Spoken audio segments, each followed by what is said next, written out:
He wakes up. He sees the sun rise. He brushes his teeth. His teeth are white. He puts on his clothes. His shirt is blue. His shoes are yellow. His pants are brown. He goes downstairs. He gets a bowl. He pours milk and cereal. He eats. He gets the newspaper. He reads. He goes to class. There is an empty seat in front. He sits in the seat. He looks around. There are different people. He says hi to the girl next to him. She smiles. The teacher comes in. She closes the door. Everyone is silent. The first day of school begins. She is thirsty.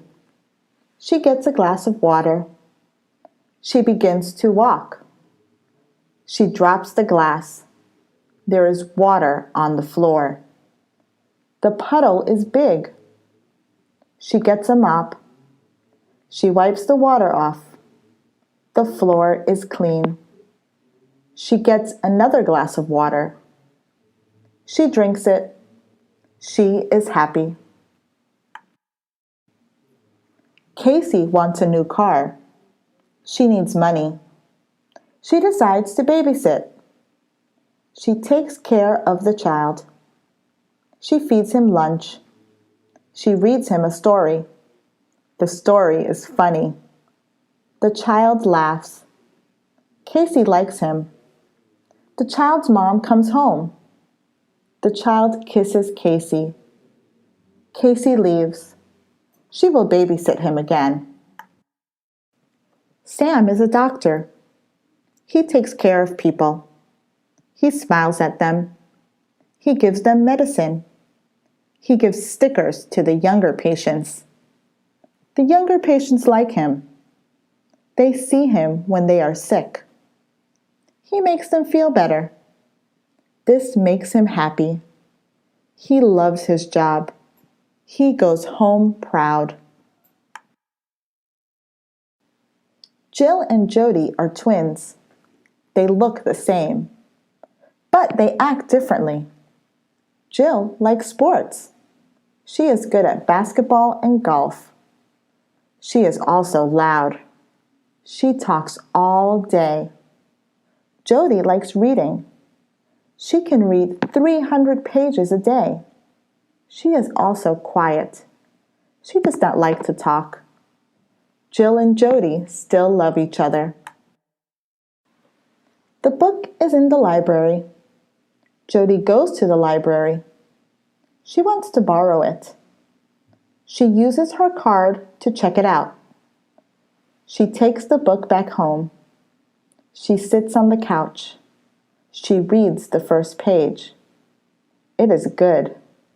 She reads 20 more pages. It is not that good anymore. Jody returns the book. Brenda wants to have a picnic. She gets a basket. She puts sandwiches in the basket. The sandwiches are healthy. They are also tasty. She drives to the park. She lays out a blanket. She hears a sound. It is raining. She folds the blanket back. She puts the food in the basket. Mary goes to the store. The store is very big. The store sells bakery goods. Mary sees a carrot cake. She does not like carrots.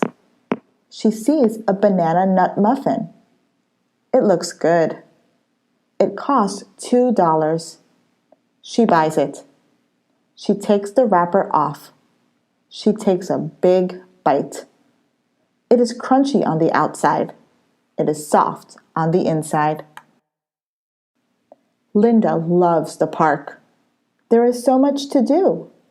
First, she looks at the sky. One cloud looks like a dog. Another cloud looks like a sheep. Later, she feeds the ducks. They are hungry. Linda throws breadcrumbs. The ducks enjoy the food. Finally, Linda watches the sun go down. It is beautiful. Sandra cannot see. A bird looks like a pillow. A pillow looks like a marshmallow. A marshmallow looks like a tree. A tree looks like a bee. Sandra goes to a doctor. The doctor gives her glasses. She puts them on. She can see the doctor. His eyes are blue. Everything is clear. Carol walks to the store. The store sells fruits. The fruits are colorful. Strawberries and apples are red. Tangerines and pumpkins are orange. Lemons are yellow. Limes are green. Blueberries are blue. Grapes and plums are purple. Carol's favorite color is purple. She buys a plum. She leaves the store. She bites the plum. It is tasty. He wakes up early. He is tired. He needs breakfast. Breakfast will give him energy. He goes to the kitchen. He pours milk into the bowl. He sees the wheat cereal box. Wheat cereal is healthy. He opens the box. There is a toy inside. It is a small car. She goes to the mall. There are many stores at the mall. She sees a clothing store. She goes inside. There are many different shirts. Some shirts have flowers. Other shirts have stripes. She gets a flowered shirt. It is pink and white. She tries it on. She looks in the mirror. The shirt looks great. His house is white. White is too boring. He goes to the paint store. He looks at the different colors. He sees the red bucket. Red is too daring. He sees the blue bucket. Blue is too sad. He sees the yellow bucket. Yellow is too bright. He sees the green bucket. Green is perfect. The beach is fun. Some people swim in the water. They see who is the fastest. The winner gets a surfboard. Some people lie down on the sand. They want to relax. The kids make sand castles. They try to make the castles big and tall. Later, the water washes the sand castles away. The kids make new ones. The garden is beautiful. The garden is big. There are many flowers. There are pink flowers. There are purple flowers. There are small flowers. There are big flowers. The gardener plants more flowers. There is also a fountain. Kids sit next to it. Kids throw coins in it. Their parents smile. She plays basketball. The game is intense. She stares at her teammate. Her teammate passes the ball to her. She runs to her team's side of the court. She dunks the ball in the basket. Her team is happy. They hug her. They shout her name. The people in the bleachers shout, "Hooray!" Her basketball team won the big game. They want to celebrate. They have to buy some things. They split the work. Patricia goes to the bakery shop. She orders a cake shaped like a basketball. Linda gets the decorations. She buys bottles of bubbles and water balloons. All the team members meet at Mary's house. They celebrate. She stands at the starting line. She wishes her competitors good luck. They are racing to see who is the fastest. She is nervous. Her hands are already sweating. The whistle goes off. She starts to run. She starts slowly for a few minutes. Later, she speeds up. Her competitors are slow.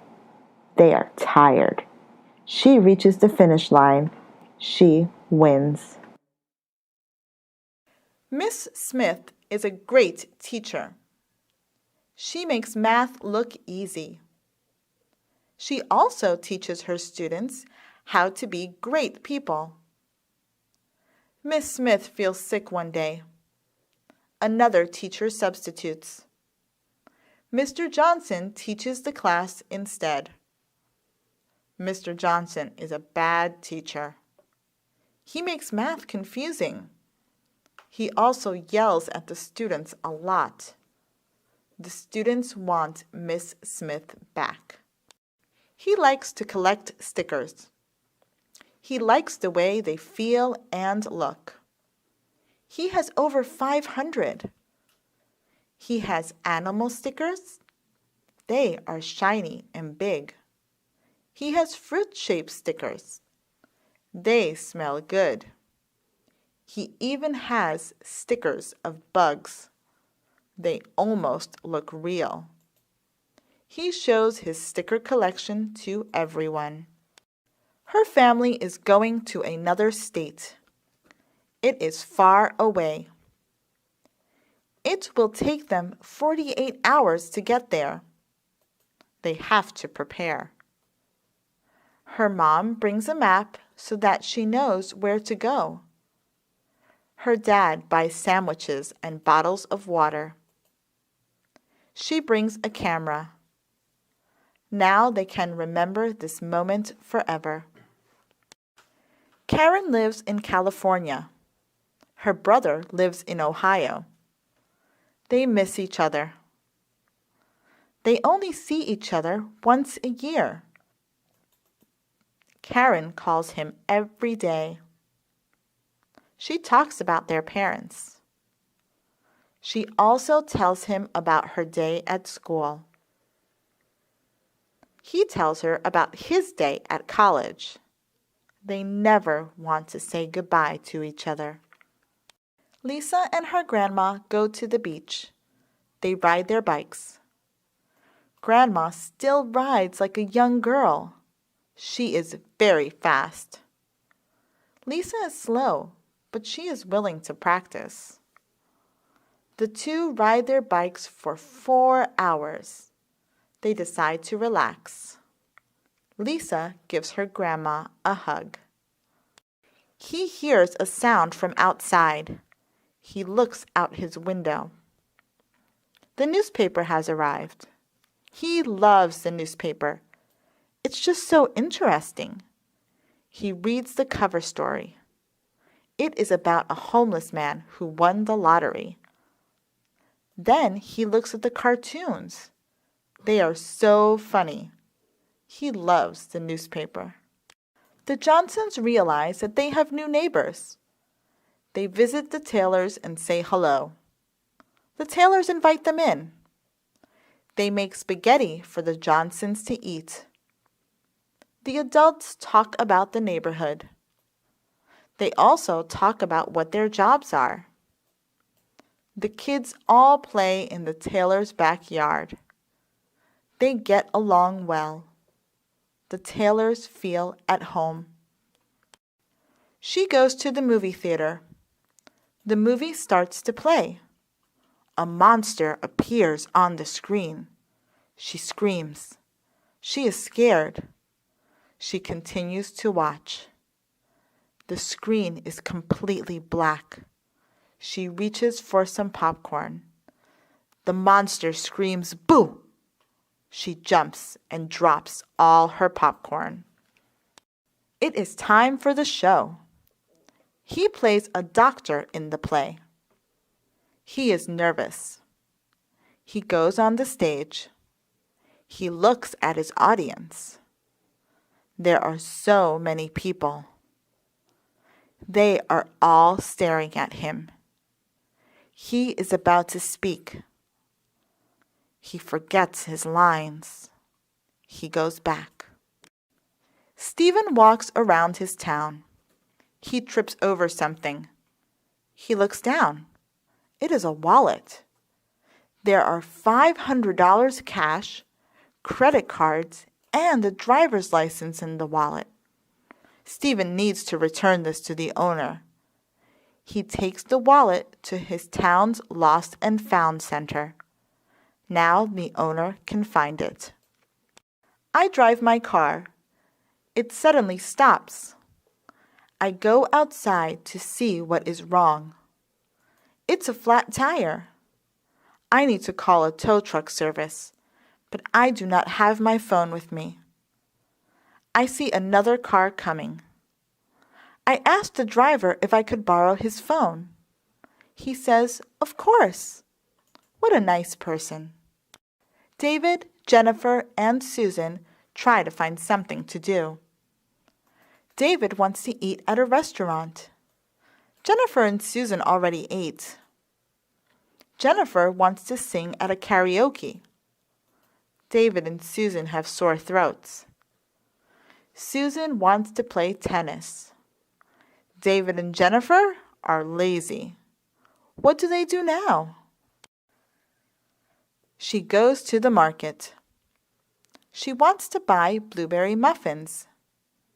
She is not sure if it tastes good. She finds an employee and asks for a sample. The employee cuts a small piece and gives it to her. She tries it. It is good. She buys the pack of muffins. She jumps into her bed. She is ready to sleep. She hears a noise. She looks out her window. She sees a dog howling. She goes outside. The dog is sad. His owner does not feed him. She gets the dog some food. She plays catch with him. His tail wags. Edward is a secretary in a doctor's office. He does a lot of things. He greets patients. He asks for their information. He records their height and weight. He tells them how long they have to wait. He answers phone calls. He always knows what to say. Edward also keeps the files organized. She is a maid for a rich family. She does a lot of things. She does the laundry. She washes the windows. She cooks meals. She cleans the tables. She wipes the floors. She does not like cleaning. However, she likes taking care of the children. She reads to them. She picks them up from school. He walks into his house. The door is already open. The windows are broken. Clothes are all over the place. The furniture is turned upside down. He sees a person in a mask. He is being robbed. He makes sure the robber does not see him. He calls the police. The police arrive quickly. They arrest the bad guy. The hairstylist loves his job. He provides many services. He cuts people's hair shorter. It's very easy for him to do. He charges only $5. He straightens hair. This is hard for him to do. He charges $100. He dyes customers' hair. He lets customers pick any color. He charges $50. People think his prices are fair. She reaches into her pocket. Her cell phone is gone. She looks under her bed. All she sees are some coins. She looks under her couch.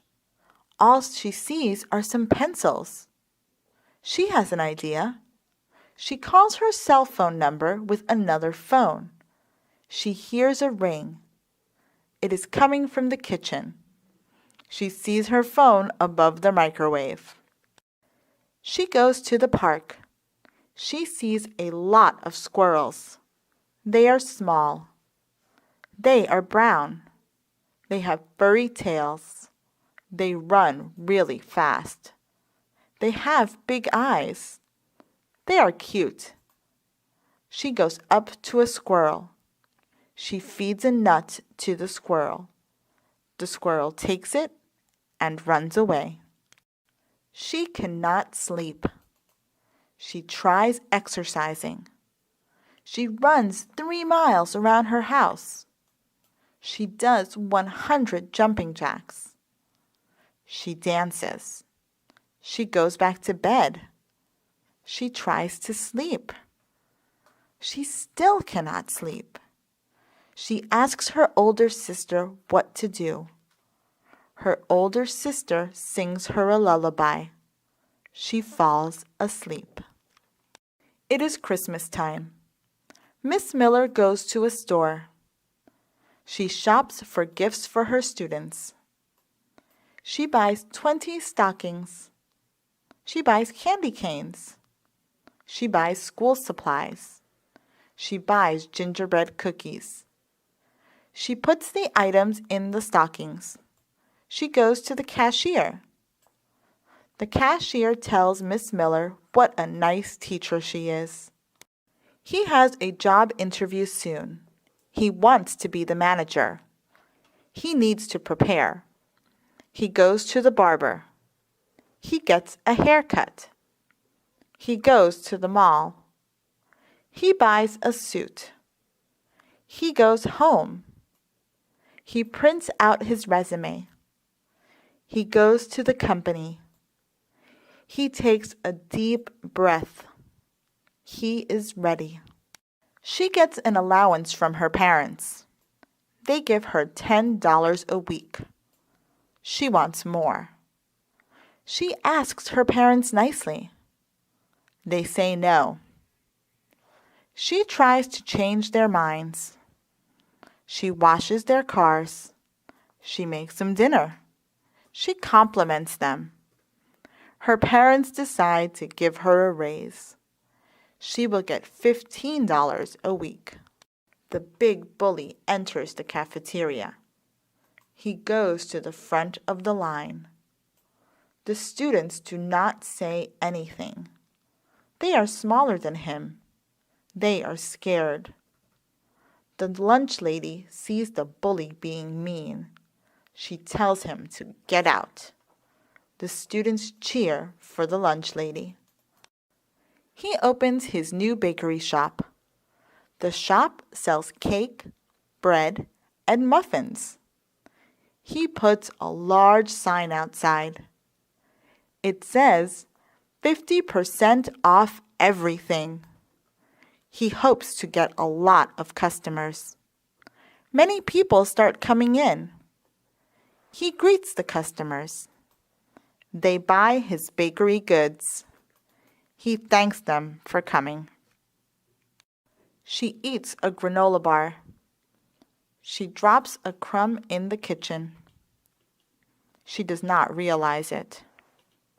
She goes to watch a movie. She comes back to the kitchen. She sees many ants. The ants are all near the crumb. She gets a broom. She sweeps the ants and the crumb away. People go to the park to see the fireworks. They lay out their blankets. They sit on them and watch. The fireworks are amazing. Some are big and loud. Others are small and quiet. The fireworks appear in different colors. Some are red. Some are green. Some are gold. She goes to the library. She looks at the mystery section. She takes 2 books from the shelf. She goes to the romance section. She does not take any books from that shelf. The romance books seem boring. She takes some cooking magazines. She goes to the checkout desk. It is raining. She wears a yellow raincoat. Her body is warm. She wears a knitted hat. Her head is warm. She wears a gray scarf. Her neck is warm. She wears rain boots. Her feet are warm. She wears mittens. Her hands are warm. She gets an umbrella. She goes outside. She pours the cereal into a bowl. She needs milk. She goes to the refrigerator. She gets the milk. She pours the milk into the bowl. She tastes it. Yuck! It tastes bad. She checks the milk carton. The expiration date was last week. She throws it away. No one should drink it. Miss White goes to a clothing store. The dresses are on sale. She buys a dress for her daughter. It is blue with yellow flowers. Miss White takes the dress home. Her daughter tries it on. It doesn't fit. It is too tight. Miss White goes back to the store. She wants her money back. The cashier says, "Sorry, all sales are final." Ruth is a lifeguard. She wears a bright red shirt. She has a whistle. She sits on a tall chair. She looks at the swimmers at the beach. She makes sure everything is okay. She looks out for danger. When people are drowning, she saves them. People like her. She makes them feel safe. Ruth loves her job. Mr. Green wants his students to work together on a project. Anthony, Brian, and Carol are all in one group. Anthony is lazy. He does not do anything. Brian and Carol have to do all the work. They cannot finish. Mr. Green is upset. Brian and Carol tell Mr. Green that Anthony didn't do anything. Mr. Green gives them one more day to finish. She knits a lot of things. She knits scarves. She knits hats. She knits sweaters. She knits mittens. She wears what she makes. She wears them for winter. She stays warm. She gives the stuff she knits to her friends, too. Her friends love them. She also sells what she knits. Her customers buy them. She looks at her phone. It is 3 inches long and 2 inches wide. She loves her phone. She uses it all the time. She brings it everywhere. She talks to her friends on it. She plays games on it. She plans her schedule on it. She checks her email on it. Winter break starts soon. Joseph is so excited. He can't stop smiling. He can't wait. He taps his foot. He plays with his pencils. He looks at the clock.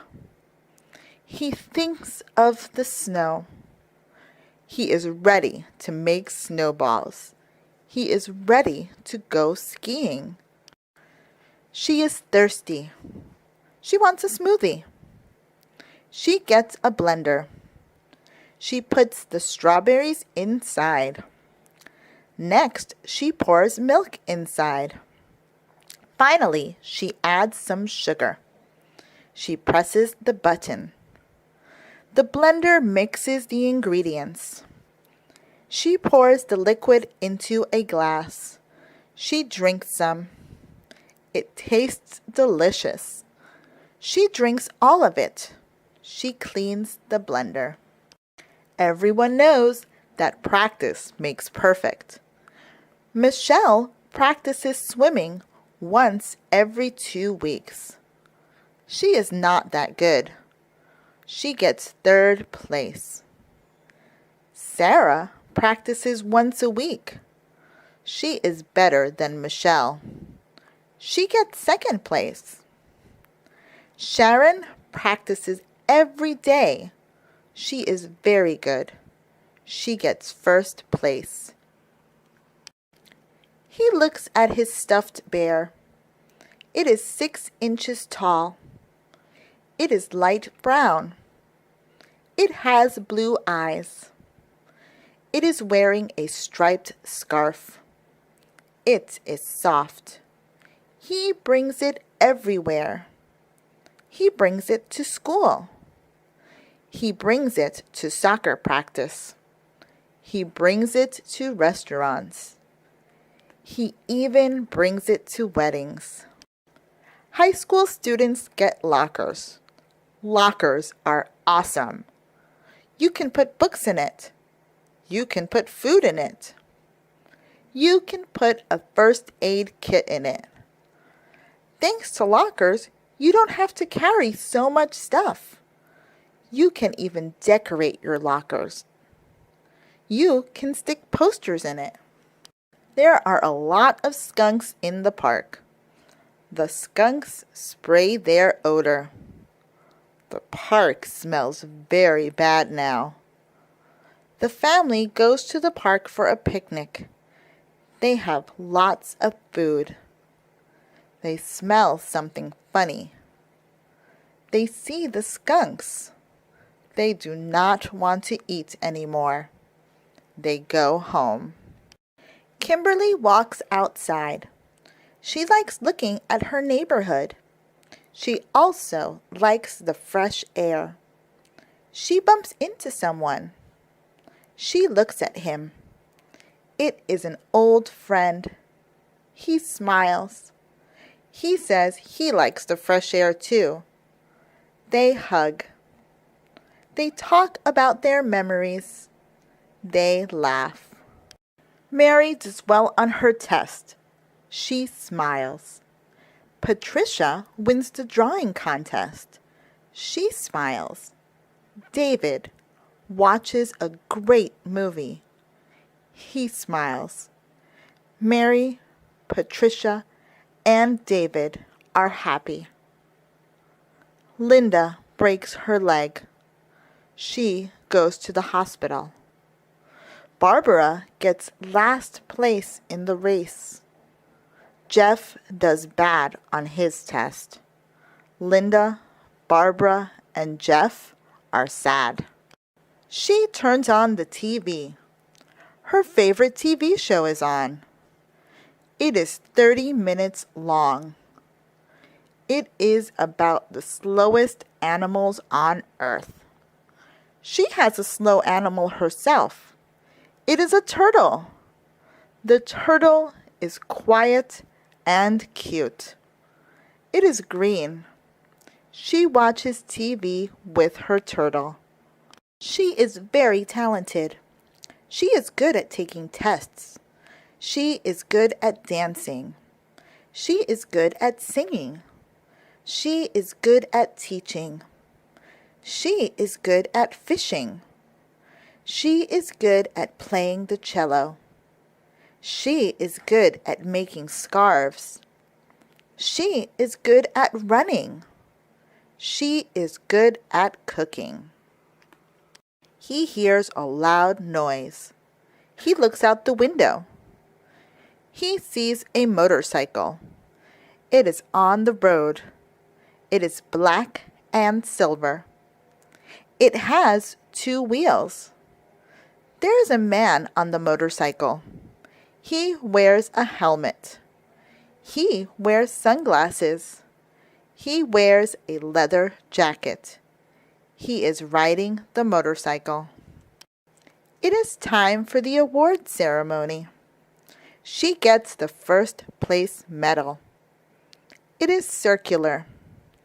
It is gold. It has a picture of a ballet dancer. She deserves the medal. The audience cheers. Her parents scream her name. Her brother throws a rose at her. She bows. He eats a lot of candy. He needs to clean his teeth now. He does not want cavities. He goes to the bathroom. He flosses between his teeth. He grabs his toothbrush. He brushes his teeth up and down. He rinses his mouth. His teeth look white. Finally, he uses mouthwash. She loves ketchup. She puts ketchup on fried chicken. She puts ketchup on French fries. She puts ketchup on eggs. She puts ketchup on hamburgers. She puts ketchup on hot dogs. She puts ketchup on fried shrimp. She puts ketchup on sandwiches. She even puts ketchup on candy. Sometimes she drinks ketchup. She wants to make a peanut butter sandwich. It is easy to make. She goes to the market. She buys what she needs. She goes back home. She goes to the kitchen. She takes out a knife and puts it in the peanut butter jar. She spreads the peanut butter on 2 slices of bread. She puts the slices together and takes a bite. Magazines are fun to read. There is usually someone famous on the cover. Sometimes it is an actress. Sometimes it is a politician. Sometimes it is a chef. You can flip through the pages of a magazine. There are interesting stories. The stories are usually about important events. Some are sad. Some are happy. It is daytime. The sky is bright blue. The sun is shining. There are many clouds in the sky. She looks at them. The clouds have different shapes. One of them looks like a heart. Another looks like a bird. She continues to look at the clouds. Summer ends. Autumn begins. Autumn is perfect. It is not too hot like summer. It is not too cold like winter. She wakes up. She looks out her window. The leaves are falling. Some leaves are orange. Some leaves are brown.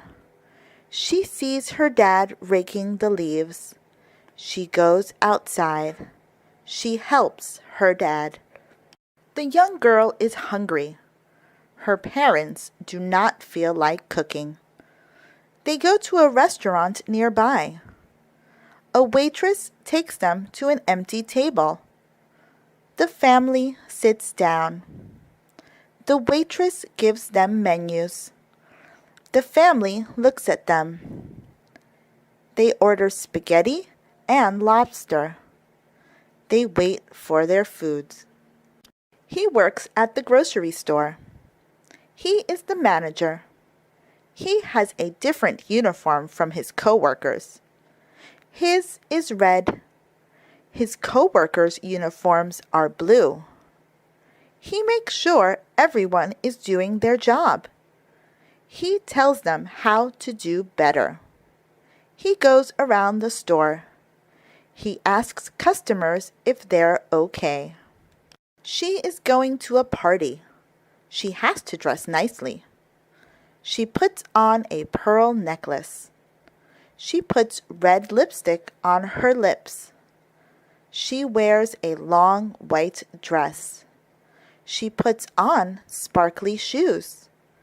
She puts diamond earrings on her ears. She puts a ruby ring on her finger. She is ready to leave the house. It is snowing. She is cold. She puts on a jacket. She puts a scarf around her neck. She puts mittens on her hands. She sits close to the fireplace. Her dad taps her on the shoulder. She turns around. He gives her a cup of hot chocolate. She is excited. He goes to his backyard. He sees something. It is small and slimy. It is a lizard. He puts it on his hand. He brings it inside his house. He shows it to his parents. He tells them he wants to keep it. They say no. They say lizards need to be outside. He goes to his backyard. He lets the lizard go. He likes apples. His neighbor has an apple tree. He walks to his neighbor's house. He knocks on the door. Miss Parker opens it. She says hello. He asks her if he could get some apples. She lets him. He picks the best apples. He tastes one. It is sweet. He lives in a tall building. He lives on the 100th floor. He wakes up. He looks out the window. He sees the sun rise. He sees other buildings. He sees the mountains. He looks down. The people look so small. The stores look small too. What an interesting view. She goes to the carnival. She enters the pie-eating contest. She sits down on a chair. There are many pies in front of her. She cannot use her hands. She begins to eat. She eats the apple pie first. It takes her 5 minutes to finish it. She eats 10 more pies. He has 2 jackets with zippers. One of them is light blue. The other one is brown.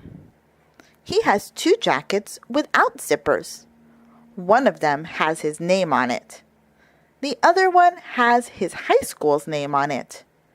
He has 2 long jackets. One of them has buttons. The other one does not. He likes all his jackets. She has 2 pairs of high heels. One of them has laces.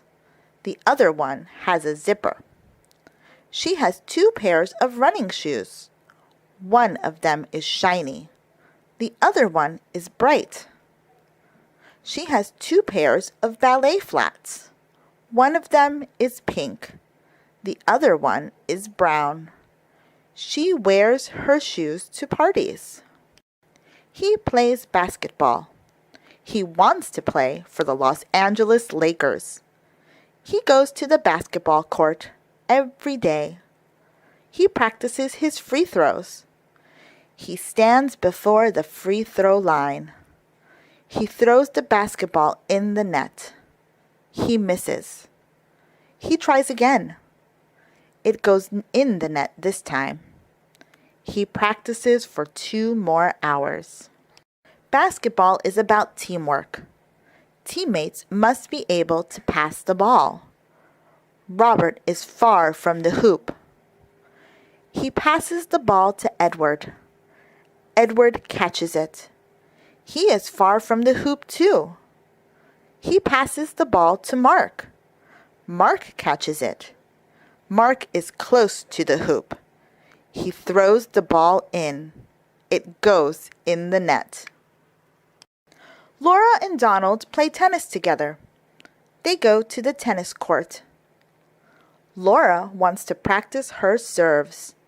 She stands behind the line. She throws the ball up. She hits it with the racket. It goes over the net. Donald sees the ball. He hits it with the racket. It goes to Laura's side. The ball keeps going back and forth. She is a waitress. She works at a restaurant. A customer walks in. She walks him to a table. She gives him a menu. She puts a plate, fork, and spoon in front of him. He orders fried chicken. She smiles. She is very quick. She gives him his meal. He finishes eating. He gives her a big tip. Clowns are cool. They look funny. They wear face paint. They wear big shoes. They wear colorful wigs.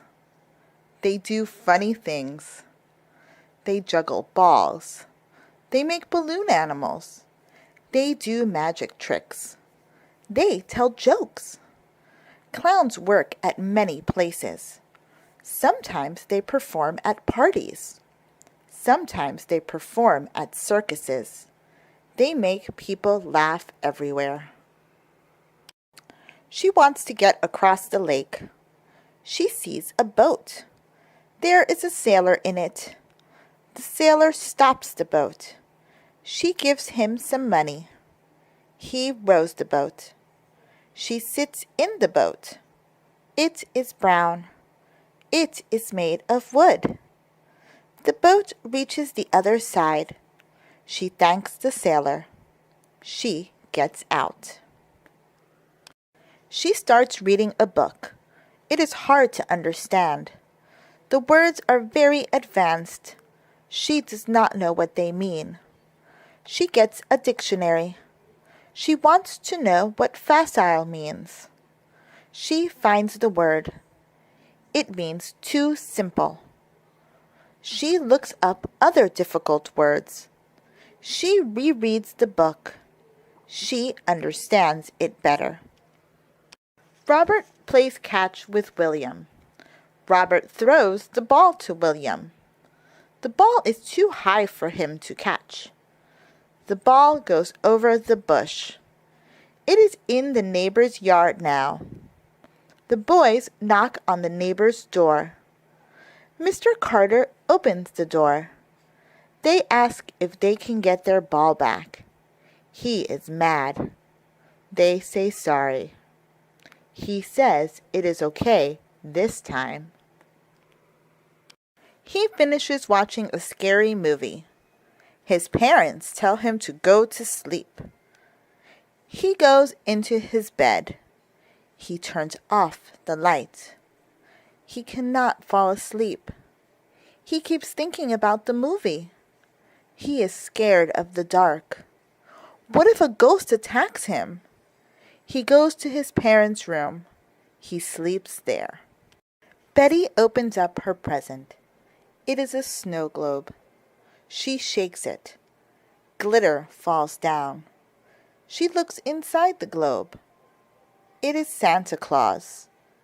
He has a white beard and a big belly. He has a bag of presents. He only gives gifts to good kids. Betty is a good kid. She hopes Santa Claus visits her. She gets into her car. She puts on her seatbelt. She starts to drive. She drives at a good speed. It is not safe to drive too fast. It is also not safe to drive too slow. The traffic light is yellow. She slows down. The traffic light turns red. She stops completely. She waits. It turns green. She drives. You can do a lot of things at the beach. You can lie down on a towel. Remember to put sunblock on. You don't want your skin to burn. You can make sand castles. Show your creativity. You can surf in the water. Watch out for the big waves. Finally, you can watch the sunset. The oven makes a sound. The apple pie must be ready. She puts on an oven mitt. She takes out the pie. She puts it on the table. It smells so good. It looks so good. It is too hot. She must let it cool. She goes up to her room to wait. She has very long hair. It reaches her waist. She goes to the hair salon. She waits. She reads a magazine. The barber calls her name. She sits down. She says she wants her hair to be short. The barber cuts 12 inches off. The barber asks if she likes her haircut. She looks in the mirror. She likes it. Margaret is at a concert. There are so many people. It is completely dark. Her favorite band is on stage. The guitarist starts strumming. Colorful lights start to appear on stage. The lead singer sings Margaret's favorite song. She cheers for the band. She puts her hands up in the air. She turns on the TV. The news is playing. She thinks news is boring. She goes to the next channel. A cooking show is playing. The chef is making a cake. She does not like cake. She goes to the next channel. A cartoon show is playing. It is about an elephant and a mouse. It looks funny. She puts the remote control down. She watches. She wants to buy a new laptop. It costs $1,000. She only has $500. She saves up to buy the laptop. She does not eat at restaurants. She does not buy any more clothes. She only buys things on sale. She gets many jobs. She babysits. She works at the bank. She keeps saving money. He is hungry. All the restaurants nearby are closed. He finds a vending machine. There are many snacks inside. There are drinks too. He puts $1 in. He wants a bag of chips. He pushes the button for chips. He puts his hand in the machine. He gets his chips. She is hungry. She wants an apple.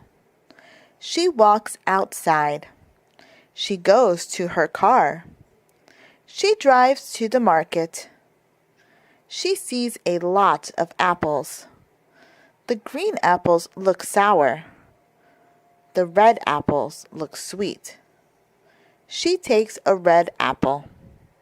She goes to the cashier. She gives him money. She eats the apple. It is November 23rd. Parents are buying turkey. The kids are waiting to eat. The parents bring home the turkey. The doorbell rings. The mother opens the door. Her friend comes in. Everyone sits at the table. They begin to eat. He woke up. He got out of bed. He went to the restroom and took a shower. The water was cold at first. He made it warm. He took 10 minutes to shower. He stepped out of the shower. The floor became wet. He grabbed a towel. He wrapped it all around him. He went to his bathroom mirror. He saw his reflection. He looked handsome. He had grown facial hair. It was time for him to shave it. He grabbed the shaving cream and poured some in his hand. He spread the shaving cream around his face. He grabbed the razor and started shaving. He cut himself by accident. It started bleeding. He was not hurt. He washed his face and applied aftershave.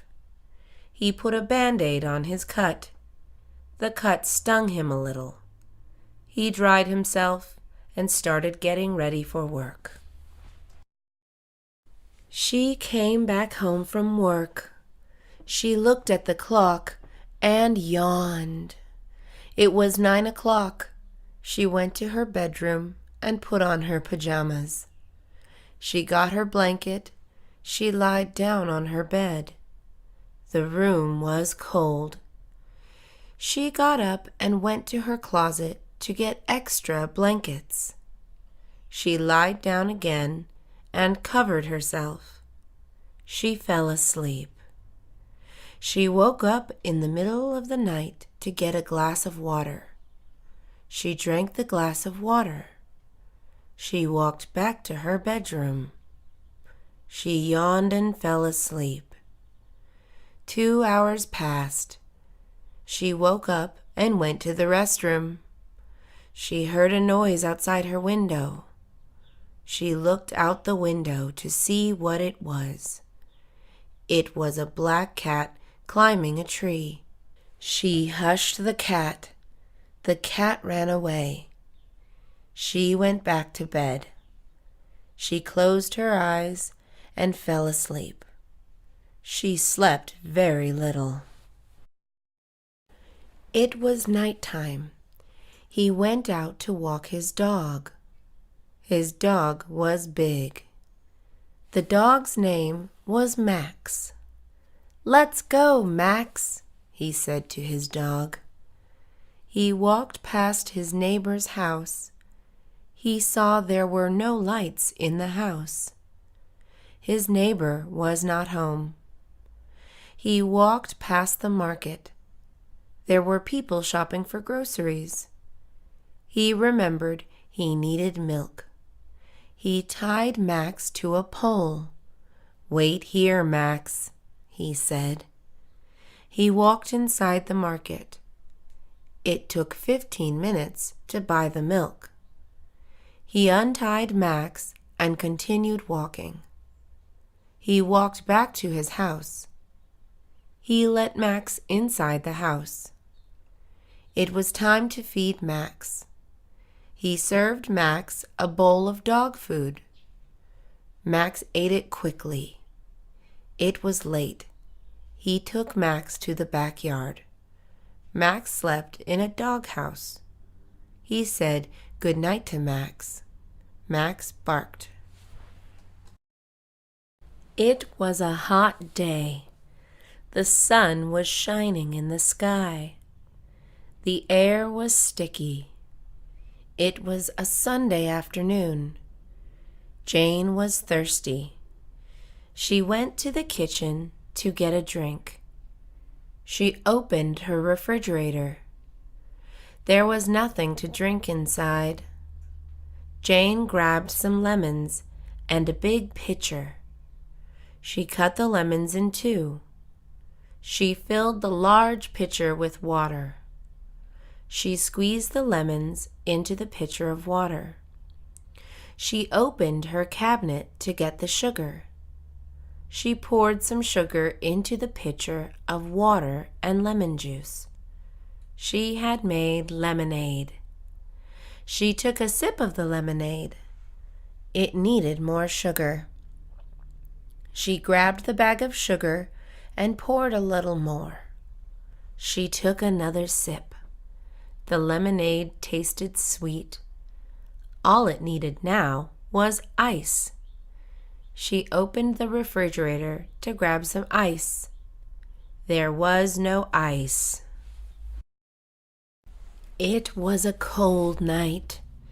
The moon was bright and round. The wind blew cold through the window. Jim got up from his couch and closed it. Jim was shivering because it was cold. He rubbed his hands together. Jim went to the kitchen. He wanted to make coffee. He opened his cabinet. He grabbed the can of coffee beans. He opened the lid. He held the can up to his nose. He took a deep breath. It smelled like fresh coffee beans. Jim loved the smell of coffee. He loved drinking coffee more. He poured the beans into the coffee maker. He grabbed a pitcher and put it under the machine. He pressed a button and it started brewing. Jim started shivering again. He moved around to warm his body. The machine took 15 minutes to finish. Jim poured the coffee into the mug. He drank it all. The coffee warmed his body. He stopped shivering. It was a cloudy day. It looked like it was going to rain. Jim put on his raincoat and rain boots. He grabbed his umbrella and left his house. He had to walk to an elementary school to pick up his sister. It was 3 o'clock. Jim's little sister was coming out of school. He walked along the streets. He looked at his clothes. His rain boots were black. His raincoat was green. His jeans were blue. His umbrella was red. Jim looked around as he walked. People were dressed similarly. The clouds looked dark. They were heavy with rain. Jim walked faster. Jim arrived at 3:20. The school bell would ring at 3:30. Jim needed to wait 10 more minutes. He was at the front gate. There were parents waiting alongside with Jim. The school bell rang. Children were escorted to the front gate. Jim's sister ran up to him. They hugged and walked home together. Jim and his sister were walking home from school. "How was school?" Jim asked. "It was nice," said Jim's sister. Her name was Nancy. Nancy was 7. She had black hair. Her hair was short and straight. She also had braces. Jim forgot to bring an umbrella for Nancy. Jim and Nancy huddled together under Jim's umbrella. The rain fell lightly. "Let's hurry," Jim said. Jim and Nancy walked faster. Jim stepped on a puddle. The water splashed. Nancy's pants got wet. "I'm sorry," Jim said. "It's okay," said Nancy. It started raining more. They soon arrived home. Lightning struck across the sky. It sounded loud. They were safe inside. Nancy's clothes were wet. She changed her clothes. Jim did the same. Nancy looked out the window. It was raining hard. She was glad to be inside. Jim felt the same. His stomach was growling. He had not eaten in 5 hours. He was starving. He went to his kitchen. He took out a loaf of bread. The bread was made from wheat. It was his favorite bread to eat. He grabbed 2 slices. He opened the fridge. He gathered all the ingredients. He laid them out across the table. He opened the jar of mayonnaise. It was low-fat mayonnaise. He spread it across the slice of bread. He used a knife to spread the mayonnaise. He unzipped the container of ham. The ham was honey glazed. He grabbed 4 slices of ham. He put it on the bread slice. He opened the cheese container. He grabbed a slice and put it on top of the ham. He cut some tomatoes and lettuce. He put the vegetables on top of the cheese and ham. He glazed it all with ketchup and mustard. The sandwich was ready for him to eat. She woke up one morning and felt hungry. She did not eat anything last night. She got out of bed and walked into her kitchen. The kitchen was clean. She thought about what to eat for breakfast. She opened her refrigerator and took out a carton of eggs. She opened her cabinet and reached for a bowl. She cracked 4 eggs into the bowl.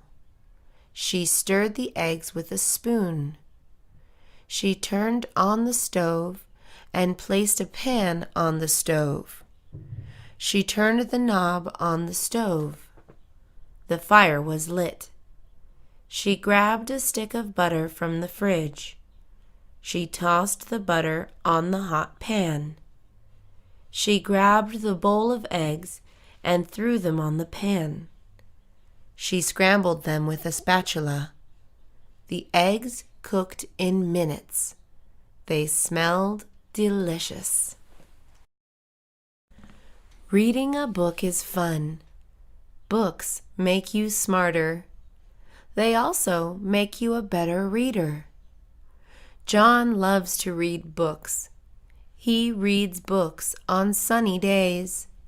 He reads books on cloudy days and reads books on rainy days. John has read many books.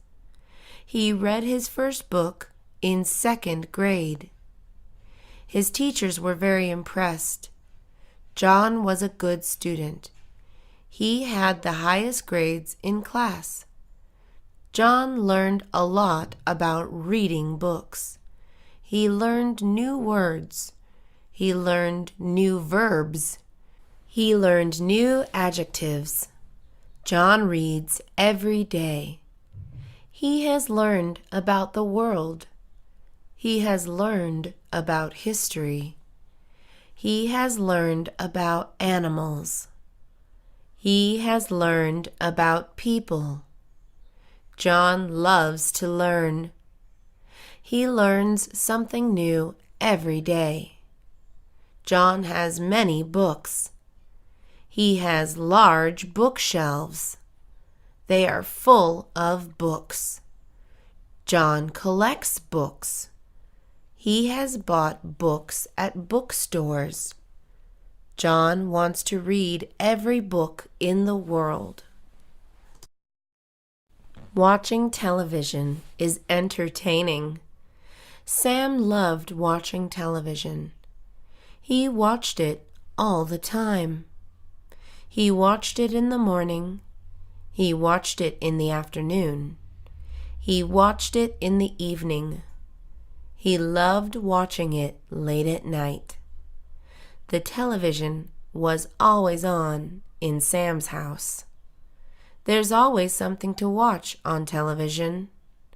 Sam watched cartoons. Sam watched the news. Sam watched sports. Sam watched documentaries. Sam watched movies. Sam watched sitcoms. Sitcoms were his favorite to watch.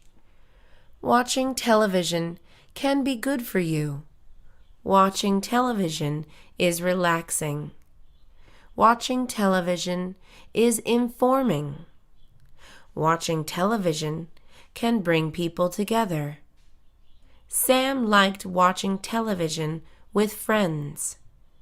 Sam recorded television shows. He had a device that would record shows. Sam recorded all his favorite shows. He re-watched them all the time. Sam had many recordings. Sam wants to be an actor. He wants to appear on television. It is his dream. He exercised every day. He lifted weights. He ran on the track. He rode his bicycle everywhere. He did pull-ups and push-ups. He did sit-ups and crunches. He loved being in shape. It felt great. He felt powerful. He felt vital. He felt fast. He felt attractive. It made him feel confident. People complimented his appearance. "Look at those muscles," people said to him. "Thank you, I work out," he replied. He wasn't always in shape. He used to be fat.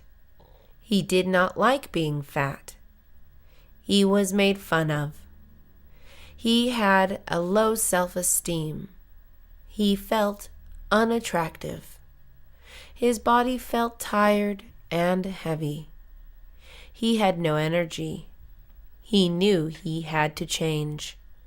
He looked in the mirror one day. He promised himself to lose weight. He stopped eating unhealthy food. He started moving around more. He went jogging at night. He bought a gym membership. He lost weight. She ate a lot of food. She ate cheeseburgers. She ate chips. She ate sweets. Every day, she ate these types of foods. She was always hungry. She did not like vegetables or fruits. She never drank water. She only drank soda or juice. She was big. She did not exercise. She was happy about her appearance. People made fun of her. "Lose weight," people said to her. "Stop eating," people said to her. "No, thank you," she replied. "I'm happy with how I look," she said. She loved eating fattening foods. Nothing could change her diet. She went to see a doctor. The doctor told her to lose weight. She did not want to lose weight. Her doctor explained why she had to lose weight. She could die. She became scared. She did not want to die. She decided to lose weight. He saw a dog on the sidewalk. The dog looked lost. He approached the dog. He pats his head. "Nice doggy," he said to the dog. The dog wagged his tail. The dog had a collar. He looked at the collar. It read the dog's name. His name was Spike. Spike was a small dog. He looked well-groomed. "Come on, Spike," he said to the dog. The dog followed him home. He brought the dog upstairs to his room. He opened a jar of dog food. He used to have a dog. He poured the dog food into a bowl. He placed it in front of Spike. Spike started eating. "I'll take care of you, Spike," he said to the dog. He knew the dog did not belong to him. He printed posters of Spike. The poster said, "Found dog." He went around hanging the poster. Nobody came to find Spike. Spike was a friendly dog. He was obedient. Spike did as he was told. He only barked when threatened. He never bit anybody. Spike liked to play catch. Spike ran after the ball when it was thrown. Spike returned the ball to his owner's hand. Spike had black fur. Spike was abandoned by his previous owner. He was found by a boy. The boy took care of Spike. The boy loved Spike, and Spike loved him back. The boy walked Spike in the afternoons. Strangers loved to pet Spike. Spike liked being pet. He liked to lick people's hands and faces. "Who's a good boy?" strangers said to Spike. Spike would get excited and jump around. Spike was the perfect dog. The boy never thought of abandoning Spike. Spike never ran away. Spike and the boy were friends for the rest of their lives. He was trying to catch a bus. The bus left without him. He was running. He tripped and fell. He was lying on the sidewalk. "Are you all right?" a girl asked. He was holding his arm. His arm hurt. "I think I broke my arm," he said to the girl. The girl dialed 911. "Help is on the way," the girl said. She helped him up. He sat down on a bench. He wondered why he fell. He looked down at his shoes. His laces were untied. He always forgot to tie his shoes. He never imagined breaking his arm. He started to tear. His arm was in terrible pain. "The ambulance is coming soon," the girl said. She felt bad for the boy. She had broken her arm before. She knew how much it hurt. The ambulance arrived. The paramedics took the boy. "Thank you," he said to the girl. "You're welcome," she replied. It was 3 o'clock. She was learning how to roller skate. She had always wanted to learn. She could not afford to buy roller skates before. Now she was older. She had a job. She bought her first pair of roller skates yesterday.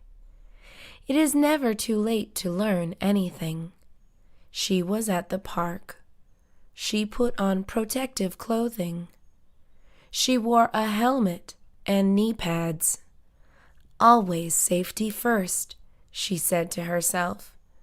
She slipped on her roller skates. She got on her feet and skated away. She held on a railing at first. It was scary wearing roller skates. With practice, she improved. Days later, she was roller skating naturally. It was so much fun. She tripped and fell a few times. She got up every time and tried again. She never got hurt. Her helmet and knee pads protected her from injury. Roller skating was so much fun. She was lying on the beach. It felt really calm. The sun was beaming down. It was not too hot. The weather was perfect. She was lying on her stomach. She was in paradise. Suddenly, something happened. Someone ran by. Sand was kicked on her back. She was startled. She sat up to see who kicked it. There were a lot of people around. She did not see who ran by. She felt angry. Someone had ruined her moment in the sun. She lied back down. Minutes later, someone ran by again. Sand was kicked on her back. She rose instantly. She saw a kid hiding. He was laughing. She stood up and walked towards the kid. "Were you kicking sand on my back?" she asked the kid. The kid was scared. He started crying. She felt guilty for making him cry. "Don't cry," she said. "I'm sorry," the kid said. She never came back to that beach again. Tommy needed to raise money for his football team. The team needed new uniforms. Tommy needed an idea. He asked his mom for help. His mom had a good idea. Tommy's mom loved baking. She decided to have a bake sale. Tommy loved the idea. They would sell cookies and pies. They planned the bake sale. It would be next Saturday. Tommy needed to raise $200. Tommy and his mom got to work. Tommy baked different kinds of cookies. He baked chocolate chip cookies. He baked oatmeal cookies. He baked sugar cookies. Tommy tasted the cookies. The cookies were delicious. His mom baked different kind of pies. She cooked cherry, apple, pecan, and blueberry pies. All the cookies and pies were sold. Tommy raised a lot of money. He raised over $200. The bake sale was a success. The day of the math test was next Monday. He had 3 days to study. He did not like math. It was the hardest subject. He had to study in order to pass. He locked himself in his room. He turned off his phone. He shut off his computer. There could be no distractions. He left his radio on. Music helped him study. Every day he studied for hours. After 2 days, he stopped. He needed help. He could not solve a math problem. He called his friend. His friend was good at math. He asked his friend if he could help. His friend said yes and came over. His friend helped him study for 3 hours. He was ready to take the test. His friend wished him good luck. The day of the test came. He took the test. He passed the test. Studying had paid off. She was graduating from high school. She was excited. Graduation was in 1 week. She had to prepare for graduation. She went to the store. She bought makeup and hair products. She wanted to look her best. Next, she had to buy her graduation gown at her school. The gown was dark blue. It looked nice. She took it home. She hung it in her closet. Graduation was 3 days away. She was proud of graduating. Her family was also proud. She was the first one to graduate from high school in her family. It was a big accomplishment. She planned to go to college. Graduation day came. She got dressed and ready. Soon, she was at the event. Her family was there. They watched from a distance. They called her name. She went to pick up her diploma. The audience cheered. Her family was happy. She was happier. Yogurt tastes sweet. Ice cream is also sweet.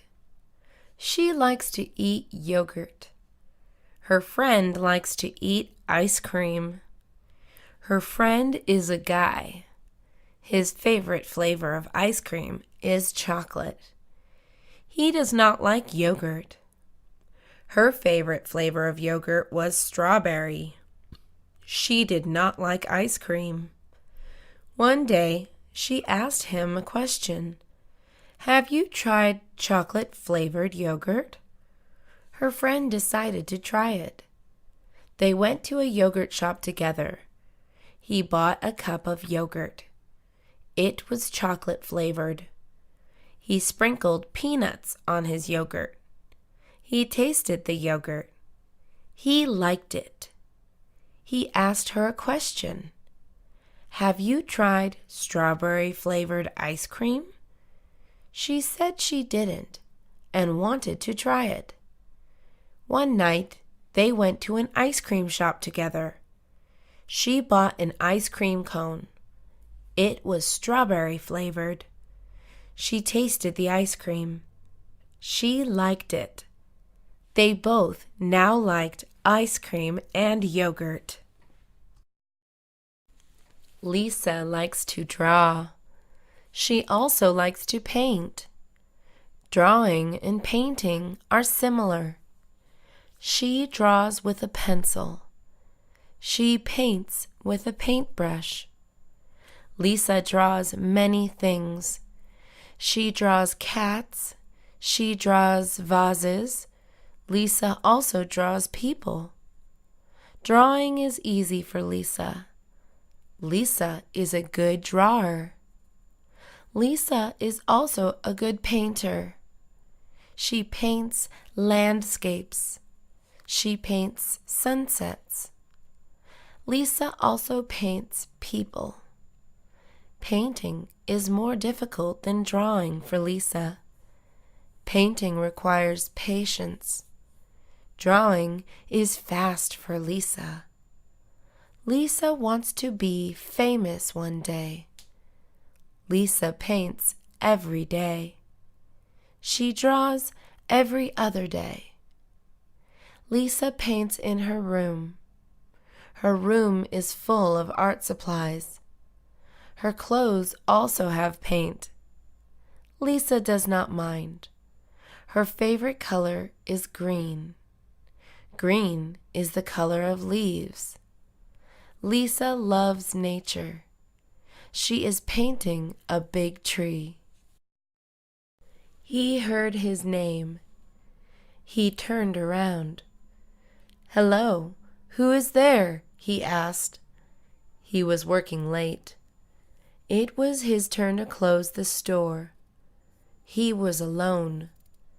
He was at the register counting money. It was midnight. He was sleepy. His feet were tired. He had been standing for 8 hours. He was almost finished. He turned around again. He heard footsteps. He was scared. He put the money down. He started walking towards the footsteps. "Who is there?" he said. No one replied. He saw movement.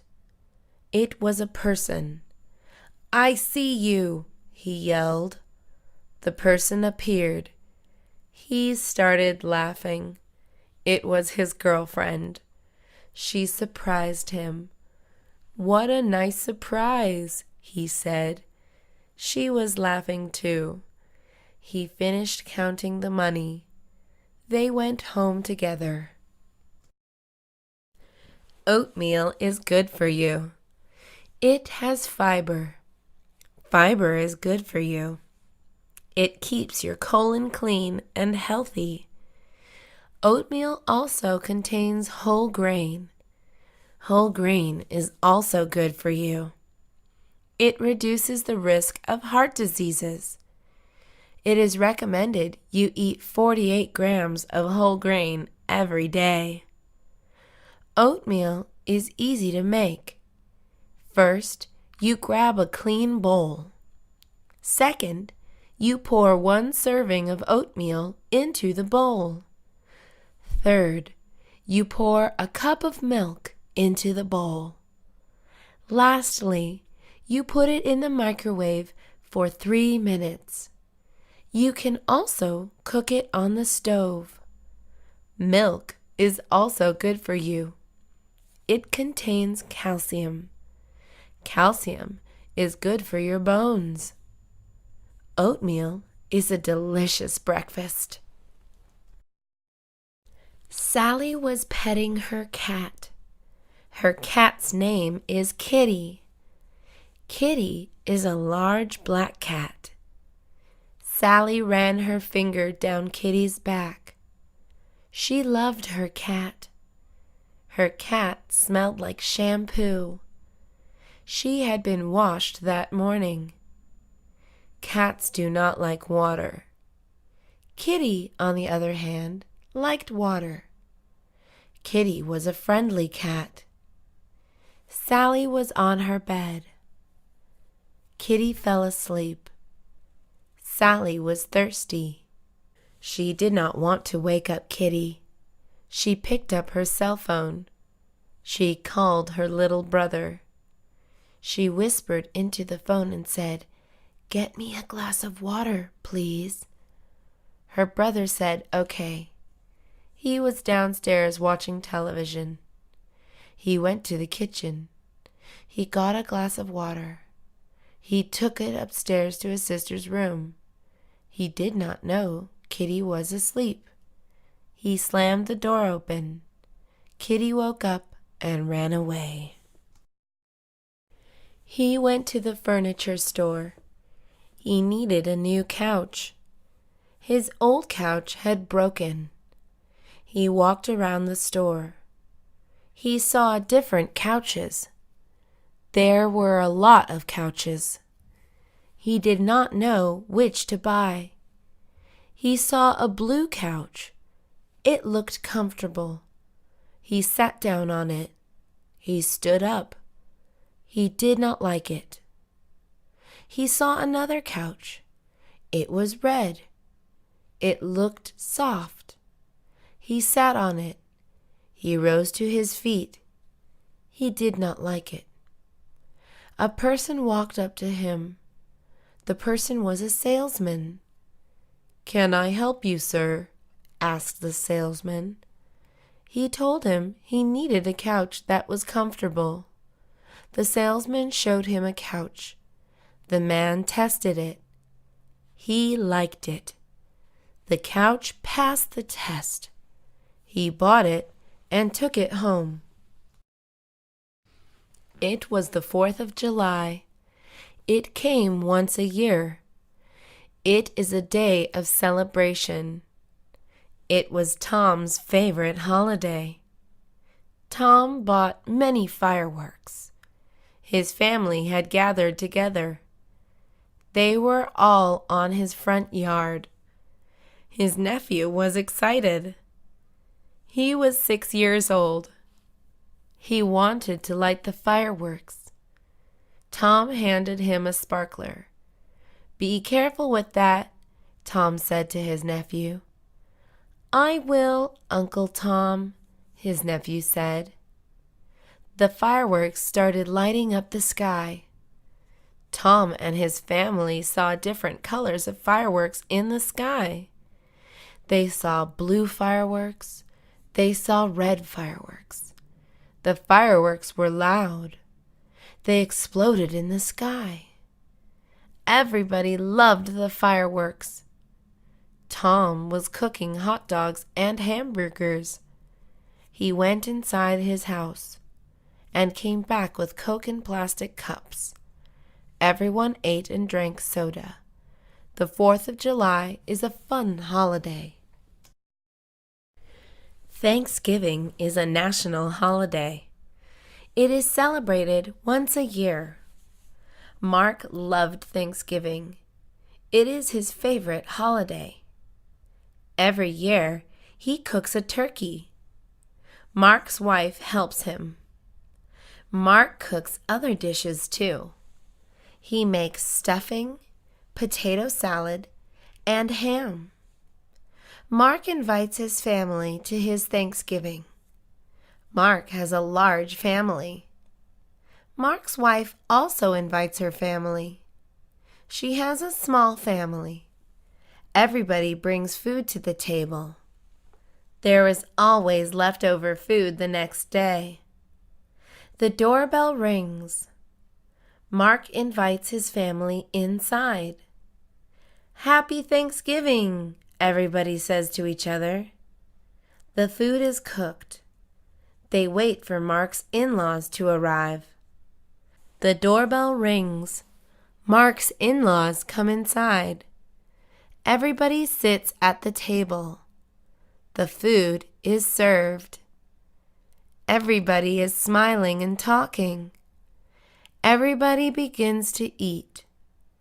Thanksgiving is a festive holiday. David ran a marathon. He could not believe it. It was a big achievement. Running a marathon is not easy. David had to train all year long. David woke up every morning. He would put on his running shoes, drink a lot of water, and run out the door. David ran for hours. He stopped only when he finished. David ran again at night. He had a lot of energy. He never got tired. Running a marathon took a long time. David ran 26 miles and 385 yards. It took 5 hours and 30 minutes to finish. David was exhausted when he finished. He was really thirsty. He drank a gallon of water. He was still thirsty. David was happy. Running a marathon had been his wish. He could not wait to run it again next year. It was a beautiful day. Joe went to the park. There were people everywhere. Joe saw many things. He saw a boy riding a bike. He saw a girl swinging on a swing. He saw a family having a picnic. He saw a man playing the guitar. It was a happy sight. Joe took a deep breath. The air was fresh. The smell of flowers was in the air. The trees were swaying in the wind. Joe felt so alive. Joe heard a bell. He looked around and saw the ice cream man. He reached in his pockets. He grabbed $3. "Hey, ice cream man!" Joe yelled. The ice cream man stopped and turned around. He walked towards Joe. "1 ice cream, please," Joe said. The ice cream man handed Joe an ice cream bar. "Thank you," said the ice cream man. Joe paid and went on his way. It was a sunny day. Everything was perfect. She went inside the music store. The music store sold all kinds of things. It sold records, compact discs, posters, and clothing. She loved listening to music. Her favorite kind of music was jazz. She collected old jazz records. Her collection had hundreds of records. She started collecting records at a young age. She was 15 when she got her first jazz record.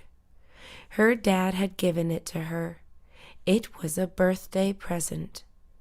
She fell in love with jazz music that day. There was a special guest at the music store. He was a famous jazz artist. She was excited to see him. She owned all his records. His name was Miles Davis. He was a musical genius. She brought one of his records. It was her favorite record. There was a line to see the jazz artist. She waited in line. She met Miles Davis. He smiled and signed her record. She could not believe what had happened. A man was crossing the street. He was an elderly man. He walked like a turtle. It took him a long time to cross every day. He crossed the same street. Every time, he took a long time. The cross lights turned green. He was still crossing the street. Cars would honk at him. the man did not care. He could not cross any faster.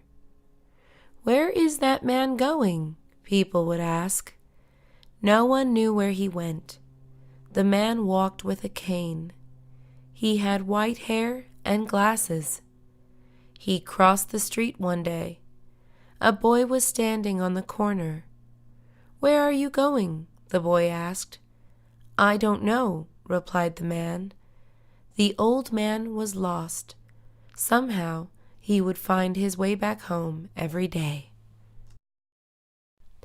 It was a cold day. The wind was blowing. He was in his car. He was waiting for his friend. His whole body was shivering. He turned on the car's heater. It started heating the car. Suddenly, it stopped. He turned it on again, but the heater turned off again. It had stopped working. He was really cold. He had a sweater on, but it was not enough. He forgot to wear his jacket. "How could I warm myself?" he thought to himself.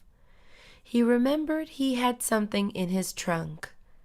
He opened the car door and stepped out. It was even colder outside the car. There was no one outside. He opened his car trunk. There was a jacket. The jacket was old and smelly. He did not care. It was so cold. He put on the jacket. He went back inside the car. His friend finally arrived.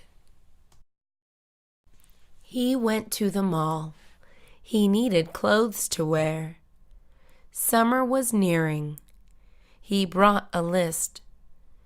It was a list of clothes to buy. He looked at the list. He needed t-shirts. He entered a store. The name of the store was Summer Shirts. He bought 10 shirts. They were different colors. 3 of the shirts were blue. Another 3 were red. 2 of the shirts were white. The last 2 were black. He crossed shirts off his list. He needed pants.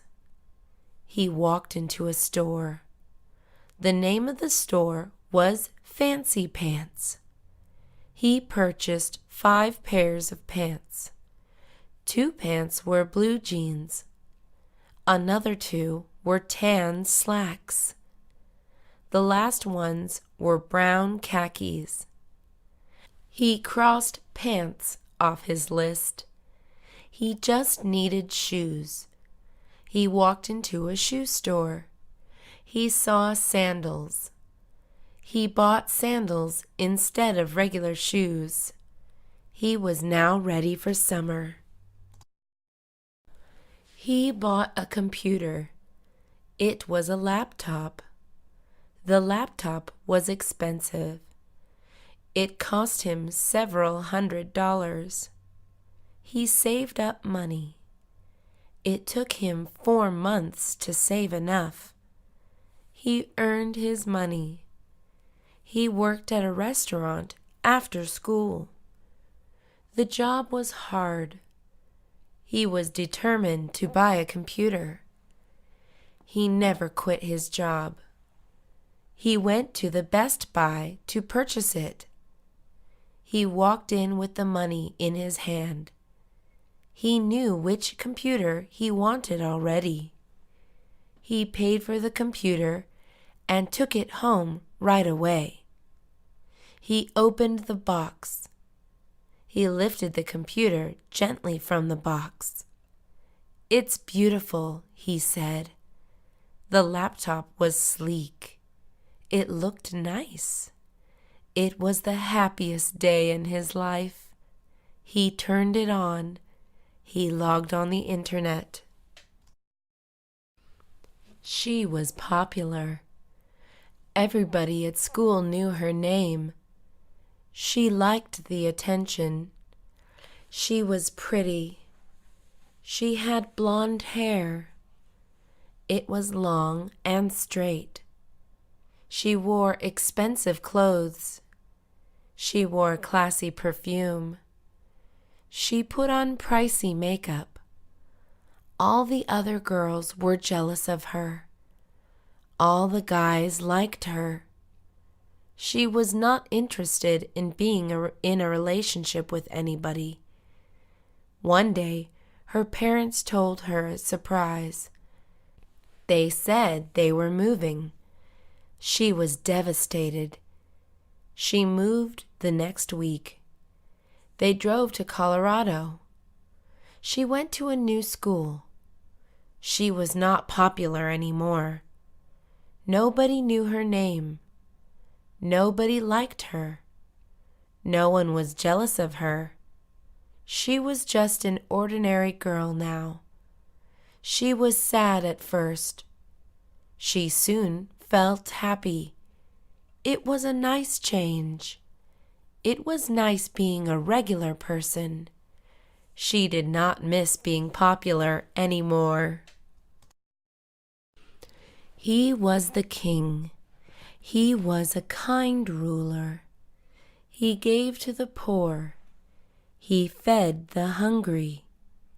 He healed the sick. The people loved their king. Their king had an army. His army was vast. It protected the kingdom. Invaders would attack. The king's army was strong. They battled with swords and shields. They never lost a battle. The king was proud of his army. He was proud of his kingdom. The king was rich. He had all the gold in the world. Gold made the king greedy. He wanted more. He searched for gold in the world. His army brought him silver. He did not want silver. He wanted gold. The king grew mad. His people revolted. The king was overthrown. The king was banished from his kingdom. He left this world. She liked to talk. Talking was easy for her. She talked to friends. "Hello, how are you?" Her friends replied, "I am fine." She was always polite. "Bless you," she would say when someone sneezed. "Have a nice day," she would say after saying goodbye. She was a good talker. She was skilled at talking. She talked all the time. She talked over the phone. She talked during class. She talked at her work. Her job was to talk. She helped customers buy things. "Can I help you, sir?" she would ask. Every day she talked to customers. She was always helpful. "Thank you for taking the time to talk to me," a customer said one day. "You are very welcome," she said and smiled. Talking is a good skill to have. She practiced it every day. The world is a big place. There are hundreds of millions of people in the world. People live all around the world. There are many places in the world. We live in the United States. The United States is famous for democracy. There are many people living in the United States. People from the United States come from different places in the world. Canada is another place in the world. Canada is known for its clean air. England is another place in the world. People speak English in England. People in England have accents. England has a queen. Africa is another place in the world.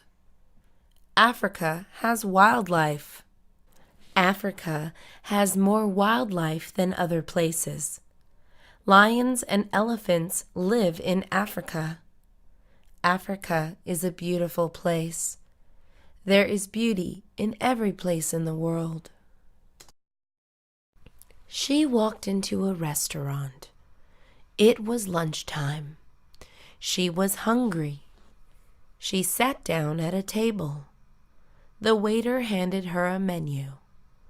"What would you like to drink?" the waiter asked.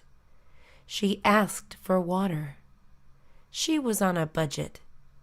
She stopped buying drinks. Water was always free. She liked eating fish. She looked at the menu. There was no fish. She called the waiter. "Do you serve fish?" she asked. "No, I am sorry," the waiter said. She was disappointed. She looked at the menu again. She needed time to think. The waiter left. She did like chicken. She did not like beef. She did not even like pork. She was a picky eater.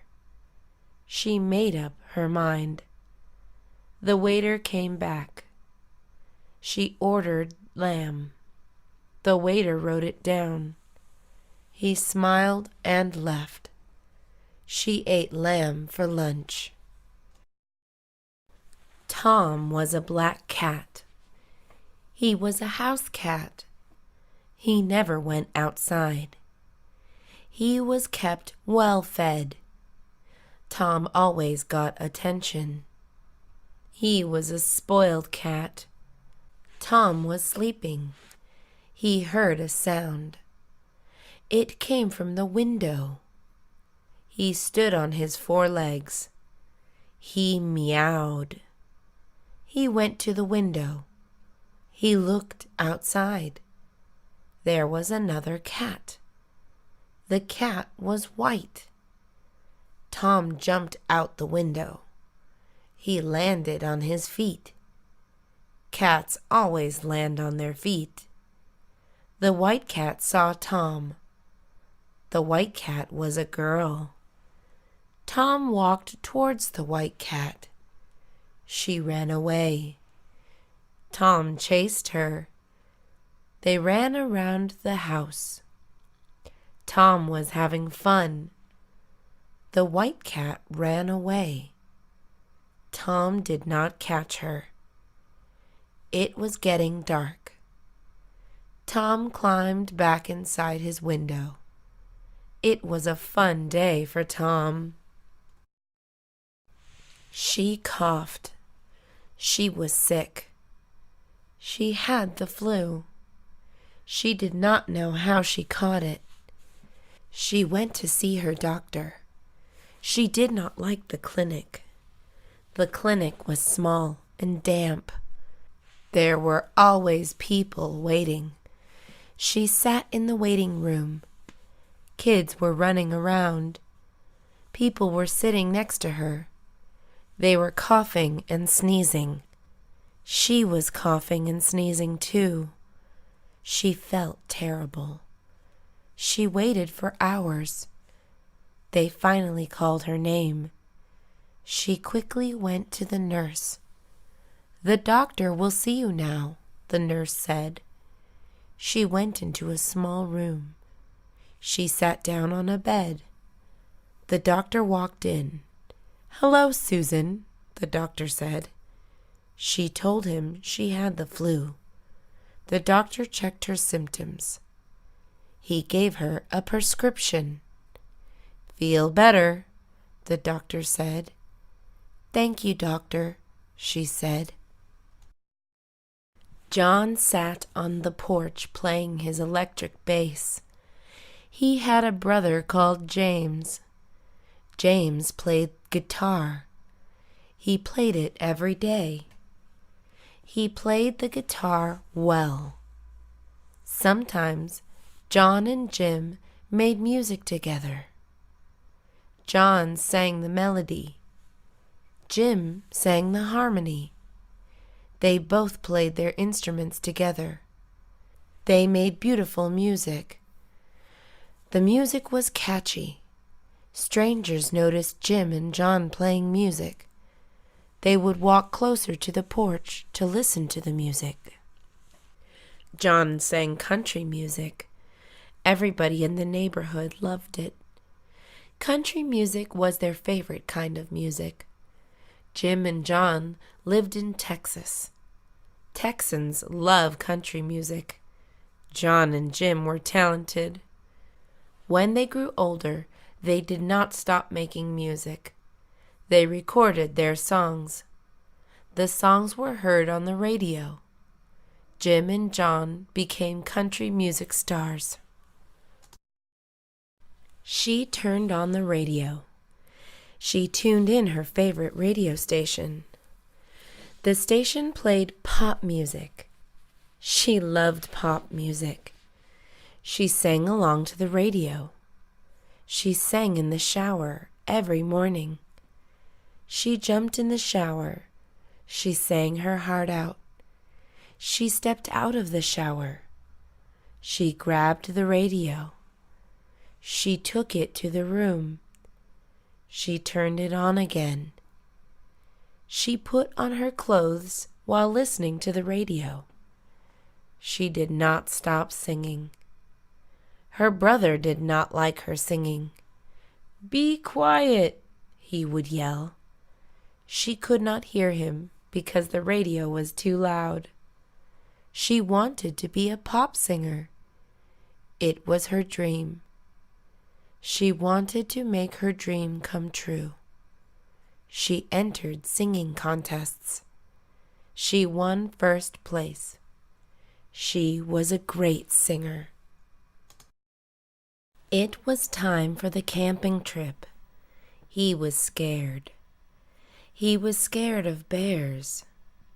He did not want to be eaten. He was also scared of bugs, ghosts, and poison ivy. His family packed a bug spray and a first aid kit. His brother told him ghosts were not real. He was still scared of everything. It was his first time camping. He was also excited. He brought his journal. He wrote in the journal, "Dear Journal, I hope I do not get eaten by a bear." It was his worst fear. Bears were huge. He saw one on television. They had sharp teeth. They had big claws. They roared loudly. It was the night before the trip. He could not go to sleep. He could not stop thinking about the bear. He went to sleep. He dreamed about bears. It was not a nice dream. He woke up. He was tired. He had a hard time going to sleep. He tossed and turned all night. He was scared. He had bad dreams. He dreamed about bears. It was the first day of the camping trip. It was early morning. He hid in his blankets. His family called his name. "Henry, it's time to get ready," called the family. He ignored his family. He did not want to go. He stayed in bed. He was excited about going camping before, but now he was too scared. "I do not want to go anymore," he said. His dad came in his room. He took off Henry's blankets. He picked him up. He put his clothes on. He put him in the car. "Do not be scared," he said to Henry. Henry was still scared. The camping trip lasted 3 days. Henry was not scared. There was nothing to be scared about. There were no bears. It was a nice camping trip. He liked her. He liked her smile. He liked her voice. He liked her hair. He liked her nature. She did not know that he liked her. She did not know him. He was a stranger to her. It did not matter for him. He wanted to talk to her. He waited for the right time. She was always with her friends. He waited until she was alone. She was walking down the street. She was going home. She was alone. He was driving to the store. He saw her. He drove up to her. She turned around. She saw him in the car. "Hello, what is your name?" he said. She ignored him. She did not want to talk to strangers. "Would you like a ride home?" he asked her. "No, thank you," she replied. He parked his car. He got out of his car. He walked up to her. She was standing on the sidewalk. He stood in front of her. "I have to go home," she said. She walked past him. He followed her. He wanted to talk to her.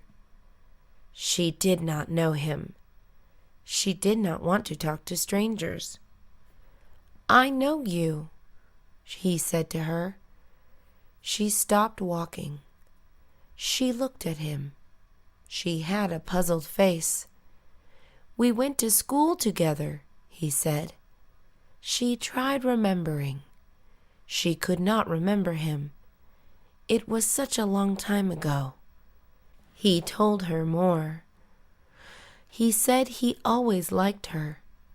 He liked her during school. He liked her after school. She was struck. She did not know what to say. "Want to go out?" he asked her. She thought about it. She gave him her phone number. She smiled and left. He was happy. He smiled. He woke up late. His alarm rang, but he did not hear it. He was late for work. He jumped out of bed.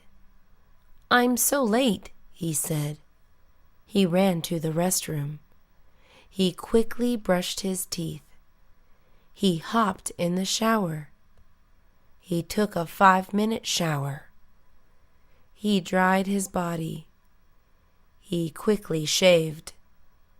He cut himself. He shaved too fast. He was not careful. He washed his cut. He covered it with a Band-Aid. He ran to his closet. He grabbed his suit. He ironed it fast. He put on his suit. The suit still had wrinkles. He got in his car and drove away. There was traffic on the road. He honked his horn. He arrived at his company. He was 1 hour late. The bell rang. She was not at school. She was still at home. She was in bed sleeping. She stayed up late with her friends last night. They watched movies. Her school called her parents. Your child did not go to school. Mom was surprised. She was upset. She was at work. She went back home. She slammed through the door. "Wake up!" she yelled at her daughter.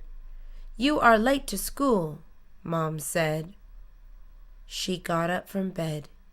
She changed quickly. She was scared of her mom. She knew she was serious. Mom did not fool around. She drove her to school. "Do not be late to school again," Mom said. "Okay, Mom," she said. She was still sleepy. Today was a big day. 5 friends had planned to go out. The plan was to go to a restaurant. It was a good restaurant. It served all-you-can-eat food. Everybody was excited. They had gone there before. It was their favorite restaurant. The restaurant was far. It took 1 hour to drive there. It took 2 hours on the bus. One of the friends drove a car. He had just purchased it. He drove his friends to the restaurant. There was no traffic on the way. They arrived in 30 minutes. Everybody was starving. They ordered their food. The restaurant was full of customers. The restaurant was special. It served raw food. You had to cook your own food. There was a grill on the table. It was fun. Everybody ate a lot of food. The bill was expensive. It was their 1-year anniversary. They went to the theater. He met her at the theater. She was with her friends. He was with his friends. They watched the same movie. They met after the movie. He asked her out on a date. They became good friends. The theater was empty today. They walked to the counter. They looked up at the screen. The screen listed the movies playing. He wanted to watch an action movie. She wanted to watch a comedy. The two talked to each other. They were deciding what movie to watch. They chose to watch a comedy. They bought their tickets. They went to their seats. The movie started. They laughed throughout the movie. The movie was very funny. It lasted 1 hour and a half. It ended and the credits started rolling. They got up from their seats. They went home laughing. Monday is the first day of the week. He did not like Mondays. He had to go to work. He worked at the post office.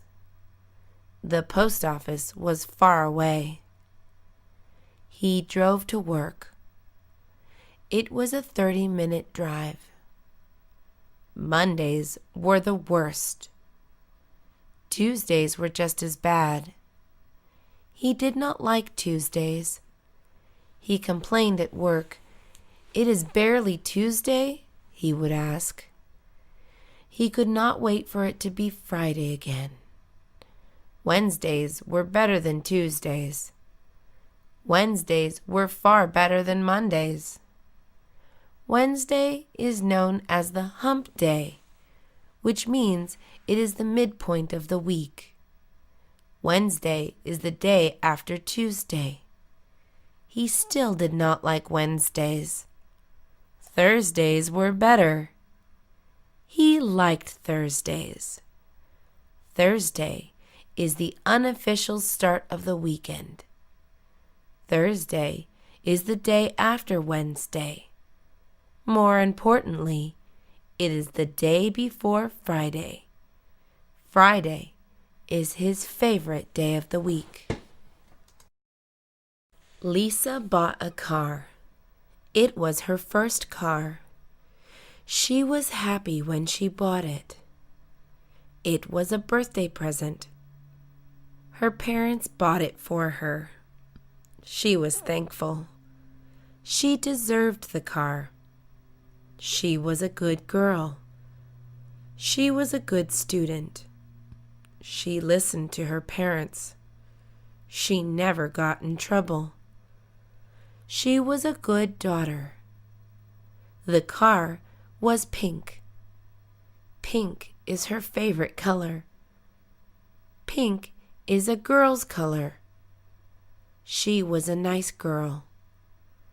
Her car was not cheap. Her parents did not pay for it all. They paid half. She was to pay for the rest. She had to get a job. She learned to drive. She got a job. She drove to work. She was an adult now. Lisa was responsible. Her parents were proud of her.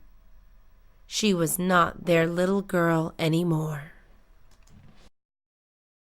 He was getting ready for the party. The party was at night. It was going to be a big party. All his friends were going. He never went to parties. This was his first time going to one. He was nervous. He was excited. He was a shy guy. He did not talk a lot. He had only 5 friends. His friends were shy too. They did not want to be shy anymore. He got ready for the party. He dressed himself nicely. He combed his hair. He brushed his teeth twice. He trimmed his mustache. He looked in the mirror.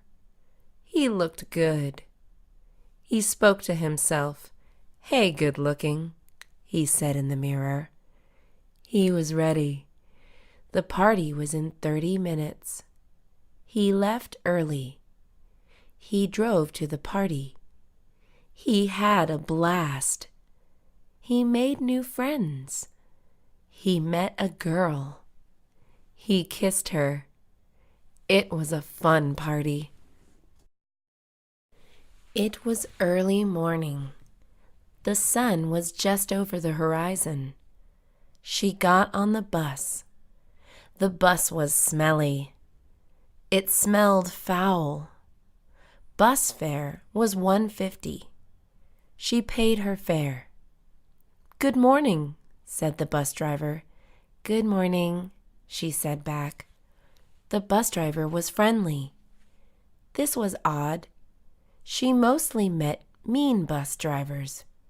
She wondered why. The bus was full. She looked around for seats. There were no seats in the front. She looked to the back. There was 1 seat available. She made her way to the back. There were a lot of people. "Excuse me," she said. She touched elbows with people. The people let her through. She reached the back of the bus. Her seat had been taken. She held onto the pole and stood. It was a brand new day. She was happy. It was her first day of university. The bus rode on. He took a deep breath. He looked down. The water looked cold. He was nervous. "Come on, jump," said his friends. He was on a ledge of a cliff. It was a big drop. All his friends had jumped. They were swimming in the water. His friends waited for him. 15 minutes had gone by. He had not jumped. "What are you, chicken?" teased one of his friends. He was scared indeed. He imagined bad things. He imagined breaking his bones. He imagined drowning. He imagined being eaten by a fish. "I don't think this is a good idea," he said to his friends. His friends then told him not to do it. They were worried. He stepped off the ledge. He climbed down. He safely got in the water. He was safe. He was relieved. They were on a train. He sat across from her. He looked at her. She looked familiar. She was writing on her iPad. She looked concentrated. The train sped along its tracks. It made large sounds. There were many passengers on board. He looked to his right. He saw a man with long hair. He saw a woman holding a dog. He saw a kid with food on his face. He looked to his left. He saw an old man with a cane. He saw a young lady crossing her legs. He saw a fat man eating peanuts. No one looked familiar except her. She sat in front of him. He thought for a minute. He could not remember. The train had come to a stop. It had reached its destination. Passengers were exiting the train. He lost sight of her. He looked around to see where she went. She was nowhere in sight. It had been a long train ride. Her bottom was sore. She stretched her legs and neck. She grabbed her luggage. She got off the train. She headed towards the street. She called a cab. She entered the vehicle. "Welcome to San Francisco," said the cab driver. She smiled and said, "Thank you." She was finally home. It had been a while since she left home. The cab arrived at her house. She paid him the fare. "Thank you very much," he said. He drove away.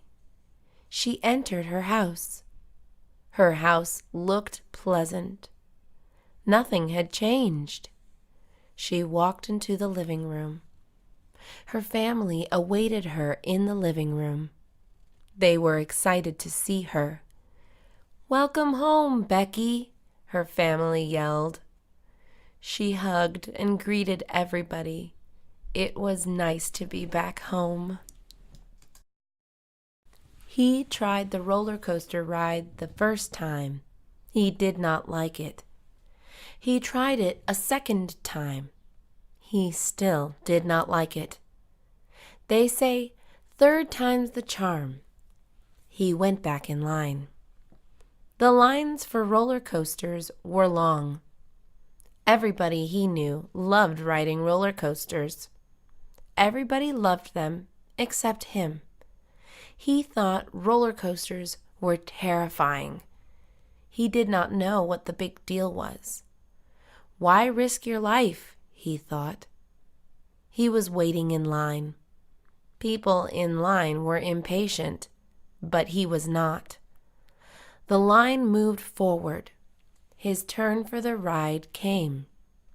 He was strapped on the roller coaster. "Please keep your hands and legs together," he was told. The roller coaster began moving. It slowly ascended to the top. It plummeted to the bottom. He vomited all over himself. The big race was tomorrow. He would be competing with people from other schools. It was his first big race. He was worried, but he was also excited. He was the fastest boy in his school, and he had been training for months.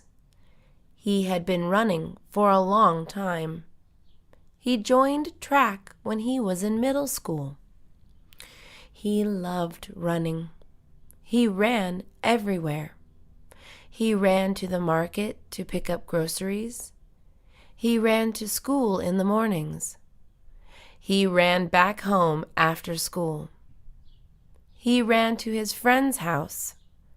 His friends lived far away. He did not mind running. Running was his passion. It was the night before the race. He had a good night's sleep. In the morning, he woke up ready. The race was in a couple of hours. He got ready. He was not nervous anymore. He was prepared to race. Everybody has friends. Some people have many friends. Others have only a few. Alex had many friends. He liked making friends. Every day he made new friends. Alex was good at making friends. He was good at small talk. He was not at all shy. Alex made friends everywhere he went. He made friends at the store. Shopping for food? He asked a stranger. I sure am, the stranger said. Alex continued talking to the person. He had made a new friend. He made friends at the bank. Making a deposit? He asked another stranger. Yes, sir, the stranger replied. A conversation followed. Making friends was easy for Alex. He was a friendly guy. Everybody who knew Alex liked him. Everybody that Alex knew was his friend. Alex did not know any strangers. If he met one, they quickly became friends. Alex wanted to have all the friends in the world. Susan had a garden. She planted fruits and vegetables. The garden was in her backyard. Her backyard was wide and long. She had plenty of space. Susan's garden took up most of the space. Her garden grew several kinds of fruits. It grew watermelons, grapes, strawberries, avocados, oranges, and papaya. Some fruits grew from the ground. Others grew on trees. Susan's garden also grew several kinds of vegetables. It grew tomatoes, potatoes, squash, carrots, and eggplants. Susan was proud of her garden. She worked hard to maintain it. Every day, she watered her garden. Her fruits and vegetables tasted great. It was because of her care and love. Everybody in her neighborhood ate from her garden. Susan sold the fruits and vegetables at low prices. She made good profit. Susan did not sell it all. She always kept enough for herself. She knew that fruits and vegetables were good for her health. He dreamed a lot. He had good dreams. He had bad dreams. Sometimes he had strange dreams. He dreamed he was a cowboy. He rode a horse and gunned down bandits. He dreamed of being an astronaut. He orbited the Earth in a spaceship with zero gravity. These were good dreams. He dreamed he was in a room full of people. In the dream, he was naked. Everybody in the room laughed at him. He dreamed he was on a boat in the middle of the ocean. He was lost at sea. The boat was sinking. These were bad dreams. He dreamed of unknown places, places that seemed bizarre. He dreamed of worldly creatures that looked like humans. These were weird dreams. His dreams were fascinating. He wondered what they meant. He wrote down his dreams in his journal. He kept it safe in a box. Sweat poured down his face. The sun beat down his back. Every step he took was tiring. He was worn out. He kept moving forward. It was a steep hill. He looked up ahead. There were more hills. He was hiking up a canyon. There were rocks everywhere. He saw a stream below. The plants were all around. He had been hiking for over an hour. He was high up. The view was wonderful. He could see for miles and miles. He saw wildlife in the distance. He had not reached the very top. He needed to hike for 1 more hour. He took a drink from his canteen. He reached into his backpack. He pulled out a banana and ate it. He pressed on. The hills were slippery. He almost slid a couple of times. He got to the top. He looked around. It was breathtaking. Rainwater dripped down the window. Lightning flashed from the sky. There was no one outside. There was a storm coming. He had a plan for tonight. The plan was canceled because the coming storm outside looked gloomy. The sidewalks were wet and looked gray. The trees swayed back and forth. The wind was blowing hard. There were tree branches and leaves on the ground. He was safe inside his home. He turned on his television to watch the 5 o'clock news. The weatherman came on. He warned everyone to stay inside. The storm was to last all through the night. It was cold inside his home. He turned on the heater. Thunder roared from outside. Suddenly, the light went out. There was no more electricity. He lit some candles and grabbed a flashlight. The storm was going on. He fell asleep on the couch. He woke up in the morning. The storm had ended. It was a sunny day. There were 5 of them. They were good friends. "What time is it?" one of them asked. It was almost 9 o'clock. They all looked at each other. It was time to leave. They were all excited. They entered the car. One of them drove.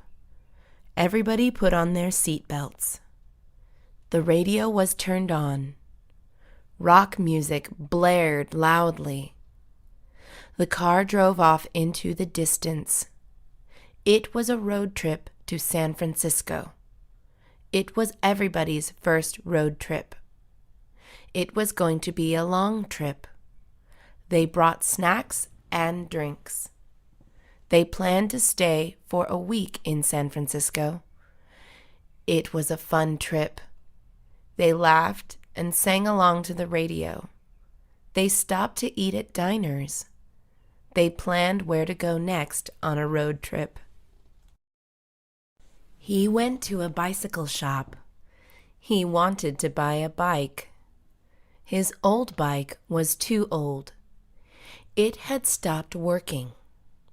He entered the bike shop. There were bikes all around. There were bikes on the walls. There were bikes in the aisles. Some bikes were even hung upside down from the ceiling. He knew what bike he wanted. He approached the salesman. He told him what bike he wanted. The salesman took him to a room. There were more bikes in the room. He liked what he saw. He quickly chose a bike to buy. It was a small black bike. He paid for it and rode it home. It cost him $500. It was worth the price. He used the bike for tricks and stunts. He never fell. He was a professional bike rider. She went to the library. It was close to home. The library was quite small, but it was a nice library. She needed to check out a book. It was a book for her school. She did not want to buy it. It is free to check out books at the library. The library is open to the public. Libraries provide access to knowledge. She walked inside the library. It was nice and quiet. The library was also cool. She went to the front desk. She asked for her book. A librarian helped her find it. She was thankful for the help. The librarian was happy to help. She talked to the librarian. They spoke about libraries and librarians. It was an interesting conversation. She learned a lot of things. She left the library and went back home. The librarian had inspired her. She wanted to be a librarian one day. He was from Tennessee, but he did not want to stay there. He traveled all around. He left at the age of 18. He had no money. He had no car. He hitchhiked to California. His family could not stop him because he was an adult. It was his dream to wander. He was a good-looking man. He did many odd jobs. He met many people. California is a big state. There are a lot of people in California. He lived in different places. He never stayed in one place. He kept traveling. He did not think about the future. He lived his life one day at a time. He did not have many belongings. He had a small backpack. It held his clothes. He had a guitar and a picture of his parents. This was all he carried. One day, he would go back home. He drove to the airport. He waited for his flight. He waited for an hour. His flight was ready. He boarded the airplane. The airplane was huge. It was going to Boston. He had family in Boston. He lived in Los Angeles. He was a teacher. He taught at a community college. He loved his job. His family was proud of him. He was going to see them. It was a family reunion. He looked forward to seeing everybody. 5 years had passed since he was in Boston. He brought sweaters and jackets because Boston was cold at this time of year. The airplane took off. His ears popped. He put on his headphones.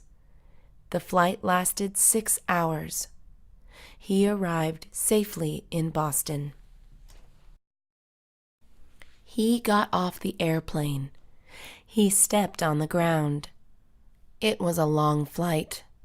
There was a baby crying on the flight. He could not sleep. He exited the airport. He called a taxi. It drove him home.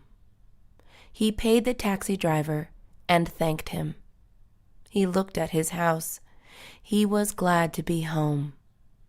The lights were on inside. He saw shadows through the window. His family reunion had started. He knocked on the door. His father opened the door. "Welcome back home, Greg," he said, smiling. He went inside. He greeted everybody. He said hello to cousin Alex. He hugged and kissed his grandmother. He shook the hand of his brother-in-law. He hugged his sisters and brothers. He was overjoyed to see his mother. His mom gave him a big kiss. It was a good family reunion. He did not want to go back to California. She put on her best shoes. She put on her nicest shirt. She got into her dress pants. She brushed and straightened her hair. She applied her makeup. She sprayed perfume on herself. She was ready for her job interview. She looked in the mirror one more time. She looked professional. She grabbed her purse and walked out the door. She entered her car and drove away. The interview was on the 6th floor of a building. She took the elevator. She entered the interview room. She was greeted by 4 people. They were all dressed in suits. The interview began. They asked her hard questions. She answered the best she could. She was confident and friendly. They liked her. She got the job. She was overjoyed. The mailman knocked on the door. No one answered the door. He had a package to deliver. He needed the person's signature. It was a heavy package. He rang the doorbell. Still, no one answered. He looked through the window. There was someone inside. A girl was napping on the couch. He knocked on the window. The girl was sound asleep. He used his voice. He called her name. She woke up. She saw the man through the window. She opened the door. She asked who he was and what he wanted. "I'm the mailman, can't you tell?" he said and pointed to his uniform. She was half asleep. "I have a package for you," the mailman said. She asked how he knew her name. He said her name was on the package. She signed for it. She took the package inside. It was heavy. It was a nice sunny day. He was at his aunt's house. His cousins were there too. He saw a frisbee on the floor. He picked it up. He loved playing frisbee. It was a fun and simple game to play. He had played it all the time. He needed someone else to play with. He asked his cousins, "Do you guys want to play frisbee with me?" They said yes right away. They asked their parents for permission. They were given 2 hours to play. They went to the park to play. He told his cousins to spread out. His cousins had never played frisbee before. They were excited to play. He had the frisbee in his hand. "Catch!" he yelled at one of his cousins. He tossed the frisbee at him. The frisbee flew in the air. It looked like a flying saucer. His cousin caught it. He tossed it back. They played frisbee for 2 hours. It was fun. He had a stomach ache. He did not know why. Was it something he ate? He wondered. He remembered what he ate that day. He ate eggs in the morning. He also had toast and milk. Later, he had a snack. The snack was a cookie. It was a chocolate chip cookie. Then he ate lunch.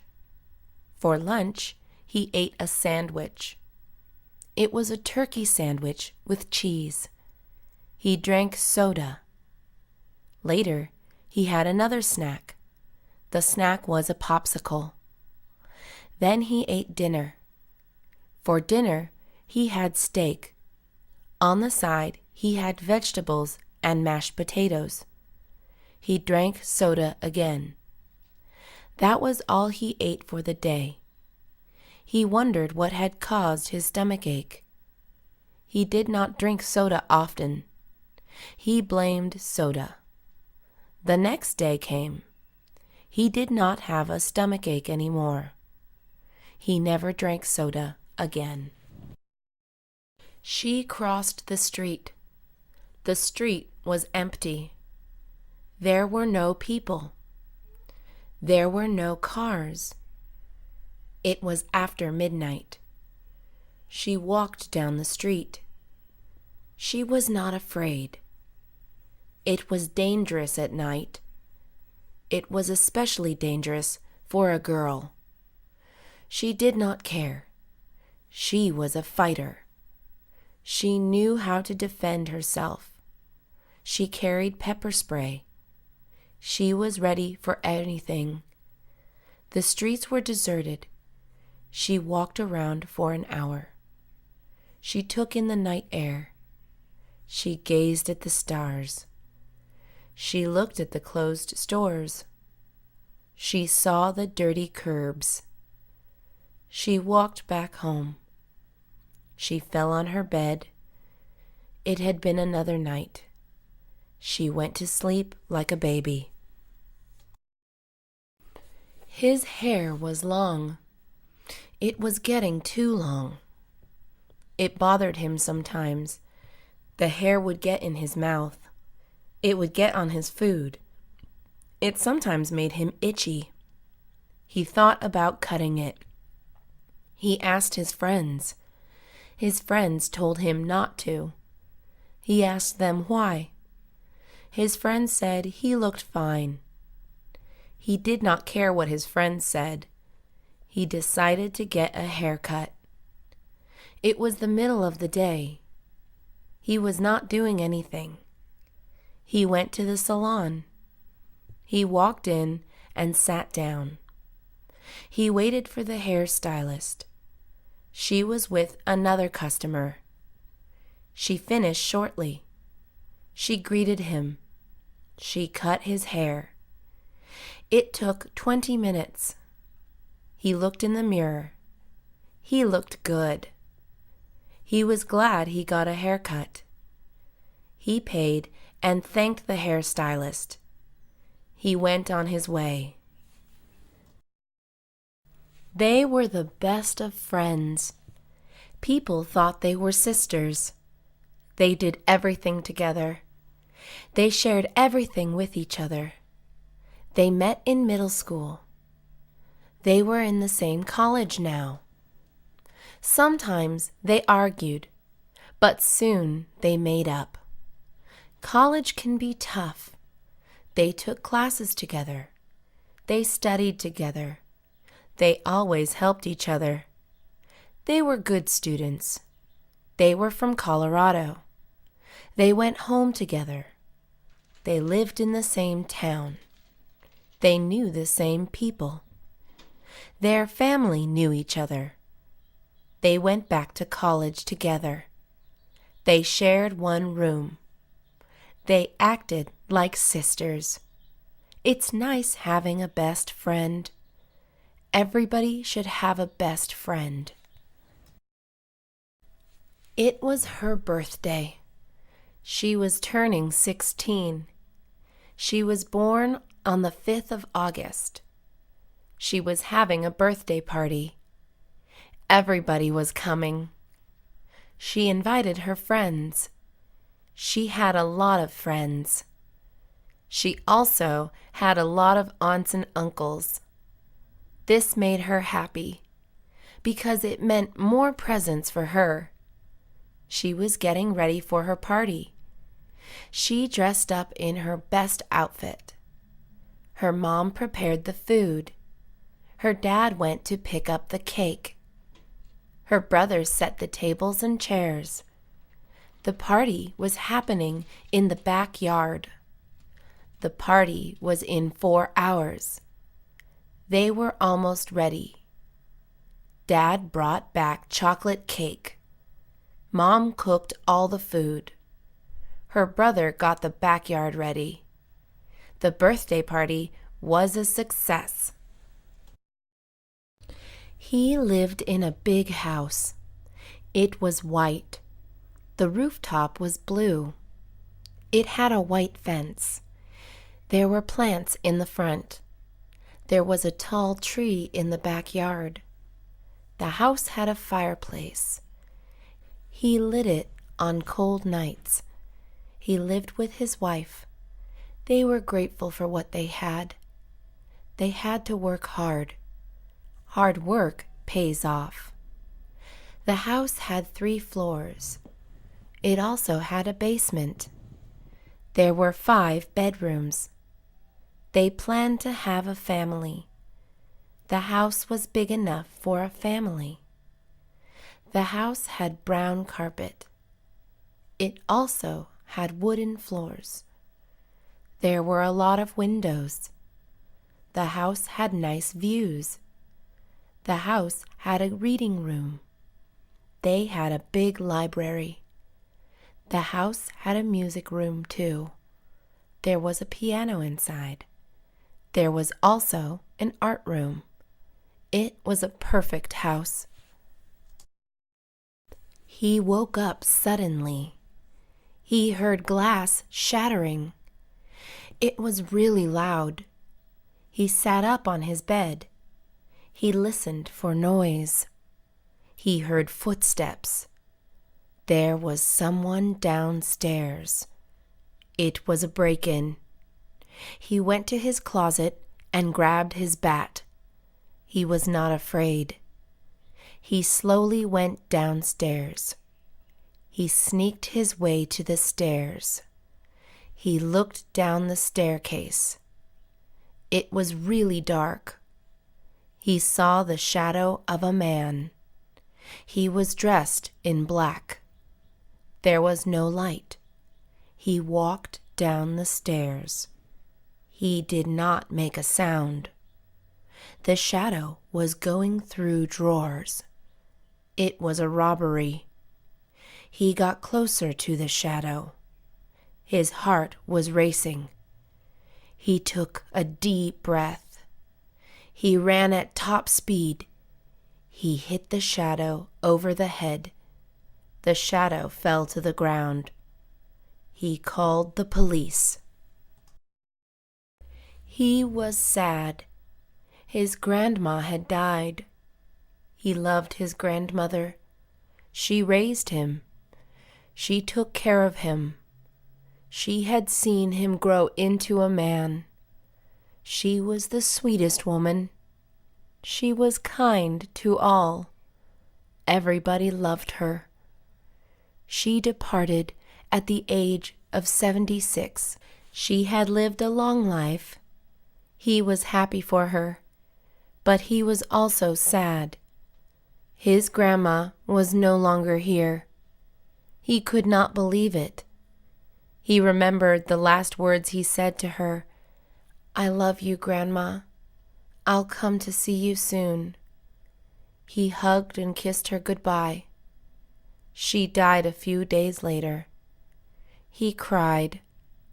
Her funeral was held shortly. All her family was there. Friends had also gathered. He helped carry the coffin. It was a hard thing to do. He would never forget his grandmother. The circus was in town. It was a big attraction. Everybody in town went. The circus was a lot of fun. They had clowns. The clowns juggled bowling pins and danced around. The kids liked the clowns. The circus also had magicians. The magicians performed magic tricks. The teenagers liked seeing the magician perform. The circus had animals. The animals had handlers. The handlers made the animals do tricks.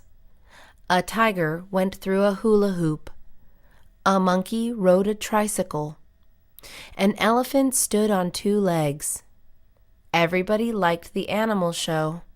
There were also rides. The circus stayed in town for 3 days. It went from town to town.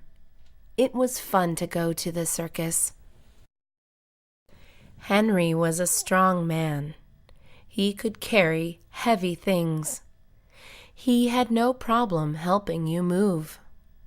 Mary asked Henry if he could help her. He said sure. Mary owned a lot of furniture. Henry carried it all. He put it in the moving van. He did not struggle. He was strong and able. "Thank you, Henry," Mary said.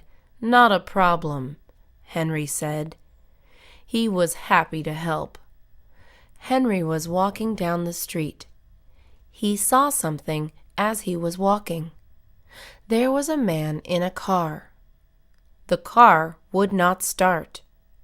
There were other cars behind him. He was blocking the road. Henry took action. He went behind the car. He pushed with all his might. He moved the car. It was out of the way. The man thanked Henry. "You are strong," said the man. Henry agreed. He waved goodbye. It was a family trip. They drove to the zoo. The zoo was far away. The children were excited. They had never seen wild animals before. They had only seen cats and dogs. They wanted to see bears and gorillas. The older sibling was not excited. He had been to the zoo before. He had been there too many times. It was now his 10th time. He did not want to go there any more. Mom and Dad liked the zoo. It was a good learning experience. Grandpa was also going. He was sound asleep. They arrived at the zoo. They saw all the animals. They heard a bear roar. They touched the starfishes. They saw the gorillas. It was a long day. The family got tired. They sat and ate food. They went back to their car. They drove back home. Her tooth was aching. She could not eat. It hurt every time she chewed.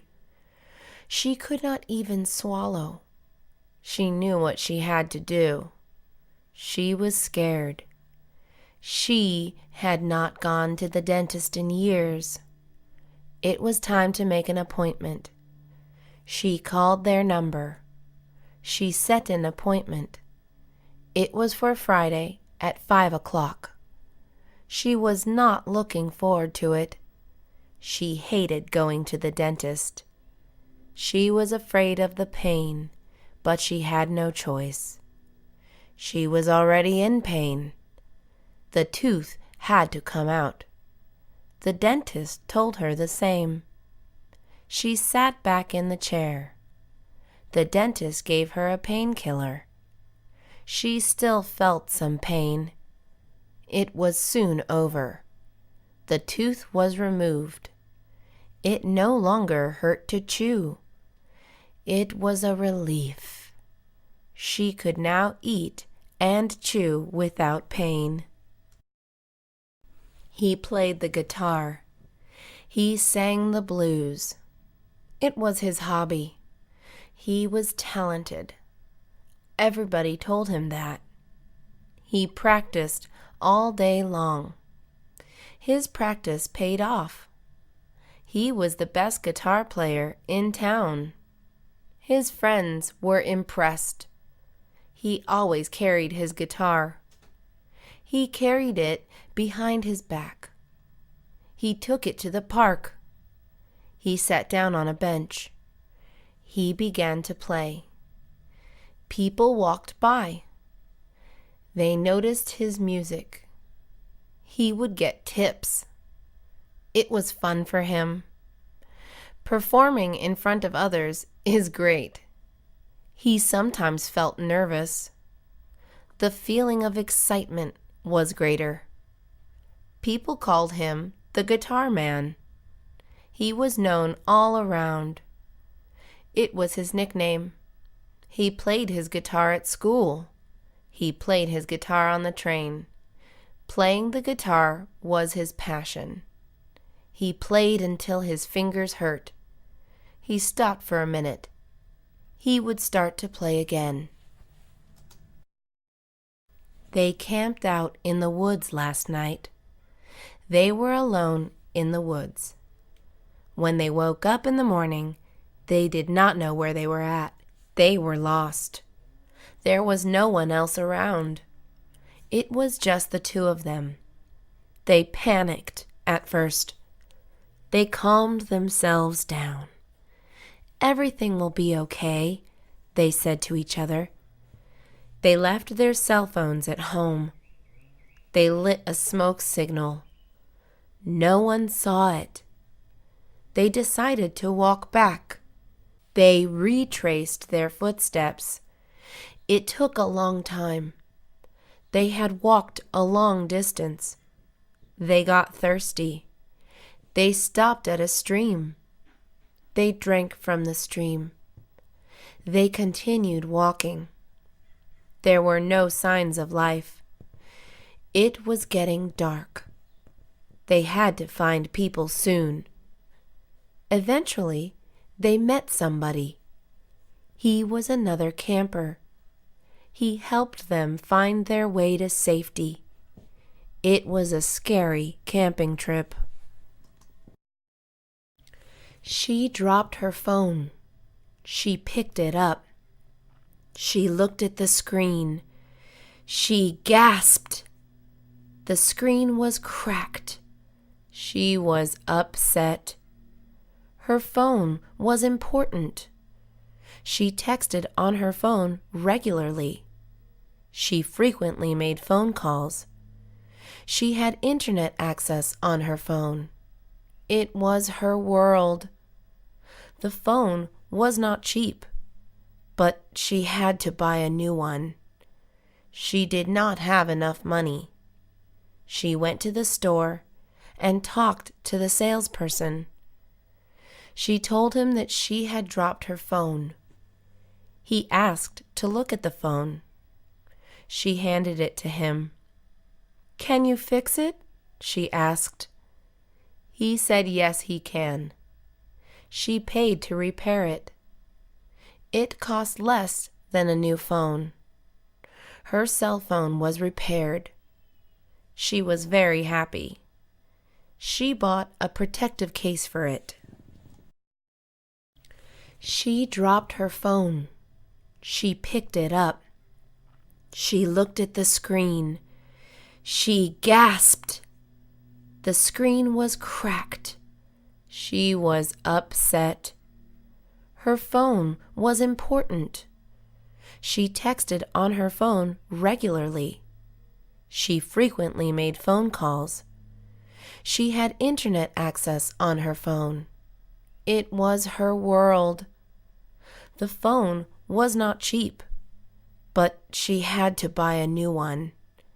She did not have enough money. She went to the store and talked to the salesperson. She told him that she had dropped her phone. He asked to look at the phone. She handed it to him. "Can you fix it?" she asked.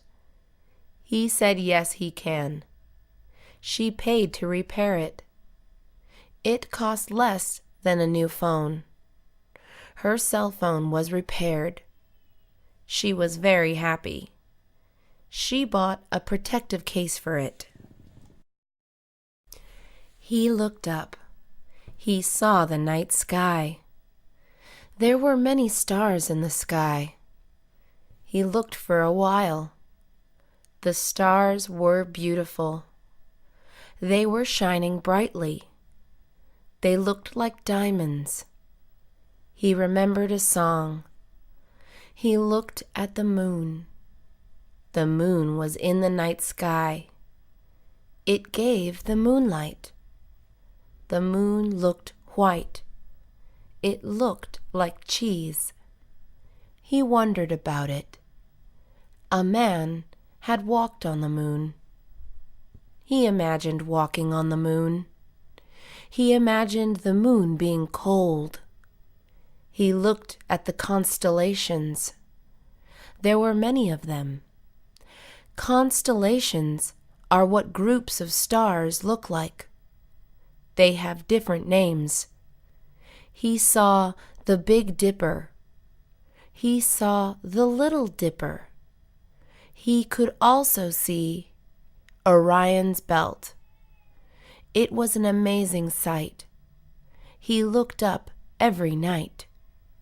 He believed in aliens. He hoped to see one. The night sky is full of wonders. The house phone was ringing. She went downstairs. It was dark. She watched her steps and slowly went down the stairs. Who is calling? She wondered. She got downstairs. The phone was in the kitchen. She reached for the light switch.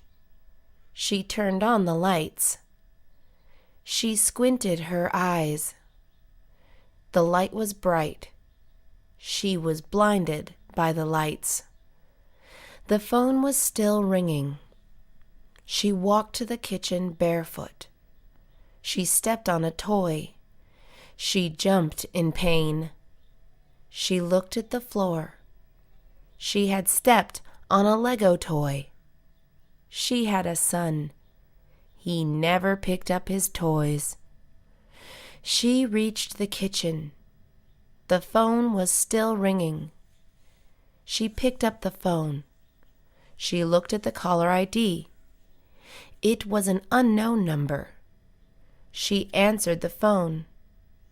Hello? There was no reply. The phone clicked. It was a wrong number. Comic books are illustrated stories. He loved comic books. He had many comic books. They were all on a shelf. His friends collected comic books too. He sometimes traded comic books with them. He read comic books all night. He turned off the lights. He grabbed a flashlight. He sat up in bed. He wrapped a blanket around him. He stayed up reading his comic books. He had a fun time. He went to the comic book store. He went each Friday after school. The comic book store was great. It had new issues of comics. His favorite comic book hero was Spider-Man. He bought all his issues. He stayed at the comic book store. There was a couch inside. He did not always have money. He read the new comic book issues in the store. He saved his allowance for comic books. He was on the highest floor of a tall building. The building was a skyscraper. He was with his dad. His dad worked on the building. He met his dad's co-workers. They were all kind. He asked his dad a question. Is it not scary working so high up? Dad answered no. He said it was not noticeable. His son noticed. He kept thinking about it. They were so high in the sky. He imagined the building falling down. He was scared of heights. His dad told him not to think about it. He could not stop thinking about it. It was time to go home. They went down the elevator. It was a long ride. He did not want to come back. It was too frightening for him. Her name was Jane. She lived in Los Angeles. She was born there. She loved Los Angeles. She went to work in downtown Los Angeles. There are many people in Los Angeles. She drove to work every day. She looked out her window. There were people walking down the street. Some were white, Some were black and others were brown. This did not matter. They were all natives of Los Angeles. She went out with friends. They went to restaurants and shows. Los Angeles had many restaurants. Her favorite were Indian restaurants. Los Angeles has many performers. She saw famous artists and bands. It was fun going out in Los Angeles. She often came back home late. She was always safe. She never spoke to strangers.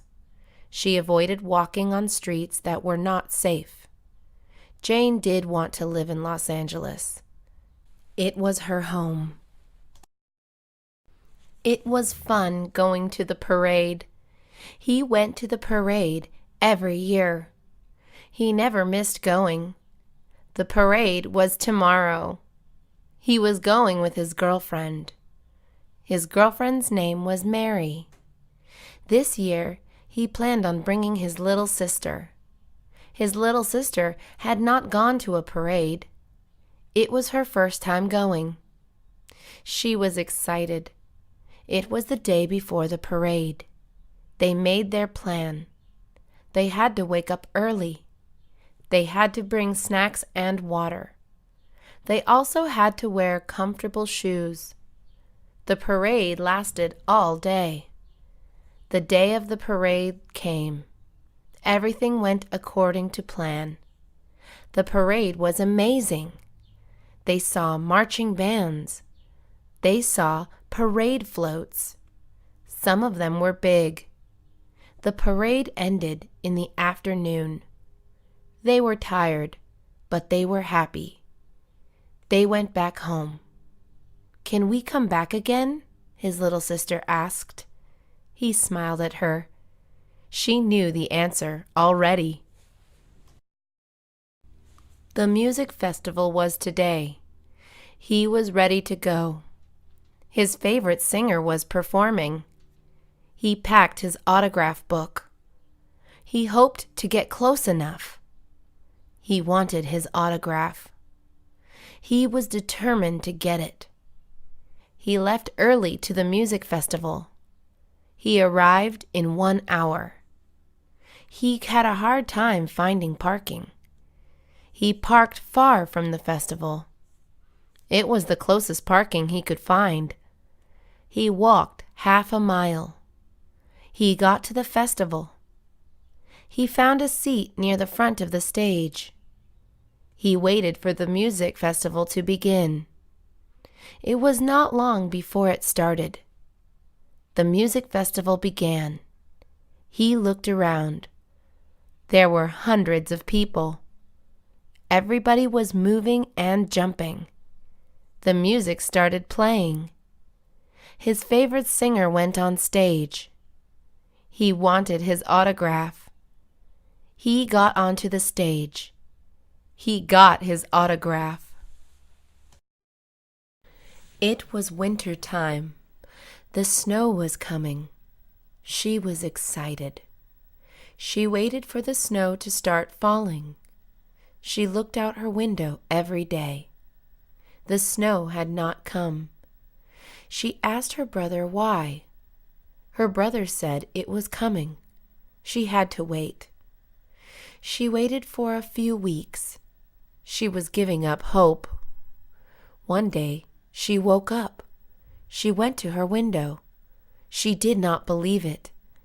It was finally snowing.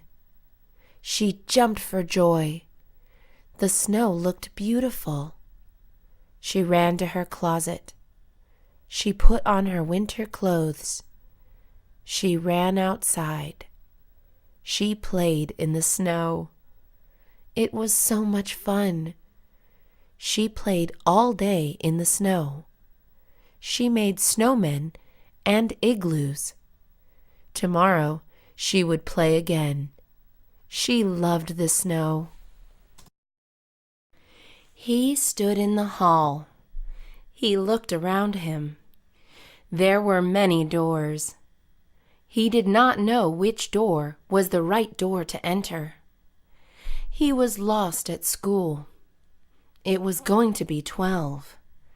He was going to be late. It was his first day of college. His class was in room 190.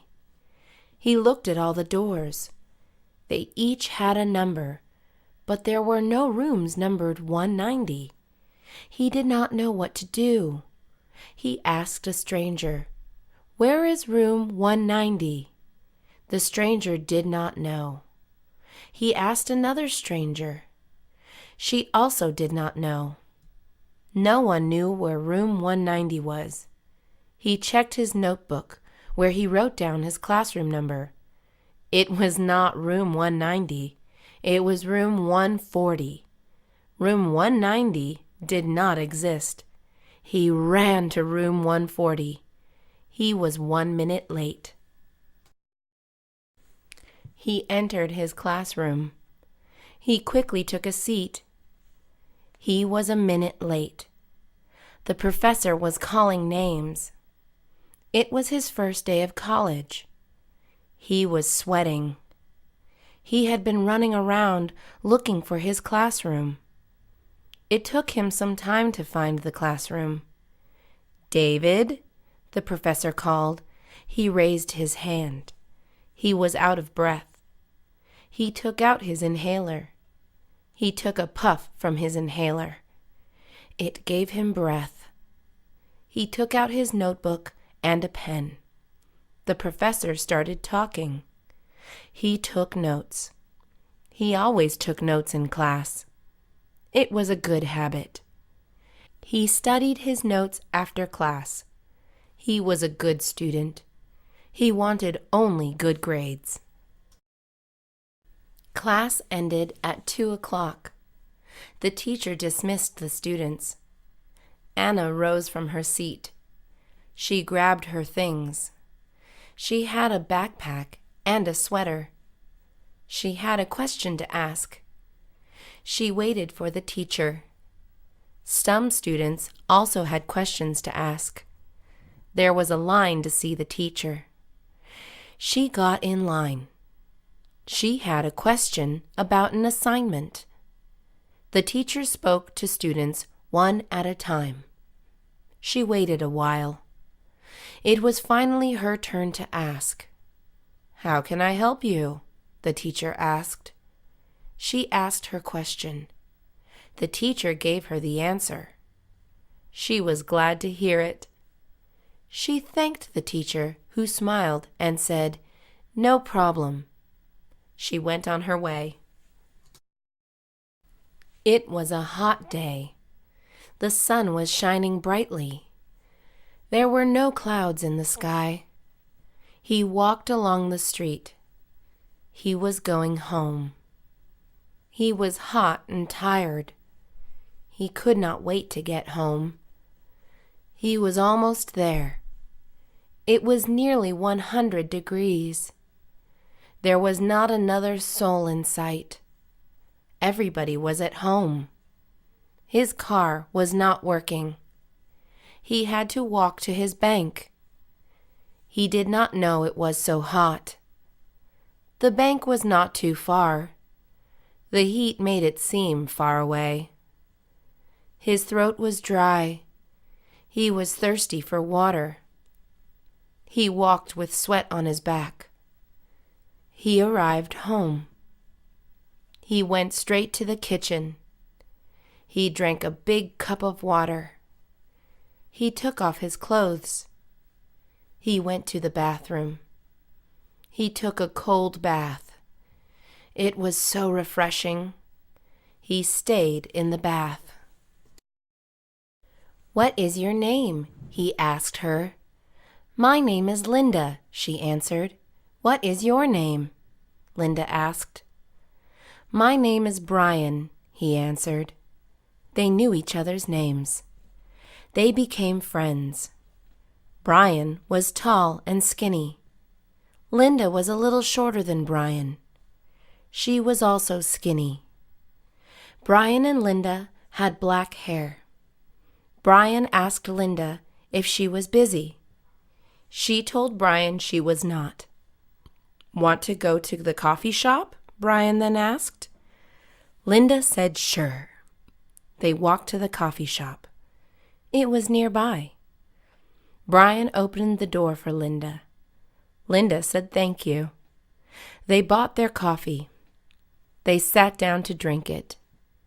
They talked to each other. Brian learned about Linda. Linda learned about Brian. The two were alike. Brian walked Linda home. It was nice meeting you, Linda said to Brian. Likewise, Brian replied. It was a hot summer day.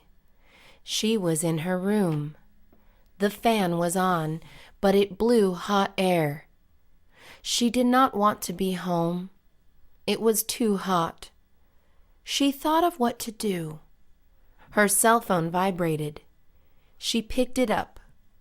She received a text message. It was from her friend. The text read, "Let's go to the pool." She replied with yes. She got ready immediately. She grabbed her towel, sunscreen, sunglasses, and shampoo. She also packed her bathing suit. She went to the pool. Her friends were in the pool. She went to the lockers. She changed into her bathing suit. She applied her sunscreen. She jumped in the pool. The water was cool and refreshing. She splashed around with her friends. She no longer felt hot. She stayed in the pool all day. It was winter. The streets were covered with snow. The air was cold outside. She was at a friend's house. They did not know what to do. She sat in the living room. Her friend sat beside her. They put on a movie. The movie was boring. They stopped playing the movie. She got out a board game. They started playing. The board game was missing pieces. They stopped playing. "What do we do now?" she asked her friend. "Let's go ice skating," the friend said. They went to an ice skating rink. They left in a car together. They arrived at the place. There were a lot of people skating. They bought their pass. They put on their figure skates. They skated on the ice. She slid a couple of times. They ice skated for hours. It was so much fun. They left around 8 o'clock. They went back the next day. It was nighttime. He was home using his computer. His friend messaged him. The message was an invitation. He was invited to the theaters. He said yes to the invitation. He shut down his computer. He got ready to leave. He grabbed his wallet and drove to the theaters. His friends were waiting for him.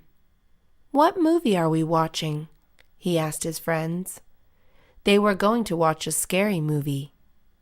He did not like scary movies. He was a big chicken when it came to watching scary movies. He watched the movie anyway. They bought their tickets and went inside. They took their seats. The movie started to play. It was the scariest he had ever seen. Everybody went home. After he got home, he was too scared to sleep.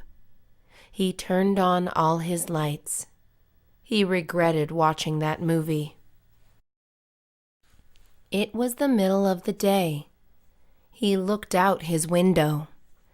He saw his lawn. The grass looked long. He decided to mow the lawn. He stepped into his garage.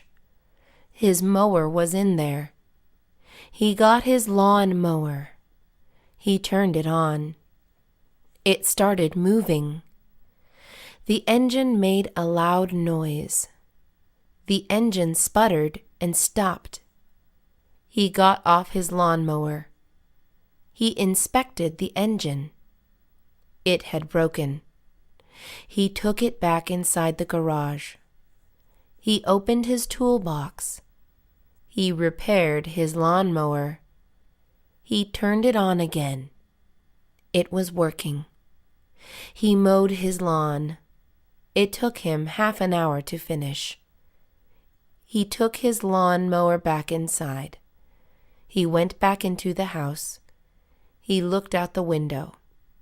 The lawn looked nice. He loved his lawn.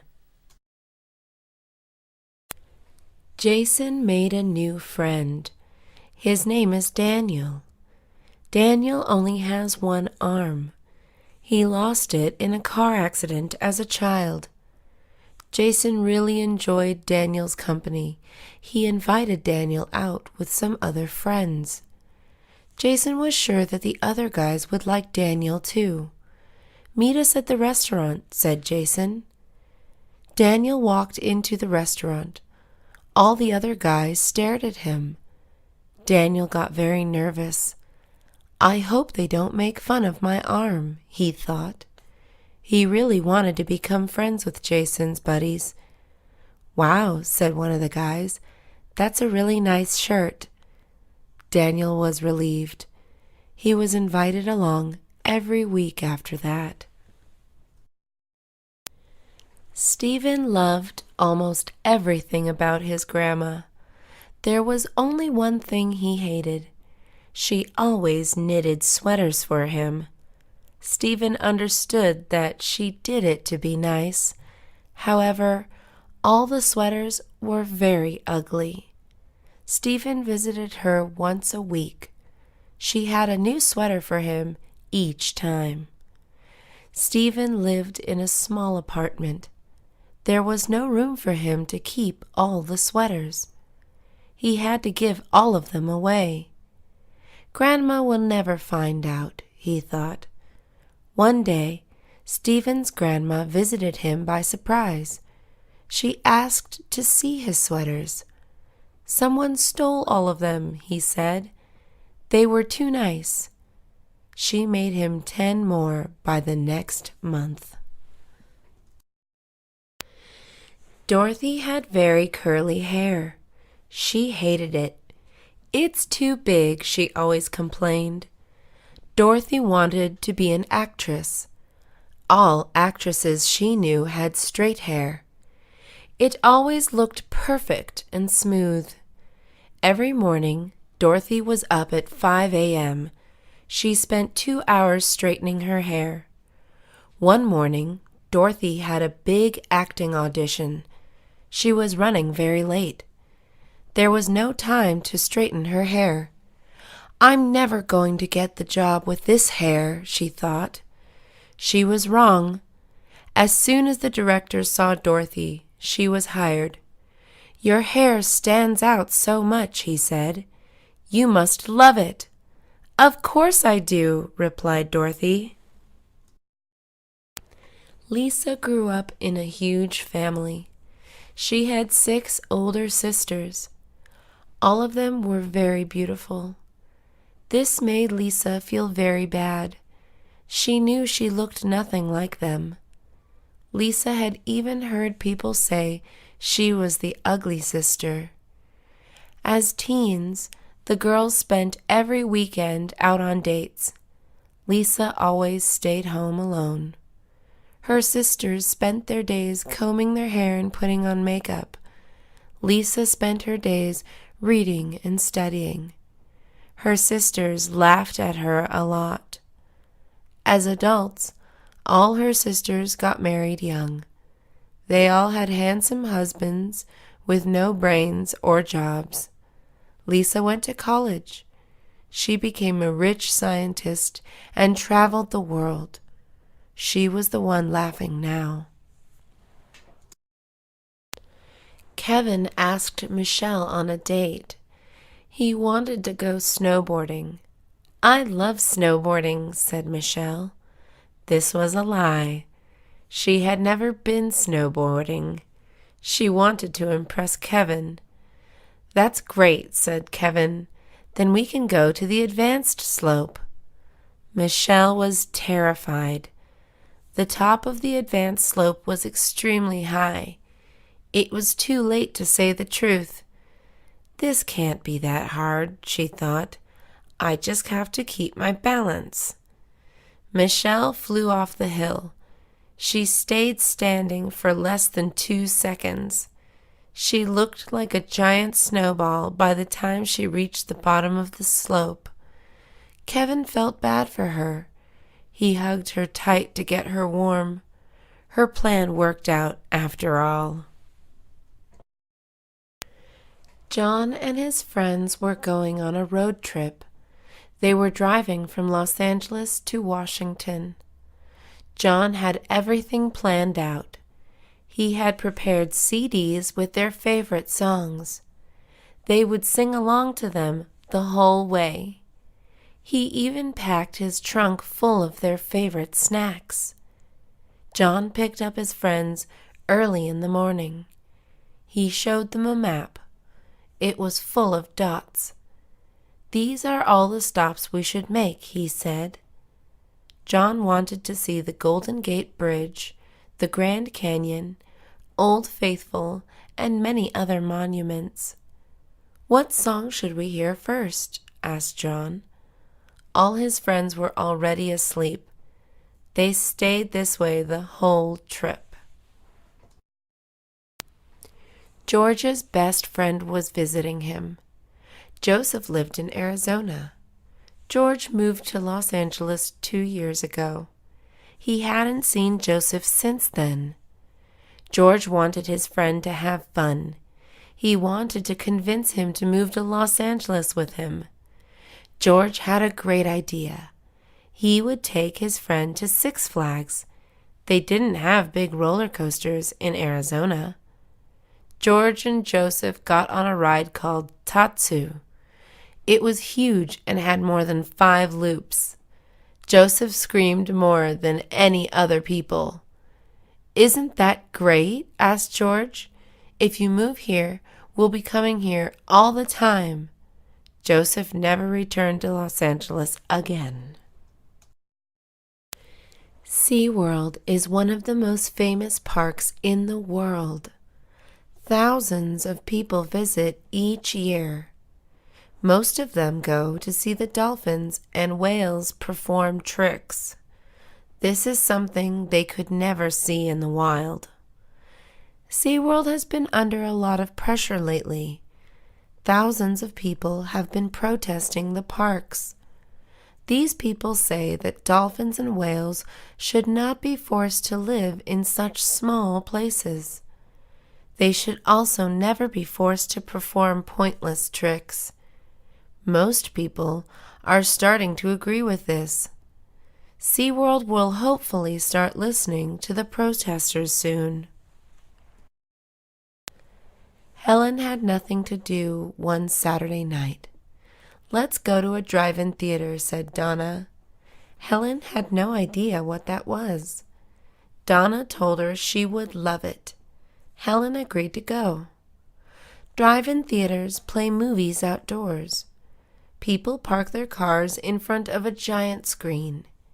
They each get a pair of speakers. Everyone watches the movie from their cars. Helen had seen many of them in old movies. "This is where people used to go on dates," she said. She had no idea they still existed. The girls watched a horror movie. It was scarier than watching it in a room with a bunch of people. "They should bring these back," said Donna. Robert's family got together every Sunday. They always had lunch together. Every week they went to the same restaurant. It was an all-you-can-eat buffet. Robert's family loved eating. This was the perfect restaurant for them. Robert's mom always ate the most. She would serve herself at least 4 plates for one meal. His dad was a picky eater. The buffet gave him plenty of options. Aunt Nelsie loved the buffet the most. She always brought a bag with her. She would make sure no one was looking at her. Then she would drop food into the bag. Her bag was 3 times bigger than before by the time she left. Andrew Williams got a new pet. It was a baby chick. His parents brought it home one day. At first, Andrew did not like the chick. He wanted a different pet. "All of my friends have dogs or cats," he complained.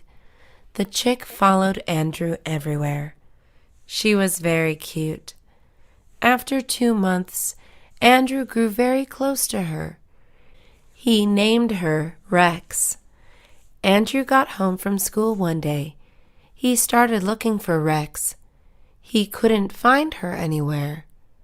"Rex ran away from home," said Andrew's mom. Andrew was confused. Then he looked at the oven. His mom was cooking a chicken for dinner. Andrew cried. Mr. White had a bad habit. He was a chain smoker. Mr. White knew his addiction was unhealthy. He couldn't even take walks anymore. He spent all day coughing. Mr. White spent 1 year trying to quit smoking. He would always buy a pack and promise himself it would be the last cigarette. Mr. White went to his doctor for a checkup. His doctor asked him to take an X-ray. They found a tumor on his left lung. He had cancer from all the smoking. Mr. White went home scared. He threw out his cigarettes, but he kept one. This would finally be his last cigarette. Mr. and Mrs. Smith had a fun night out. They had been dancing all night. They did not get home until 3 a.m. They found their front window broken. They ran inside. Everything was thrown on the floor. Their televisions were missing. Their laptops were gone. Even their fancy plates were taken. Mrs. Smith started crying. "We've been robbed," she screamed. The police were called in. "It will probably be impossible to find the burglars," they said. Mr. Smith started cleaning the mess. He saw something lying by the windowsill. It was a wallet. The burglar had dropped it while jumping through the window. Mr. Gonzalez was a janitor. He was unhappy with his career. He was a smart man. He knew he could do more with his life. Mr. Gonzalez wanted to go back to college. He had always dreamed of becoming a teacher. If he finished college, this could come true. Mr. Gonzalez was 40 years old. His children told him he was too old to go back to college. "You will look like a grandpa," they joked. "That's not true," said Mr. Gonzalez. "I will be the wisest student there." Mr. Gonzalez graduated from college 4 years later. His children were very proud of him. Jenny White loved her cats. She owned 6 of them. Jenny spent all her days with the cats. Her friends worried about her. "You should go out more," they said. "I can't stand leaving my cats alone," replied Jenny. One day, Jenny met a man at work. He was funny and handsome. Jenny started going out with him a lot. She thought he was perfect. Jenny invited him to her house. She was very excited. "He's going to love my cats," she thought. The man walked into her house. He started sneezing. He couldn't breathe. He was allergic to cats. "I hate cats," he screamed. Ms. Jackson's car broke down. She took it to the car shop. It had to stay there for 1 week. Ms. Jackson needed a car. She had to get to work somehow. "You can take the bus," said her friend. Ms. Jackson had never taken the bus. She was scared of it. She thought she would get lost. "I've even heard of people getting robbed on buses," she said. "You'll be fine," said her friend. Ms. Jackson got on the bus. It was not very scary. She was actually very relaxed. She ended up falling asleep. She missed her stop and was late for work. Daniel caught a cold. He had fever and chills. His nose was running all day. He couldn't even stop sneezing. Daniel visited the doctor. He was told to rest and relax. "Stay in bed for 3 days," said the doctor. Daniel did not listen. His friends wanted to go swimming. "Come with us," they told him. "You'll be fine." Daniel and his friends stayed in the pool until late at night. The next morning, Daniel felt terrible. His voice was completely gone. He was shaking all morning. He stayed this way for 5 days. He called his doctor for help. "You didn't listen to me, did you?" his doctor asked. Mary Green wanted a new pair of shoes. She wanted some blue heels. They cost $150. Mary asked her dad for money. "Are you crazy?" said Mr. Green. "You don't even wear heels." Mary couldn't stop thinking about the heels. She kept bothering Mr. Green about them. Mr. Green felt bad. He wished he could afford the shoes. It would make Mary happy. Mr. Green saved money for Mary's birthday. He gave her the shoes. Mary wore them all night. They left her giant blisters. Mary hated them. She never wanted to wear them again. Mary told Mr. Green that she lost them. Michael Phillips is overweight. He wants to lose a lot of weight because he is not happy with how he looks. He is also very unhealthy. His last doctor's appointment was scary. He was told he was at risk of heart disease. Mr. Phillips knows that his diet needs to improve. He eats a lot of burgers and chips. He hardly picks up any fruits or vegetables. "Eating healthy is so boring," complains Mr. Phillips. The doctor gave him more advice. "You need to try exercising more," Mr. Phillips was told. He hardly ever even walks. He bought a treadmill. Mr. Phillips was very determined to succeed. It was a big day for Ms. Wilson. She had just gotten her paycheck. She was on her way to buy her first bicycle. Ms. Wilson grew up in a poor family. They could never afford to buy her a bicycle. Ms. Wilson was now 30 years old. She had a good job and 2 children of her own. She wanted to teach them how to ride a bike, but first she had to learn herself. She chose a big blue bike from the bicycle store. Now it was time to practice. Her first day on the bike was terrible. "This is so much harder than it looks," she yelled. After many, many falls, Ms. Wilson got it down. She felt very proud. "I can't wait to teach my kids now," she said.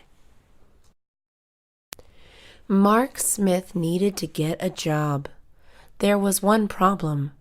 Mark was a bit lazy. He wanted to do something easy. "I know," he said. "I can be a waiter." "I don't think that's the best job for you," said his mom. Why not?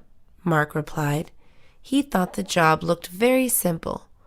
All I have to do is clean tables, said Mark. Plus, I would get big tips. Mark got hired as a waiter in a small cafe. He soon realized his mom was right. Everyone who ate left a big mess on the table. Mark hated cleaning up. He was very slow at it, too. He kept dropping plates on the floor. To top it off, he wasn't very nice to customers. They left him small tips.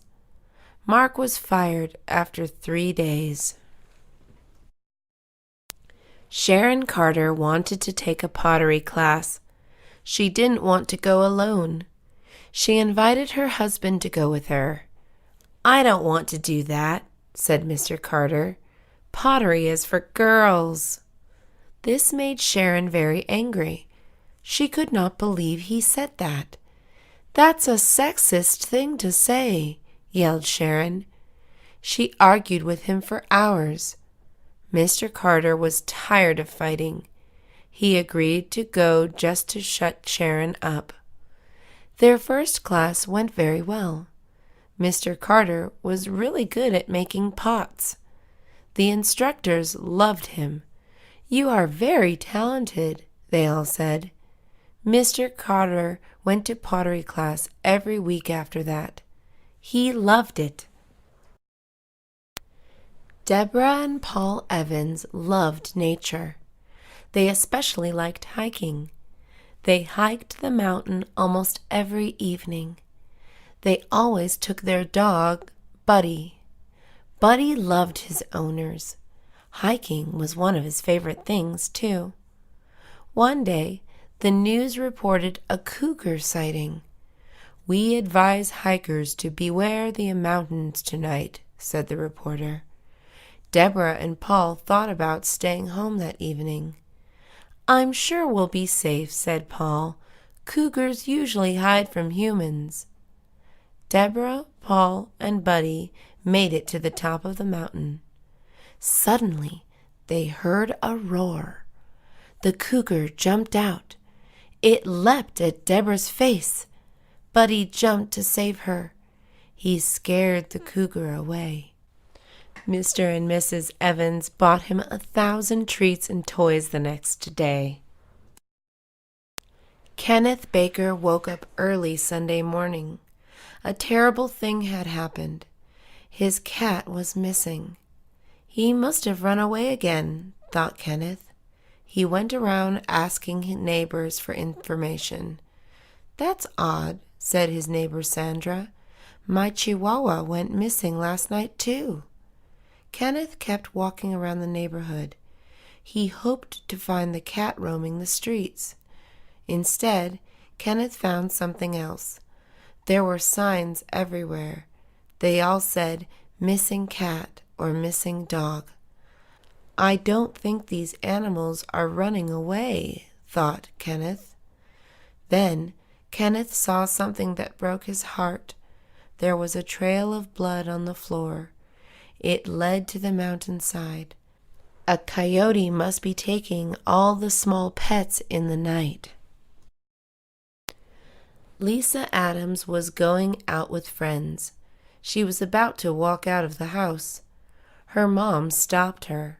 What are you wearing? Shouted Mrs. Adams. They're just shorts, replied Lisa. Mrs. Adams thought they looked more like underwear. You're not going out wearing those, she said. Lisa said that wasn't fair. After half an hour of arguing, Mrs. Adams let Lisa leave. The next day, Mrs. Adams and Lisa went out to lunch. Mrs. Adams wore a tank top and very short shorts. What are you wearing? Shouted Lisa. She was embarrassed to walk around with her mom showing her butt. They're just shorts, replied Mrs. Adams. Kevin Turner wanted to get a tattoo. He couldn't wait to get his first one. Tattoos are expensive. Kevin couldn't afford to go to a professional. "Don't worry," said his friend. "I know a guy who will do it for free." Kevin wasn't sure that was safe. He agreed to it anyways. Kevin asked the tattooist to draw a rose on his arm. The tattoo hurt a lot. Kevin couldn't take the pain.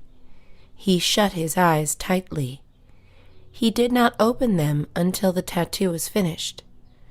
"What is that?" yelled Kevin. "It's a rose," said the tattooist. It looked more like a rock to Kevin. He never got a free tattoo again. Helen Young was an unlucky woman. So many bad things happened to her. She was always getting into accidents. None of them were her fault. 1 year ago, there was a small earthquake. It caused a telephone pole to crack. The pole landed on top of Helen's car. Another time, there was a small storm. Helen loves the rain. She walked outside to enjoy it. She was struck by lightning within 1 minute. Everyone laughed at Helen's bad luck. One day, that all changed. Helen tripped on the sidewalk. She found a lottery ticket laying on the ground. It had the winning numbers. Helen was now an unlucky millionaire. George Hernandez had 2 best friends. They had been friends since elementary school. Now they were all grown up. George was moving away to a university. Stephen was starting a family in another city. Charles got a job in another state. They had to say goodbye. George didn't want them to ever forget each other. "Let's make a time capsule," he said. They all went home. They looked for things that held memories of their being together.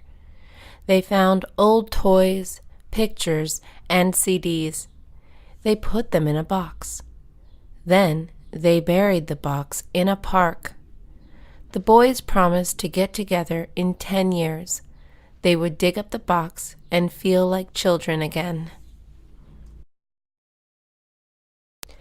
Betty Scott got big news. Her only son was going to have a baby. "I'm finally going to be a grandma," she thought. Betty was very excited. She couldn't wait for the baby to arrive. "I need to get the baby something special," Betty said. She decided to make a blanket. She would knit it herself. Betty was an elderly woman. Her hands weren't as strong as they used to be. They shook a lot and hurt often. Knitting was much harder than she remembered it. Still, Betty kept working on the blanket. "Anything for that baby," she thought. Betty struggled with the blanket for many months. She finished it right before the baby was born. It was the best present the baby ever got. Brian Nelson was late for work. He had been stuck in traffic for half an hour. The cars were finally starting to move. Brian had to make it to work in 10 minutes. If he was late, he would be in big trouble with his boss. "There's no way I'll make it in time," said Brian. Suddenly, a car raced past him. 3 seconds later, another car raced past him. They were going around 80 miles per hour. Brian knew that speeding was the only way he would make it to work on time. He looked around him. There were no cops in sight. He decided to push the speed up to 70. 2 seconds later, he heard sirens behind him. Linda has a younger sister. Her name is Ruth. Linda is usually annoyed by Ruth. She tries to get away from her. Ruth follows her like a lost puppy. Linda is used to that by now. Ruth always looks up to Linda. She tries to do everything that Linda does. One day, Linda was getting ready to go out with friends. Linda didn't notice that Ruth was watching her when she was putting on her makeup. When Linda got home, Ruth was waiting for her in her room. Her face was covered with permanent markers. "What did you do?" shouted Linda. "I painted my face like you," answered Ruth. Elizabeth Williams was a beautiful girl. She grew up with her dad. Her dad was overprotective. He knew a lot of guys were interested in Elizabeth. Mr. Williams did his best to scare them all away. Boys would try to get Elizabeth's attention.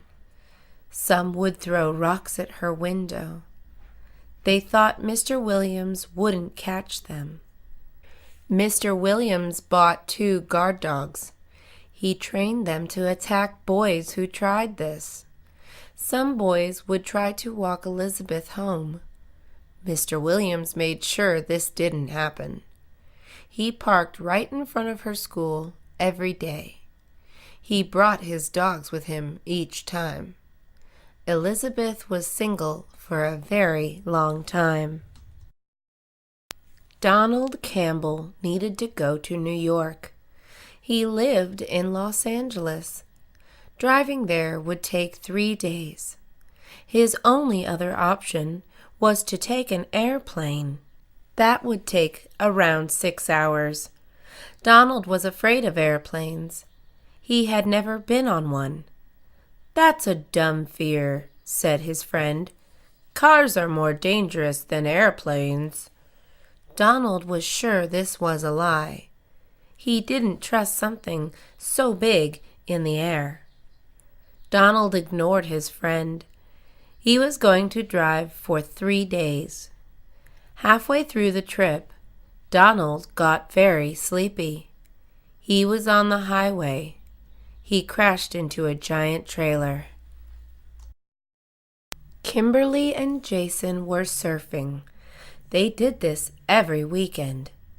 They were far into the ocean. Suddenly, something touched Jason's foot. Jason froze. "Is something wrong?" asked Kimberly. "Don't move," Jason replied. "I think there's a shark under us." Kimberly panicked. She put goggles on. Then she looked under the water. When she came back up, she had a big smile on her face. She was laughing very loud. "This isn't funny," said Jason. Suddenly, a baby seal jumped onto Jason's surfboard. Jason screamed and jumped into the water. He hid there for almost a minute. "That's the shark," said Kimberly.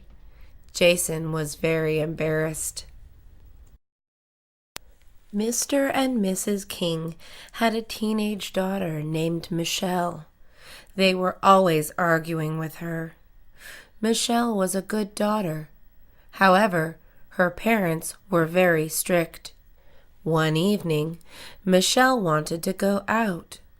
Her parents weren't letting her go. "Your room isn't clean enough," shouted Mrs. King. Michelle decided to sneak out. Her parents did not know where she was going. The next morning, Mrs. King went to Michelle's room. She wanted to apologize for being so hard on her. Michelle was nowhere to be found. Since they did not get to ask where she was going, they did not know where to look. They never saw Michelle again. The Wright family loves fishing. They head to a nearby lake every weekend. They used to catch a lot of fish. Now they are lucky to end up with 2 fish altogether. There are differences at the lake. The water used to be crystal blue. Recently, it started looking a lot greener. It even smells a bit nasty. Mr. Wright is getting worried about it. There is a factory about a mile away from the lake. Mrs. Wright suspects that they are responsible for the changes. They're probably dumping their waste in the water, she says. That's probably killing all the fish. They probably won't eat the fish they catch there anymore. Sarah's car wasn't turning on. She checked the engine. She saw the problem. One of her pipes was loose. She would have to buy a new piece to fix it. Sarah headed to the local auto shop. After she bought the pipe, an employee offered to help her put it in her car. "No thanks," said Sarah. "I can do it myself." The employee laughed when she said this. "What's so funny?" asked Sarah. "Girls don't know how to fix cars," said the man employee. Sarah was furious. She almost smacked him with the pipe. Instead, she talked to his manager. Then, on her way out the door, she knocked a shelf over.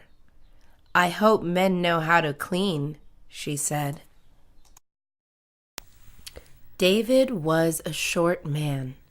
He had always been the smallest boy in class. As an adult, he barely even passed 5 feet. His height made David's self-esteem very low. He wanted to change that. David had always liked sports. Sadly, short people have a hard time fitting in on most sport teams. "Have you thought about becoming a horse jockey?" asked a friend. David decided to give it a try. The next day, David visited the local racetrack.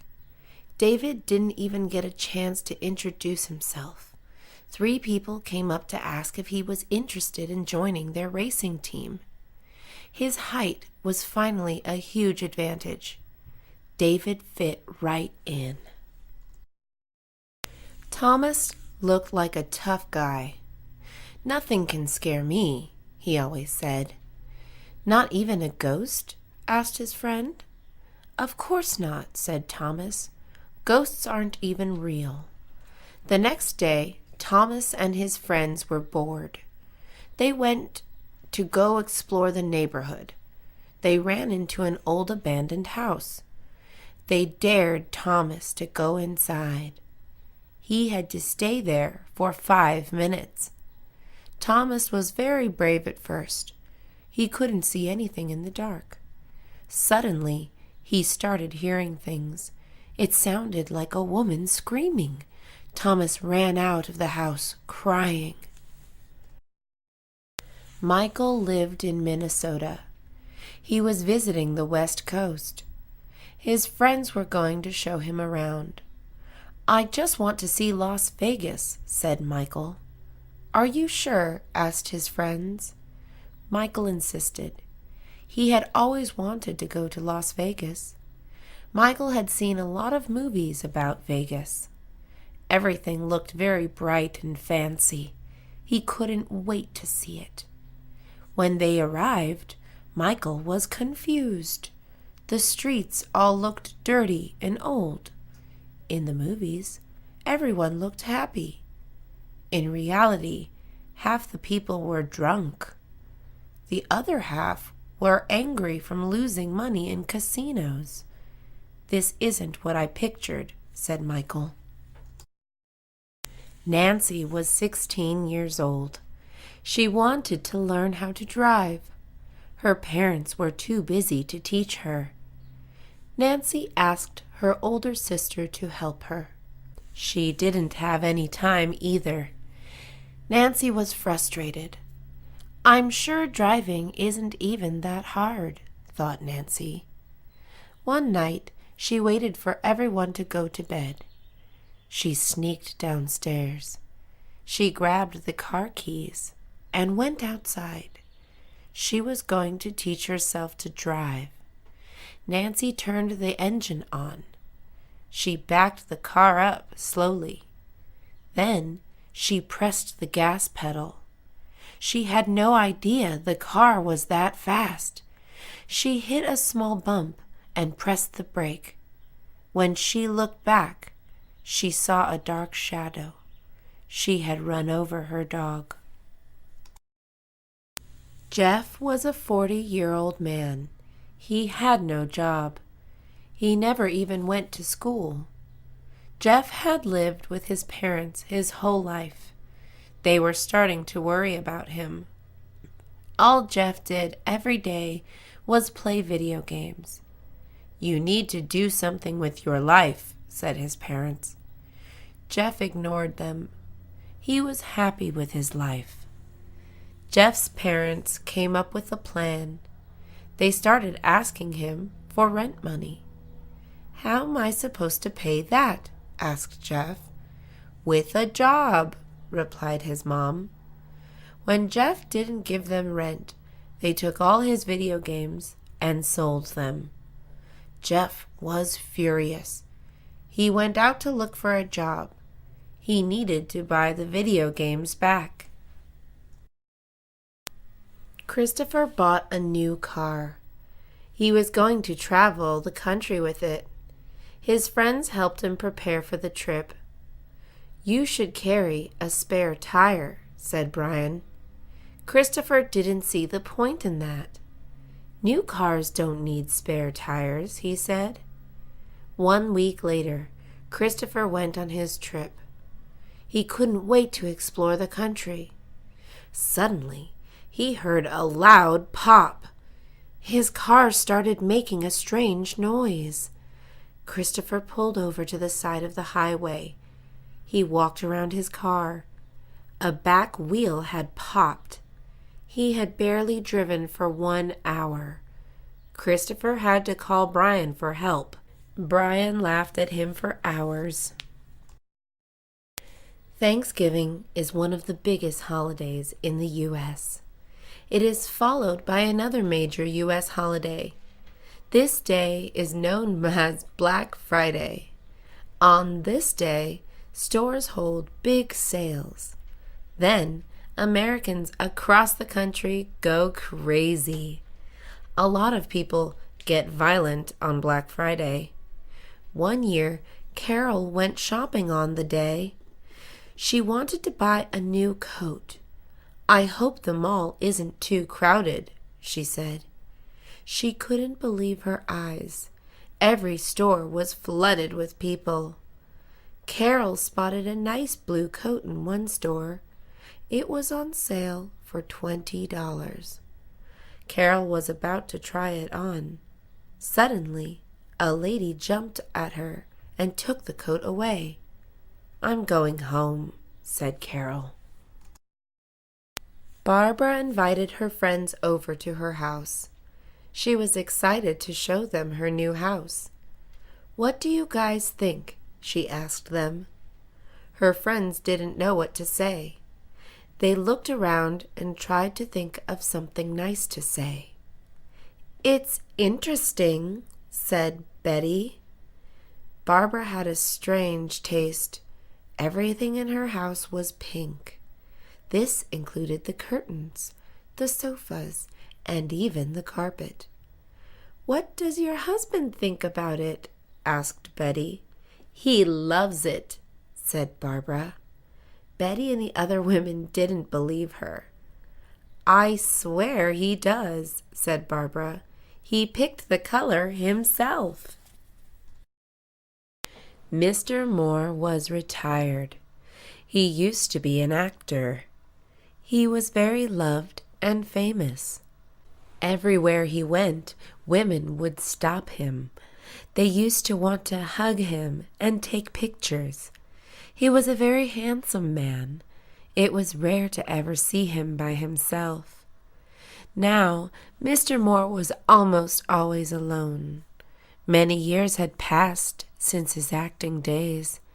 He had aged a lot. Sometimes he walked around Hollywood Boulevard. He hoped somebody would recognize him. No one ever did.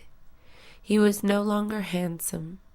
His good looks were now covered with wrinkles. He wished he could be young again.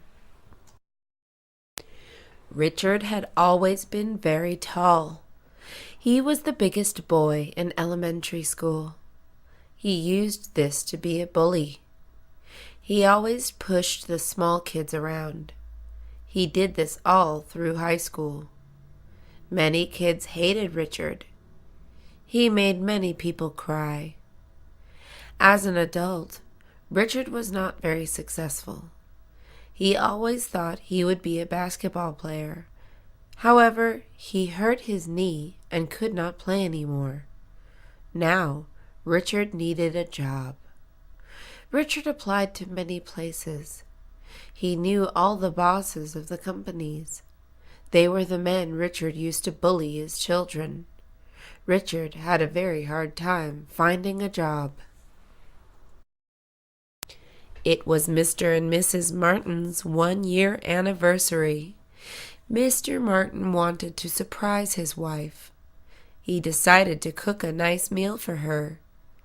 He would make her favorite dish.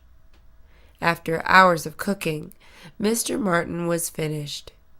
He set the table before she got home. He wanted to make the evening perfect. He lit a lot of candles around the house and turned off the lights. Soon the doorbell rang. Mr. Martin ran to the door. On his way there, he tripped over a candle. The flame landed on a curtain. The fire grew quickly. Soon it spread to the carpet. Mr. Martin ran out of the house. Mrs. Martin was definitely surprised. Patricia went to a private university. She couldn't afford it herself. She was lucky to receive a scholarship to pay for her. Many other people at the school were very rich. This made Patricia uncomfortable sometimes. All her classmates dressed in expensive clothing. Patricia could barely even pay for her books. The last thing she was going to do was spend money on clothing. Her classmates all drove fancy sports cars. Patricia took the bus to school. She was embarrassed for not having money. "Don't worry," said her mom. "Soon you're going to graduate. You will get a great job with your degree. One day you will be as rich as them. Maybe you will be even richer." James and Susan grew up together. They had always been best friends. Now they were going to turn 30. So much had changed. Susan was about to get married. James had introduced Susan to her fiancé. He knew they would get along great. It made James very happy to see Susan happy, too. However, James felt very strange. Susan's wedding was near. Suddenly, James started feeling very jealous. "What have I done?" he thought. After 20 years of friendship, James realized something. He was in love with Susan. It was too late to do anything about it now. Margaret was very close to her mom. They had always been best friends. Margaret was now 25 years old. It was time for her mom to let her go out on her own. "You have to be more independent," said her mom. Margaret didn't want to. "I don't want to leave you alone," said Margaret. She was scared that her mom would be too lonely. She was usually a very shy woman. She was allergic to fur, so she couldn't even have a pet. "Don't worry about me," said her mom. "Once you move out, my new boyfriend can move in with me." Joseph had a new job. He was a security guard for his favorite band. He thought it would be the best job ever. He would get to listen to the band play every night. He would even get paid for it. Joseph quit the job after the first night. He was walking the band into their tour bus. Suddenly, a mob of crazy girls started chasing them. He thought he could handle the girls. He was very wrong. They were much stronger than they looked. Joseph ended up with a black eye and a scratched-up face. "The pain isn't worth the money," said Joseph. Paul hated sports. He was very bad at them, too. Yet suddenly, he started practicing for football and basketball tryouts. "Why are you doing this?" asked Robert. "I need to be more active," replied Paul. Robert didn't believe Paul. Still, he wanted to support his friend. Robert went with Paul to the tryouts. That was when Robert figured out why Paul suddenly cared about sports. Paul kept looking over to the cheerleaders. His crush, Susan, had just joined the squad. Paul was the worst player at tryouts. He got tackled very hard in football. Then he got hit in the head by a basketball. He had no chance of making the team. Donna got an idea. "I can be a dog walker," she said. One of her friends was a dog walker. She heard that dog walkers can make a lot of money just for hanging out with puppies. "You can't do that," said her boyfriend. "Why not?" asked Donna. "You hate dogs," he answered. This was true. Donna denied it. She really wanted an easy way to make money.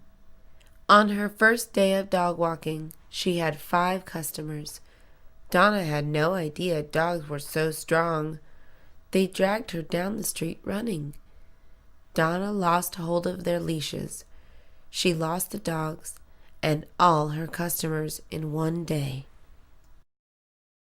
John was new to Los Angeles. He had never lived in a city before. He used to live on a farm. He had loved the city so far. One evening, John agreed to meet his friends in downtown LA. He was late to their dinner. He couldn't find parking anywhere. A stranger walked up to his window. "I can park your car for you," he said. John thought this man was the valet. John thanked the man and gave him his keys. After dinner, John couldn't even find the valet booth. "We don't have a valet," said the waiter. John's car had been stolen. Even though he liked the city, he did not like the people. Ronald was moving to college. He needed a place to stay. Every apartment around the school was very expensive.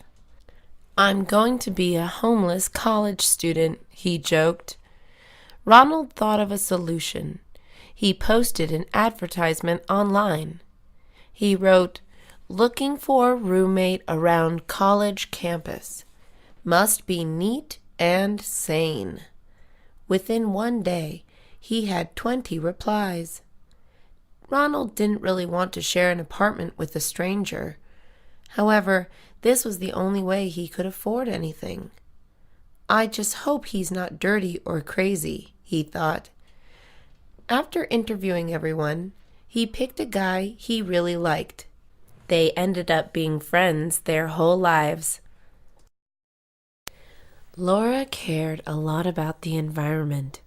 She worried about the future of the planet. She made sure to recycle everything she could. She even rode her bike everywhere she went. Laura wanted to do whatever she could to prevent pollution or global warming. One day, Laura was riding her bike home. A truck in front of her threw a bag of trash out their window. This made Laura furious. She picked up the bag and followed the truck. When it finally parked, she threw the bag into the window. The driver of the truck turned out to be a cop. He charged her on 2 accounts. One was for assault of an officer. The other was for littering. Karen hated wearing makeup. She felt fake and weird when she wore any. All her friends laughed at her. "Don't be a little boy," they would say. "You're going to look ugly without it." Karen believed them. Apart from not liking how it felt, Karen hated the price. Makeup is very expensive. She did not want to waste money on it. But every girl she knew wore it. "I guess I have to buy it," Karen thought. One day, Karen met a boy she really liked. He thought Karen was nice and funny. Still, he didn't want to ask her out. "Why not?" asked his friends. "She wears too much makeup," he replied. Mr. and Mrs. Green were new parents. Their baby was born 2 months before. For 2 months, they hadn't gotten any sleep. The baby took every minute of their days. They needed a break from parenting. "We're going to go crazy," said Mr. Green. Mr. Green's mom told them to go on a vacation. She would take care of their baby while they were gone. "That sounds like a great plan," said Mrs. Green. The couple packed up their bags and were on their way quickly. The new parents thought they would love their first time away from the baby. They were very wrong. All they could do was worry about whether he was okay. They drove back home after one day. Stephen had just moved to California. He had so many things to see and do. He wanted to go camping by the beach. He wanted to visit Hollywood. But above everything, he wanted to go to Disneyland. Stephen drove to Anaheim the first chance he got. He had been dreaming of seeing Disneyland since he was 5 years old. He was now 25. As soon as Stephen walked into the park, he turned into a 5-year-old again. He was so full of excitement that he cried. Stephen went back to Disneyland at least once every month. He loved his new home. Mr. Robinson was a cool grandpa. All the neighborhood kids loved him. He always had funny jokes to tell. He taught them how to play fun games. He even gave them ice cream every Sunday. The kids never wanted to leave his side. One Sunday morning, the kids were waiting for him to open his door. He never showed up. Mr. Robinson had passed away. Every house was filled with crying kids that night. The kids would meet at his grave every Sunday afternoon.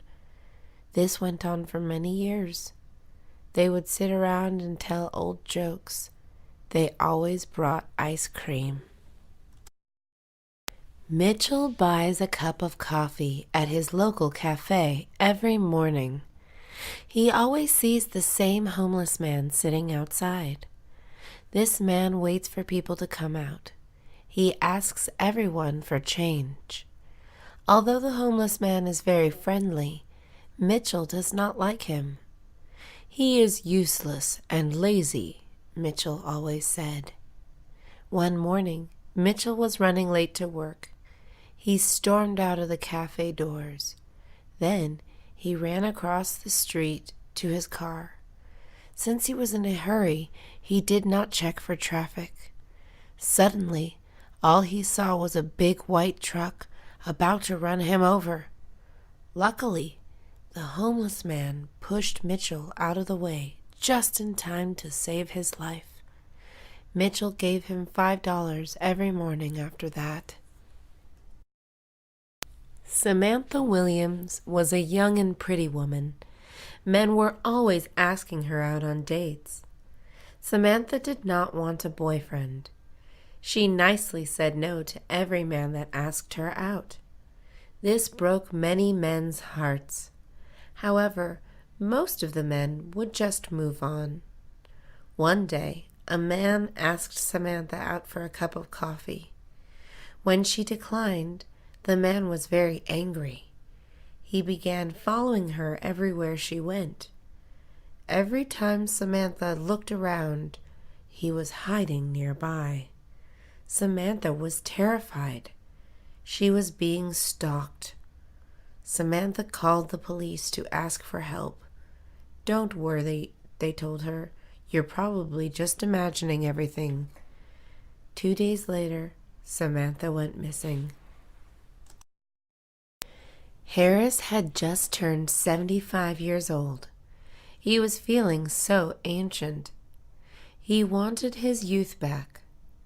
He used to be strong and handsome. Now he was wrinkly and flabby. He used to love adventure. He even wrestled an alligator once. Now he was too lazy to even go for walks. Time passed by too fast, he kept thinking. I need to be more daring. Harris knew what to do. "I'm going to go skydiving," he said. He picked up his grandson. "We're going on an adventure," he told him. By the time they got to the airport, Harris was asleep. "Forget it," said Harris. "It's nap time." Wilson hated his job. His boss was a mean man. He didn't even get paid well. Wilson wanted to just give up and quit. However, he had to take care of his 2 kids. "I want to give them a better life," he always said. Finally, Wilson decided to start changing their lives. He enrolled into college. He took classes every night. He quit his awful job. He eventually became a doctor. He started getting paid a lot. He was able to buy a nice house for his family. It even had a white picket fence. The American dream was finally his. Clark had a lot of passions. He liked science. He was a great swimmer. He was even great at singing. However, his biggest passion was pizza. He loved pizza. Clark graduated from college with a degree in chemistry. His parents were so excited for his future. "You're going to make a great doctor," they always said. Clark did not want to be a doctor. All he wanted was to open up his own pizza place. "That's ridiculous," said his mother. "Think about how much money you could make as a doctor." Clark did not care about money. All he wanted was to spend every day making, smelling, and eating pizzas. Elizabeth Parker wanted a promotion. She had been working in her company for 3 years. "It's about time I get a raise," she thought. "I deserve it." She did deserve it. She was the hardest worker in the company. Her manager was now looking for a new assistant manager. Elizabeth was sure she would be picked. A month before this, a new man had been hired. He was very handsome, but also very lazy. Elizabeth's manager was clearly attracted to him. She was so attracted to him that she gave him the promotion. Elizabeth was shocked. She quit that day. Mrs. Adams took a knitting class. She did not expect it to be very fun, but she ended up loving it. She began knitting all day and night. First, she practiced making blankets. Then, she learned to knit hats and mittens. She even tried making socks and pants. Within 1 month, she had given all her grandchildren dozens of knitted pieces. She expected the kids to wear them at all times. It was the middle of summer. The children wanted to be in tank tops and shorts, not scarves and sweaters. They told their grandmother to stop. Joey Campbell was 14 years old. He had 3 sisters and no brothers. His father loved playing sports with him. Joey did not mind this. However, all Joey was truly interested in doing was dancing. All his sisters were allowed to take ballet classes. Joey wanted to sign up too. His father laughed at him. He thought he was joking.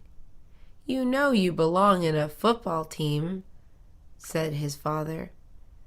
This made Joey angry. It was not fair that he was not allowed to dance if he wanted to. His sisters agreed. They secretly taught Joey all the moves. On the day of their ballet recital, Joey danced with them. His father was very proud. Jack Miller was angry at his neighbors. "They are so inconsiderate," he said. These neighbors were very loud. They owned 3 dogs, 2 birds, and 1 goat. None of these animals ever shut up. Even more, they loved playing music all day. Jack would not mind this. However, his neighbors played it loud enough for the whole block to hear. "It wouldn't be so bad if their music wasn't terrible," said Jack. Luckily, these neighbors soon moved out. Jack couldn't be happier. He would finally enjoy peace and quiet. Unfortunately, the new neighbors arrived with a baby. This baby cried just as loud as all the other things put together. It was Anderson's birthday. He was turning 21 years old. His friends planned a party for him. Anderson could now legally drink alcohol, but his friends wanted him to get very drunk. As soon as Anderson arrived, they gave him his first shot of tequila. He did not like the taste of it. His friends still convinced him to take another shot of it. He kept trying new drinks the whole night.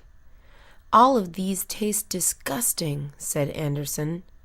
The rest of the night kept getting blurrier. When Anderson woke up the next morning, he felt terrible. His head was throbbing. His stomach was turning. "I'll never drink again," he yelled. Philip's dog had died. He had owned the dog for 4 years. He loved him so much. Philip was devastated. Philip's 6-year-old daughter loved the dog even more. "Oh no," said Philip. "This is going to break her heart." He did not want to tell his daughter such sad news. Philip decided to lie. He told his daughter that the dog ran away. The girl cried for hours. Philip took her to the dog pound to check if they had their dog. Their dog was obviously not there. However, there were a lot of other cute puppies. Philip and his daughter took a new pet home. It was Scott's wedding day. He was very nervous. "I don't think I'm ready for this," he thought. His forehead and palms were sweaty. His heart was racing. He was having a panic attack. Scott saw the front door of the church was open. Nobody was looking at him. He decided to run away. He stepped out of the church. He thought he was free. When he looked back, he noticed someone running after him. It was the bride's father. The old man was very fast. "Come back here," the father yelled. "I already paid for everything." Nelson got a new skateboard. He had only practiced for 2 days. All his friends already knew how to do tricks. Nelson was very impatient. He wanted to do tricks like everyone else. Nelson decided to try to jump down a set of stairs. "Don't do it," said his best friend. "It can't be that hard," Nelson insisted. "Tony Hawk makes it look easy." 1 minute later, Nelson was flying 3 feet above the ground.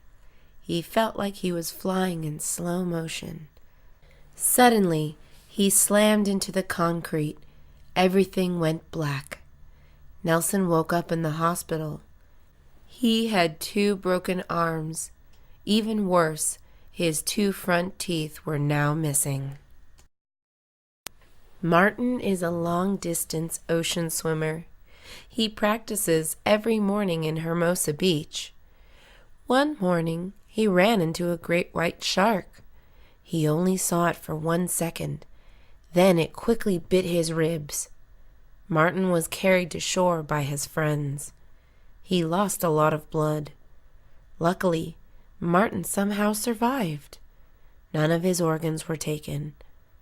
As soon as he healed, Martin went back to swimming in the ocean. He was not scared of sharks. Getting attacked by a shark is rare, says Martin. The ocean is their home.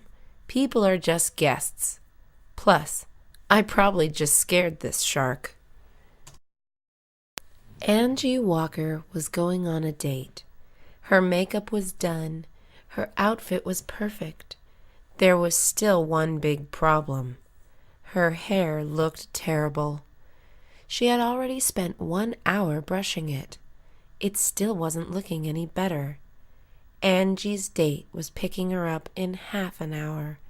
"I don't know what to do," she screamed to her mother. "Try curling it," suggested her mother. Angie turned on the straightener and wrapped her hair around it. Suddenly she smelled something nasty. Her hair was burning. She pulled the straightener away, and a big chunk of hair fell off. "This is a sign," cried Angie. "I'm canceling my date." John Thompson finally got a girlfriend. She was very pretty. John wanted to do everything he could to keep her. On Monday, his girlfriend wanted to go jogging at 6 a.m. John wanted to sleep longer. He went with her anyway. On Tuesday, his girlfriend wanted to go shopping. John hated shopping. However, John still went with his girlfriend. On Wednesday, John's girlfriend wanted to have a picnic. The park gave John allergies. He still went just to keep her happy. By Thursday, John was very tired. He got a call from his girlfriend. John decided not to answer. "I think I like my couch more than my girlfriend," he said. Chris Miller hated his college life. He was very fat. All his classmates made fun of him. It was hard for him to lose weight. People wouldn't stop laughing at him. After he graduated, he finally had time to go to the gym. He worked out every day. Eventually, Chris was hired to be a swimsuit model. He was very successful. 15 years later, his college reunion arrived. No one was able to recognize him at first. He looked very fit and handsome. He couldn't recognize anyone else either. They had all gotten fat and ugly. Jackie Davis had never owned a pet. She had always wanted one. She decided to go to the pet store. She bought a fish. This should be pretty easy to take care of, she thought. The fish died after 1 week. The water must have been dirty, Jackie said. She had only fed the fish once. Jackie went back to the pet store. She decided she was ready for something bigger. She bought a bird. The bird died after 2 weeks. "He was probably sick," said Jackie. She ignored the empty food plate. Jackie visited the pet store one more time. She bought a dog. Within 1 week, the dog ran away. He was very hungry. He had run after a taco truck. Jenny Carter wanted a new white dress. She saw the dress in a store window 4 months ago. The dress was very expensive. Jenny had been saving her money to buy it. She finally had enough money to afford it. Jenny cashed her check at the bank. Then she ran to the department store. She tried the dress on. It fit perfectly. Jenny paid for the dress. She decided to wear it out of the store. She stood at the sidewalk with a big smile on her face. A car quickly sped by. It ran over a big puddle. All the dirty water splashed onto Jenny's dress. The dress was now dirty. A woman from the store popped her head out. "We don't make refunds," she told Jenny loudly. Henry Lopez took his son Mario to the zoo. Mario loved animals. Henry thought the zoo would make his son happy. Instead, Mario was very angry.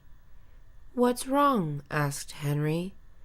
"All the animals look so sad," said Mario. "They want to be free, not stuck in cages." Henry was surprised. He looked at the tiger in the cage. Mario was right. Henry had never noticed how sad all the animals looked. By the time Henry looked down at his son, Mario was gone. Suddenly, Henry heard a lot of people yelling. Mario then came running proudly. "Don't worry, Dad," he said. "I opened the sad lion's door." Daniel White dreamed of being a painter. There was one small problem. He had never actually tried painting before. Still, he loved the idea of it. He was sure that he could be great at it. Daniel decided to take his first painting class. Painting turned out to be harder than he thought. All of Daniel's paintings looked terrible. For a whole year, Daniel practiced his painting skills. There was no large improvement. Daniel decided that it was time to give up his dream. "I'll just try something else," Daniel said to himself. "I've always thought I would make a great rock climber." Kelly Moore and her friends went to the beach. Kelly did not know how to swim. All her friends were having fun in the water. "Come in," they kept shouting. "Stop being a chicken," she heard them say. Kelly hated being teased. She finally decided to jump into the water. Right after she went in, a big wave struck them. Kelly panicked. She couldn't find the strong water. When she finally surfaced, she couldn't see any of her friends. The wave had pulled her away. Luckily, a surfer spotted her. He took her back to shore. The only bright side to her day was that the surfer had a great body. Annie Hall is 5'1". She weighs a little less than 110 pounds. Although she is 20, she looks more like a 12-year-old. Annie has an unexpected talent. She is a national champion at hot dog eating competitions. These competitions take place in carnivals around the United States. Annie is one of the few women who compete. She also is one of the smallest. Even though she is tiny, she beats most of the big, fat men. She can eat about 37 hot dogs in 12 minutes. "The men underestimate me," says Annie. "I love surprising everyone each time." Jason Parker was looking for a job. He had applied to 10 positions. Still, no one was hiring him. He didn't understand why no place wanted him. Jason had a positive and confident personality. His references proved he was reliable. He couldn't see anything wrong with himself. He asked his friends what they thought was wrong. "It's your beard," they all said. Jason didn't believe them. He thought his beard was attractive and manly. "It doesn't look good on you," his friends said. "You look homeless and dirty." After that, Jason shaved the beard off. He hated it, but he was hired in his next interview. Jason Hernandez was driving on the freeway. He was in a rush to get home. He needed to watch the baseball final. Suddenly, he saw flashing red lights behind him, and then a siren sounded. A policeman pulled him over to the side. Jason was terrified. He had never gotten a ticket before. The policeman came to his window and asked him if he knew he had been speeding.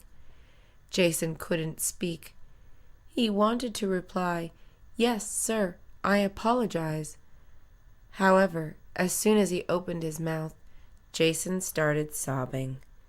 The policeman was surprised.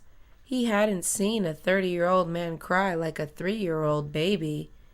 After chuckling a little bit, the police let Jason go with just a warning. It was his lucky day. Andy Turner had an older brother. Andy was often jealous of his brother. It seemed like anything Andy could do, his brother could do better. Everyone would always say, "You're almost as good as your brother." Andy was tired of this. He decided to find something he was the best at. Andy tried surfing. His brother ended up giving him lessons. Andy tried acting. A movie ended up casting his brother instead. Finally, Andy gave up. He went to his room and started singing a sad song. His mom then opened the door. "Wow," she said, "even your brother doesn't sound that nice when he sings." It was summer again, a camping season. Andrew Lee hated this time of the year. The rest of his family loved it. Andrew hated the bugs. He'd always go home itchy from the mosquito bites. He also hated the sleeping bags. They did not keep him warm. He would stay up all night freezing. Most of all, he hated the bears. He was always afraid of being attacked by bears. His father told Andrew to quit complaining. He gave him bug spray and a blanket. Then he took Andrew out for a walk in the woods. They lied down and spent the night looking up at the sky. The stars were beautiful. Andrew decided that camping wasn't that bad. Adrian Gonzalez was very tall. He also had huge muscles. It was clear he was a big, strong man.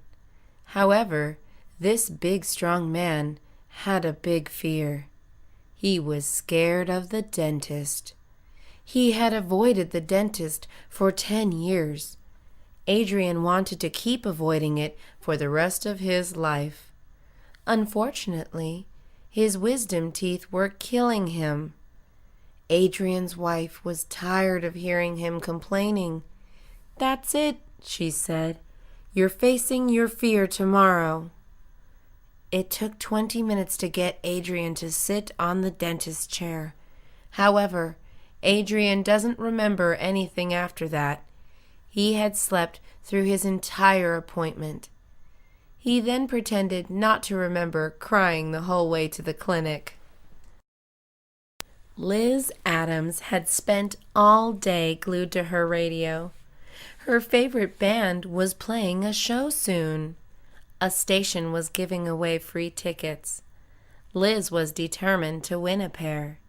From 6 in the morning till midnight, Liz listened to the station non-stop.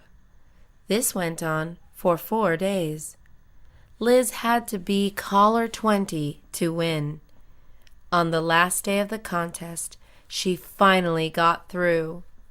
"You're the winner," said the radio host. Liz screamed with excitement. She also jumped uncontrollably. Her cell phone slipped from her hand. It landed in a big puddle. "Hello?" asked the radio host.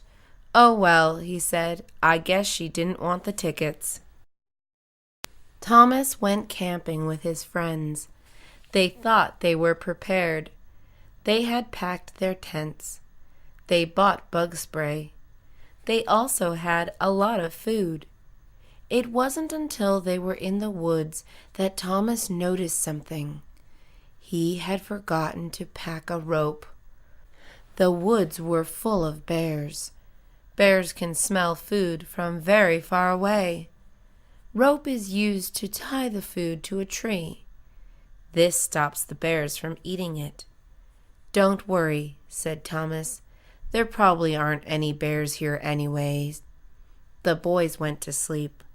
When they awoke, all their food was gone. There were giant paw prints all around their tents. Mitchell was moving to college.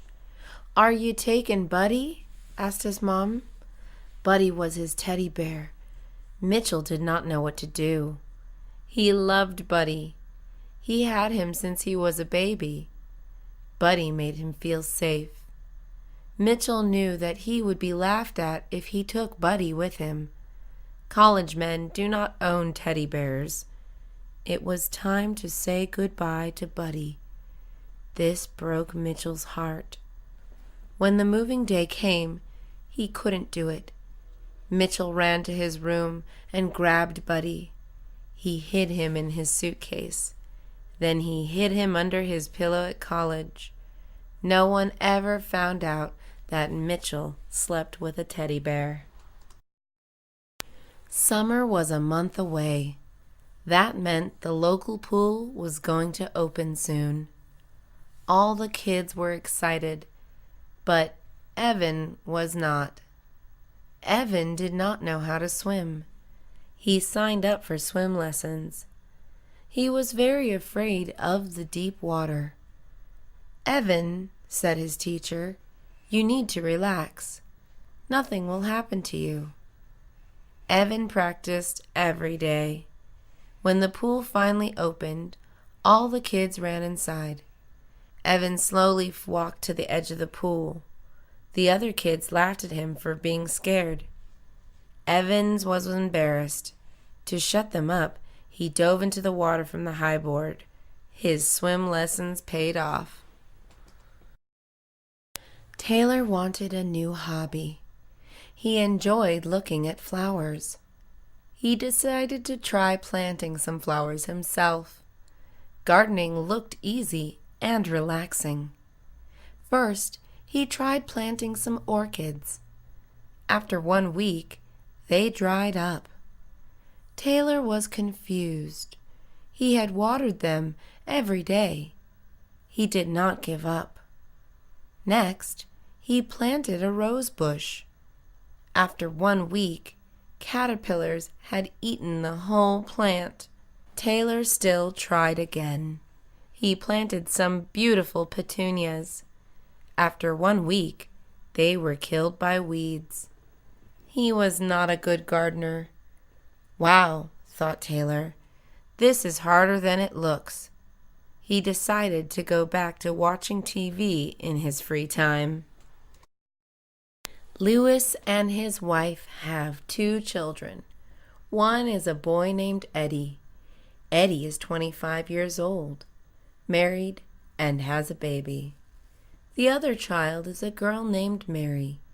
Mary just turned 20. She moved out of her parents' house 2 weeks ago. Their children are finally all grown up. Lewis and his wife finally have the house to themselves. They thought they would enjoy living alone. "We can finally relax," said Lewis. He missed having a quiet house. His wife was not happy. The house was completely silent now. It made her feel lonely. She missed her children. "I know," said Lewis. "We can get a pet." They went to the pet store and came back with 3 loud puppies. His wife was happy again, but Lewis was not. Nelson loves video games. As soon as he wakes up, He starts playing. Nelson hardly ever turns his games off. He only stops playing to eat and sleep. Sometimes he stays up all night playing. His mother tries to make him stop. "Go play with your friends," she tells him. "Don't just sit here all day." The only friends Nelson has are video game players too. They never see each other. They only talk through the computer. "I am playing with my friends," Nelson always replies. Nelson's mom is worried about him. She thinks he is lonely. She also thinks he is getting very fat. She does not know how to help Nelson. Instead, she goes out to buy him new games. Scott's girlfriend loved pretty dresses. Her favorite store was having a big sale. Scott wanted to surprise her. He went to the sale to buy her a lot of new dresses. The sale was extremely crowded. He waited 1 hour just to get inside the store. Scott was very patient. He just wanted to make his girlfriend happy. The girls inside the store were going crazy. All of them were looking for good deals. Some girls were even fighting over dresses. Scott was very scared. He would have to be quick and sneaky to get anything. When he finally made it out of the store, he was sweating. "I'm never doing that again," he thought. Martin had very crooked teeth. His dentist wanted to fix them. "You have to get braces," he told Martin. "Your smile will be perfect." Martin did not like this idea. He was scared of getting braces. He had heard they hurt a lot. They were also very expensive. He went to his dad to get some advice. His dad told Martin to get them. He even paid for them himself. When Martin looked at his braces in the mirror, he was unhappy. "I look ugly now," he remarked. "Stop being ridiculous," said his dad. "You already looked that way before they put the braces on." Wilson had always wanted to be an astronaut. His kindergarten teacher had told him that was impossible. "That's nice," she said, "but you'll probably never make it." Wilson thought she was very mean. Still, he never gave up his dream. 20 years later, Wilson proved her wrong. He was on a space mission to the moon. While looking down on Earth, Wilson thought of his old teacher. He wished she could see him now. He grabbed his camera and took a picture of himself in his spacesuit. 1,000,000 stars were in the background. As soon as he landed back on Earth, he ran to the post office. He mailed the picture to the mean teacher. Clark took his 6-year-old son sailing. It was James's first time on the ocean. They were having a great time. They were finding a bunch of sea creatures. James was amazed. First, Clark spotted 5 dolphins. Then, James spotted a big whale. They even touched a sea lion. "Look!" called out Clark. He pointed to something swimming in the distance. "Do you know what that is?" he asked his son.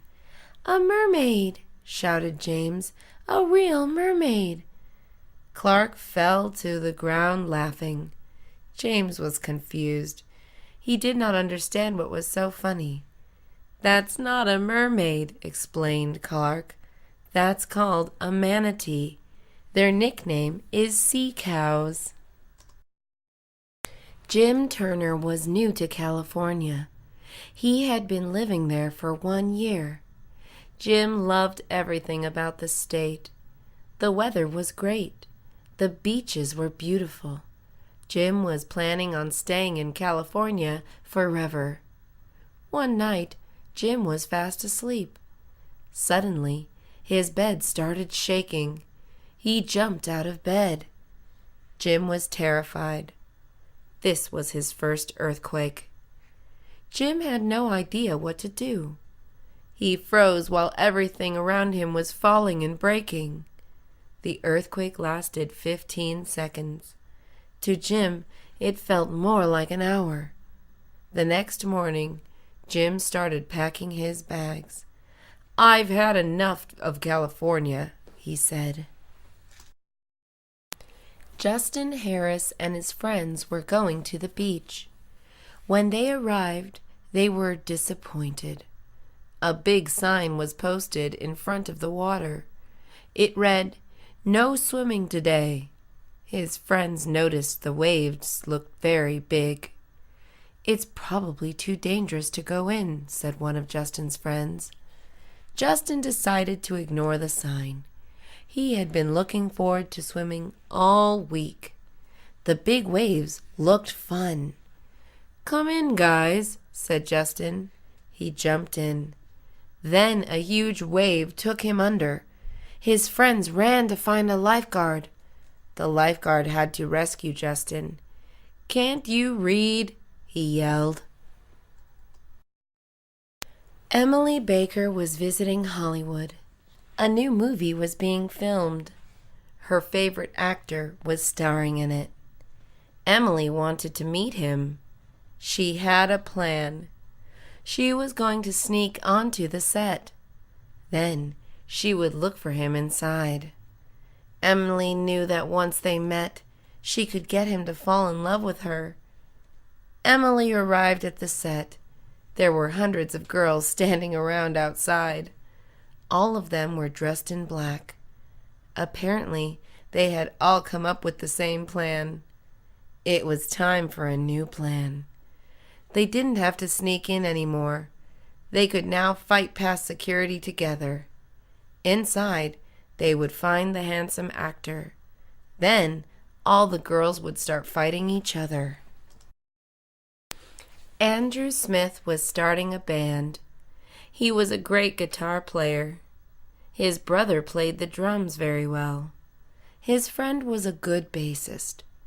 All they needed now was a singer. Andrew was going to hold auditions to find one. Andrew made posters. They read, "Looking for great singers." He handed them out around town. Many people showed up to the audition. A lot of them sounded very good. Andrew's favorite was a beautiful girl. "She sounds terrible," said all his bandmates. "You guys are crazy," Andrew replied. He thought she was perfect. "Love is making you deaf," said Andrew's brother. Chris Williams had planned his future. He was going to become a doctor. Chris studied hard for 4 years. Then he got accepted into a medical school. He studied there 2 more years. He took hard science and math classes. Chris was the best student. "You're going to make an excellent doctor," his professors told him. One day, Chris was in class. He had to learn to draw blood. He stared at the needles. "It's your turn to try it, Chris," said the professor. Chris couldn't move. He had no idea why he felt so scared. Shaking, he injected the patient's arm. A little drop of blood came out. Chris fainted. Doctors cannot be scared of blood. It was time to find a new career. Joe Carter was a big, strong man. He was 6 feet tall. He lifted weights every day. Joe always looked fearless. Many girls loved this. He was always asked out on dates. One day, Joe was with one of his dates at a park. They were having a picnic. Joe was going to give the girl a kiss. Suddenly, a bee landed on his nose. Joe yelled like a little girl. He ran out of the park. He got in his car and locked all the doors. The bee had stung his nose. He sat in his car crying. His date left. "He looks like a man, but acts like a baby," his date told everyone. Sarah Miller had just gotten her driver's license. Now, all she needed was a car. There was one problem. She had no money.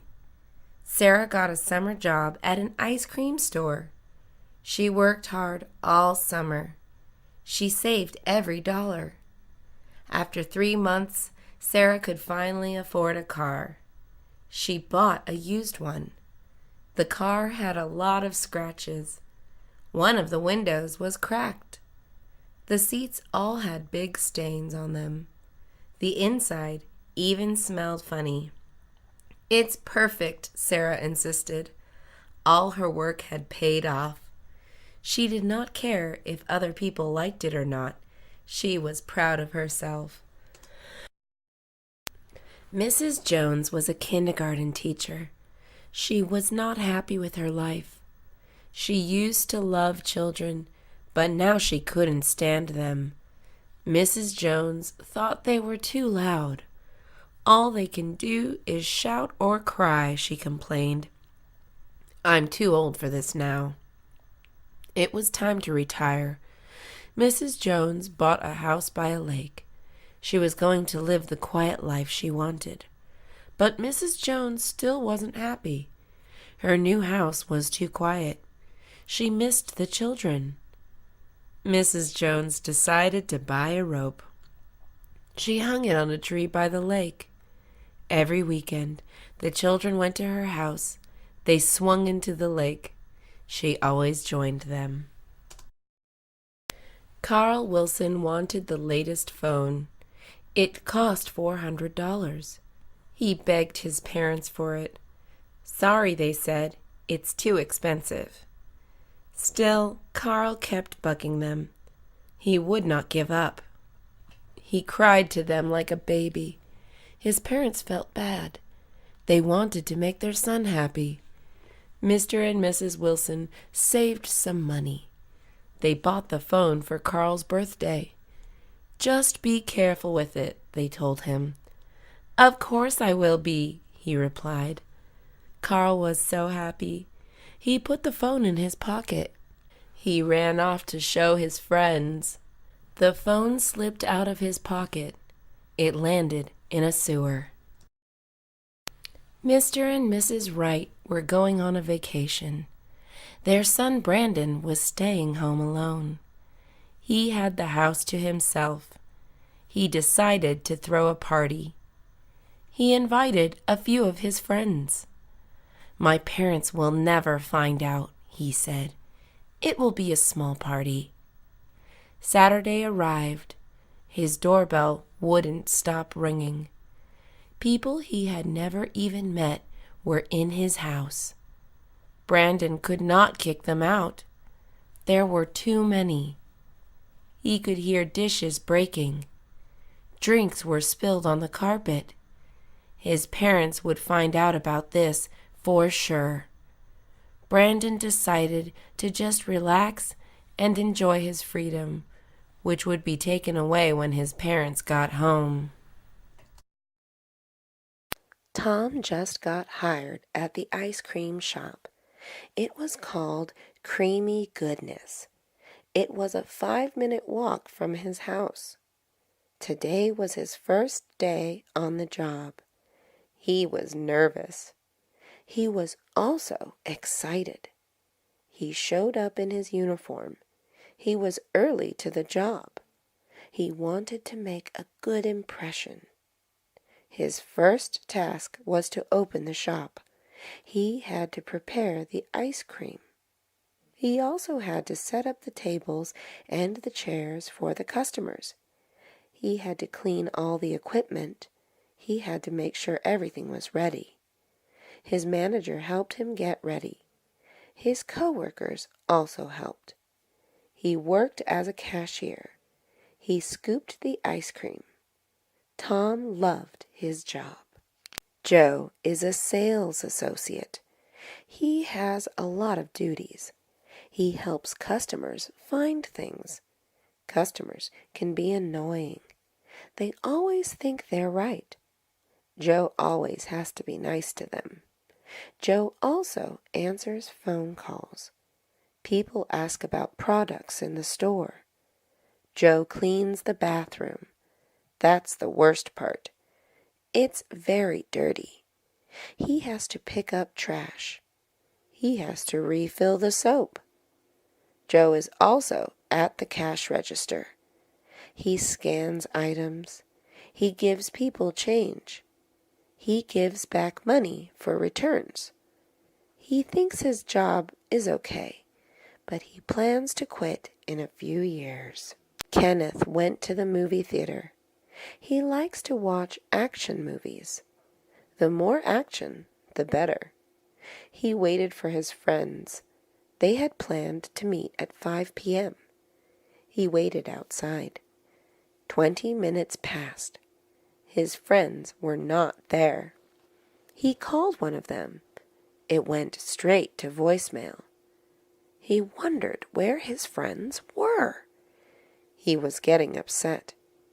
He called his other friends. They did not answer. He went back to the theater. He bought a ticket. He went to the concession stand. He bought popcorn and soda. He went inside the viewing room. He found a comfy seat. He sat down. He watched the movie all by himself. Danielle looked in the mirror. Her hair was oily. She needed to wash it. It takes her 30 minutes to wash her hair, but she had a date in 15. She didn't want to look bad, though. She got a tablecloth. It had pink flowers on it. She wrapped it around her hair. Now her hair was all covered. She went downstairs. Her brother started laughing at her. He told her to look in the mirror. She looked into the mirror. She looked ridiculous. She was jealous of her brother. Her brother had short hair. It only took him 5 minutes to wash his hair. Cindy needed to return her dress. She tried it on at home earlier. It did not fit her. Today was the last day to return it. After today, she had to keep the dress. The store closes at 8 p.m. She started driving at 7:30 p.m. It took her 20 minutes to get to the mall. She only had 10 minutes left to park her car and return her dress. Today was Saturday. There were too many cars in the parking lot. It took her 5 minutes to find a parking space. She ran out of the car, but she did not make it in time. The store was closed. Eileen had to see the doctor. She had no appointment. She had to wait for 2 hours to see the doctor. She was bored. She forgot her phone. She didn't know what to do. She looked around. Everyone had a phone. She looked to see if there were any magazines. Waiting rooms usually had magazines. There were magazines in Spanish. Eileen can't read Spanish. She turned on the TV. There was no cable. Eileen did not like local television. It was too boring. She turned off the TV. She tried to talk to the person next to her. The person ignored her. He was on his phone. She wished she had brought her phone. Tom was hungry, but lazy too. He didn't want to cook.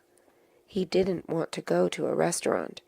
He didn't even want to heat up leftovers. He decided to have a pizza delivered to him. He went on a pizza website. He ordered a small pizza. He waited for the pizza to arrive. Later, he heard the doorbell ring. He was too lazy to get up at first.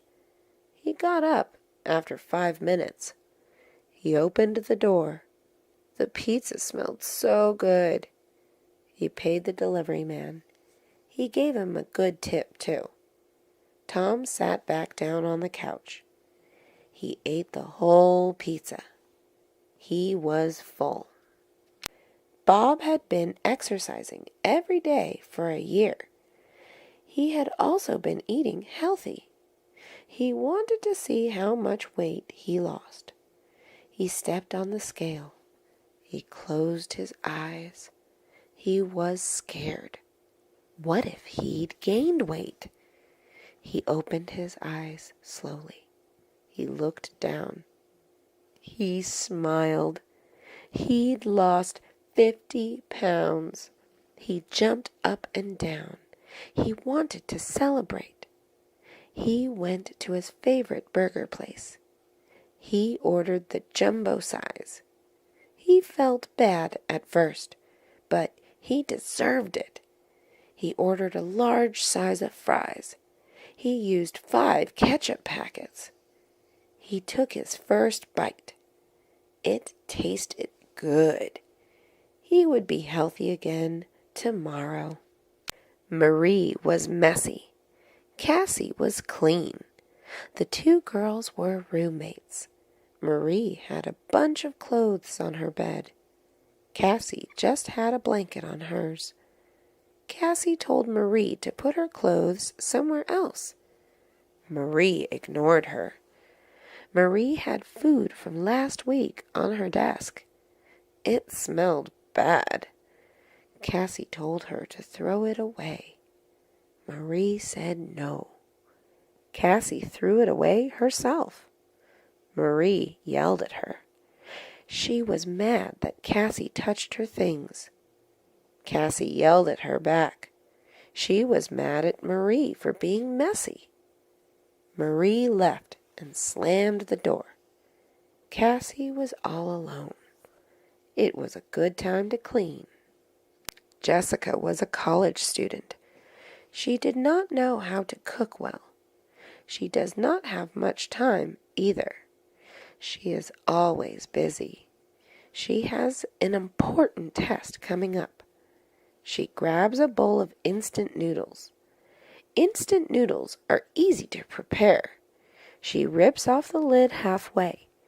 She rips the seasoning packet. The seasoning is what makes the noodles taste good. She pours the seasoning on the noodles. She fills the bowl with water. She closes the lid. She puts the bowl in the microwave. She heats it up for 3 minutes. She sits down. She studies while she waits. She hears the ding. It's ready. Allison wanted to eat breakfast. She took a bowl from the sink. She opened the cabinet. There were 10 different cereal boxes. She got her favorite cereal box. It was the sugary kind. She poured the cereal into her bowl. She opened the refrigerator. She grabbed the milk carton. She poured the milk into the bowl. There was only a little bit of milk, though. It was not enough for her cereal. She couldn't eat cereal without milk. She groaned. She drove to the market. It was closed. She drove to another market. It was far, but it was open. She bought a gallon of milk. Finally, she could have a good breakfast. George and his friends went to the park. They first went on the swings. Everyone stared at them. They are already in college. They wanted to feel young again. A parent tapped George on the shoulder. It was a mother. She asked George to get off. George asked why. "Because my little girl wants to go on," she replied. George turned to the side. There was a young girl.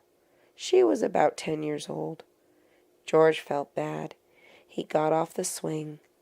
"Here you go, kid," George said. His friends laughed at him. George went on the slide.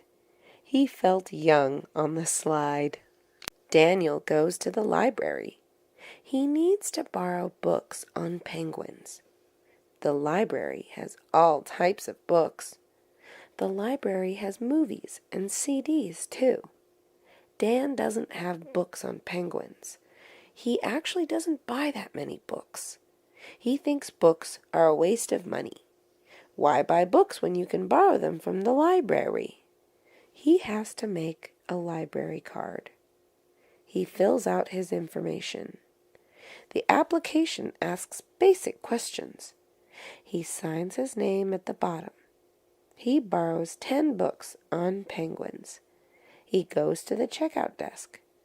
The librarian scans the books. He takes the books home. She had a lot of money.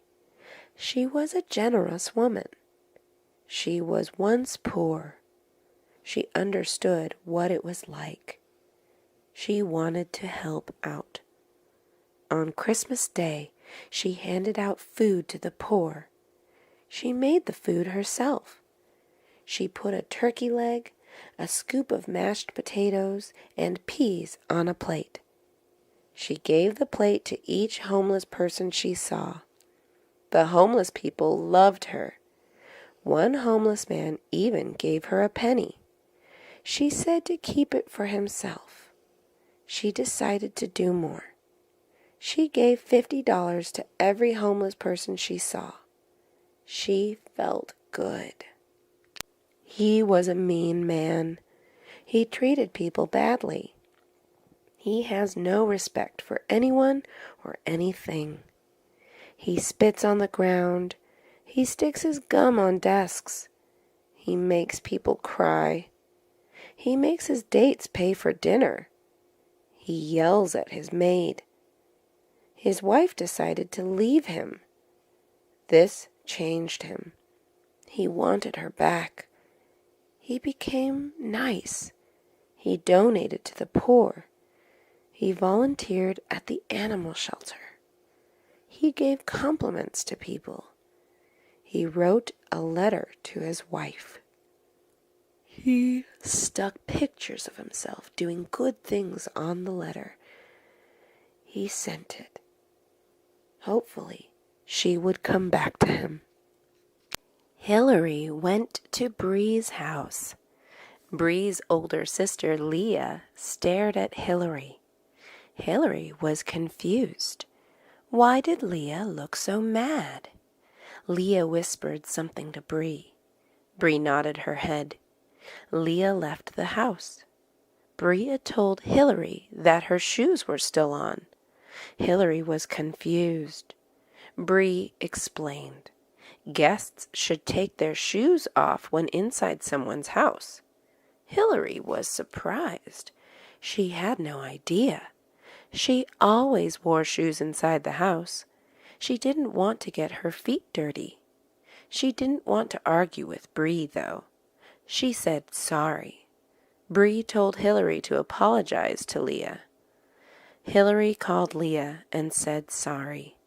Leah said it was okay. Amanda is dating John. They have been dating for a year. Amanda wants John to meet her parents. John does not want to. He has heard that they are mean. Amanda yells at him. John finally gives in. They go to Amanda's parents' house. John has presents for them. John gives Amanda's dad chocolates. Then he gives Amanda's mom flowers. They say thank you. They all eat dinner together.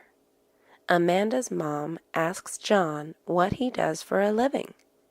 John says he is an actor. Amanda's mom nods. She does not like that he doesn't have a stable job. She wishes that he was a doctor. She does not approve. Sylvia was reading a magazine. One of the advertisements caught her attention. It was her old friend Tina from high school. She was a model now. She looked amazing. Sylvia wanted to talk to Tina again. She checked her phone book from high school. She called Tina's number. Nobody picked up. She probably changed her number. Sylvia looked Tina up on Facebook. Almost everyone on Earth has a Facebook account. She managed to find her. Technology made everything so easy. Sylvia messaged Tina. Tina replied back. They made plans to meet at a cafe. Stephanie left her keys in the car. She has another set of keys at home. She called her brother. "Hey, are you busy?" she asked. "Yes, I'm watching TV," he said. "Well, too bad. I need you to drive me to school," she said. He complained. He didn't want to get up. The movie he was watching was good. "Please, I'll clean your room for a week," she offered. "Deal. I'll be there," her brother said. Stephanie waited. Her brother arrived. He came in his white truck. He gave her the keys. Stephanie opened the car door. The siblings drove back home. Carrie has too many clothes. She does not have room for anything anymore. Her friends tell her to donate them. Carrie thinks that is a bad idea. She thinks it is a waste of money. She wants to sell her clothes. Her friends tell her that is a bad idea. They think that no one will want to buy her clothes. They say her clothes are not in style anymore. Carrie ignored them. She took pictures of her clothes. She posted them on a website. 2 weeks passed by. Her friends were right. No one wanted to buy her clothes. Carrie decided to donate them. The soccer team had a potluck dinner. Each team member brought one kind of food or drink. There were 40 members. There were 40 different kinds of food and drinks. There were noodles, chips, soda, and burritos. At the end of the dinner, there were a lot of leftovers. "Anyone want to take food home?" the soccer coach asked. The players shook their head. They didn't like leftovers. "I'm just going to throw everything away then," the coach said. "No, that is such a waste. This could feed a family," said one of the players. The other members agreed. The coach had an idea. He drove to the homeless shelter. "Hi, I would like to donate all this food." Virginia wanted to hang out with Claudia. They had not seen each other in 4 years. Virginia called Claudia. "Hey, it's me, Ginny," she said. "Wow, I have not seen you for a long time," Claudia said. "Want to get lunch at IHOP?" Virginia asked. "I'm sorry, I have class," Claudia said. Virginia was sad. They said goodbye. Virginia went to IHOP with another friend. Before she went inside, she saw Claudia walk by. She was surprised. Claudia had lied to her. "I thought you had class," Virginia said. Did I say that?" she said. "Forget it. I would never want to hang out with a liar," Virginia said. Brandy was shopping. She saw a sign that said BOGO. She asked a worker what that meant. "It means buy one, get one free," she said. She thought that was awesome. What a good deal. She looked through the clothing racks. She found a shirt for $30. She had to find something else now. She saw a skirt she liked. It was only $5. That meant it wasn't worth it. She wanted to get 2 items that were similar in price, but she couldn't find anything. She looked for an hour. She found a pretty dress. She checked the price tag. It was $80. She was annoyed. She ended up buying the shirt and the $5 skirt. Susan and Felicity are going to play tennis at the park.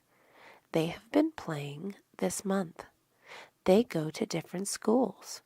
Susan goes to school in Canada. Felicity goes to school in the United States. They used to go to the same high school. They were on the tennis team. Now they only see each other in the summer. Susan visits the United States every summer. It usually does not rain in the summer, but it rained on the day they planned to play tennis. They were upset. They still met each other. They stayed in and talked. April is from Colorado, where there's a lot of snow.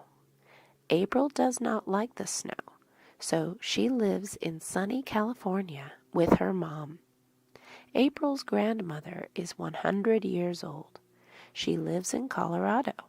She is very sick. April's mom wants to see her. She wants April to go to Colorado with her. April really does not want to go. April gets a letter from her grandmother. Her grandmother says her last dying wish is to see April and her mother. April feels bad. She decides to go because she loves her grandmother. Zach won a ticket to an amusement park. He won it from a dance contest. He had years of experience, so it was easy for him to win. He packed up all his belongings to go to the amusement park. He was planning to meet his friends there. He got in his sports car. He drove to the amusement park. He went up to the ticket counter. "Welcome. May I see your ticket?" asked the employee. He reached into his pocket. Nothing was there. He started sweating. He emptied out his backpack. It was not there. He must have left it at home. Cynthia decided to make eggs for her daughter's birthday because it is her favorite food. She woke up her daughter.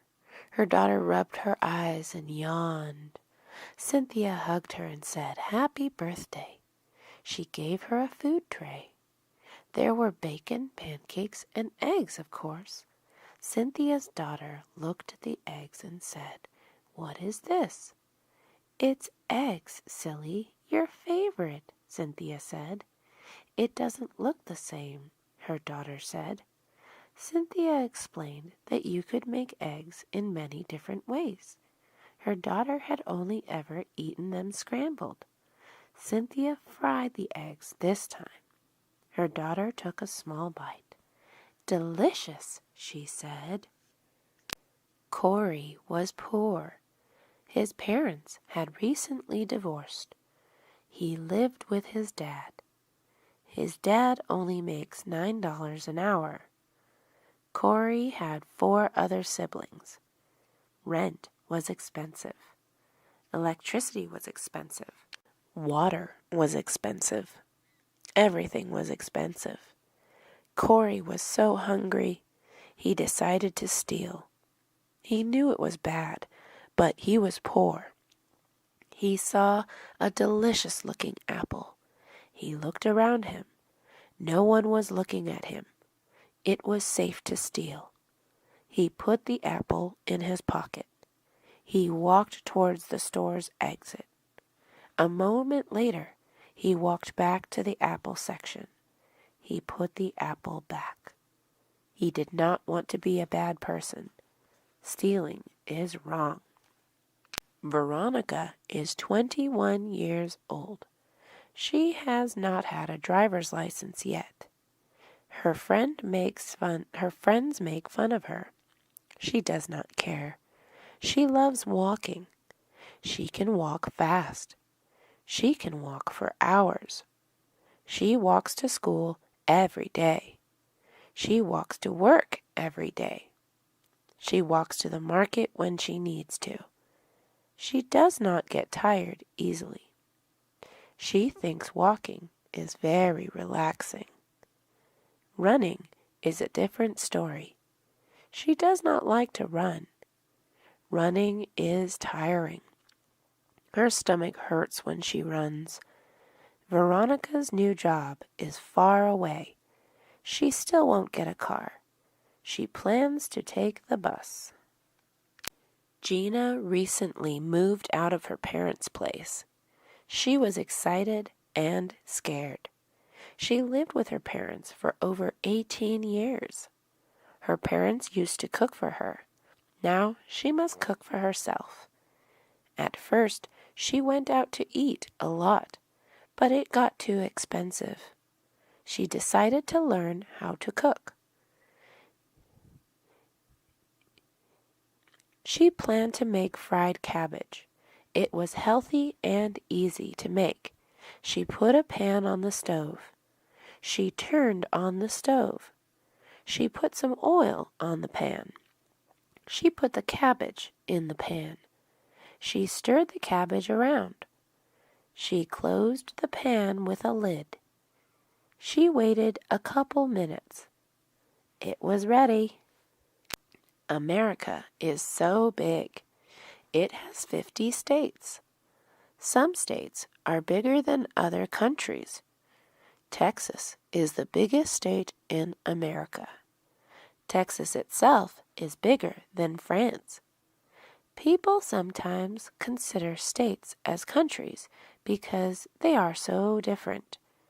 Even cities can be very different from each other. Los Angeles and Bakersfield are both in California. Los Angeles is urban. It is very busy. There are a lot of shops. There are a lot of businesses. There is a lot to do in Los Angeles. Bakersfield is rural. It is quiet. There is not much to do. Houses are cheap there. America is very diverse. Finn has a strange sleeping schedule. He goes to sleep at 5 a.m. and wakes up at 3 p.m. He has a weird eating schedule, too. He eats breakfast at 3:30 p.m. He eats lunch at 7 p.m. He eats dinner at 1 a.m. One day, he was feeling hungry at 1 a.m. He did not want to cook, though. He decided to go to a 24/7 diner. 24/7 means always available. He drove down to the diner. There were a few people there. Finn sat on a stool by himself. He ordered a burger and a milkshake. Rick loves food. He loves food too much, though. He is overweight. He eats food when he is bored. He eats food when he is stressed out. He eats food when he hangs out with his friends. He eats huge meals. He eats waffles, fried chicken, and eggs for breakfast. He eats pizza, French fries, and soda for lunch. He eats a hamburger and onion rings for dinner. He also eats a lot of snacks between meals. He never exercises. He gets tired very easily. He is okay with his weight, though. He laughs when people call him fat. Heather has funny eating habits. She likes soggy cereal, so she waits 10 minutes after she pours the milk. She eats pizza with a fork and knife. She eats French fries with chopsticks. She drinks ketchup from the packet. She puts ketchup on her chips. She likes to eat mustard with dumplings. She likes to eat pizza cold. She likes to eat melted ice cream. She likes eating seeds. She likes eating bananas with pretzels. She is not shy to eat weirdly around her friends. People usually stare at her, but Heather does not care. Rosie went to the supermarket. She wanted to buy milk, cereal, and chicken. She took a shopping cart. She went to the meat aisle. She grabbed a pack of chicken and put it inside the shopping cart. She went to the dairy aisle. She grabbed a gallon of milk and put it inside the shopping cart. She went to the cereal aisle. She grabbed a box of sweet cereal and put it inside the shopping cart. She saw a long line of people. She was curious what they were lining up for. She looked at the front of the line. They were giving out samples of pizza. Samples are free. There is always a line for samples. Rosie decided to stand in line too. Diane wanted to get Tina a gift. She wanted to get Tina something meaningful. At first, she wanted to buy her something. She knew Tina wanted a designer bag for a long time. Diane did not think it was meaningful enough. She wanted to give something that came from the heart. She decided to make a photo collage. She got old photos of them over 10 years. She cut them out and glued them on a cardboard piece. It was not expensive to make. Diane wrapped the gift up. She gave it to Tina. "I hope you like it," Diane said. Tina opened it. She stared at the collage. Diane could tell she did not like it. Tina smiled. "Love it," she said. "I can tell you're lying," Diane said. "Fine, I just thought you would give me something better," Tina said. Jacqueline had an event to go to. It was a reunion with her high school classmates. Everyone would be there. She wanted to look great and impress them. She bought an expensive dress. It was red and sparkly. It cost $500. She was planning to keep the tag on because she wanted to return it after the reunion. She went to the reunion. Everyone looked at her. She stood out. Everyone was dressed in pants and shirts. Someone was even wearing pajamas. Jacqueline felt embarrassed. People complimented her, though. She tried to forget about it. She started talking to her old classmates. Then she felt a cold splash on her. Someone had accidentally spilled cranberry juice on her. She could not return the dress anymore. Karen looked out the window. There were drops of water on the window. It was starting to rain. Dogs began barking. The clouds started getting dark.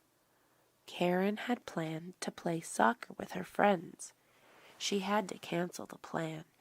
She was sad at first. She then started to read her book. Rainy weather was the perfect time to read. She made herself a cup of hot chocolate. She sat on her couch. She put a blanket over herself. She opened her book. It was interesting. She read 100 pages in an hour. She heard her phone ring. "Karen, let's go play soccer. It stopped raining," her friend said. Karen did not want to go anymore.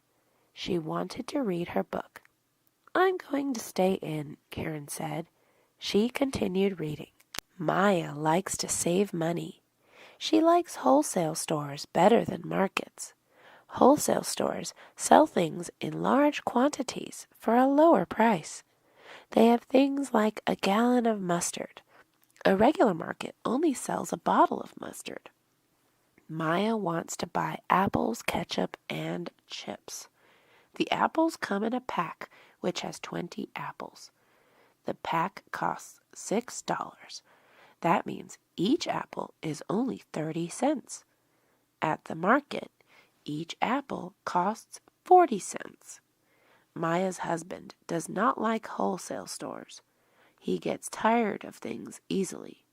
He would rather buy fewer apples for a higher price. Maya, we can't finish 20 apples before they go bad, her husband said. Of course we can, Maya said. Marina likes clothes. She likes being unique. A lot of girls in her school shop at the same stores. Marina hates to have the same outfit as another girl's. That is why she shops at thrift shops. A thrift shop sells things that people donate. They are usually clothes that have been worn before. Sometimes there are stains and holes in the clothes. They are very cheap. Marina enjoys looking through clothing racks. She usually finds at least one thing she likes. Last weekend, she found a dress. It was black and long. She thought it would be good to wear to a fancy dinner. Kaylin went to the library. She needed to get books for her project on Barack Obama. She found his biography. It was a heavy book with a lot of information. She flipped through the pages. There were some nice pictures of Obama. The book seemed helpful. She put it in her basket. She found the movie section. She decided to check it out. She could borrow a movie for 3 days for free. It would cost $3 to borrow a movie for 7 days. She picked a movie about a girl with diabetes. She put it in her basket. She checked out the book and the movie. Kenneth is a good tennis player. He has been playing since he was 7 years old. He is now 16 years old. He competes against other players all around the country. They are also very good.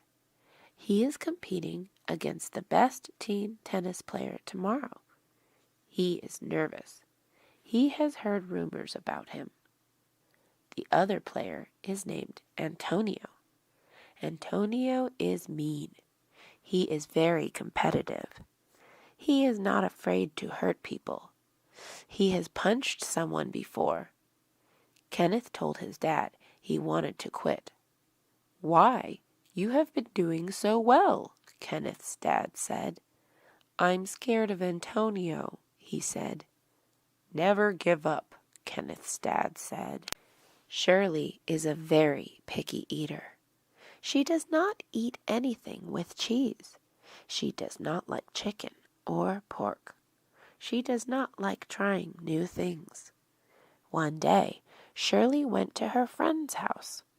Her friend's dad made them a Cambodian dish. Shirley was used to eating American food. I can't eat this, Shirley said to her friend. You have to. My dad made it for you, she said. Shirley felt bad. She grabbed her fork. She slowly stuck it into the food. She ate slowly. It was surprisingly good. She finished her food in 5 minutes. Wow, I will get you another plate, her friend's dad said. Charlie was camera shy. He did not like having his photo taken. He often ran away from a camera. Charlie and his friends were in Hawaii. Bob wanted to take a group picture. He thought the beach would be a great place to do it. Charlie began to get nervous. His friends got closer together. Charlie walked away. Charlie, come on, they said. Charlie ignored them. Bob put his camera down. He ran after him. Charlie, you know why pictures are important? He asked. Charlie shook his head. When you're old, you and your kids will want to see how you looked like when you were young, Bob said. Jane and Tara went to the beach. It was hot. The sun was out. The sky was clear. Jane put on some sunscreen. She put it on her arms, legs, and face. She did not want her skin to burn. Her sunscreen was SPF 50. That means Jane can stay in the sun 50 times longer than she could without it. With SPF 50, Jane probably will not get sunburned. She asked Tara if she needed any. "No, I'm okay," Tara replied. Jane warned her that she would get burnt. Tara ignored her. When they went back home, Tara just got tanner. She didn't get burnt. Some people don't burn. Tyler has had a red Honda for 20 years. A lot of bad things have happened to his car. There are a lot of scratches. Most of them are from hitting the curb. Someone also keyed his car. The red color has faded. The heating and cooling systems are funny. When it is hot outside, only the heater works. When it is cold outside, only the air conditioner works. The windows only open halfway. Only the country music station works. The windshield wipers scratch the windows. The car has to be manually locked. Tyler plans to get a new car. He is waiting to earn enough money. Haley has wanted to get her ears pierced since she was young. Her parents have never let her. They don't like how it looks. They tell her she can pierce her ears when she doesn't live with them anymore. All of Haley's good friends have pierced ears. They told her to do it. They said that she can hide them with her hair. Haley didn't want to be anxious all the time, though. If she pierced her ears, her parents would get mad. That was it. They could not be mad forever. Haley took a deep breath. She pierced her ears. Hannah, Stephanie, and Erica went to the zoo. They saw a lot of cute animals. There were giraffes, which have long necks. There were monkeys, whose faces look like human faces. They eat a lot of bananas, though. There were horses, which have nice hair. There were koalas. They were sleeping. There were pandas. They were big. There were iguanas. They look funny. There were bears. They look soft. Hannah, Stephanie, and Erica wanted to touch the animals. They could not. They could only take pictures. Susie likes to eat chocolate. She really likes chocolate with caramel. Her mom gives her a chocolate bar. Susie is happy. She bites the bar. It is tasty. She starts to get thirsty. The chocolate is too sweet. "Mom, can you get me a drink?" she asks. Her mom gives her a drink. Susie drinks it. It is chocolate milk. "Too sweet," Susie yells. "You never said what kind of drink you wanted," her mom says. Susie gets up from her seat. She grabs a water bottle. She drinks a lot of water. "Much better," she says. She continues eating the chocolate. Chuck has really white teeth. He has never had a cavity before. He takes good care of his teeth. He brushes his teeth with whitening toothpaste for 5 minutes. He brushes in a circular motion. He does not forget his tongue. Afterwards, he uses minty mouthwash. He rinses his mouth with it for a minute. It burns a little bit. Finally, he flosses between every tooth. He does this process after he eats. He even does this after eating a snack. He brings his teeth cleaning supplies everywhere. He even brings them to school. Katie wants a lot of things that are hard to get.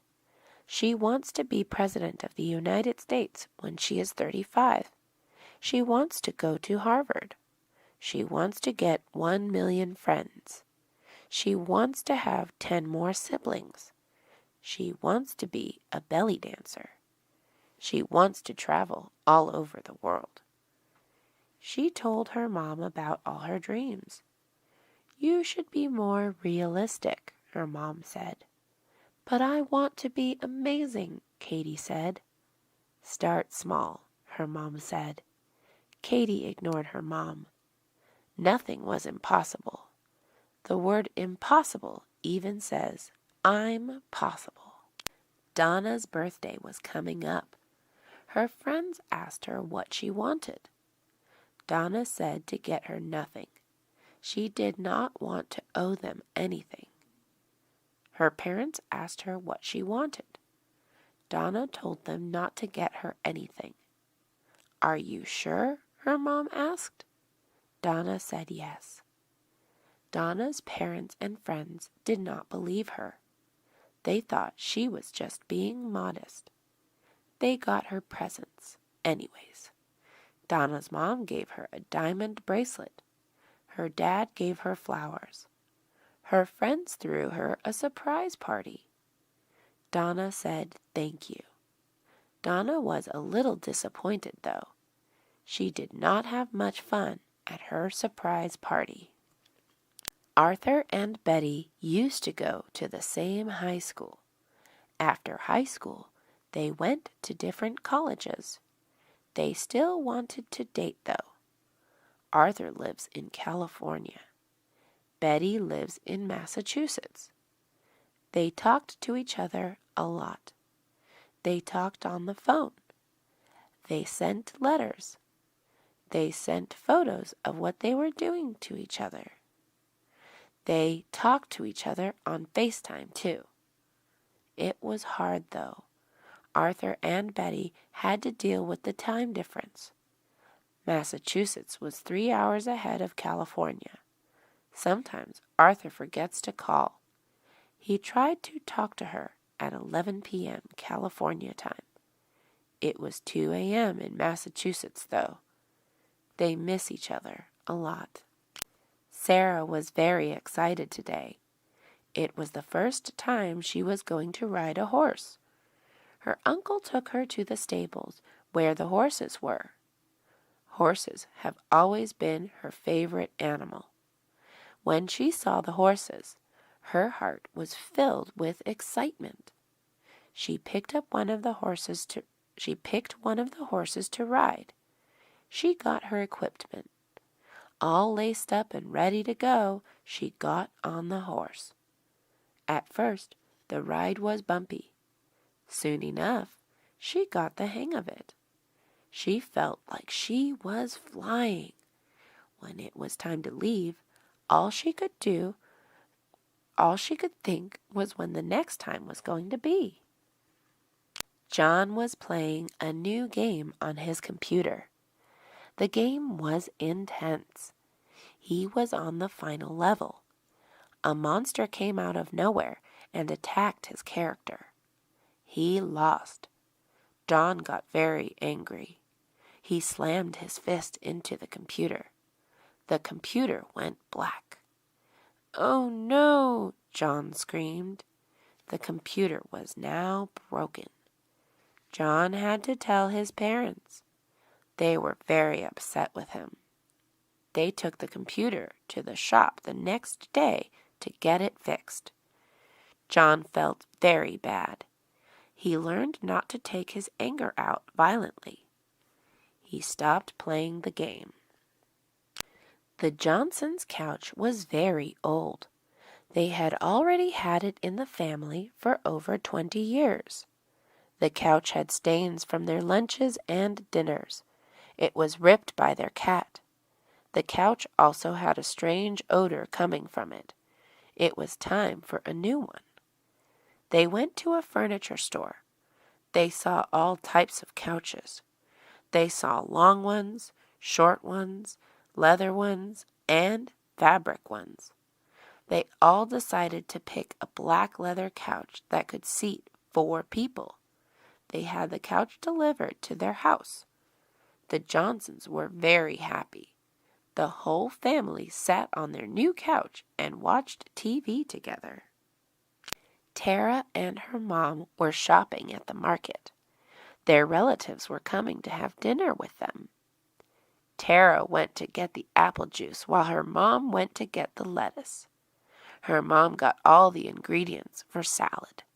She got tomatoes, lettuce, chicken, and croutons. Tara then suggested making brownies for dessert. She got the brownie mix and nuts to put inside. They also bought some chicken and pasta. They were ready for checkout. The cashier rang up all their items. They paid for their food. After putting all their food in bags, they left the grocery store. They were ready to begin preparing their dinner. Samantha could not see clearly what the teacher wrote on the board. She told her mom about it. Her mom told her it was time to get her eyes examined and get new glasses. She went to her eye doctor. After waiting for her name to be called, she saw the doctor. The eye doctor tested her eyes out. Samantha picked out a frame. She tried the new glasses and saw perfectly. The new glasses were ready for her to pick up. She was excited. The next day in class, she was able to see everything clearly. Samantha now remembers to check her eyes every year. Kathleen wanted to see her favorite band. They were performing in her city. The concert was in a couple of months. The tickets went on sale online an hour ago. She was asleep when the tickets were on sale. When she woke up, the tickets were all sold out. Kathleen was sad that she could not see her favorite band. She sat in her bed, listening to their latest album. She was mad at herself for falling asleep. Later on, her friend came over. Her friend told her she bought tickets for her. Kathleen was super happy and hugged her friend. She was excited to go to the concert with her friend. It was the last day of the summer day camp. It was hot, almost 100 degrees. The counselors needed a way to cool off the kids. After talking, the counselors decided to give out snow cones. The snow cones would be made out of ice and syrup. There were different flavors: strawberry, blueberry, and raspberry. Some kids got one flavor. Some kids mixed them together. All the kids loved the snow cones. It was a fun day. Everyone enjoyed their treat. Snow cones were a success. After the kids had their snow cones, they went to the playground. The snow cones helped cool them off. Brad and his friends needed something to do. They had no idea what to do. It was a Saturday morning. Brad's friend Jeremy suggested they go rock climbing. None of them had ever been. Brad agreed and said it would be a good idea. They drove to the rock climbing place. They paid $10 to go inside. They saw all the walls and harnesses. Brad and his friends got excited. They started to get all their equipment. They raced. Jeremy was the first one to climb the whole wall. All of them had tons of fun. They did not want to go home. Sol and Victor decided to go hiking. Today was a perfect day for hiking. The weather was a cool 70 degrees. The hike was 3 miles up and 3 miles down. They brought plenty of water for their hike. Sol brought his dog on the hike also. They hiked upwards. At the top there was a waterfall. They admired the view. It was beautiful. When they were done, they hiked back down. After the hike, Saul and Victor were tired. They decided to get a healthy fruit smoothie. They went back to Victor's house and made smoothies. Today was a nice day. The weather was great. It was a good time to go to the beach. Andrea decided to go surfing. She went with her family. Andrea and her family drove down to the beach. When she got out of the car, she headed straight for the water. The water was cold at first. The waves were great as the wind was perfect. After surfing, she ate lunch with her family. They grilled hot dogs. Andrea loved surfing. Today was a fun day for her. Her whole family had a great time surfing. She felt good spending time with her family. It was a hot summer day. The sun was burning.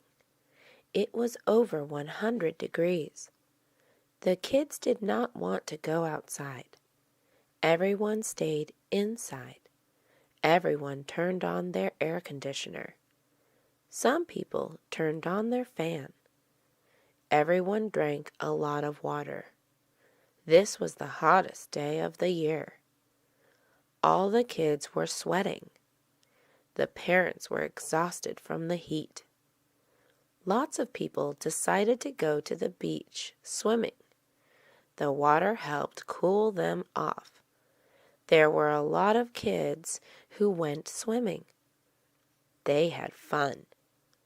The hot sun was not so bad. They wore sunscreen. The sunscreen helped protect them. They did not want to damage their skin. Emily was a lifeguard at the local pool. Her job was to make sure the kids were safe. She had to watch the pool. She had to save kids if they were to drown. Emily had to know how to swim well. She also had to know CPR. She had to make sure she was always watching. She had to be aware of everything. She also had to be good with kids. Emily loved her job. She enjoyed seeing the kids having fun. It was not all hard work. She also got to use the pool when she was not working. Josh won the lottery. He is now a millionaire. He couldn't believe it. He could buy so many things now. First, he paid off his student loans. He was finally free of debt. He then bought a ticket to Hawaii. He also bought tickets for his best friends. They all went to Hawaii together. They didn't worry about the money when they were there. Josh stayed in the nicest hotel. He ate the fanciest food. He flew back home first class. He had about $800,000 left. He decided to put it all in his bank account. He didn't want to go too crazy. Sarah worked in an ice cream shop. She loved being surrounded by ice cream. Every day she got to see smiles. She loved serving children and their families. She loved putting smiles on people's faces. She also got to have free ice cream. She made sure not to eat too much. Too much ice cream is not healthy. She had ice cream once a week. Her favorite flavor was chocolate. The most popular flavor was vanilla. The store had 20 different flavors. They had 3 different sizes and 2 types of cones. The store was very popular. Sarah enjoyed working there.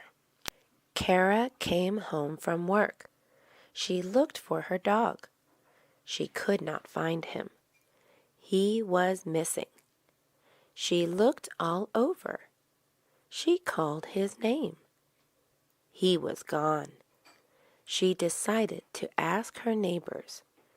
They had not seen her dog. She walked all around her neighborhood. She had no luck. She decided to make signs. She put up information about her dog. She also put up a picture of her dog. She gathered her friends and family to help put up signs. A couple hours later, she received a phone call. Someone found her dog. She was so happy. She was glad he was safe.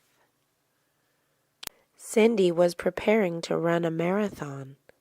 A marathon was 26 miles. It would require a lot of practice. She decided to practice before the marathon. She started out with running 5 miles a day. Each day she added 1 mile. Soon she was running 26 miles. She was ready now. She prepared for the day. She ate healthily. She had cereal in the morning. She had a salad for lunch. She had chicken and rice for dinner. She also ate protein bars. The 26 miles would take a lot of energy. On the day of the marathon, she wore comfortable running shoes. She made sure to wear athletic clothes. It was a normal day. Suddenly, all the lights went out. It was a blackout. Sam looked out his window. The lights were out on the whole street.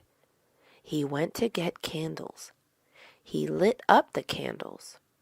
The blackout lasted for several hours. He had a paper due tomorrow. He had to write it out tonight. He used the candle. His parents found some flashlights to help. The blackout was not so bad. Sam got to see how life was without electricity. He finished his paper much faster than he would have with the distractions of technology. Everyone had to perform a dance. It was for the performance next Friday.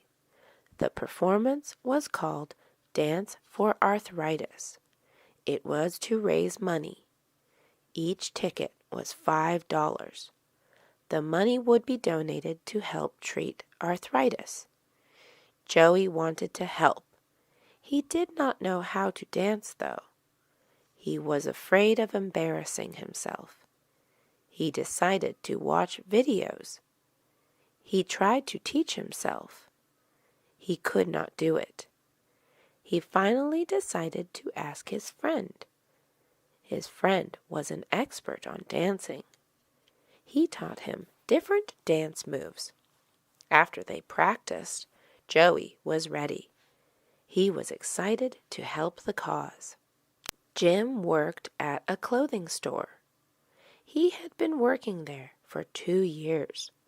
He saw a flyer in the break room. It was an announcement that they were looking for a new supervisor. Jim wanted to move up. He decided to apply for the position. He filled out the application. 1 week later, he had an interview. Jim was confident and did well in the interview. After a week, he heard back. He had gotten the position. Jim loved his new job very much. He was happy about his promotion. He began to think of ways to help the store. Tom had an old car. He had the same car for 20 years. One day, his car broke down. He could no longer drive it. He decided it was time for a new car. He went car shopping. He brought his brother along. He asked the dealer to show him around. Tom was looking for something affordable and dependable. He wanted a medium-sized car. He wanted a car with 4 doors and 5 seats. He spent hours looking at cars. He finally decided on one. Now he had to figure out the price. The dealer gave him a good price. Tom went home with his brother in his new car. It was Claire's birthday. She decided to have it at a pizza place. She chose Pizza Palace. Pizza was her favorite food. The party was also pizza-themed. She wore a shirt that said Pizza Queen. Her favorite type of pizza was Hawaiian. She loved pineapples on her pizza. Along with food, Pizza Palace also had an arcade. They had many games. They had air hockey, basketball, and even Dance Dance Revolution. Claire was so excited. This was the best day ever. She loved spending time with her friends. Claire had a fun time. She could not wait for her next birthday. Sam never knew how to cook. She was going to be living by herself. She decided it was time to learn. She bought books on how to cook. She also watched videos online. She decided to start simple. The first thing she decided to learn was pasta. The first thing she did was to boil hot water to cook the pasta. She then made the sauce for fresh tomatoes. She added pepper and chilies to add more flavor. She also added cheese. After it was done, she ate it. She was excited to eat what she made. It did not taste that good. It was not horrible, though. She decided that she needed more practice. Alan works at the library. He is a librarian. His job is to help people check out books. He also helps them find books. He loves working with people.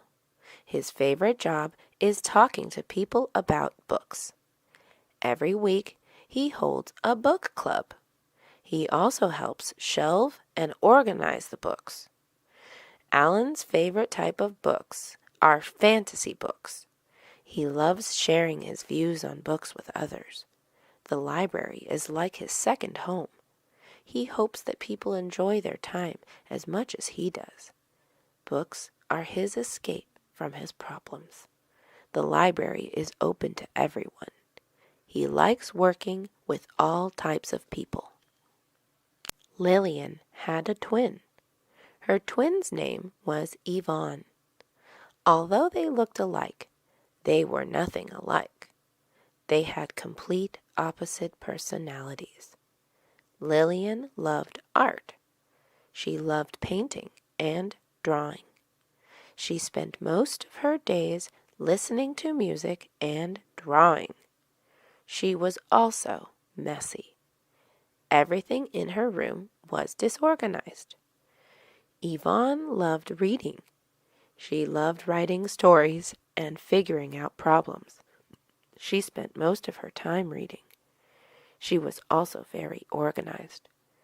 Lillian was more creative. Yvonne was smarter. Both of them were similar, too. They both loved playing sports. They both were on the tennis team. Hugo was visiting America. His brother lived in America. He came to see his brother. Hugo knew a little English, but he did not speak English very well. His brother's name was Pablo. Pablo was showing him around America. He took him to the best places to eat. He took him to all the famous sites. They went to New York, California, Washington, and Pennsylvania. Pablo took him to a lot of museums and gardens. He also showed him stores and libraries. Hugo had a great time. He did get a little homesick. Today at work, they were giving away free pretzels. They had a free pretzel day to reward all the workers. They were all excited. Everyone loved the free pretzels. They had different types of pretzels. They had cinnamon pretzels. They had salt pretzels. They had plain pretzels. The most popular were the salt pretzels. They also had toppings. You could add chocolate. You could also add almonds and icing. The pretzels made everyone motivated to work.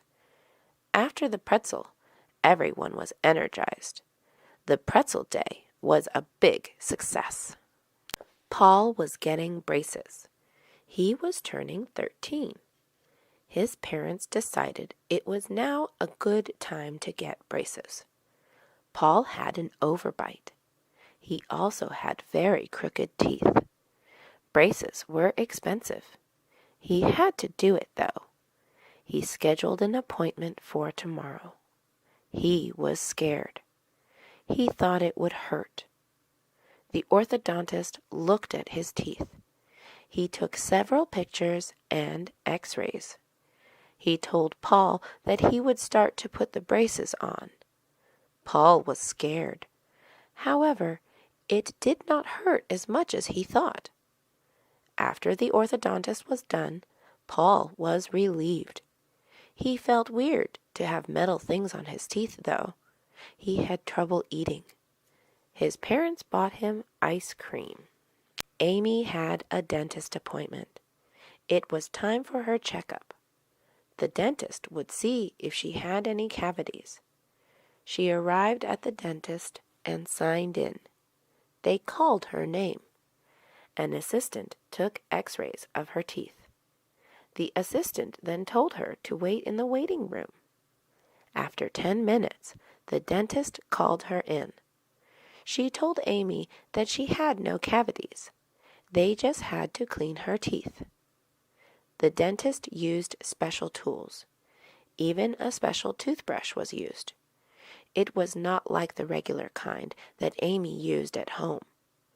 After the dentist was done, Amy felt good.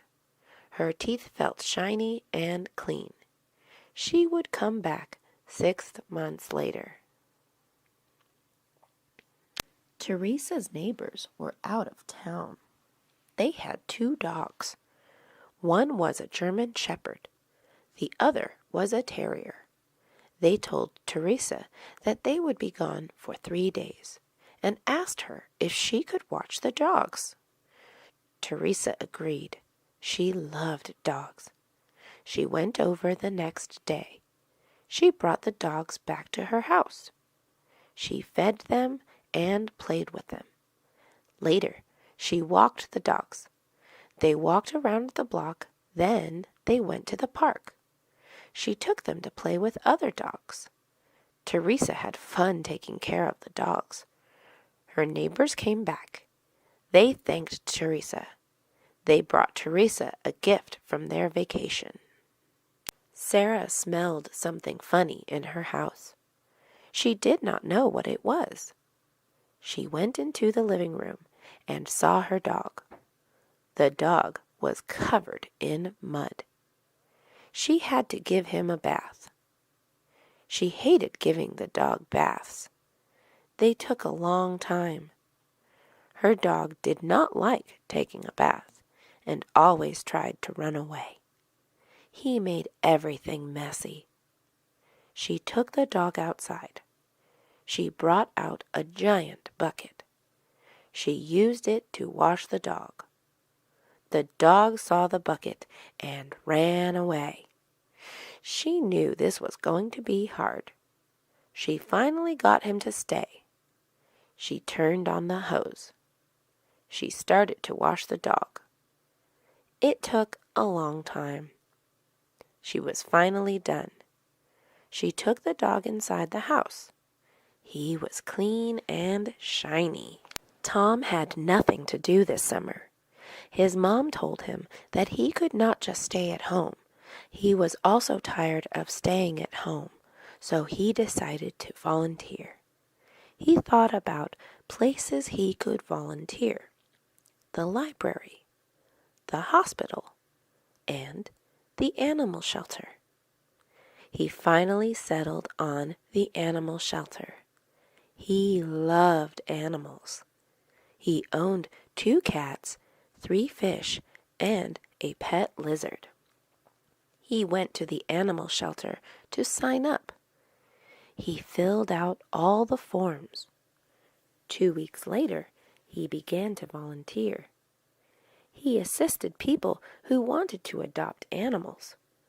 Tom had a lot of fun. He was glad he volunteered. Tomorrow was Mother's Day. Danielle wanted to do something for her mother. She was thankful for everything her mother did. She decided to cook her dinner. She also decided to get her a necklace. She went to the mall with her dad. She bought a pearl necklace. They went to the market. She decided to cook her mother's favorite dinner. She bought chicken and pasta. She decided to make chicken Alfredo. Her dad helped her make the sauce. She also bought a cake. The cake says, "Happy Mother's Day." It was decorated with frosting and fruit. Danielle could not wait to see the look on her mother's face. It was Sunday. Judy's dad had a day off work today. Her mom also had no work. They wanted to do something fun. They decided to go to the park. It was a nice sunny day, perfect for a picnic. They brought a blanket to sit on. They also brought a basket. Inside the basket was food. They ate sandwiches. The sandwiches had ham, cheese, lettuce, and tomatoes. They laughed. They talked. After their nice meal, they decided to walk around the park. They saw ducks. They fed the ducks their leftover bread. They also played with a frisbee. Sandy was bored. She had nothing to do. It was a Friday. She decided to go to the beach. The weather was perfect for the beach. It was neither too sunny nor too cold. She called her friend Danny, who said he would go to the beach with her. Danny came and picked her up. They drove to the beach. They went into the water. After swimming, they decided to eat. They went to a nearby shack. They had fish tacos. The tacos were really good. After that, they went to the shops. There were a bunch of different stores near the beach. Karen was hungry. Her mom did not make any food. She was home all alone. She decided to make a sandwich.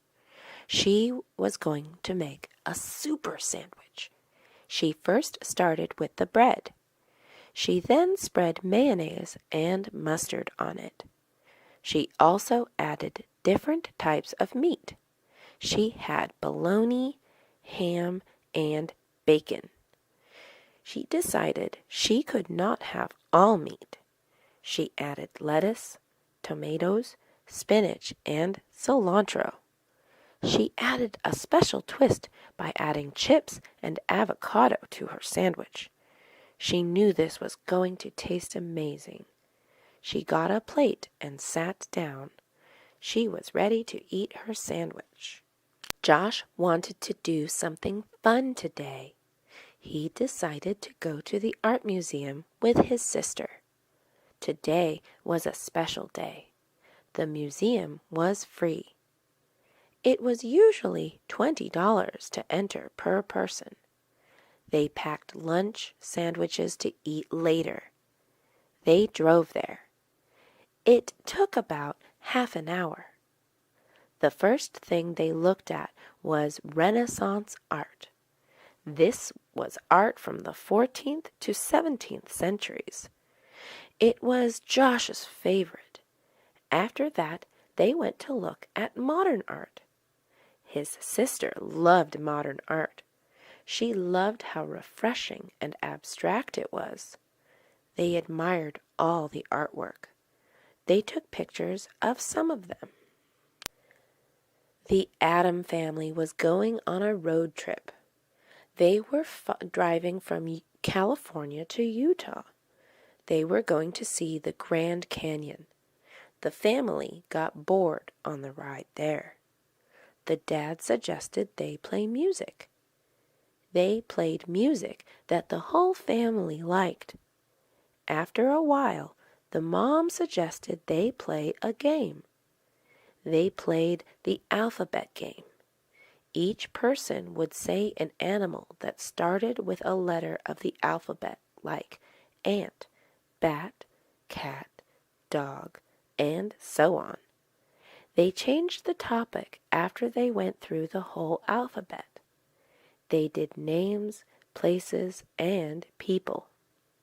After that, they just talked about what they would do in Utah. They had fun conversations and laughs. Sarah loved plants. She loved growing new things in her garden. She liked to grow her own fruits and vegetables. She thought they were more organic that way. They would also be more satisfying to eat. This time she was growing mangoes. She knew her mango tree would take a while to grow. She bought a small mango tree from the store. She then got all her gardening tools. She made sure to wear a hat and sunscreen since it was hot outside. She dug a hole. She then placed the tree inside. She made sure it got plenty of light and water. She awaited her tasty mangoes. Tina was walking to work. She tripped on something. She looked down. It was a wallet. It was black. There were stripes on it. She opened the wallet. There was over $300 inside. There were 2 credit cards. There were also several receipts. This person shopped a lot. Tina pulled out the owner's driver's license. It was her old friend, Claire. Tina hadn't talked to her in a long time. There was no phone number on the license. Tina could not contact Claire. Tina went to the lost and found. She dropped the wallet in the box. She hoped Claire would get the wallet. Pam was getting married. She was very excited. She was also nervous. Everything had to be perfect. She was scared that things would go wrong at the last minute. Her maid of honor was her sister, who made sure everything was ready. She checked all the guests. She made sure the cake and food were ready. She prepared the flower girl and the ring bearer. Everything was perfect. The wedding colors were purple and silver. There were purple and silver flowers on all the tables. The wedding ceremony was outdoors. It was by a beautiful lake. All the chairs had silver ribbons tied to them. It was a beautiful day. Michelle's hair was getting long. She was starting college soon. She wanted to cut her hair before college started. She was also going to donate her hair. She had to cut 8 inches to donate it. She decided to cut it even though it would be really very short. She never had her hair short. It was always long. She decided it was time for a change. After she cut her hair, she felt good. She loved her new look. She felt fresh. It would be easier to wash and comb her hair. She also felt good about donating her hair. Janet's prom was coming up. She already bought her dress. It was a long purple dress with diamond sequins. She needed to buy a necklace first. She wanted something bold. She wanted it to stand out. She saw a lot of necklaces. None of them felt right. Then she saw a beautiful diamond necklace. It had diamonds in the shape of flowers. She knew this was the one. She also had to get earrings and bracelets. She decided to get matching ones with the necklace. She got small flower studs for earrings and a bracelet with a flower diamond charm. She was happy with her jewelry. She got them on sale, too. Lucas was going rock climbing today. He loved hiking and biking. This was his first time rock climbing. Lucas was not scared, though. He was athletic. He was actually excited. He went with two of his friends. They had to sign a waiver first. They then got their harnesses. They started with the short wall. After they mastered that, they moved on to the larger wall. They raced to the top. Lucas got to the top first. They had a lot of fun. After rock climbing, they decided to go eat. They deserved the food after their good workout. There was a local talent show. The first place winner would get $500. The second place winner would get $300. The third place winner would get $100. It was free to participate. Tickets were sold for $5 per person. Everyone was excited to perform and also watch. There were all kinds of acts, including the typical singing and dancing acts, exciting magic acts, and extreme cycling. The whole town was excited. Tickets were sold out. The money raised from the tickets would go to a local charity. The charity was for the homeless. Tom usually did his laundry every Saturday, but he was starting to run out of t-shirts to wear. He felt dirty wearing the same clothes over again. He decided to do his laundry now. It was a lot of work. He gathered all his clothes and put them in the washing machine. He made sure to separate dark and light colors. After they were done, he put them inside the dryer. After they were dried, he had to turn all his clothes. He then had to iron them. He ironed all his clothes and folded them. He was finally done. Jessie was playing a soccer game today. She had been playing soccer for 5 years. She loved soccer. She played the position forward. As a forward, she had to try to make goals. She loved playing soccer because of the different skills it required. She liked kicking and also running. The team they were playing against was known to be good and had been undefeated so far. The game was going to start in an hour. She was a little nervous. Her team warmed up. They stretched. They practiced passing the ball around. They practiced taking shots at the goal. Jessie felt pumped up and ready for the game. Michelle needed a summer job. She decided to work at the movie theaters. She wanted to work there in order to gain experience. She also loved movies.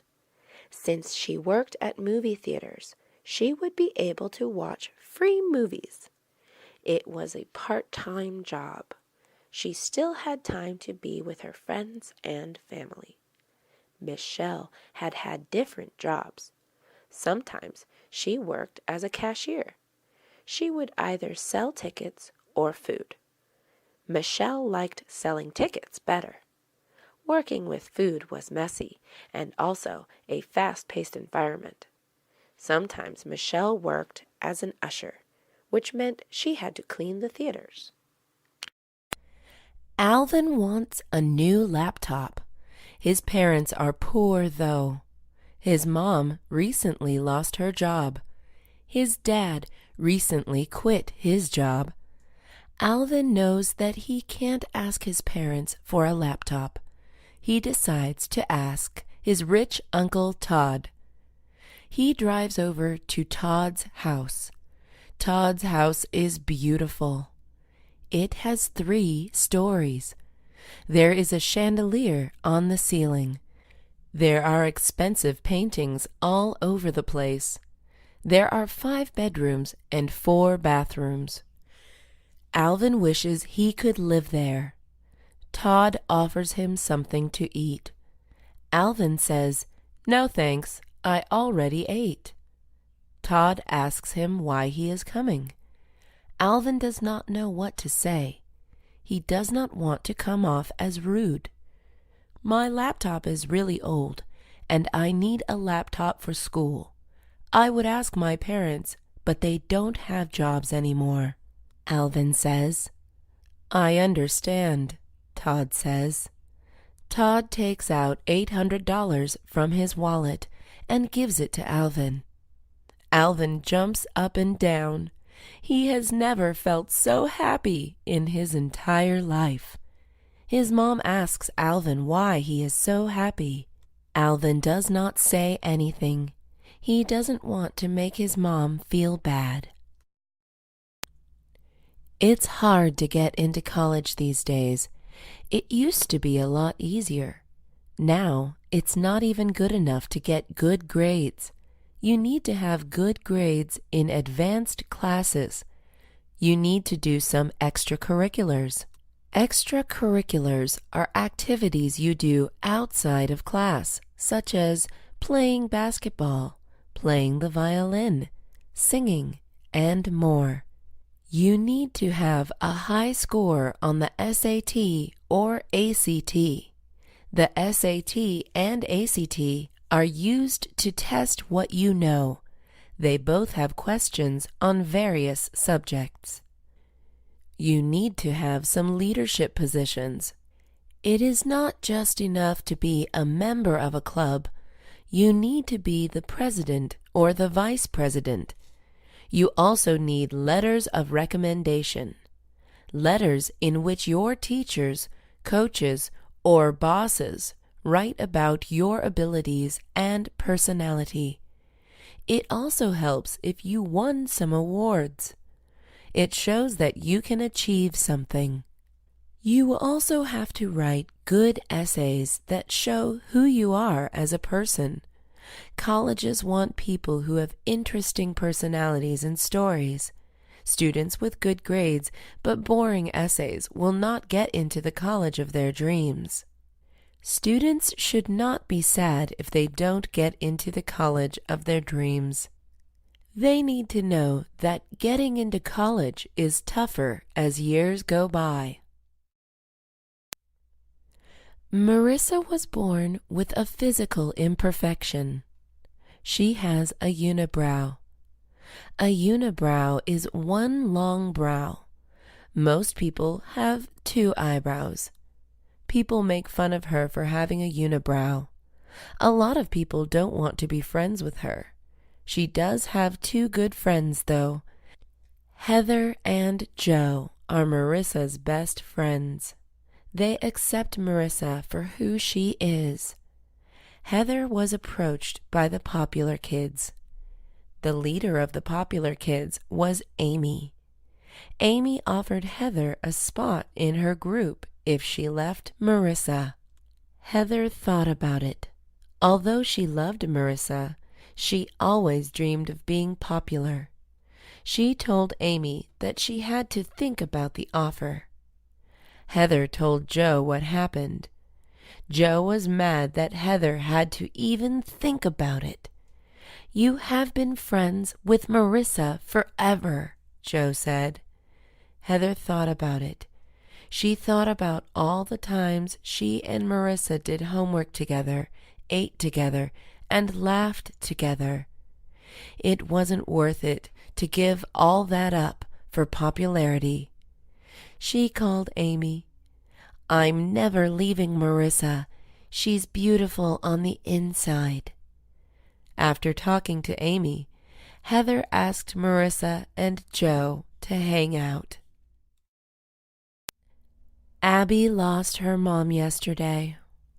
Her mom got into a car accident. A drunk driver hit her mom's car. The drunk driver is now in jail. Abby visited the jail to make him feel bad. "You know what you did, right?" Abby asked. The drunk driver nodded and said, "I'm sorry." He started crying. "Sorry is not going to bring my mom back. Your carelessness took away my mom." The drunk driver continued to cry. "I drank because I was feeling lonely." Abby was mad and left the jail. She didn't want to see his face ever again.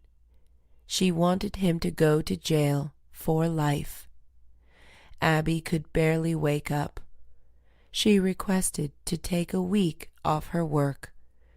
She loved her job, but she could not stop thinking about her mom. Abby's husband told her to do something instead of watching TV all day. Abby agreed with him.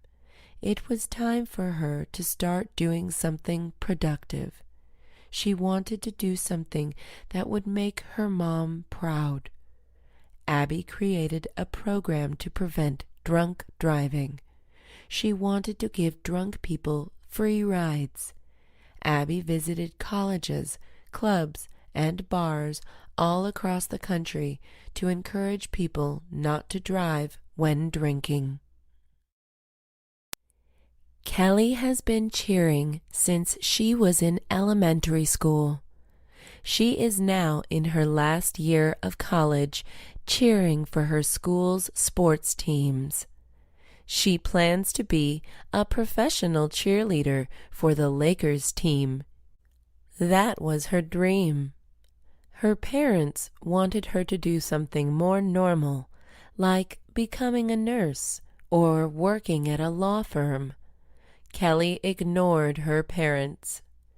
Kelly and her teammates were cheering at their last basketball game. When Kelly stood on top of her teammate's shoulder, she fell down. Everyone was silent. Her teammates checked up on her and asked if she was okay.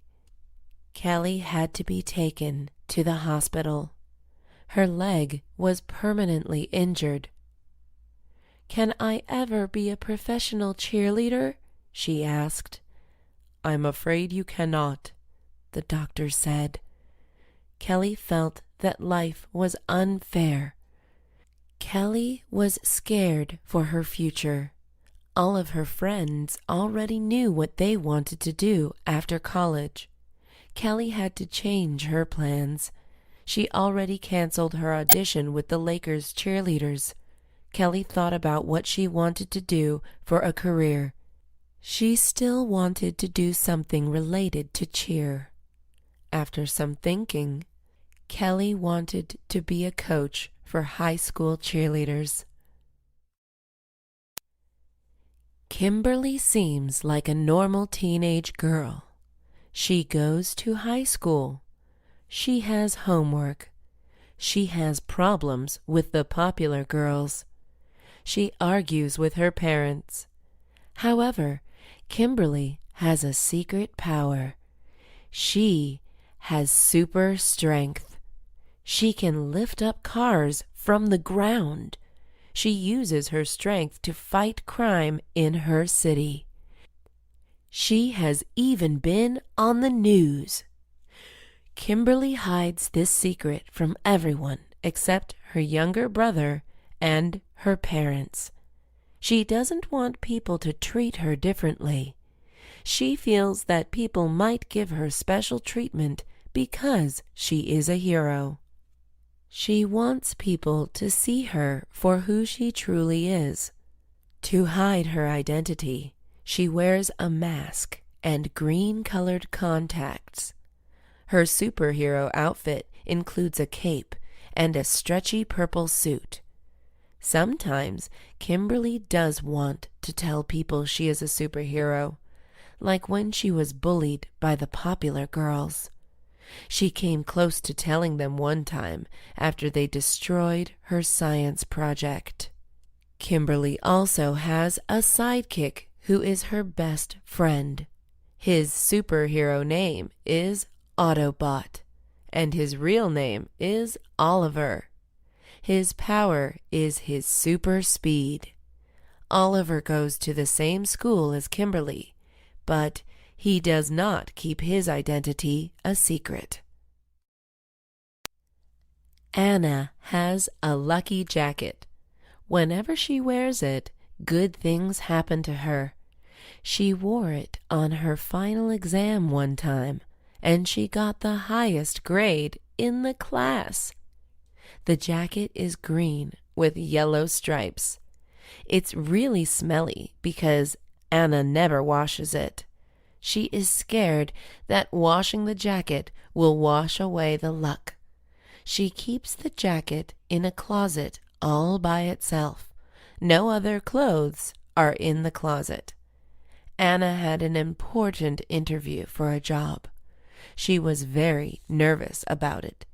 She wanted to wear the jacket, but the jacket was not appropriate for the interview. She needed to wear nice clothes. She decided to wear the jacket under a plain gray sweater. Perfect plan, she thought. When Anna entered the interview room, she started to sweat. She wondered why it was so hot. She realized that the heater was on. She sat down across from the interviewer. "Anna, you're sweating. You should take your sweater off." Anna laughed nervously. "I'm fine," she said. By the end of the interview, there was a sweat stain on Anna's sweater. She left the interview feeling unsure. A week later, Anna got a phone call from the boss. The boss offered her the job. The lucky jacket worked. 10 years ago, most adults had regular cell phones. Now, people have smartphones. With smartphones, you can not only call people, but you can also go online, download new games, calculate a math problem, organize your schedule, and more. Smartphones are really helpful. Even kids have cell phones now. People use their phones a lot these days, especially when they are waiting. People do not like to be bored, so they go on their phones. A lot of news reports are saying that people are looking at their phones way too much. People look at their phones when they are with others, and that is bad. Being addicted to something is never good. When you go into a restaurant and look at other customers, most of them have phones in their hands. They would rather text, play a game, or go online than talk to the people around them. Some restaurants have even offered a free meal or a discount if customers are willing not to use their phones for an entire hour. People also use their phones before they sleep. This is bad for them because it makes it harder for them to go to sleep. The light from the phone tricks our bodies into thinking we need to be awake. The terrorist attacks have scared a lot of people from studying abroad. Many students go to big cities to take pictures, shop, and explore. Terrorists attack these big cities, though, because they know that there will be a lot of people. The truth is, we should not stop people from studying abroad. These terrorist attacks can happen any time. We can't live in fear. We must do the things we love. People are also scared to travel in general because of plane accidents. Terrorists often bring explosives on planes. Some people are also scared of dying on a plane. All the passengers in Malaysia Airlines Flight 370 are missing. We still don't know what happened to them. Not too long after, all the passengers in Malaysia Airlines Flight 17 died. It was a very tragic event. It is scary that our lives can end so quickly and suddenly. We need to live life to the fullest. We need to love the people around us and be thankful for every day that we live. There are always news stories about people dying before they should. It's not the best thing to hear about, but it makes us more aware of our own lives.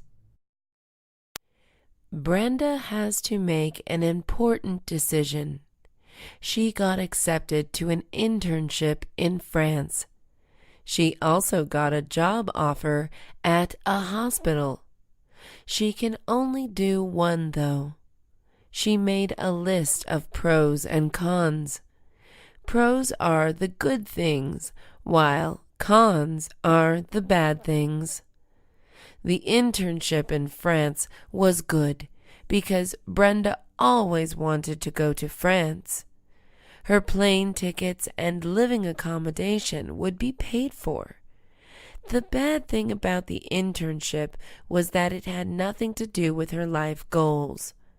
The internship required her to teach French children English. Brenda was okay with children, but she didn't love them. One pro of the job offer at the hospital was that it was good for her end goal. Brenda's end goal was to be a doctor, and the job will teach her a lot about medical school. One con of the job offer was the location. The hospital is in a dangerous place where people have to be careful of being robbed and getting hurt. After a lot of thinking and looking at her list, Brenda decided to work in the hospital. She knew that working there would be good for her future. A lot of kids are smart. The thing that stops them from getting an A is procrastination. Procrastination is putting things off to a later time. An example of procrastination would be starting a project one day before it is due. Procrastinating is bad because it makes a person stressed out. It is also bad because the end product is usually not very good. Since studying is not very fun, students put video games, hanging out with friends, and eating out before studying. They end up studying the night before the test and do not get much sleep. This is bad because 8 hours of sleep or more is needed to do well. Students who procrastinate end up doing badly on tests. Teachers always encourage students to start early and do a little bit of studying every day. Procrastination does not just happen in school. It happens everywhere. People put off going to the doctor, applying for jobs, and more. Some people say that procrastination is just human nature. However, Some people say that they do well when they procrastinate. They say that stress makes them work faster. Chris has been going to church every Sunday since he was 4 years old. His parents were very religious and wanted Chris to follow in their footsteps. His dad was a pastor, and his mom was a choir leader. Chris always felt like he was in the middle. He didn't particularly love or hate Christianity. Chris learned about other religions in his history class.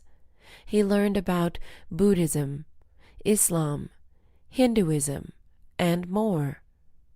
After learning about other religions, Chris wanted to convert to Buddhism. He felt like he could relate to it better. One Sunday, he told his parents he was not going to church. They were shocked and angry. They told him that if he did not go to church, they would take away all electronics from him. Chris was okay with that. He gave his parents his cell phone, video game console, and laptop. When his parents came back from church, they wanted to have a long conversation with Chris. Chris told them why he didn't want to go to church anymore. He explained what Buddhism was and why he wanted to convert. His parents tried to convince him that Christianity was better. It was useless. Chris made his decision. Dean was known as the tough guy at school. He always wore tight shirts that showed off his muscles. He always pushed the skinny kids at school. He always treated the teachers like they didn't matter. He never did his homework. He got in a lot of fights. People were afraid of him, and Dean loved it. Dean's world turned upside down when his brother passed away. He still went to class. His teacher was talking about Shakespeare, whom Dean's brother admired. Hearing about Shakespeare reminded Dean of his own brother. His eyes started to water. He didn't want anyone to see him cry. He got up from his desk. "Dean, you can't get up while I am teaching," Mr. Chen said. Everyone stared at Dean. Everyone could see the tears in his eyes. They laughed at him. Dean ran out of the classroom. Mr. Chen followed him and sat down with him. "Dean, it's okay to cry. Something tragic happened. Go ahead and cry." Dean put his head on Mr. Chen's shoulder and cried out loud. It was the first time he cried in front of someone. It was the first time he didn't act tough. Jared has a green water bottle that he brings to school every day. He loves it because it keeps his water cold. It also has a cool robot on it. One day, he loses it. Jared asks his friend Richard if he has seen it. "Yeah, I saw Albert holding it," Richard says. Jared walks over to Albert's locker. "Hey, you have my water bottle, right?" Jared asks. "I did, but I let Denise borrow it," Albert says. Jared goes up to Denise.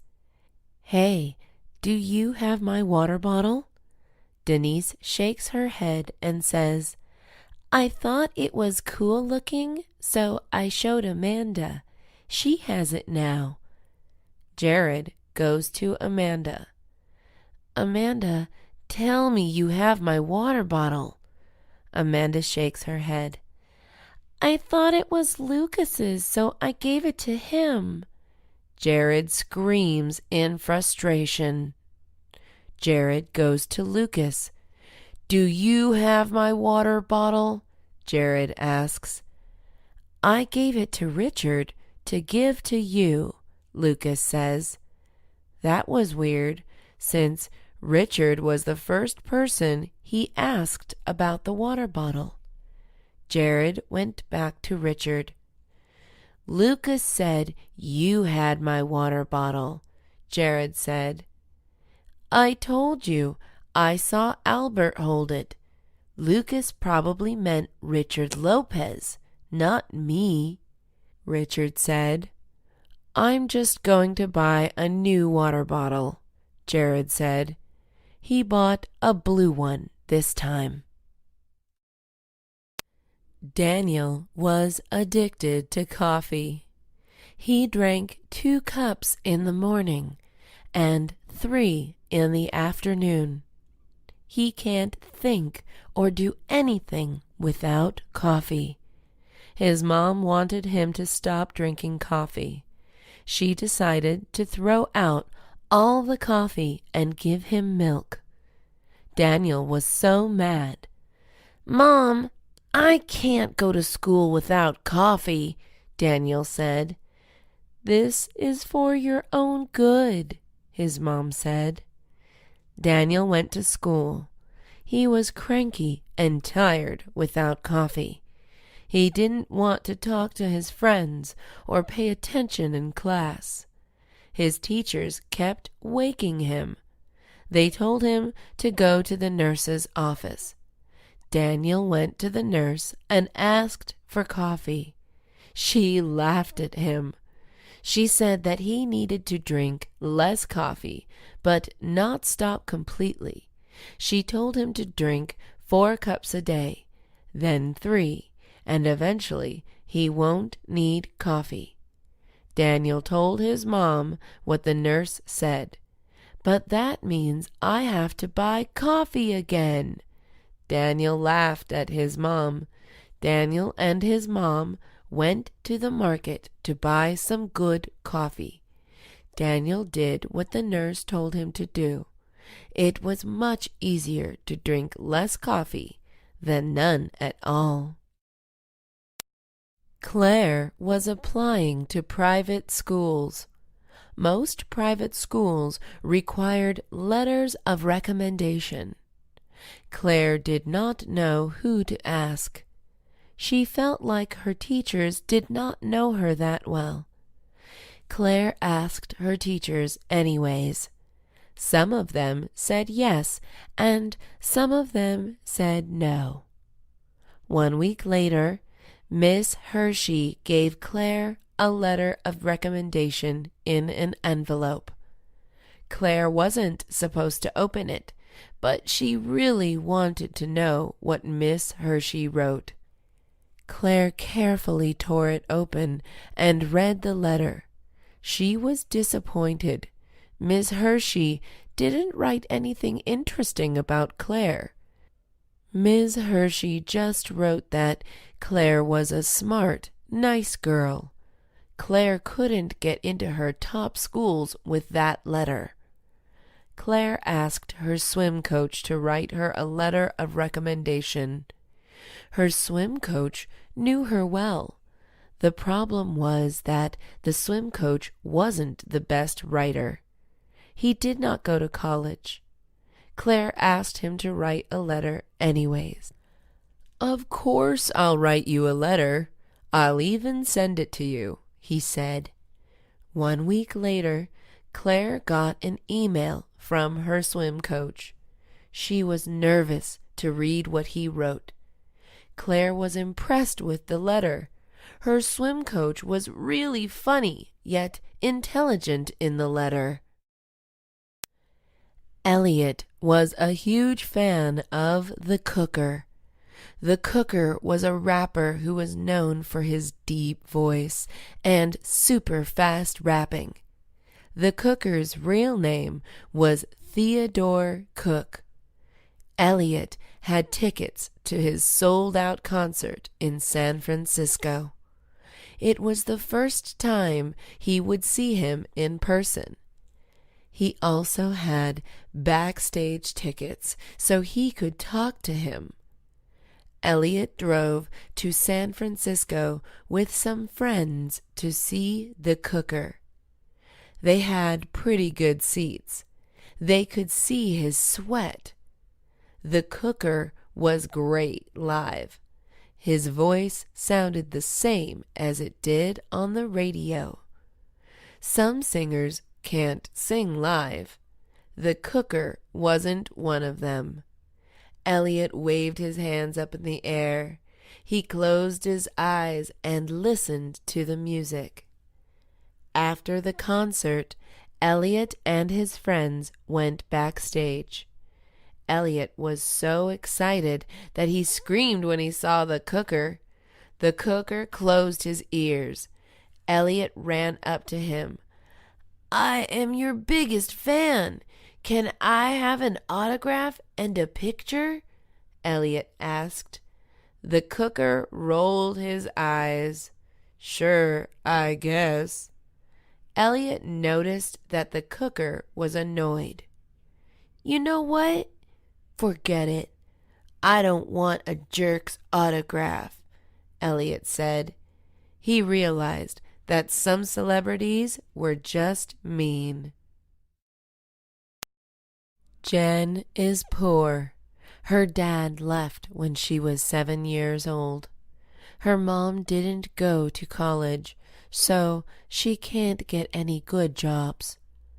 Jen wishes she could get a job, but she is only 13 years old.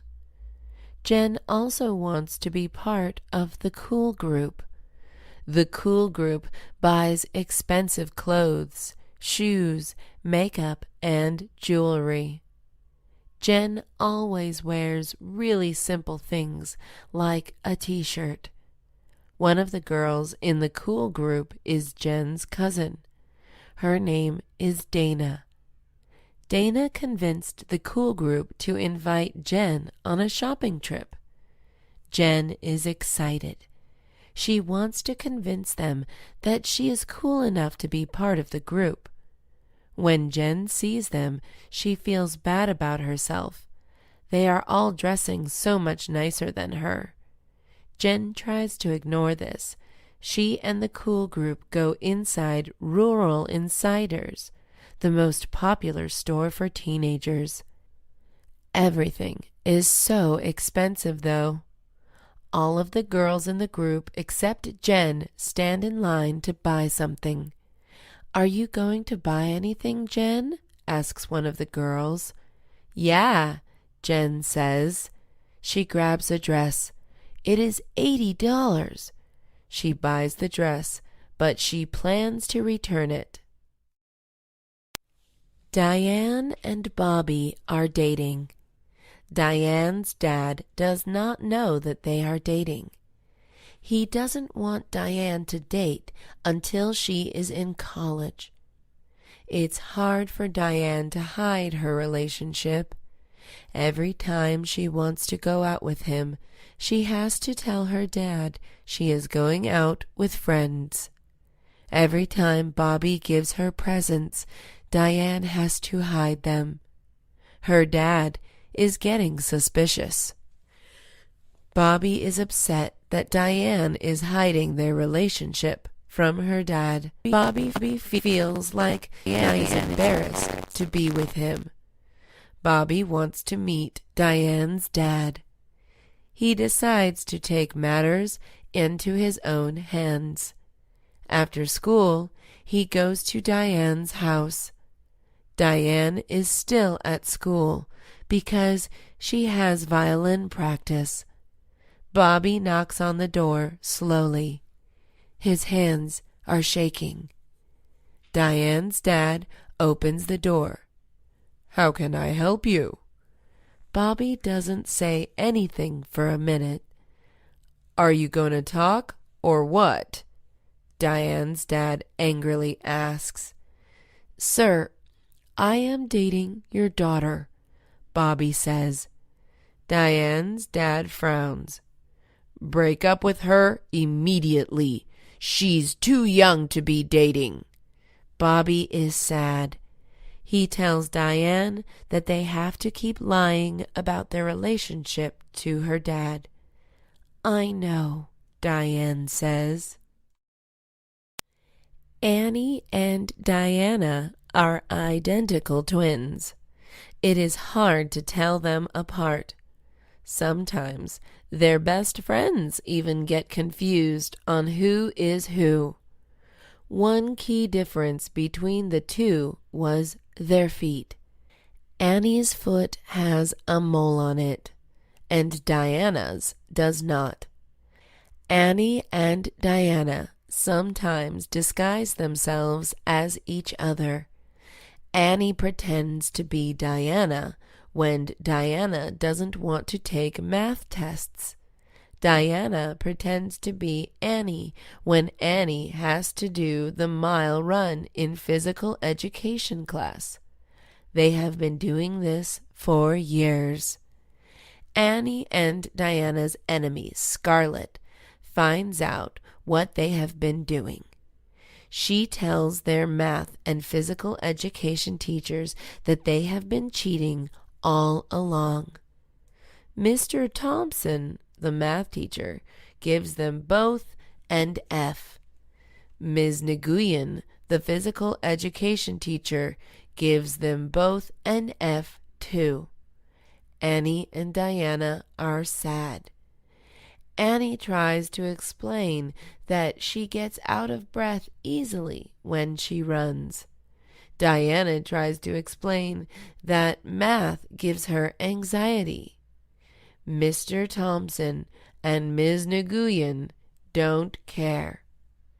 Annie and Diana no longer pretend to be each other anymore.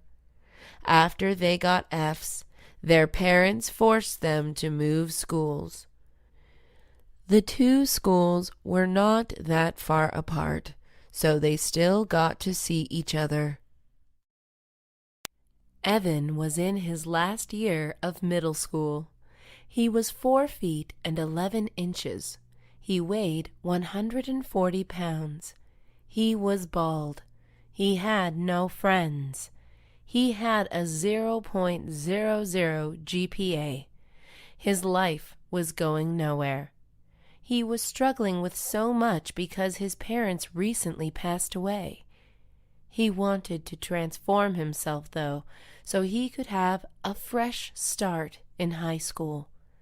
Evan went to a therapist who told him that he had to make small changes first. The therapist told him that he had to start with the easier things. Evan bought hair growth treatment to fix his baldness problems. He started talking to people more to make friends. He realized that he just had to express himself. He started to study more instead of crying about his parents. He started to eat healthier to lose weight. When Evan entered high school on the very first day, he was a totally different person. His classmates could not recognize him.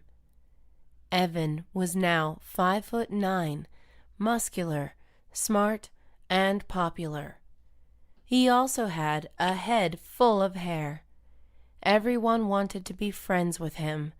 Most important of all, Evan was finally happy. Emma's dream was to be a boxer. All her life, she was told that she couldn't be a boxer because she was a girl. She was told that she should just get a regular job. Her parents told her that she would be killed one day if she kept boxing. It was hard to hear "you can't" all the time. Emma was still determined to prove everyone wrong. Emma's life was hard. Girls didn't like her because they thought she was too manly. Guys didn't like her because they thought she wasn't as good at boxing as they were. Because of all this, Emma didn't have any friends at school. She always sat alone in the cafeteria, and it was hard for her to find partners for group projects.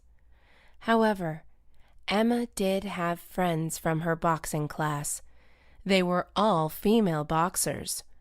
They understood what Emma was going through because they were in the same position. All they had was each other. They were a family. Because of this, Emma was always excited for boxing class. One day, she was going to be a famous boxer. Only then would everyone regret how they treated her. Frances did not get along with her mom because they had different personalities and goals. Frances's mom was a CEO of a cell phone company. She was incredibly smart, having gone to Harvard University. Her mom cared a lot about money, success, and appearances. Frances was the opposite. Frances didn't go to college. She started an art business, selling her original art pieces. As long as she could feed herself and live somewhere, it was okay. She also did not mind not being famous. Frances didn't care about her appearance either. Unlike most girls, she has her hair up to her ears. She never shaved and only owned 10 pieces of clothing. Frances's mom was upset that her daughter chose this lifestyle.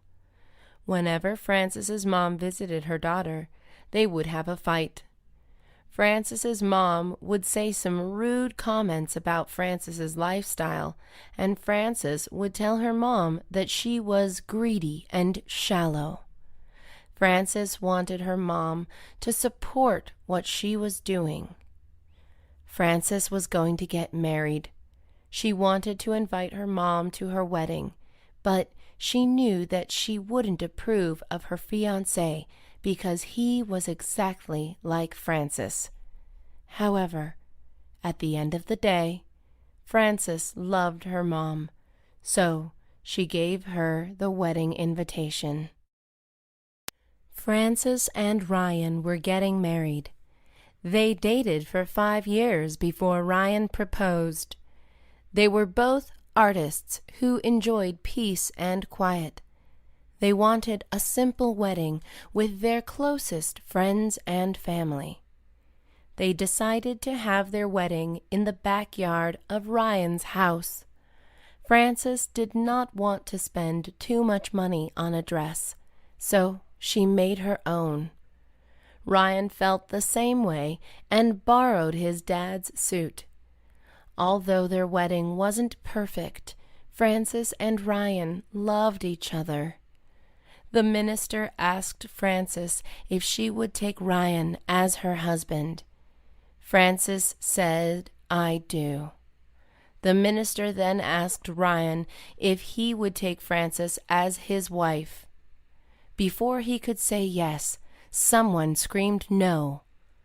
Ryan and Frances looked to the audience. It was Ryan's ex-girlfriend, Karen. Ryan demanded her to be taken out. Ryan's brothers carried Karen out, but Karen bit their arms. She ran up to Frances and ripped her dress. Frances pushed Karen. Ryan told Karen that she needed to leave. Karen wouldn't leave until Ryan called the police. Other than Karen interrupting, the wedding was perfect. Ryan and Frances knew they were going to be together forever. Jill and Dan have been married for 10 years. Jill loves Dan, but she hates his snoring. It is so loud and disgusting. Oftentimes, his snoring wakes her up, and she can't go back to sleep.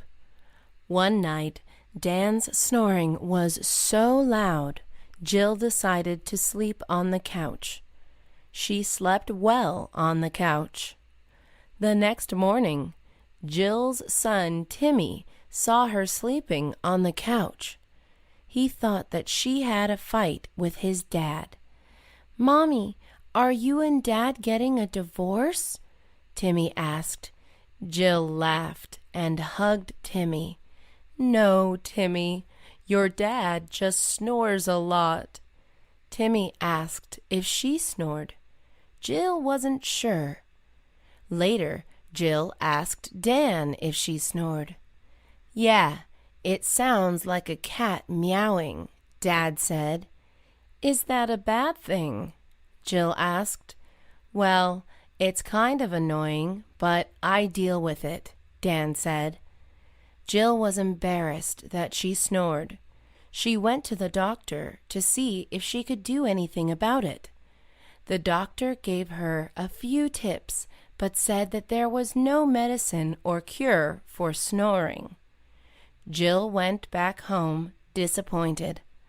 "All this time I thought you were the annoying snorer, but I guess I am too," Jill said. "Hey, that's what makes us perfect together," Dan said. Lisa needed a job to pay for a car. She needed a car so she could get to school and other places more easily. Lisa saw an ad looking for a school mascot. It was paying $12 an hour, which was a lot for a high school student. She went to the tryouts. The interviewer asked Lisa why she wanted the job and why she thought she would be a good fit. Lisa said that she was very proud of being a tiger and would love to get other students excited about the school's sports teams. Lisa found out that she got the job. Her first day of work would be at the football game tonight. When she got to the football field, she put on her costume and her tiger head. It was smelly and hot inside. She kept thinking about how she needed a car. Then she overheard someone say that it would suck to wear the tiger costume. Lisa felt bad about the job. Lisa's high school football team won. The crowd got up from their seats and cheered. A lot of people wanted to take a picture with the tiger. Lisa spent an hour just taking pictures. After the day was over, Lisa thought about how much money she made. It was the only thing keeping her going. Joy, Samantha, and Maggie were walking around town. The weather was nice. Everyone seemed happy. The girls had each other. Just when everything seemed perfect, the girls heard a scream. "That man just took my purse," an old lady shouted. Joy ran after the man without thinking. She was a professional track runner, so she was fast. She caught up to him easily. "Hey, give that bag back," Joy demanded. The man tried to run away, but Joy snatched the bag away from him before he could. A police officer saw the whole thing happening. "I can take it from here," he told Joy. Joy thanked him. "Next time, don't run after criminals. You might get hurt," he said. Joy gave the bag back to the old lady. The old lady was so happy and called Joy a hero. She took out her wallet and gave Joy $50. Samantha and Maggie were impressed with Joy. "You did a great thing, Joy," Samantha said.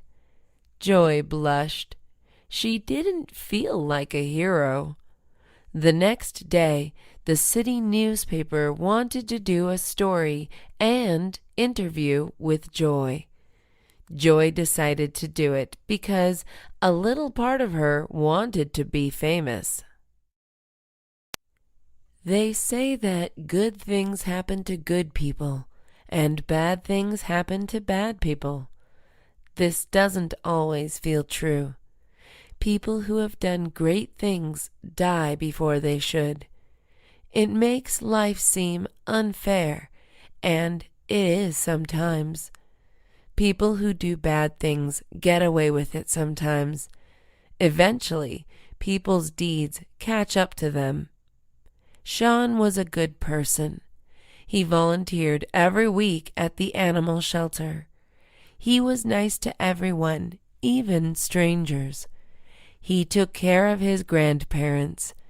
Good things should happen to him, right? Unfortunately, Sean just found out that he got laid off at work. This is unfair. However, losing a job when he needed it badly made him very motivated to look for a new job that paid well. Eventually, he found a great job as a teacher in China. Lizzie was a bad person. She stole people's credit card information, yelled at waiters, and used all her friends. Bad things should happen to her, right? Well, Lizzie happened to win $200,000 from a lottery. This is unfair. Justice was served eventually. She was sued for credit card fraud and had to use the money she won to hire a lawyer. While most teenagers had acne, a condition where one gets a lot of pimples, Melinda had great skin. Her skin was perfectly smooth, with no flaws whatsoever. She thinks she got her smooth skin from her parents. She also might have smooth skin because she drinks a lot of water. Having acne is tough because teenagers care a lot about their appearance and what other people think of them. Having acne can cause people to feel bad about themselves, shy away from others, and not go out. Melinda doesn't have this problem, but her sister, Ivana, does. Ivana didn't understand why she had acne because no one in her family had it.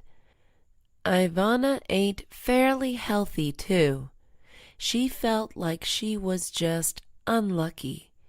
Because of her acne, Ivana felt insecure about herself. It was hard for her to be confident. She always tried to avoid attention. She barely talked to anyone. Ivana decided to try Proactive because she kept seeing it on TV. It ended up improving her skin. It was less red and bumpy. Meanwhile, Melinda got her very first pimple, and it was on the day of her big speech in class. It was horrible timing. That's the thing about pimples, though. They just appear out of nowhere. Ed Kane was a teacher at Middlebury High School. He taught math. He was known as the Mystery Man. No one knows anything about him or his life. Ed wants to keep it that way. He didn't want to be a teacher. He wanted to be an astronaut, but things didn't work out that way. He came to Middlebury to teach, not to get to know the students. Even though he wasn't the happiest or friendliest teacher, Ed was always willing to help out his students if they needed help. But if they asked about his personal life, he would turn them away. One of the troublemakers in the class, Matt, asked Ed what his plans for the weekend were. "I don't know," Ed said. "Mr. Kane, tell us something about yourself," Matt asked. "That's enough, Matt," Ed said. It wasn't that Ed was embarrassed by his lifestyle, but rather Ed just thought that students should focus on math. If he got too friendly with them, they might think of him as an easy teacher. Ed was married with 2 kids and 1 guinea pig. Ed's hobbies included golfing and swimming. Ed was a very intelligent man and only had 2 close friends. Catherine was moving schools because she was being bullied at her old school. She liked the teachers, her classes, and her friends at her old school, but the bullying was so bad. The girls would call her mean names, trip her, and embarrass her in front of other classmates. They bullied her because she was an easy target. Catherine wore a hearing aid and she was disabled. Catherine's new school was a private Christian school. She had to wear a uniform and pray between classes. Catherine was okay with praying, but she didn't like the uniform. She always liked expressing herself with clothes. Now, she could only wear the clothes she wanted on the weekends. Although there were no bullies, her classmates were hard to get along with. Catherine felt like her personality was so different from theirs. Her classmates were very serious, quiet, and kind of boring. Angie was a fashion model. The modeling industry was a tough world. Although it looks glamorous, it is hard to make it big in the industry. Angie's agent suggested that she get a new haircut to make her stand out. Angie currently had long, blonde hair. She did not have a unique look. Angie didn't want to cut her hair, though. She loved it. Angie and her agent went to a fancy hair salon called Cute Cuts. The hairstylist was world-renowned. Cut 9 inches off and spike up her hair like a boy's hair, the agent said. Angie was nervous. The hairstylist stroked her long hair. "Are you ready to be a star?" the hairstylist asked. Angie slowly nodded her head. She wasn't ready, but it didn't matter. Angie listened to the classical music while her hairstylist cut her hair. She tried to fall asleep so she wouldn't have to think about her hair. After 45 minutes, the hairstylist removed her hair towel. "Ta-da!" she said. Angie started crying. She thought she looked awful. "You'll feel better once you book jobs," the agent said. Although Angie didn't like her haircut, she admitted that it was going to make her stand out. Right now, Eileen is a famous fashion designer. She started from the bottom, though. She was raised by a single mother with 5 other siblings. There was barely enough to eat. In fact, there were a lot of days when she just ate an apple and a slice of bread. Eileen also lived in a bad neighborhood where hearing gunshots was normal. Eileen didn't do well in school either. She had a hard time focusing and often fell asleep while her teachers were talking. It was hard to think about George Washington or the scientific theory when you had personal problems. Because she didn't do well in school and she needed money, Eileen didn't go to college. She immediately worked at a clothing store as a cashier. Eileen would sketch designs during her break time. One lucky day, the owner at the time saw her designs and was impressed. He offered Eileen a position as a designer. Eileen worked for her boss for 5 years before starting her own company called Bottomless. There are now bottomless stores in over 100 countries. Eileen has been on many talk shows speaking about her rise to success. In the United States, you can pretty much vote for who you want to be president if you are 18 years or older and a U.S. citizen. People don't realize how great this is. In some countries, power is passed on to relatives, and the people don't get any say in who the leader of the country should be. However, a lot of people in the United States, especially young people, do not vote. There are many reasons why people don't vote. Firstly, they don't believe their vote matters. The truth is, everyone's vote matters. Secondly, they don't think that anything will change if they vote. Although it's hard to see big changes right away. The presidential candidate you vote for affects many policies. Thirdly, people are lazy to go out of their houses to vote. This is the worst excuse. People need to realize that voting is a privilege. Imagine if we couldn't vote.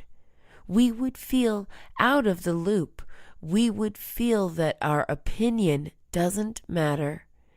If you don't vote for a candidate, then you have no right to complain about the president who will be elected. Yvonne is addicted to biting her nails. She doesn't know how it started. She has been biting her nails since she was 4 years old. She bites her nails when she is not doing anything with her hands. She bites her nails when listening to her professor or waiting in line. People around her are grossed out by her habit, but Yvonne can't help it. Her addiction is getting worse. Yvonne now has an infection on the tips of her fingers. Her fingernails are also yellow. When Yvonne noticed all this, she realized that she needed to make a big change. Yvonne decided to paint her nails to stop herself from biting them, since she doesn't want to bite on the nail polish. Yvonne was in class listening to a boring lecture which made her want to bite her nails. She looked at her blue nails and stopped herself. 10 minutes later, she looked at her nails again. She started sweating and tapping her foot. The girl sitting next to her asked if she was okay. Yvonne couldn't take it anymore.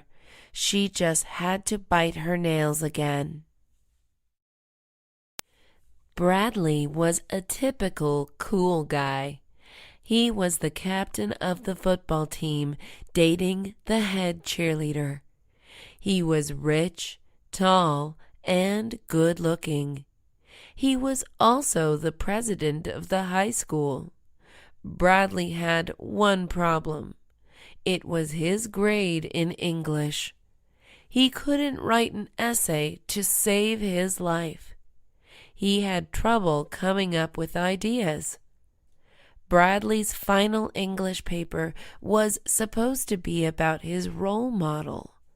He wanted to write about his football coach.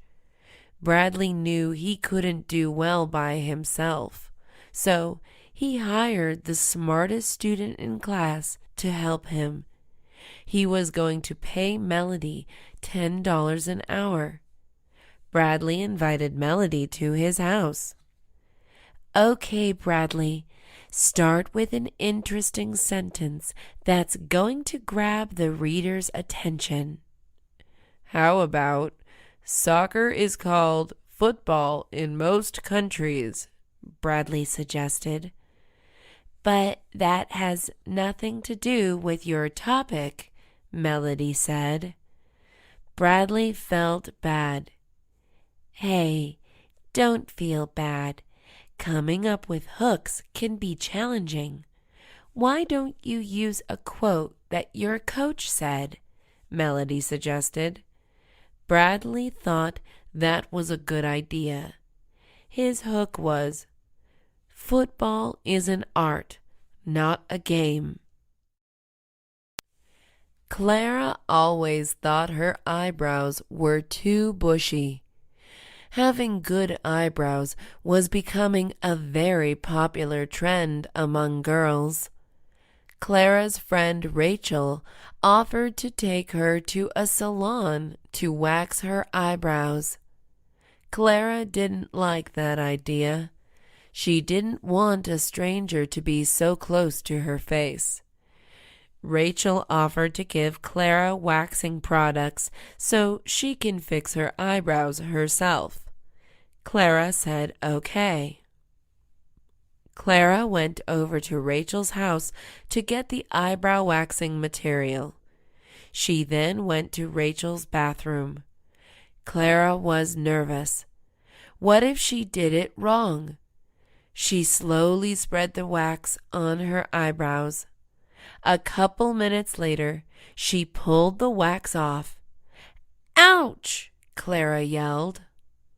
Clara looked in the mirror. Her eyebrows were gone. She had accidentally pulled off too much of it. She screamed. Rachel went in the bathroom to check on her. I heard screaming. What's wrong? Rachel asked. Clara turned around and pointed at her face. Rachel tried to hide her laugh. It's not funny, Clara said. Well, it kinda is because you were worried that you had too much hair before, and now you have none, Rachel said. Paul tried hard to please everyone and had a hard time saying no to anything. When people asked him to do exciting things, Paul said yes, so people would think he's a fun guy.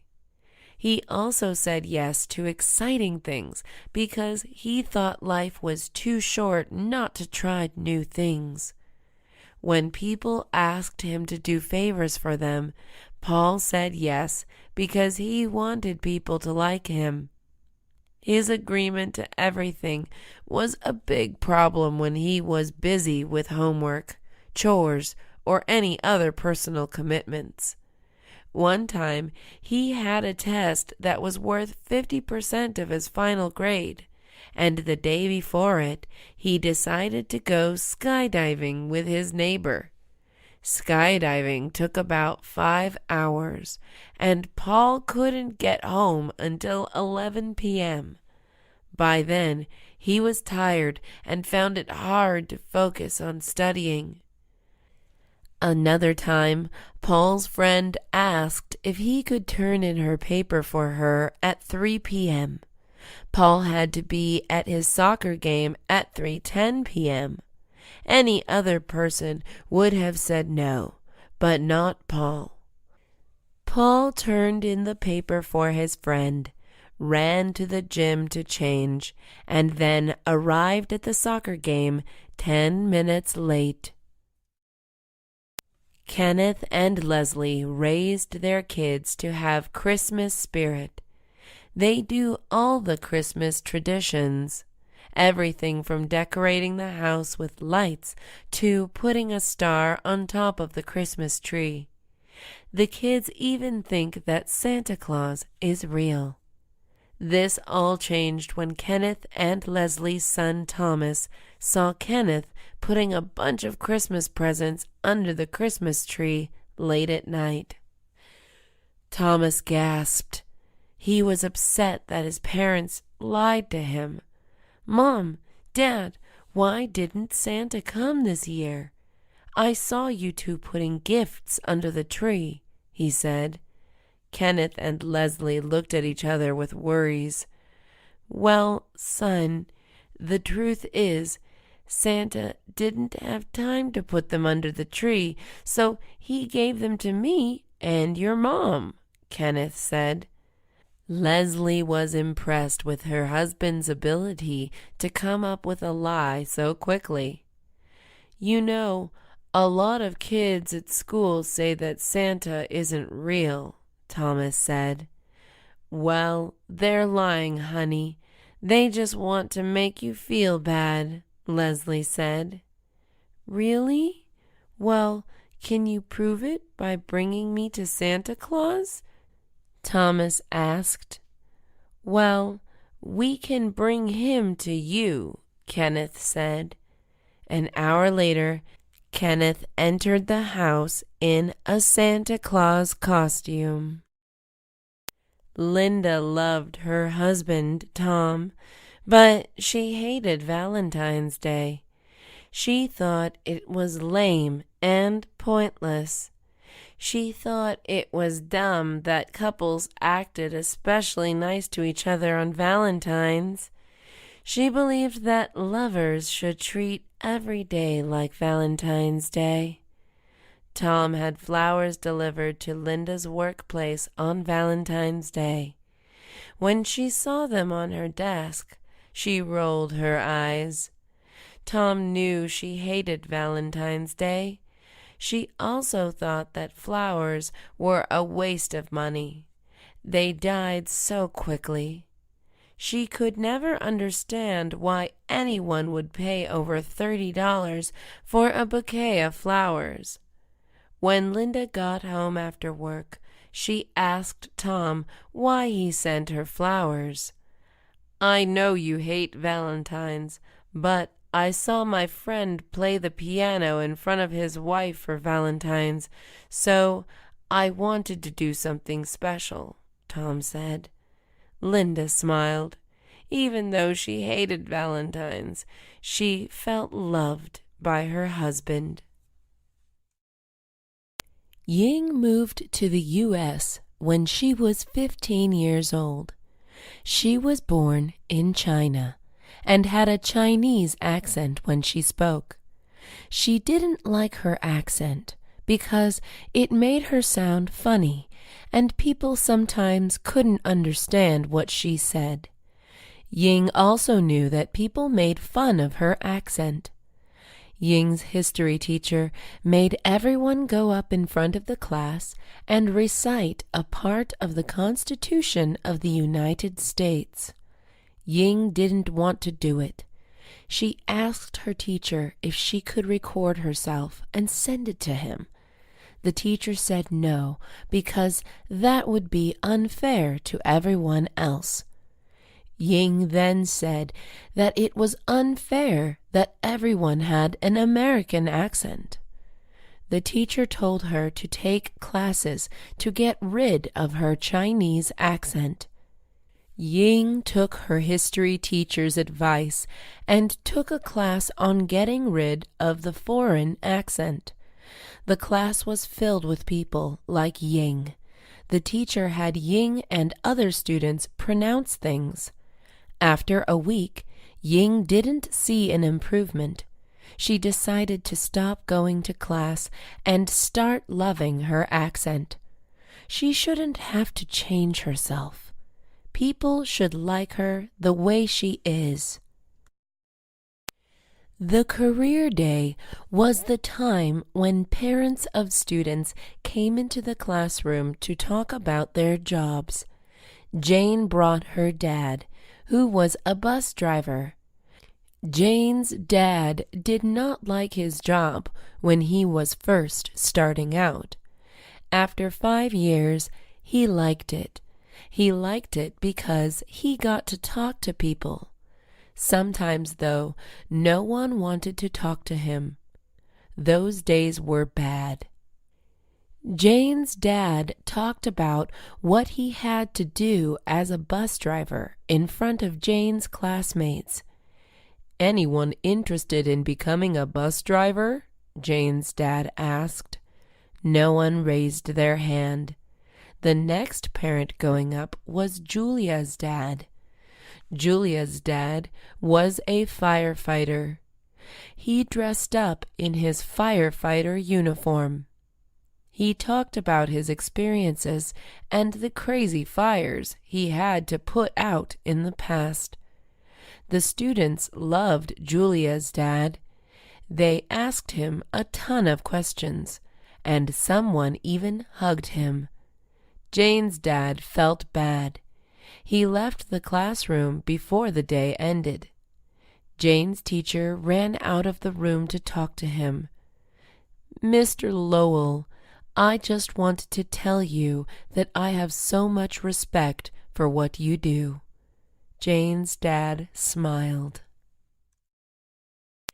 Donald is getting out of jail today after 5 years. He was in jail for hurting a convenience store manager. Donald had stolen food from the convenience store, and the manager ran after him. Donald punched the manager and ran away with the food. Shortly after, the police got him. While Donald was in jail, he promised that he would change his life around if he got out of jail. He saw some scary stuff while he was in jail. Jail was a whole other world. It was almost like high school, but worse. There were cliques where the tough guys tried to scare everyone. Donald tried to stay away from trouble. When Donald got out of jail, he smelled the fresh air. It felt great being out. He went to the convenience store he stole from. The manager saw him and grabbed the phone immediately. Donald assured him that he didn't want to hurt him. "I want to apologize for what I did. I stole food because I was homeless. I'm not trying to make excuses for how I hurt you, though." Donald gave the manager an envelope with $1,000 inside. "I know it doesn't make up for everything, but I was saving up this money for 5 years in jail," Donald said. The manager gave him a hug. Hannah was a good girl. She went to school on time. She did well in class. She was nice to everyone. She played soccer. She volunteered at the homeless shelter once a week. Hannah was about to go bad, though. Yesterday, someone robbed her house. She felt sad that bad things could happen to her, even though she never did anything wrong. Hannah decided to take revenge. Through her neighbor, she found out who robbed her. It was someone who lived just 3 streets down. At night, Hannah dressed in black and wore a mask. She was going to take back what the robber took and more. She wanted him to feel what she and her family felt. Hannah unlocked the door with a paperclip and went inside the house. She saw her belongings near the fireplace. She grabbed the belongings and put them inside a big black bag. She also stole some money, although it wasn't a lot. She realized that there wasn't anything worth stealing, so she spray painted the walls. Lillian loves spicy food. She has a high tolerance for it, which means that she can eat a lot of it without suffering. Sometimes she even adds more chili to spicy food. Lillian and her friends decide to try the fireball wings at a popular chicken wing place in their town. The fireball wings were supposed to be so spicy that you could still feel the burn after 1 hour of eating a bite. Lillian and her friends had to sign a waiver to eat the wings so that they couldn't sue the business if they had any health problems after eating the wings. Lillian was excited. Finally, the plate of wings came in, and everyone could smell the chili. One of her friends sneezed because the smell was so strong. Lillian took the first bite. It was hot. She started panting and breathing heavily. She drank some water, but it was still hot. Her friends ordered some milk for her. Milk is supposed to be good for dealing with spicy food. Lillian drank 2 glasses of milk, but her mouth was still burning. Her friends decided not to eat the wings, because if Lillian couldn't handle it, then they surely wouldn't. Benjamin and Kyle are best friends. They met when they were 10 years old. They were both in the same swim class. They became the fastest swimmers in their class. They joined the swim team at their high school. Even though they were great swimmers, Benjamin and Kyle had different personalities. Benjamin was book smart. He had straight A's in all his classes, even the advanced ones. Kyle was street smart. He knew how to get what he wanted. Benjamin and Kyle both wanted to be the swim team captain. However, there can only be one. Whoever got the most votes would be the next captain. Kyle was worried because he knew that Benjamin was more popular than him. A lot of the other team members thought Kyle was a bit mean. Kyle had a plan, though. The next day, he gathered up all the swim team members except Benjamin to meet him at the pool. "Hey guys, I know you want to vote for Benjamin, and I think he's a great guy. The thing is, he would be a terrible captain. He always puts school first. He would rather study for a test than practice his breaststrokes. I love swim and would put everything I have into this team." Kyle knew what he did was bad, but he wanted to be captain so badly that he did not care. Benjamin walked out of the locker room after swim practice. One of his team members, Aaron, wanted to talk to him. "Ben, there's something you have to know," Aaron said. "What is it?" Benjamin asked. "Kyle said you would be a terrible captain to the entire swim team," Aaron said. Benjamin went back home depressed. He didn't think that Kyle would betray him. Tomorrow would be the swim captain election. Benjamin didn't have time to worry about Kyle. He had to prepare his speech. The next day, Benjamin and Kyle stood in front of the swim team. Kyle went first. "Hello, fellow team members. I want to be your next swim captain because there is nothing I care more about than swim. I will put 110% into every practice we have and every competition we enter. We're going to be winners if you vote for me." Benjamin was up next. "Hi all. I should be the next captain because I want to make this team stronger. It's important that we all work together and be friends with each other. We need to support each other whether we win or lose. I will make this team a family. By being a family, we will be more motivated to do our best.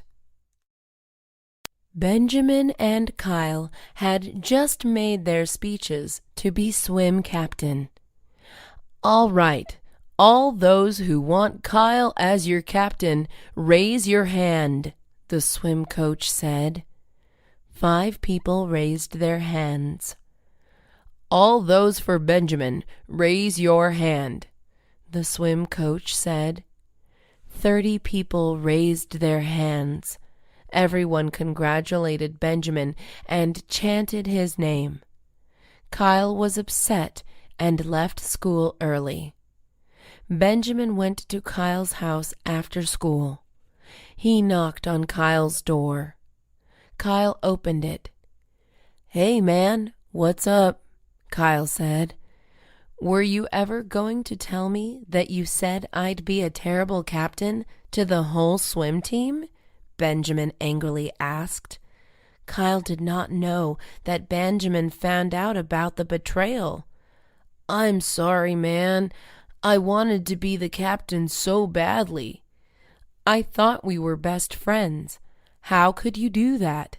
Benjamin asked. Kyle shook his head in shame. "The truth is, I was jealous of you. You're a great swimmer. You're the smartest one in our class, and everyone likes you." "Kyle, you're pretty great too. Girls like you. Your swim technique is amazing, and you know how to get what you want," Benjamin said. "Can you forgive me? I'm really sorry," Kyle said. "Yeah, but let's talk about it over dinner. I'm starving," Benjamin said.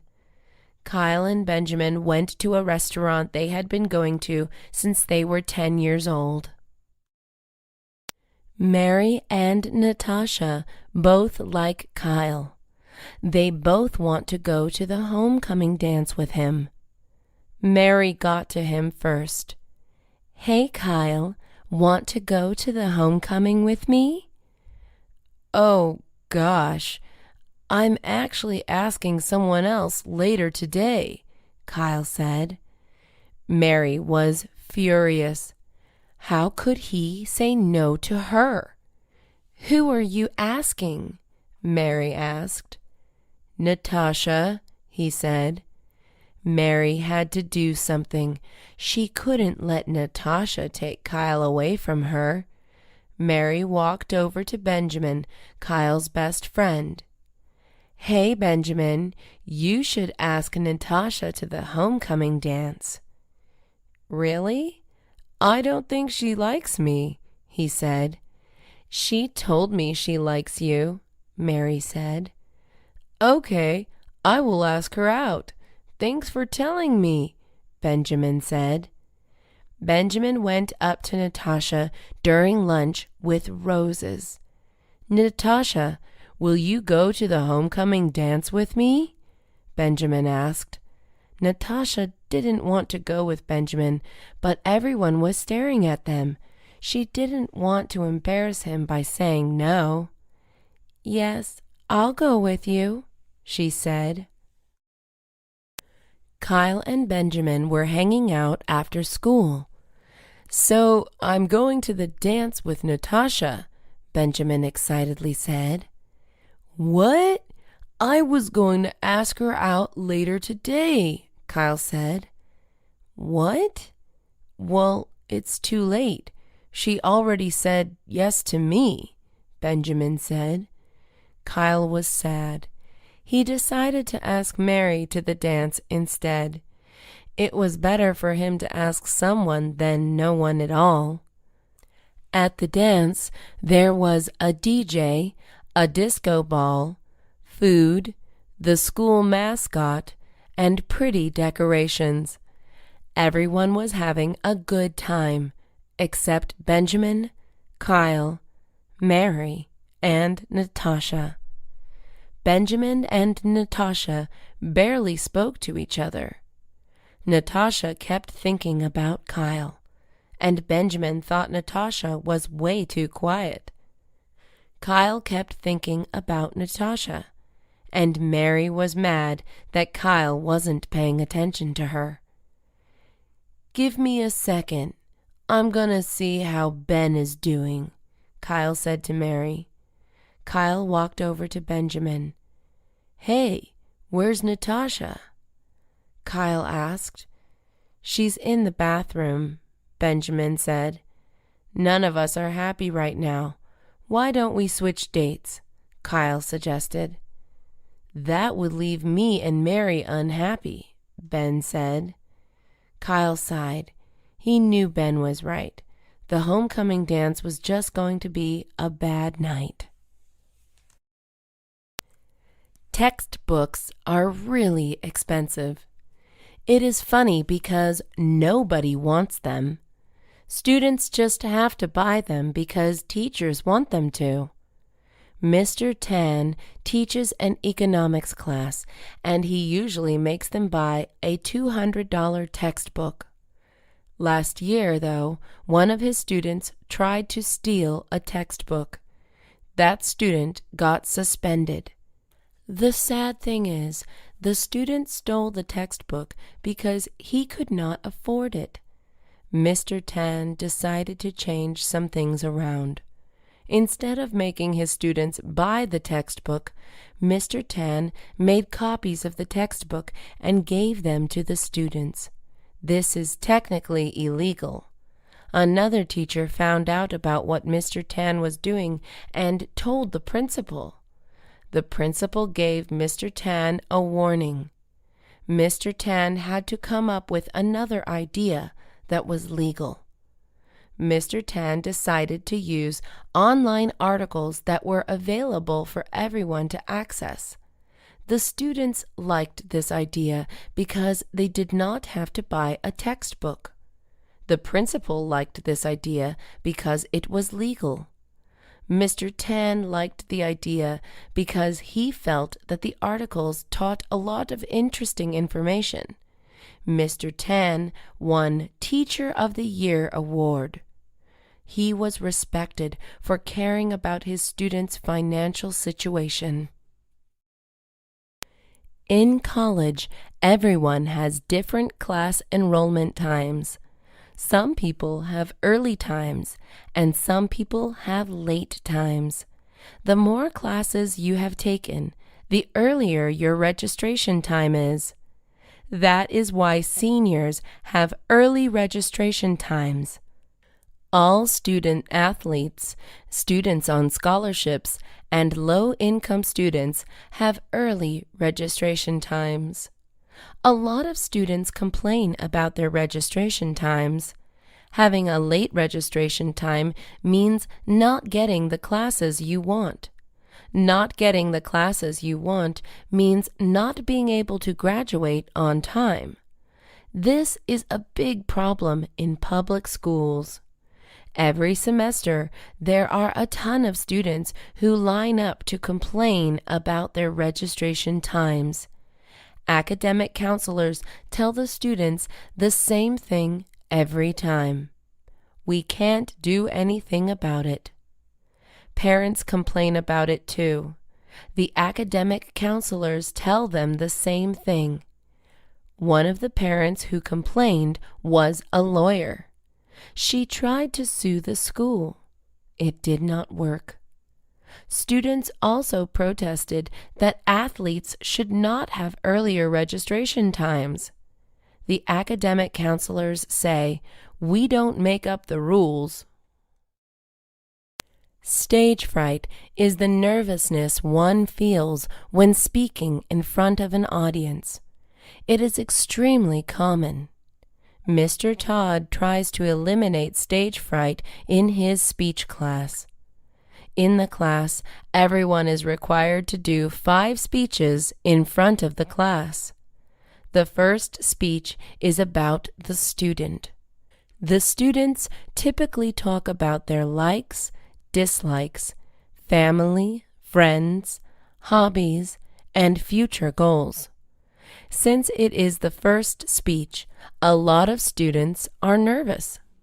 They want to make a good first impression on everyone. Mr. Todd told them to think of the audience as their friends. The second speech is supposed to persuade the audience to support a particular cause. One student talked about abortion. Another student talked about Donald Trump. For this speech, Mr. Todd advised them to make connections with the audience. People are more likely to support your cause if you make it relatable to them. For the third speech, the student is supposed to try to convince the audience to visit a particular country. By the third speech, the students were more confident. It was easier for them to talk in front of their classmates. The students felt like they were all friends with each other. Even if they made a mistake, it was okay. Darcy was in her 6th year of college. Most people go to college for 4 years and then graduate. Darcy was different. She did not plan well. In her first year, she was so excited to be away from her parents. She went out late every night. She drank too much alcohol. She made friends with the bad crowd. She skipped her classes. She had to retake a lot of classes. In her second year, Darcy started to get her act together. She stopped going out so late. She became friends with people who studied. She went to class and studied. However, Darcy wanted to change her major from chemistry to political science. The chemistry classes she took were useless now. She had to take political science classes she should have taken in her first year. In her third year, Darcy took more classes than the average student. It was very stressful. She was in class from 7 a.m. to 6 p.m. She felt like she could not think in any of her classes. She was not getting much sleep. She talked to a guidance counselor who told her that she should drop 2 classes. The counselor also said that it was better to get good grades and stay longer in college than to get bad grades and graduate on time. Darcy dropped 2 classes and had to stay in college for 2 extra years.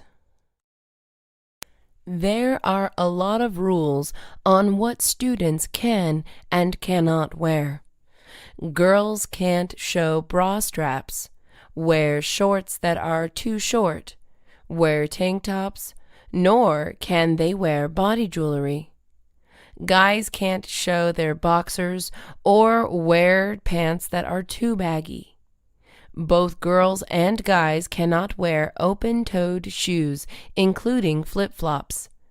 The students are sad because flip-flops are comfortable and easy to wear.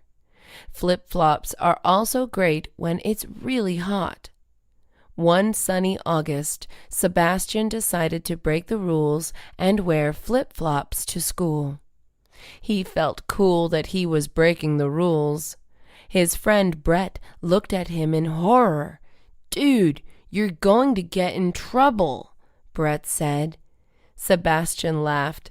"They won't even notice," he said. Sebastian was right.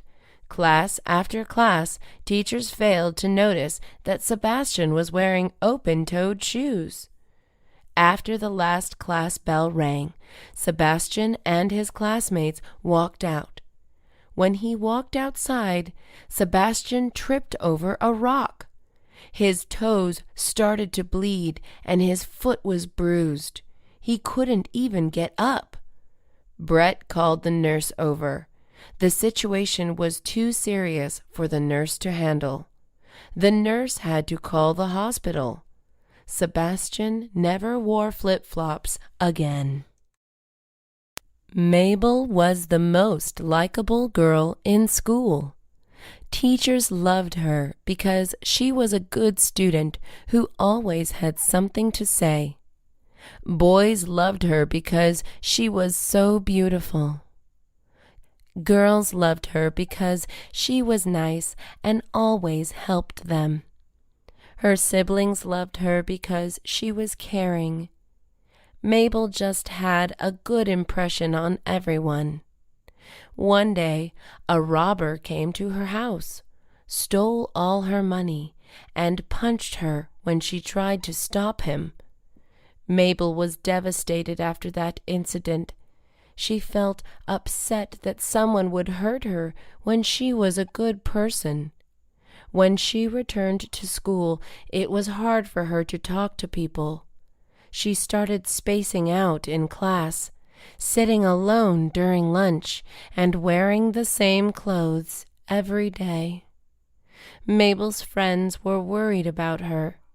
They decided to go to her house to talk to her parents. Her friends explained how Mabel was acting differently in school. Mabel's parents had no idea. They talked to Mabel and told her that the robbery had nothing to do with her.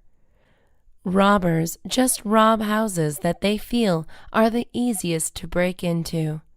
Mabel's parents gave her a hug. Howard was never the athletic type. In fact, he was always the fat kid. People made fun of him for his size. Howard wanted to change that.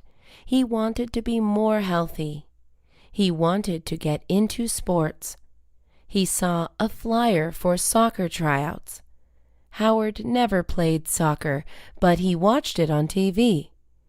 Howard had 1 week to get ready before tryouts. He watched soccer games on his TV for 2 hours.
Howard was the fat kid, but against all odds, he surprisingly made the soccer team. His family celebrated. They were happy that he was being active, and they wanted him to make new friends. Howard was happy too. On his first day of practice, the coach made a short speech. "Congratulations on making it to the team. You have a tradition to keep. Our team is the best high school soccer team in northern Mississippi. Practice is going to be rough, but it's going to be worth it. Practice is 2 hours a day, every day, including Saturday and Sunday." Howard started to sweat. Was he ready for intense exercise every day? The team captain was the next to make a speech. "Coach is right. You guys all have to keep up. Keep up or go home." First, the team did warm-ups, which included stretching, running, bouncing the ball with their knees, and more. Howard was having trouble, especially with running. After the warm-ups, the boys played a game. Howard was already very tired. The captain pulled him aside and said, "I don't know how you made the team. You got lucky." Howard ignored what he said and continued to do the best he could. Howard had recently made the soccer team. However, he has been having trouble with the captain and keeping up with his teammates. Howard wasn't in shape like the rest of the guys. He also couldn't do a lot of the things that the guys did. Howard knew that the only reason he made the team was because he made a goal during tryouts. The goal he made was lucky, though. The coach quickly realized this after the first week of practice.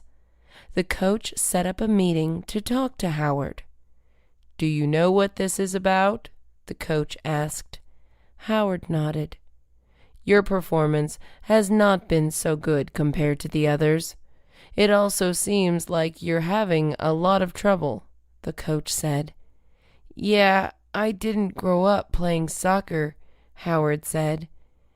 "You're going to have a lot of trouble if you stay on the team.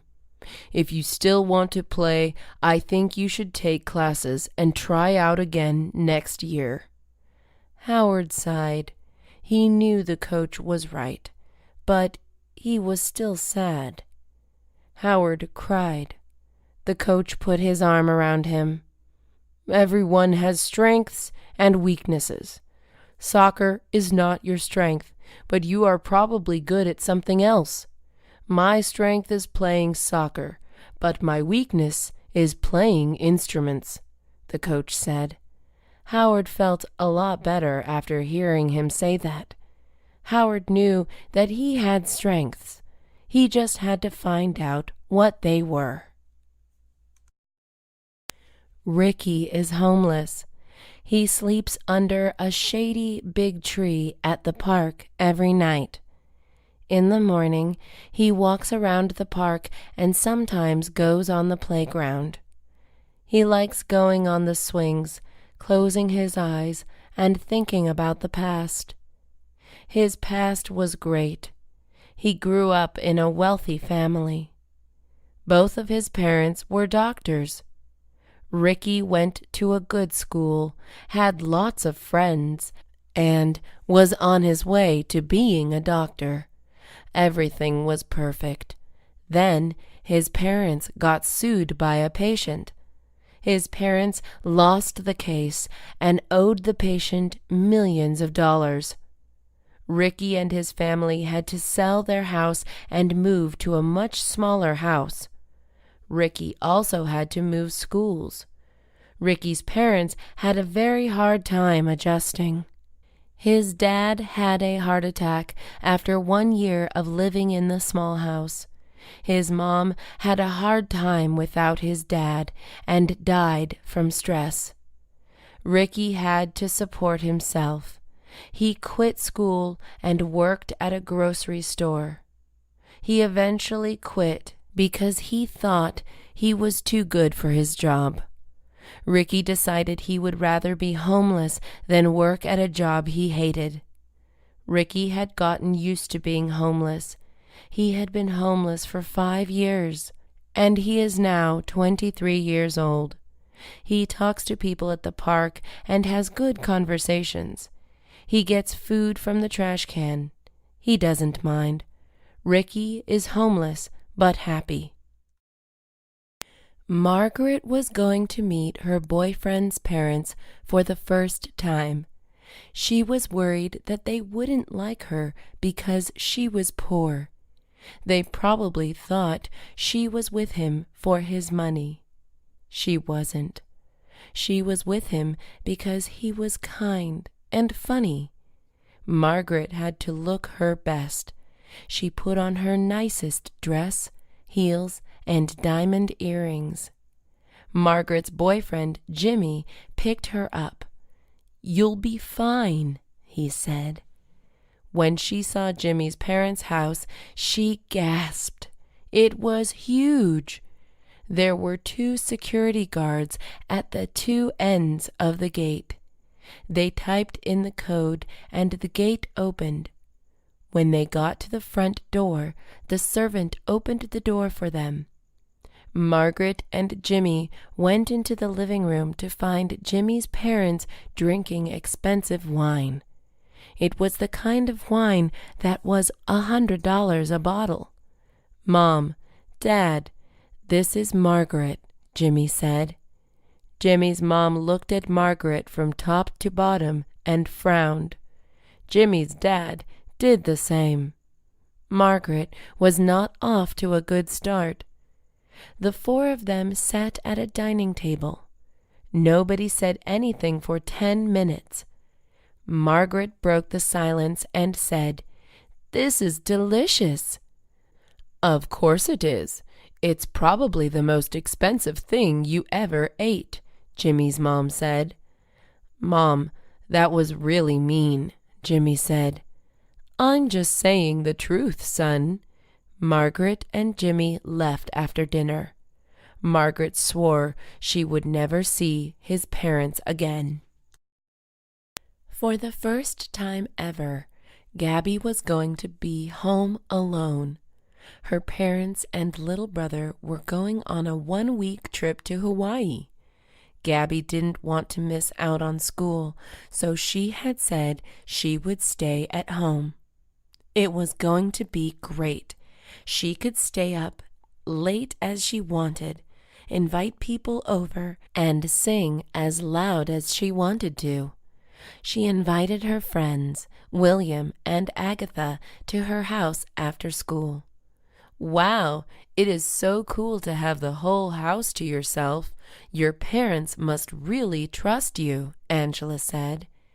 Gabby's parents trusted Gabby because she always told the truth and did the right thing. "You should throw a party," William suggested. Gabby and Agatha gasped.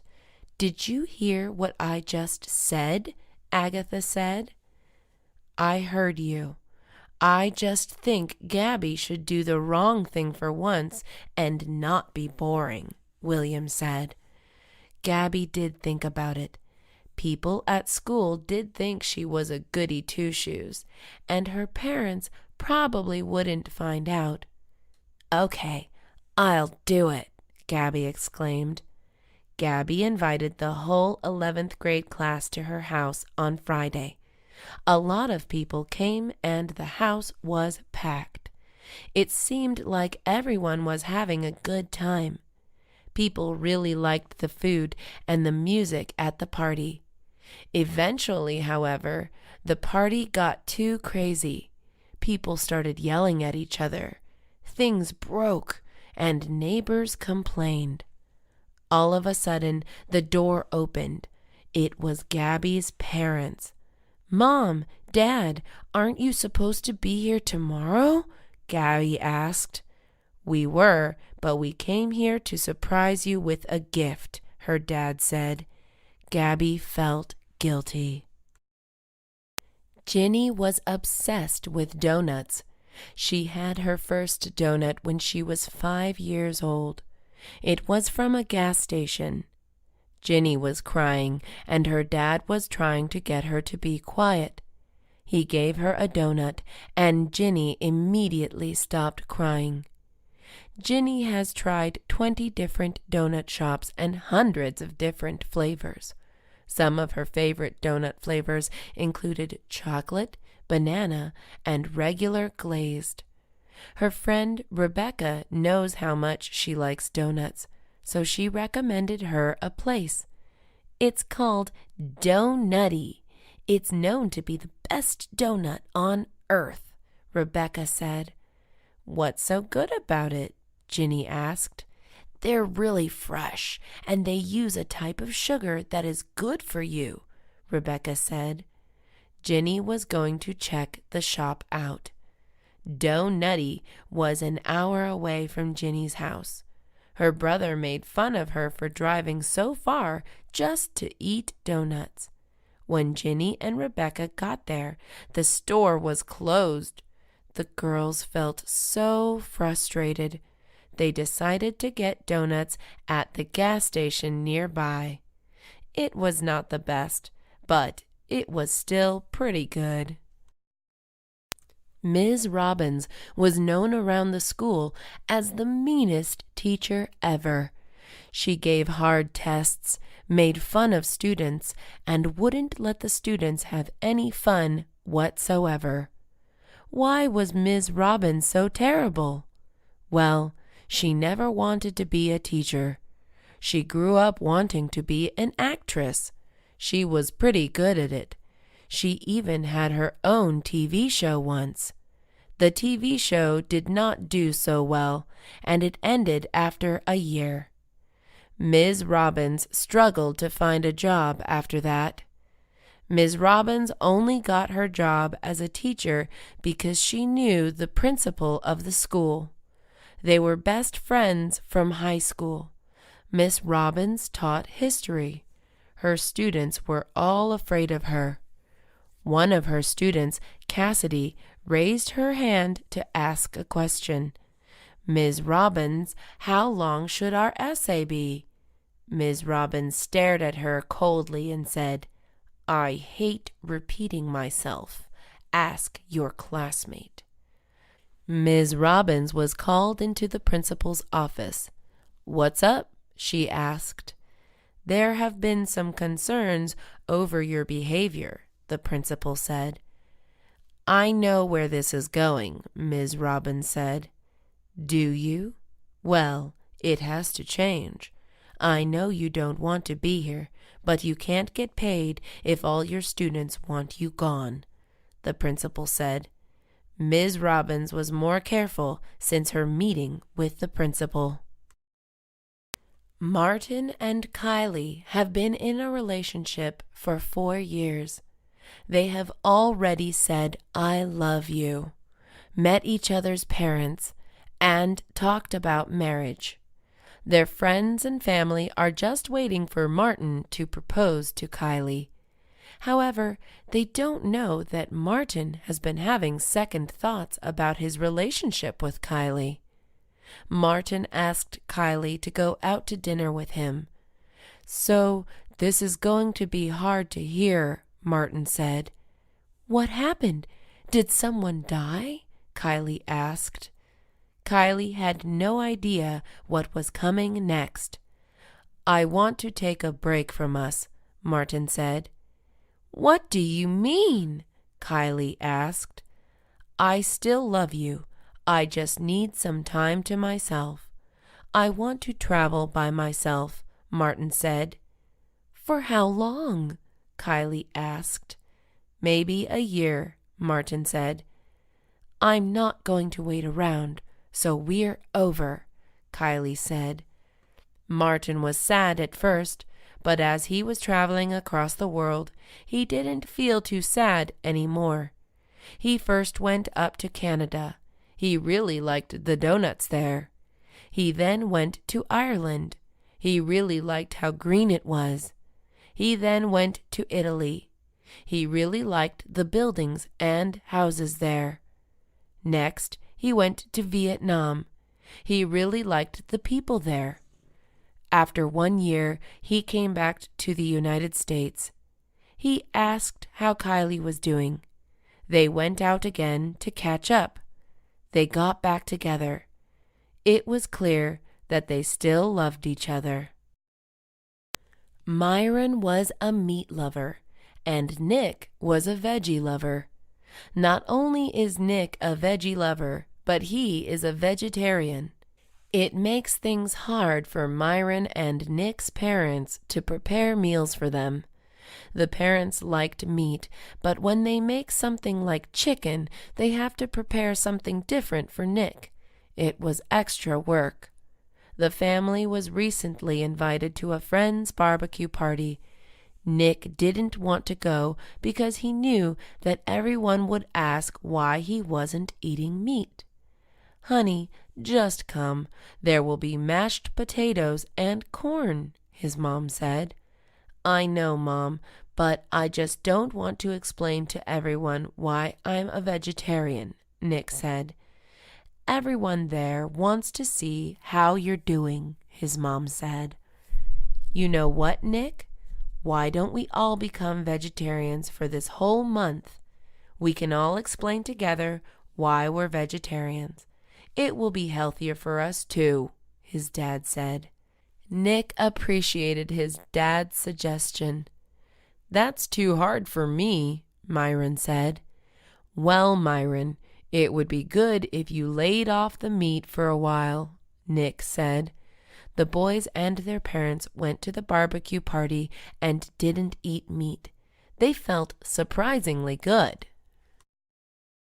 Vicky works at 11 Men, a cafe that serves coffee and pastries. She does not really like her job, but it gets the bills paid. One of the rules at the cafe is not to bring food from other restaurants into the cafe. Vicky greeted one of the customers. She noticed that the customer had something from Panda Express. However, Vicky didn't say anything because she didn't think it was a big deal. Vicky's boss, Angelica, called her over. Vicky, you need to tell her about our rule about food from other places, she said. Vicky nodded and went over to the customer. Hi, I'm sorry, but you cannot have food from other restaurants here, Vicky said. But it's not like I'm not ordering from you guys. I just want something to drink with my meal, the customer said. You can come in after you finish your food. I'm sorry, I don't make the rules, Vicky said. The customer was furious. He got up and knocked the table and chairs down. This is a terrible cafe, he said. All the other customers and employees stared at him. The angry customer left and wrote an angry review on the cafe. The owners of 11 Men decided to change the rule so that people could bring in food from other places if they still buy something from them. It is 100 degrees Fahrenheit in Los Angeles, California today. Toby had made plans to go hiking today. His mom told him not to go because it was too hot. Toby still wanted to go. Toby and his friends drove up to the hiking trail. When they got out of the car, they felt the hotness immediately. Toby, I'm starting to sweat already, his friend said. You'll be fine. Just drink water, Toby said. As they started walking, they noticed that the plants were all brown. They all died. There were not a lot of people hiking either. Toby's friends started to put sunscreen on. Want some? He asked. Toby said, I don't get burned. Well, suit yourself, his friend said. As they continued walking, the trail was getting steeper and steeper. Hey, Brian, remember that one time your mom hiked with us? Toby asked. It was completely silent. Toby turned around. Brian was on the ground. He had fainted. Toby called 911. When they came, they told Toby that Brian fainted from the heat. You shouldn't be out on a day like this, the emergency response team said. Toby rode with Brian to the hospital. Toby even sat beside Brian while he was unconscious. An hour later, Brian was up. Toby hugged him. You're totally red, Brian said. Toby looked in the mirror and saw that his face was sunburned. Kathy did the same thing every day, and she didn't mind too much. She wakes up at 6 a.m. every morning, eats cereal, goes to school, and then goes home. She has a few friends, but she doesn't hang out with them outside of school. Kathy usually just reads books and watches TV shows when she has free time. Kathy was walking to school as she usually does. All of a sudden, a car hit her. Kathy was knocked out with blood everywhere. She went to the hospital, and her family and friends visited her. The doctor told them that Kathy was miraculously alive, even though she was hurt pretty badly. She was perfectly fine. Kathy's parents and friends kissed Kathy. Kathy felt very lucky. She decided that she would live like every day was her last. Every day she tried to do something meaningful, and every day she wrote in a diary. The day after getting discharged from the hospital, Kathy tried a new ice cream flavor. She usually gets vanilla, but she tried chocolate fudge and loved it. She also went skydiving. At school, Kathy started joining more clubs. In a weird way, she was glad she got hit by a car. Drake, Minnie, and Maribel have been best friends since they were 4 years old. They were inseparable. They had a lot of inside jokes, a secret meeting place, and friendship bracelets. They were very exclusive, too. They didn't want to include other people in their group. It would be too hard. Maribel went to a Thai restaurant with her family. She saw Drake and Minnie having dinner together. Why would they have dinner without her? It looked like they liked each other more than friends. Minnie was laughing and flipping her hair. Drake touched Minnie's hand. Maribel was upset.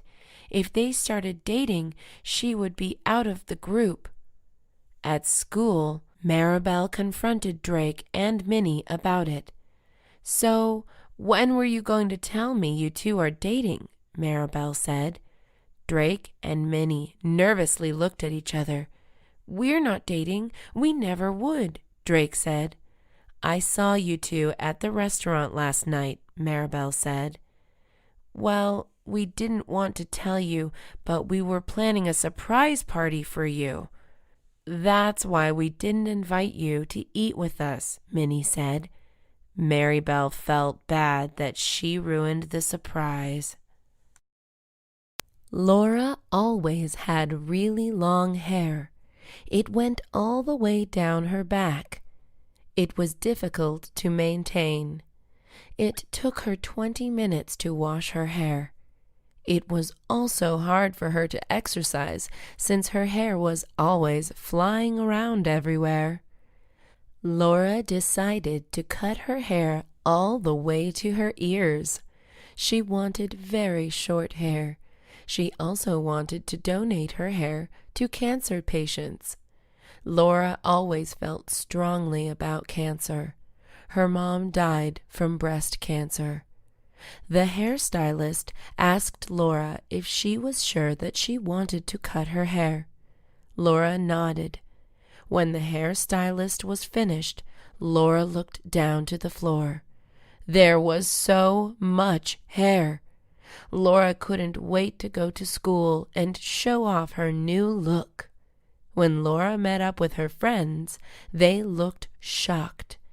"What do you think?" she asked. Her friends were silent. "It looks good," one of them said. He was lying. During lunchtime, Laura overheard one of the mean girls say that no guy would ever want to date her because of her manly haircut. Laura was hurt, but she didn't care because she knew that she cut her hair for a good cause. Zoe hated her boss, Justin, who thought he was better than everyone just because he went to Harvard. He proudly hung up his diploma in his office. Zoe knew that she was smart and capable, but she could never rise up with Justin as her boss. She knew she had to work somewhere else. Zoe submitted her letter of resignation. She went into Justin's office to talk. There were pictures of himself all over the walls. There was a picture of him modeling a suit, a picture of him meeting the mayor, and more. Zoe laughed. "Something funny?" Justin asked. Zoe shook her head. Anyways, I was wondering why you decided to quit. You have worked here for 6 years and have been doing well, Justin said. I just feel that it's time to move on to bigger things, Zoe said. Oh, so this company is not good enough for you? Justin asked. To be honest, I just don't like the way you run this company, Zoe said. Justin turned red with anger. He hit his desk and started tearing down all the pictures on the walls. He left Zoe in his office and slammed the door on his way out. Zoe just laughed. Eduardo went to a restaurant. It was a hole in the wall, meaning it wasn't a nice place. The restaurant was known for having delicious, authentic Japanese food. All the employees there were related to each other. Sometimes the service was slow, but that's because all the food is made fresh. The cooks make the food only when the customer orders it. Eduardo sat down. The table was dirty, but Eduardo didn't mind. The server asked him what he wanted to order. Eduardo ordered a salmon roll. It came out in 15 minutes. Eduardo took his first bite. It was delicious. When the check came out, Eduardo put his credit card down. The server told him the place was cash only. Eduardo asked if he could go to the nearest bank. The server said that he couldn't trust him. Eduardo swore he would come back. The server still didn't let him leave. Eduardo first called his sister to help him. His sister was at work, so she couldn't come until nighttime. Eduardo called his best friend Mason. Mason was in the area, so he said okay. Mason came down and paid for Eduardo's meal. Bethany decided that she would spend all the summer earning money as a tutor. She put up flyers around elementary schools in her neighborhood. She was offering lessons in Spanish, French, and Italian. Bethany grew up traveling the world, so she knew how to speak a lot of languages. She would charge her customers $25 per hour. Someone called Bethany. It was a girl asking for lessons in Italian. Bethany drove down to the girl's house on Saturday. The student lived in a huge mansion. Bethany went inside the house and introduced herself. I'm Megan, the girl said. Bethany first started teaching her the basics, like how to introduce yourself and say thank you. Megan had a hard time pronouncing the words. Bethany repeated them until she could say them correctly. Megan started to get upset and blamed Bethany for teaching her incorrectly. Bethany was insulted. She had been speaking and writing in Italian since she was 4 years old. Megan, why don't you take a short break and come back to this? Bethany suggested. Hopefully that would calm her down. Why don't you take a long break and get out of here? Megan said. Bethany left her house. She didn't need to take insults from a teenager. Kimberly was very selfish. She only cared about herself and never did any favors for anyone. A classmate of hers asked for her chemistry notes and she said no. The teacher asked her to read a section of the textbook out loud and she said no. The principal asked her to pick up a piece of trash on the floor and she said no. The principal called Kimberly into his office. He asked why she was so disobedient. Kimberly said that she didn't feel the need to help others when no one has ever helped her. "What do you mean no one helped you?" the principal asked. Kimberly explained how she never met her mom and dad. Her dad passed away before she was born, and her mom died while giving birth. Kimberly was in foster care, and her foster parents were not the nicest people. They provided food and a home for her, but that was it. The principal felt sorry for her. Kimberly asked him not to feel sorry for her because she liked that she was independent. Chris owed Penny $100 since last year. Chris used the $100 to buy printer ink. He was in a tough financial situation, but really needed printer ink to write his 20-page paper. Penny wanted him to pay her back immediately, but it never happened. He always had some excuses. He would say that he had the money, but he forgot it.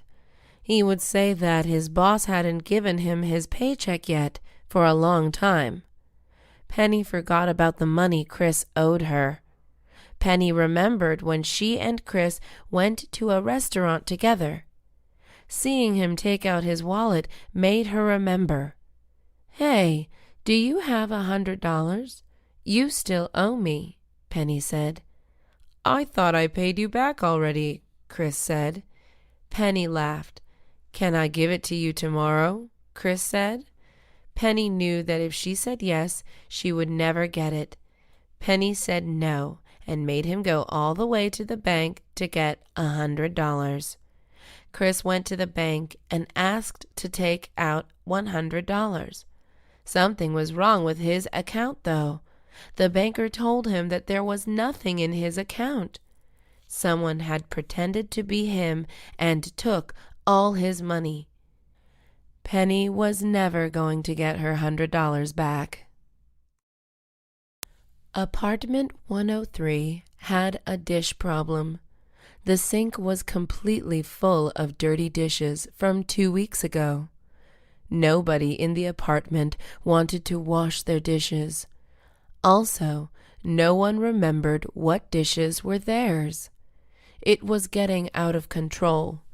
There were flies flying around the dishes, and there was even some mold growing on the dishes. Everyone in the apartment knew that it was a problem, but no one wanted to do anything about it. Diane called all the girls in the apartment into the living room. "Guys, we need to do something about the dishes," Diane said. "I don't have time to do any of the dishes," Clary said. "We all don't have time," Diane angrily said. "Why don't we just split up the dishes in 4? That way it's all fair," Ella suggested. "But that's not fair because some of us don't use as many dishes as others," Katie said. There was a knock on the apartment door. Clary opened it. It was their neighbor, Eli. "I couldn't help but overhear your argument. I was thinking maybe I could wash all your dishes for $40, he said. The girls would have to pay $10 each. They decided it was worth it. If Eli washed them, then none of them would have to deal with it. Greg always felt strongly about the homeless population. He believed that even if a person was homeless, he or she deserved to be treated fairly. There must have been something tragic in their lives that led them to that path. He tried to help them in any way he could. For Thanksgiving, Greg decided to go around his neighborhood giving out free cooked turkeys. The homeless people were thankful to Greg. They felt bad that they couldn't return the favor. Greg told them not to worry about it. Greg also encouraged the homeless people to talk to each other so they wouldn't feel so lonely. Greg saw that 2 police officers were approaching him. He wondered what they wanted from him.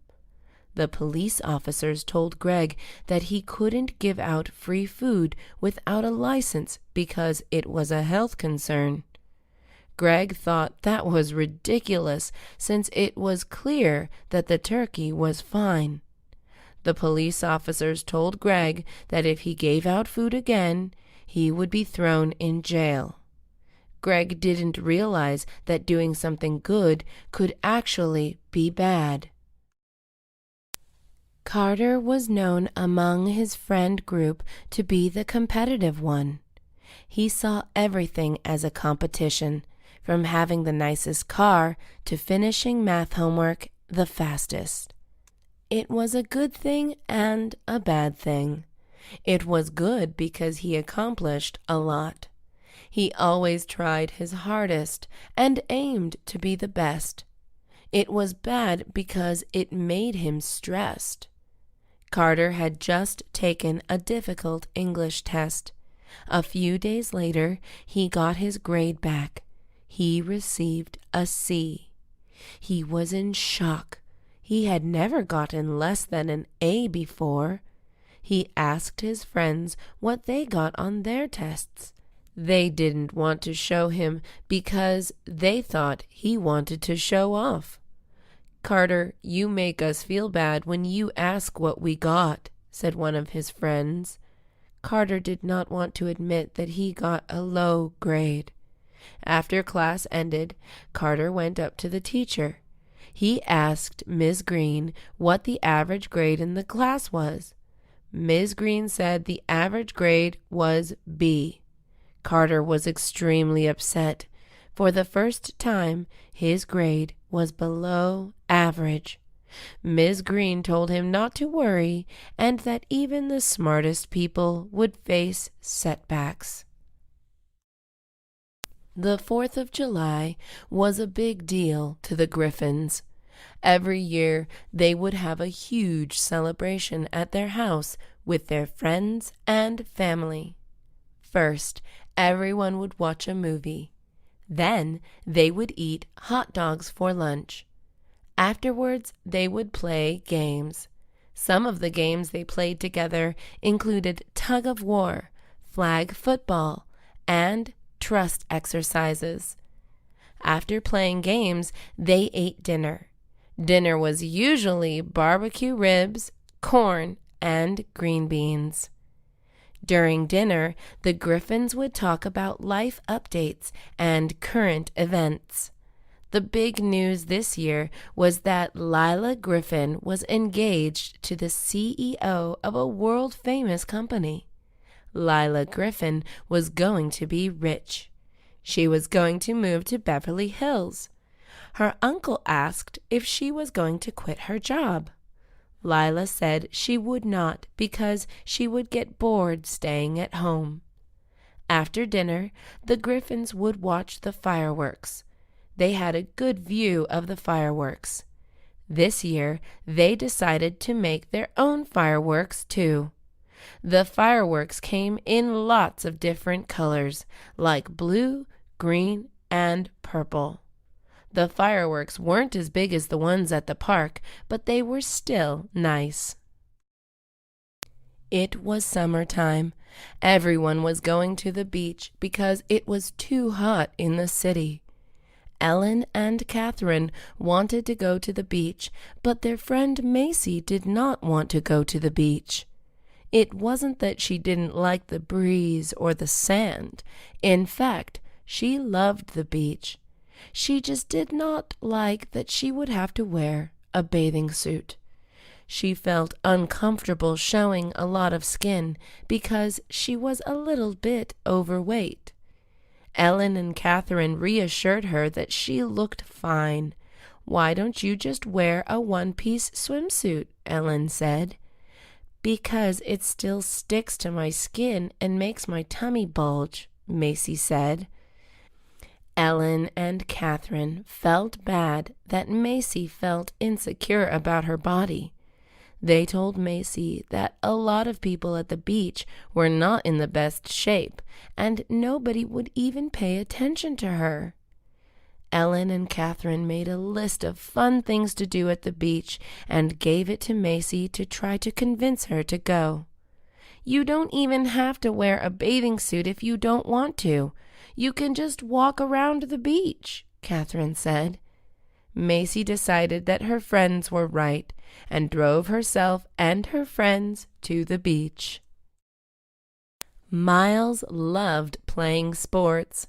He grew up playing basketball and tennis. He even wanted to play both sports in college and eventually become a professional. It was also really important for him to win, too. In physical education class, the teacher wanted Miles and another student, Antonio, to each pick 4 other guys to play a round of basketball. Roland was in the same physical education class. Miles knew that Roland wanted him to pick him first to avoid embarrassment. Every time students picked teams, Roland was the last. He was on the chubbier side, clumsy, and got tired easily. Miles felt bad, but he also did not want Roland on his team. There were 2 people left, Roland and Tom. Both of them were not athletic, but Tom was a little better because he was taller. Miles felt conflicted. He knew that if he did not pick Roland, he would be really sad. What was more important, winning or friendship? Miles decided that winning was more important and picked Tom. Roland was so shocked that he ran away to the bathroom to cry. All the guys laughed at him. Miles followed him into the bathroom to talk to him. Roland told him to get out. Miles continued to play basketball and ended up winning. It wasn't worth Roland's tears, though. Roland and Miles have been best friends since 9th grade. They bonded over their common interest in video games. They would go to each other's house and play video games after they finished their homework. They did everything together, from eating breakfast to sleeping over at each other's place. Right now, however, they were not speaking to each other. Miles did not pick Roland to be on his basketball team, and Roland was upset. It has been 2 weeks already. Miles has been trying to make it up to him almost every day. He made him breakfast in the morning, offered to drive him to school, and offered to carry his textbooks. Roland just kept pushing him away.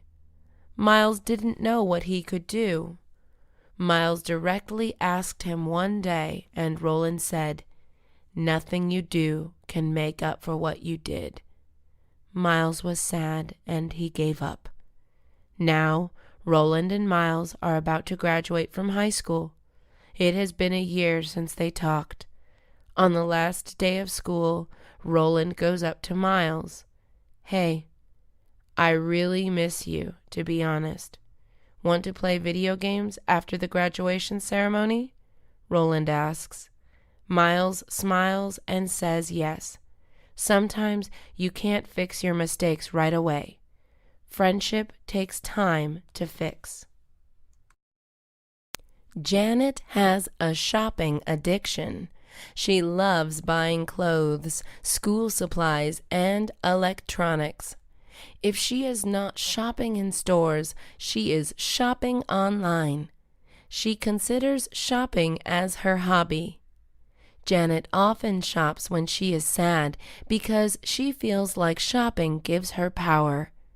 Because she shops so much, her house was getting cluttered. Her mom and dad restricted her access to money by closing her debit and credit card accounts. They also stopped giving her an allowance. This did not stop Janet from shopping. In fact, things got even worse. Janet started shoplifting. She was really good at it too. For clothes, she would just go into the fitting room and put them in her bag. Fitting rooms did not have surveillance cameras, so that was why she could do that. School supplies were even easier to steal. Janet just looked around her and put the pens in her pocket. Electronics were difficult to steal, so she never tried. Janet saw a necklace she liked. As usual, she went to the fitting room and placed it in her bag. When she exited the store, the alarm went off. Janet was shocked, as that had never happened to her. An employee checked her bag and pulled out the necklace from her bag. It turned out that there was a security tag. Harold loved to draw. His love for drawing started when he was 5 years old. He went to a museum when he was 5 years old and was fascinated by all the drawings. His mom told him that maybe someday his art would be up on the walls. Since then, he had drawn something every day. However, there was one big problem. Harold was not good at drawing. He wasn't terrible, but he was definitely average.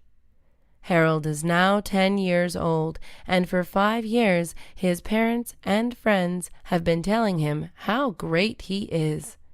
Harold believed them. At school, he saw a flyer for a drawing competition among 5th graders. The theme was environmental awareness. The first place winner would get $100. Harold was super excited when he saw the flyer. It was a chance for him to show off his skills. Harold told his parents about the competition. His mom and dad nervously looked at each other. They didn't want him to find out that he was actually not a good artist. They told Harold what they really thought of his artwork. "So, you don't think I'm good?" he asked. They shook their heads. Harold was so upset that he tore up his art. He locked himself in his room. At night, his parents went to his room to give him his dinner. "Son, we really feel bad. We think it's great that you want to keep drawing. So your mother and I decided to sign you up for art lessons," Harold's dad said. Harold ran up to his parents and gave them a hug. Jacob had to write a 10-page paper on Abraham Lincoln by tomorrow. He hadn't even started yet. He always procrastinated, but he always got good grades too. Jacob poured himself a cup of coffee and drank the whole thing. He opened up his laptop. Then he opened up a blank document. Next, he opened up the internet browser. He had to look up information on Abraham Lincoln. When he clicked the enter button to look up information, it said that there was an internet connection problem. He checked his router. It looked fine. He double-checked if he typed Abraham Lincoln incorrectly. He tried turning his Wi-Fi on and off. It still didn't work. Jacob started to sweat. He knew his teacher wouldn't give him a deadline extension. Jacob called customer service and explained his problem. The person on the other line gave him suggestions, but nothing worked. Jacob talked to the person for about an hour and then gave up. He was upset that he wasted an hour. It was already 9 p.m., and he had to turn in his paper at 8 a.m. Jacob had to turn this around. He went to the library, picked out 10 books on Lincoln, and used the library computer.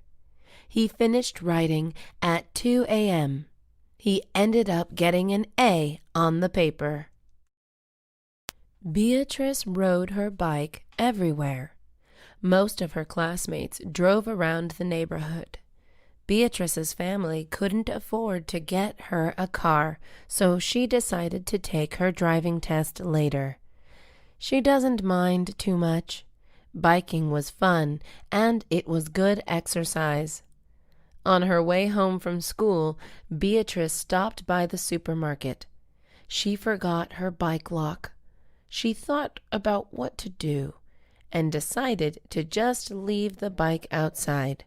No one was going to steal her bike, she thought.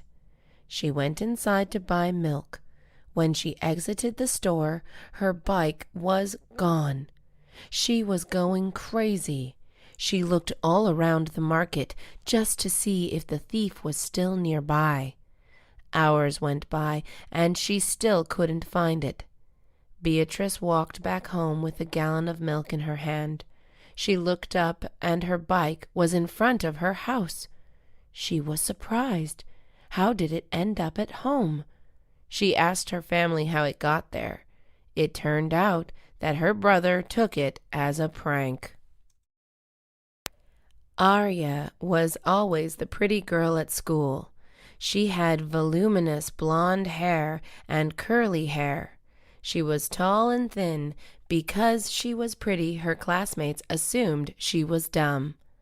Arya was not the smartest girl, but she wasn't the dumbest either.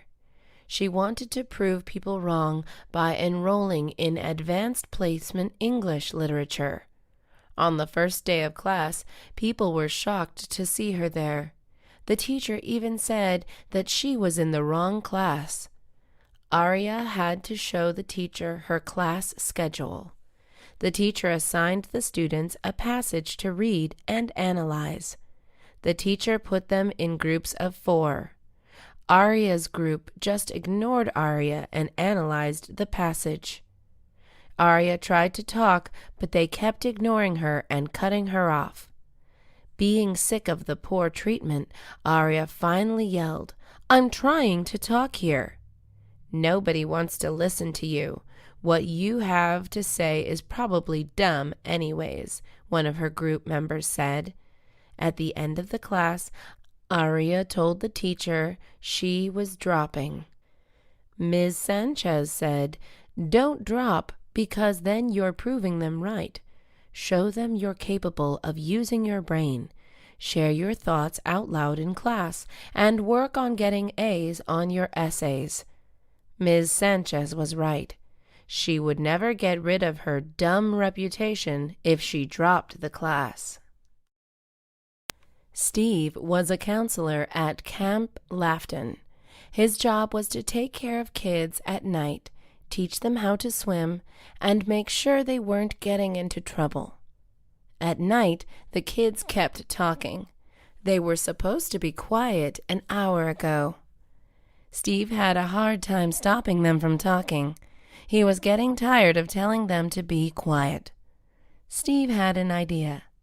"Hey, do you guys want to hear a scary story about this cabin?" he asked. They got excited and started jumping up and down. "Okay, I will tell it. You have to be quiet so you can hear me, though," Steve said. The kids nodded. The story was an old camp legend. It was about the twins who lived in the same cabin as they did.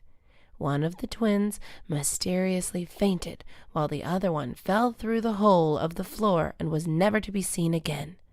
The twin who fainted was in a coma. When Steve finished the story, the kids were scared. They couldn't sleep, and some of the kids even cried. The kids were definitely quiet, though. He didn't think they would get that scared. Teresa was 25 years old and trying to get a record deal. She wanted to sing pop songs and have her name known all over the world. She had a great vocal range. In fact, she can even sing opera. Making it in the music industry was tough. It took a lot of good luck and connections to get a record deal. One time, Teresa came close to signing a deal, but it fell through when her manager passed away. Teresa saw an advertisement for a singing competition on TV. It was called The Next Superstar. The show was going to be on a major network, so millions would be watching. Teresa first had to sing in front of the 3 judges in Los Angeles. She bought a plane ticket immediately. She always wanted to go to Los Angeles since there wasn't really anything to do in Maine. Teresa arrived in Los Angeles and met the 3 judges. They sat at a long rectangular table. The judge on the left end of the table was a famous rock singer of a band. The judge in the middle was the CEO of Harness Music Group. The judge on the right end of the table was a vocal coach to many famous singers. Teresa was a little nervous. Teresa just arrived in Los Angeles to audition for The Next Superstar. This was her last chance to make it big. One of the judges asked where she was from and what her life had been like. Teresa said she was from Maine. She then said that she had been singing since she was 5 years old and had been struggling to pay the bills. Teresa then sang an original song. The judges were impressed that she wrote a song. They liked how high her voice could go, and they allowed her into the next round. Since Teresa made it to the next round, she got to stay at a hotel for free and eat delicious food. Teresa met other singers, and they were all really good. They picked 100 out of 100,000 contestants. She was competing with the best. Teresa sang a Mariah Carey song for the second round. The judges said she was good, but it wasn't great. They recommended that she sing an opera song since her voice could go really high. Teresa sang an Italian opera song, and the crowd went wild. Since then, Teresa decided to change her singing style. Singing opera made her stand out. Owen and Donna had been dating for about 3 months. Everything was going well until Donna saw Owen hugging her best friend, Leanne. Owen and Leanne barely knew each other, so why were they hugging? After school, Owen and Donna met at their usual place. Owen tried to kiss her, but Donna turned away. "What's wrong?" he asked. She told him that she saw him hugging Leanne. She was crying. She got a really bad grade on her biology test, so I was just trying to be nice, Owen said. "Yeah, but you didn't have to hug her," Donna said. Owen couldn't believe that Donna was that jealous. "It's really not a big deal," Owen said. "It's a big deal to me. Other people were even telling me that it looked like you guys were a couple," Donna said. Owen rolled his eyes. "So what would you have done if you were me?" Owen asked. "I would have just talked to her and give her a pat on the back," Donna said. "Okay, now I know what to do next time. Can we just make up?" Owen asked. Donna nodded her head. She was tired of arguing. The two of them went to get lunch and do homework together.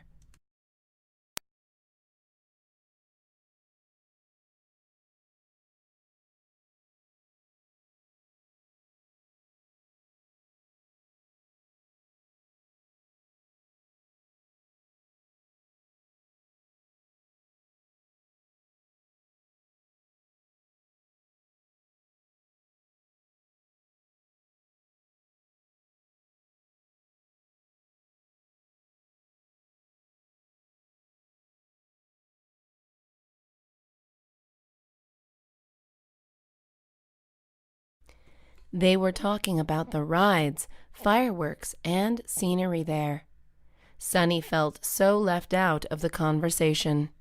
Her parents never took her because it was too expensive. One time, her friend invited her to go, but Sunny did not want to spend so much money at one time. Now, Sunny was 18 and had a job as a cashier.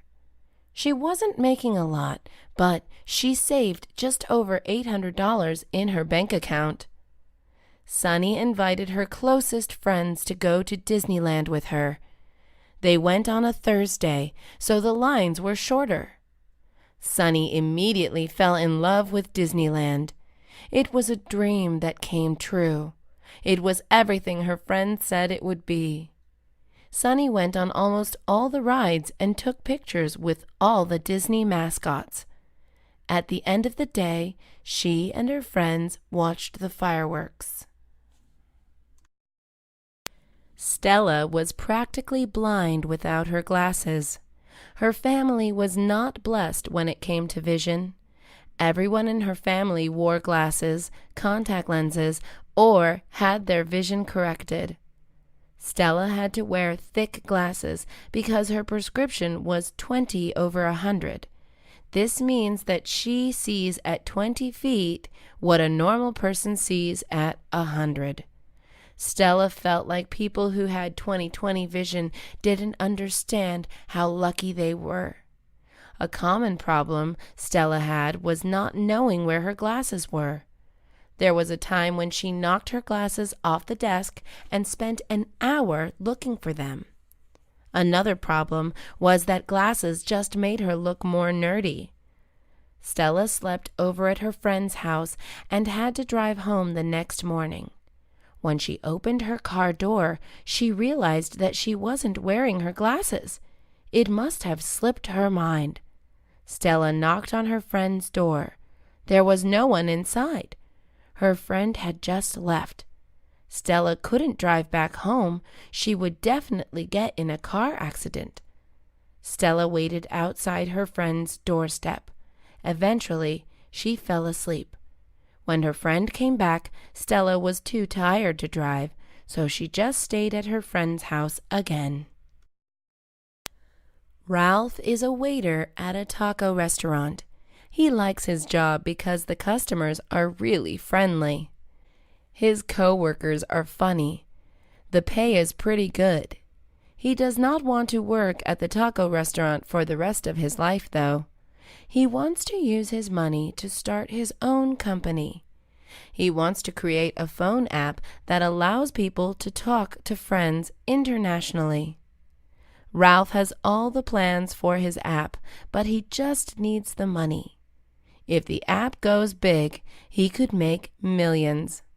The people who came up with apps like Snapchat and GroupMe are extremely successful. Apps are a modern invention. It's pretty amazing what one good idea can do. Ralph noticed a customer come in and serves him. Ralph compliments the man's watch.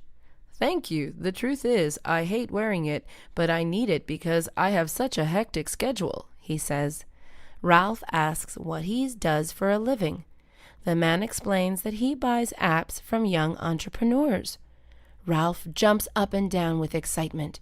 He tells the man about his app. He likes Ralph's idea and sets up a business conference meeting with him. Justin was a stay-at-home dad. That means he takes care of the kids and deals with housework. His wife is the one who goes out and works. A couple years ago, Justin worked as a teacher. He loved his job. Then, his wife Terry got pregnant. At first, the couple both wanted to work and get a babysitter. Eventually, Justin thought it would be best if he stayed at home and took care of their kid. He wasn't getting that much money as a teacher. Also, he wanted to have control over how his kid was going to be raised. Justin liked being a stay-at-home dad. He loved seeing his kid learn things from him. He wanted to make sure his kid grew up right. Justin made sure to read to his son, take him to open areas, and give him healthy food. The biggest problem with being a stay-at-home dad was the comments he got from his guy friends.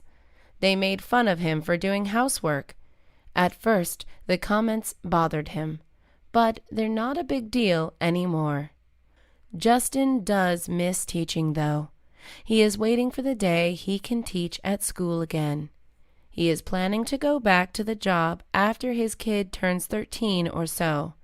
He thinks that is a good time for his son to do his own thing. Janet entered a sweepstakes where she could win a free trip to Hawaii. She read about it from the back of a cereal box. She always wanted to go to Hawaii, so she was excited when she saw the ad. She realized that a lot of people were going to enter the sweepstakes, but something in her felt confident she would win. She was so confident that she started looking up places to go in Hawaii. The winner of the sweepstakes was going to be announced on the Hario cereal website. Janet went on the website and saw her name on the home page.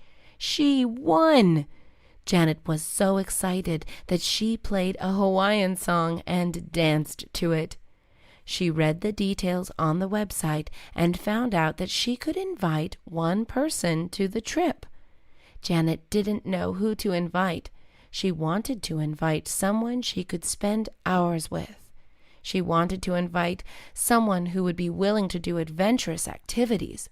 She wanted to invite someone who would appreciate Hawaii.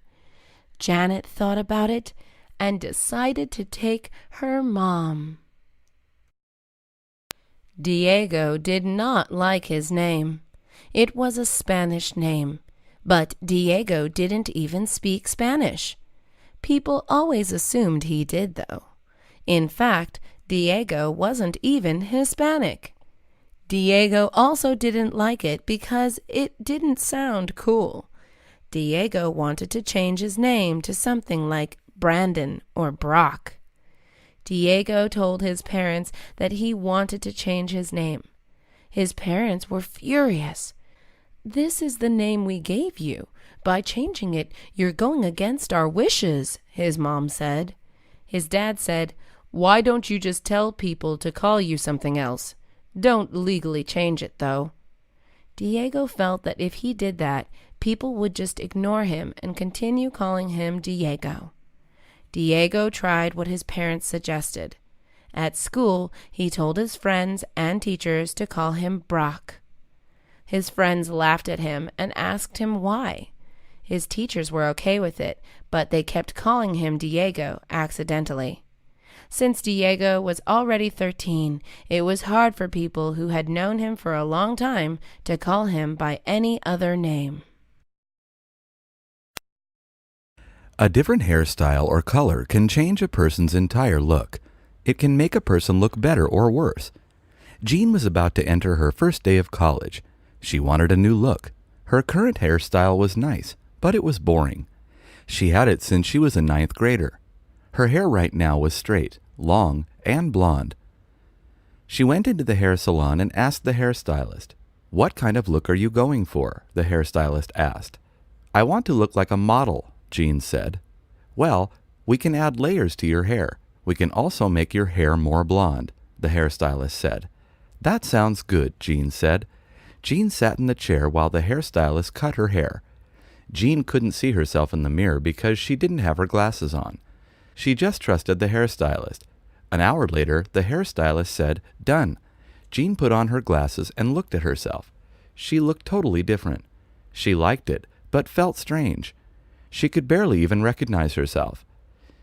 Jean asked her friends and family what they thought. Most of them liked it. They said it made her look edgier, but very different. In fact, when she met up with her friends, they asked who she was. One of them even tried calling the police when Jean showed up in front of her house. When Jean was shopping with her friends at the mall, a model scout came up to her and asked if she would consider modeling. Jean said she would think about it and took his business card. The new hairstyle was really working out for her. Kelly's favorite holiday is Halloween. She loved pumpkin pie, pumpkin spice latte, dressing up, scary movies, and trick-or-treating. The sad thing, however, is that Kelly knows that she is too old for trick-or-treating. She is now 21 years old. She loved how she could get different kinds of candy for free. This Halloween, Kelly was going to babysit her 10-year-old cousin, Albert, and his friends. Kelly dressed up as a pirate. Her cousin and his friends dressed up as ghosts. Albert and his friends made Halloween-themed cupcakes. The frosting was orange and the sprinkles on top were black. Afterwards, they carved pumpkins. Albert asked, "What should we do now, Kelly?" "Why don't you go trick-or-treating?" she suggested. "I'm too scared to talk to strangers," Albert said. "Don't worry, I will go with you," Kelly said. All of them went to the house to the right. They knocked on the door and said, "Trick-or-treat." The couple smiled and gave the kids a chocolate bar. Kelly wished they gave her one. They went to the next house and the family gave them gummy worms. The next house they went to was interesting. The couple gave them money. Kelly definitely wanted some.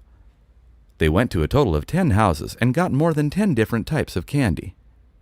They all went back to Kelly's house. Kelly was sad looking at all their candy.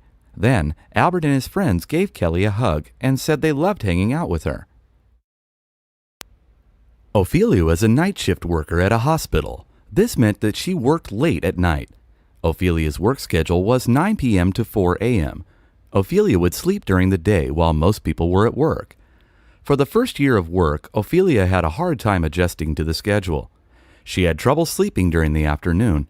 She was upset that she had to miss out on social events her friends hosted. It's still hard for Ophelia to adjust, but she is better at it. When she comes back from work, she goes to the gym for a few hours. Then she practices her knitting skills. Afterwards, she would make herself a healthy meal. Night shift workers often eat unhealthier than day shift workers. After lunch, she would watch her favorite TV show. After that, she would sleep. The hospital informed the employees that they could send requests to change the time of their shift. Ophelia was excited about this and immediately sent in a request to change her shift. A couple weeks later, the manager gave Ophelia a letter. The letter stated that her request was rejected. Ophelia was shocked. She went to her manager and asked him why. She said that many night shift workers who requested an earlier shift were elderly. Ophelia was only 25. The manager thought that the older employees needed an earlier shift more than Ophelia did. Ophelia was mad at first, but she thought about the older employees. Their bones were aching and they're tired. They do need it more than her. Janice is turning 21 today. Originally, she wanted to go to Las Vegas to celebrate. A lot of people go to Las Vegas for their 21st birthday because in the United States, you can legally drink at 21. However, Janice decided not to go because she wanted to save money to buy a new car. Janice decided that she just wanted to go to a nice restaurant with her friends. Janice's birthday was on a Tuesday, and she had class and work on Tuesdays. She always walked to class with her friend Austin. When she and Austin met up, she thought he would wish her a happy birthday, but he didn't. Austin has known her for years, and he would always remember her birthday. Janice tried to drop hints. "I wonder what today is," she said. "Just a Tuesday, nothing special." Janice was upset. She ignored him during class. After class, Janice went to work. She expected a few birthday cards or a cake, but nothing. She was surprised because employees would always get something for their birthdays. This made Janice upset. She didn't even want to go out to eat for her birthday anymore. When Janice got home, she questioned if anyone even cared about her. Her friend Lisa called her. "Hey, can you open the door? We're here," Lisa said. "I don't want to go out anymore," Janice said. "Why not? Can you just open the door? We're already here," Lisa said. Janice opened the door. "Surprise!" her friends yelled. They had a puppy in their hands. Kathy, Denise, Lauren, Andre, Harrison, and David are best friends. They all live in San Francisco. They live in different places and have different jobs, but at the end of their workday, they would meet up in the same cafe. They also had different personalities, but somehow they would make it work. Kathy is a struggling writer. She is working on a fantasy novel and trying to get it published. Denise is a medical student at the University of California, San Francisco. Lauren is a TV screenwriter. Andre is also a medical student at the University of California, San Francisco. Harrison is an investment banker. David is a graphic designer. How did they all meet? Kathy and Denise were friends in college, and they moved to San Francisco together. They bumped into Lauren at a wine tasting event. The three of them became friends. Denise and Andre met at medical school, and Denise invited Andre to hang out with Kathy and Lauren at the museum. Lauren's cousin is Harrison. Harrison wanted a website for a company he worked at and hired David to design it. Lauren invited Harrison and David to come to the museum, too. When the six of them met up, they instantly became friends. Sometimes their different personalities caused fights. Kathy was shy and traditional. Denise was outspoken. Lauren was kind but also naive. Andre was funny. Harrison was smart but also greedy. David was bossy but also caring. Even though they were different, though, they all cared about each other. Eddie and Cynthia both went to the same high school. They had liked each other since 9th grade. Eddie and Cynthia met in math class. Cynthia was really good at math. She always scored the highest out of everyone. Eddie was having trouble with math. He kept getting Fs. If he didn't bring his grade up to a C, he would have to repeat the class. The teacher asked Cynthia to help Eddie out for extra credit, and she said yes. Every day after school for 2 hours, Cynthia would help him. Eddie fell in love with her. He ended up with a B in the class. Eddie took Cynthia out to dinner to thank her. At dinner, they both fell for each other. They started dating. Everything was good. They never had fights and even talked about getting married one day. When senior year came around, though, they had to apply to college, and they didn't want to stop each other from going places. But they both wanted to stay together. Cynthia got into Harvard and wanted to major in math. Eddie did not get into Harvard. He got accepted to a school near Harvard, but thought it would be better for him to stay closer to home. Cynthia ended up going to Harvard, and Eddie ended up going to Florida State University. They tried to have a long-distance relationship, but it was hard.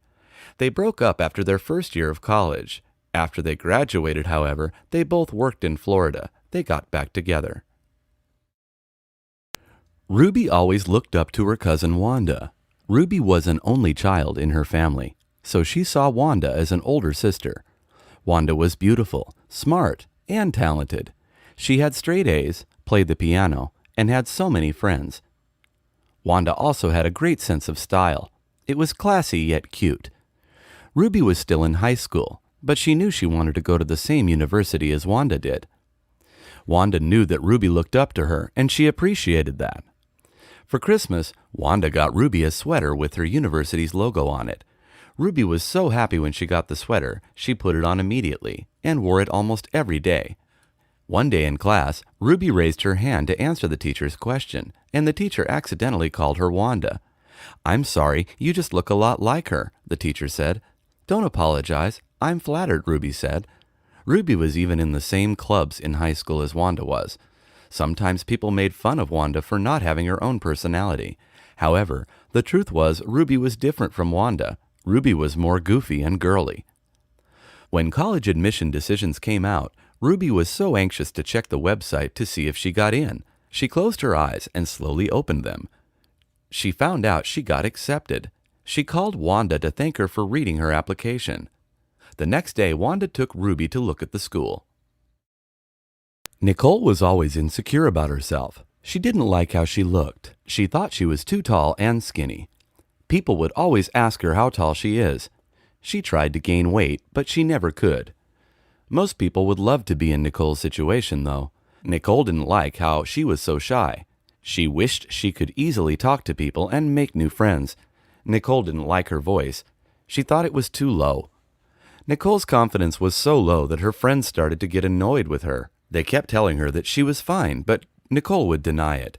Nicole's mom encouraged her to join a sports team at school. Nicole did not want to because she didn't want to get rejected.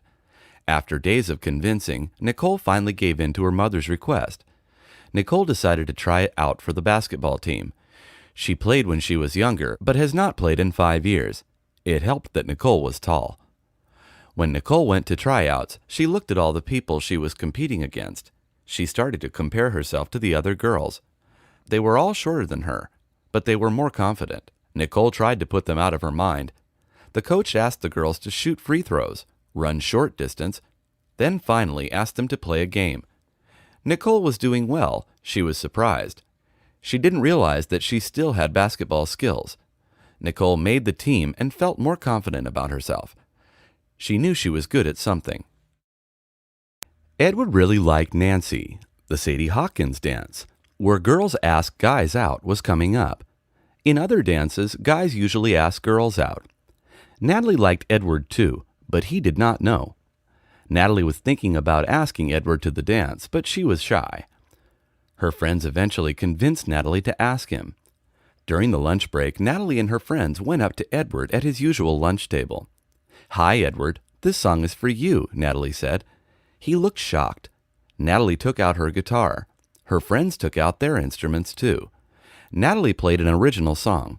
The song was about how they met on the first day of ninth grade. At the end of the song, Natalie asked, "Will you go to Sadie with me?" There was a long pause. Everyone around Edward was waiting for his response. Edward said yes, but he didn't look too happy. After school, Natalie asked Edward why he looked so upset when she asked him out. "I really like you, but I'm not a dancer," Edward said. Natalie laughed. "Who cares? No one is really good at dancing. The important thing is that you have fun," Natalie said. Edward nodded and decided to go out with her. At the dance, Edward felt awkward at first. Then Natalie started dancing, and it was bad. Edward laughed and started dancing too. Even though they were both awkward, they had fun. Mildred was very superstitious. She believed that black cats and walking under ladders were unlucky. Her friends and family would make fun of her for her being so superstitious. Her brother tried to explain to her that superstitions are not real. She never believed him, though. There have even been times when she went out of her way because of superstitions. One time, Mildred was very scared to take a math test. There is a superstition that says that carrying a rabbit's foot brings good luck. Although Mildred could not get a real rabbit's foot, she bought a keychain of a rabbit's foot. Another time, Mildred's friends invited her to get pizza at a new restaurant. Mildred was about to go inside the restaurant when she saw the restaurant's phone number included 666. 666 is considered to be unlucky, so she left. Another time it was raining pretty hard. When Mildred went into the mall, she noticed that a woman still had her umbrella opened. An open umbrella indoors is supposed to be bad luck. She ran up to the woman and asked if she could close her umbrella. The woman looked at her with a disturbed face. "Don't tell me what to do," she said. The woman continued to walk around the mall with her umbrella open, just to annoy Mildred, who wanted to leave the mall immediately to avoid any bad luck. Her mom convinced her to stay. "Mildred, nothing bad is going to happen," she said. Mildred stayed in the mall for 4 hours. Her mom was right. Nothing bad happened. Irene has a secret. Her mom is the principal at her high school. She doesn't want anyone to know because her classmates would think that she gets special treatment. Not even her friends know about the secret. When her friends ask to go over to her house, she just says that her parents don't allow guests. Irene's mom also never told anyone that her daughter goes to the high school she works at. Bring Your Mom to Campus Day was coming up, and Irene usually told her friends in the past that her mom was out of town. "What does your mom even do?" her friend asked. "She is a cancer researcher, so she travels a lot." Funny enough, Irene's mom was always at Bring Your Mom to Campus Day. The vice principal once asked her, "Do you have a daughter?" Irene's mom said, "Yes, she is in college now." Irene was very close to getting an A in her calculus class. There was only one exam left. Irene would have to get 100% on the exam to push her grade to an A. The teacher offered the students extra credit if they brought their mom to Bring Your Mom to Campus Day. Irene decided that this year was going to be the year that she told her secret to everyone. Irene told her mom that she wanted to tell everyone about their relationship. Irene's mom agreed. On Bring Your Mom to Campus Day, Irene brought her mom to her calculus class. "Hi, our principal. What brings you here?" asked the calculus teacher. "I'm actually Irene's mom," she said. Stuart and Brenda are having a baby together. Brenda is 7 months pregnant. Stuart and Brenda still don't know if the baby is a boy or a girl. The doctor had asked them if they wanted to know, and they said no. They do not want to know because they want to be surprised. They think that it will make the day of the birth more special. Their friends and families do not approve. Stuart's mom wants to know the sex of the baby because she wants to know what color bib to buy. If it's a boy, then she will buy a blue bib. If it's a girl, then she will buy a pink bib. Stuart's mom has been nagging him to ask the doctor about the baby's sex. Stuart decides to listen to his mom's suggestion. Brenda is furious. She tells Stuart not to listen to his mom. Stuart is conflicted. He loves his wife, but he also loves his mom. Stuart decides to secretly go to the hospital to ask the doctor for the information.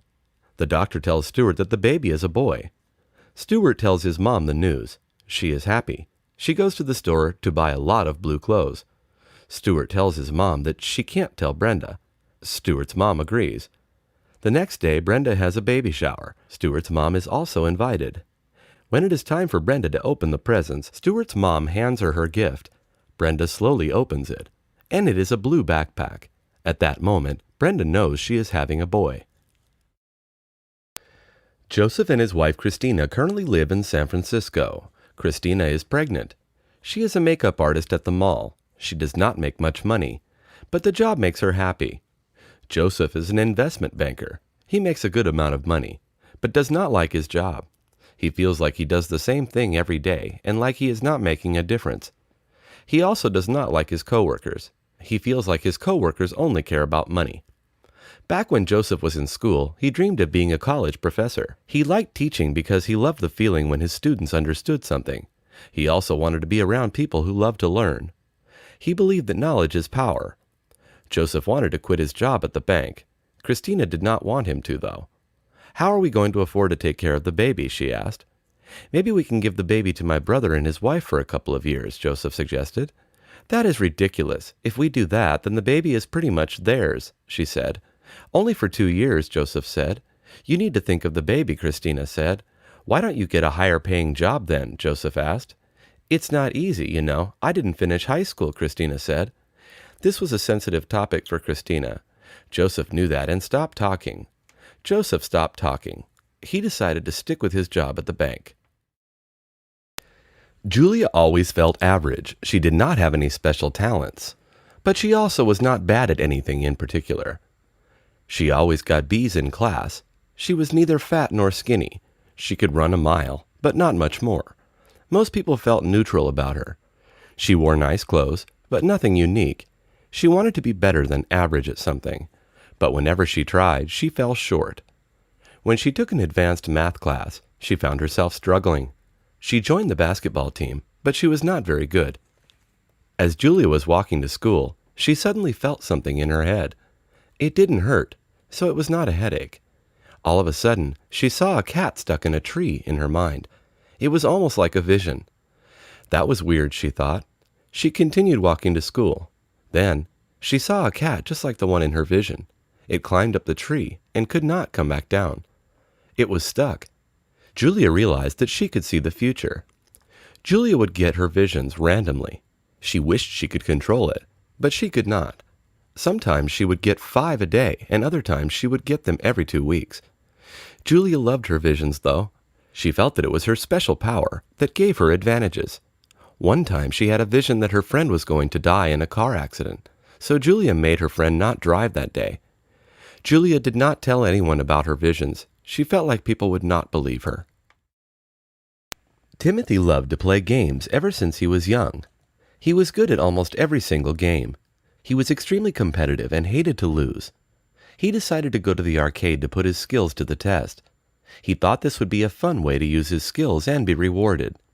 He invited all his friends to come since he did not want to go alone. At the arcade, there were all types of games. The games ranged from beginner to expert level. Some of the games required no skills and just pure luck. Timothy wanted to try the games that were not based on luck. He decided to warm up with claw machines.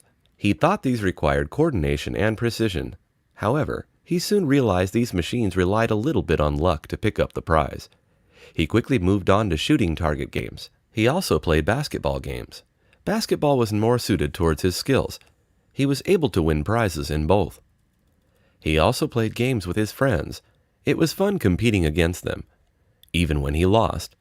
Sometimes he felt discouraged when he lost, but he kept trying.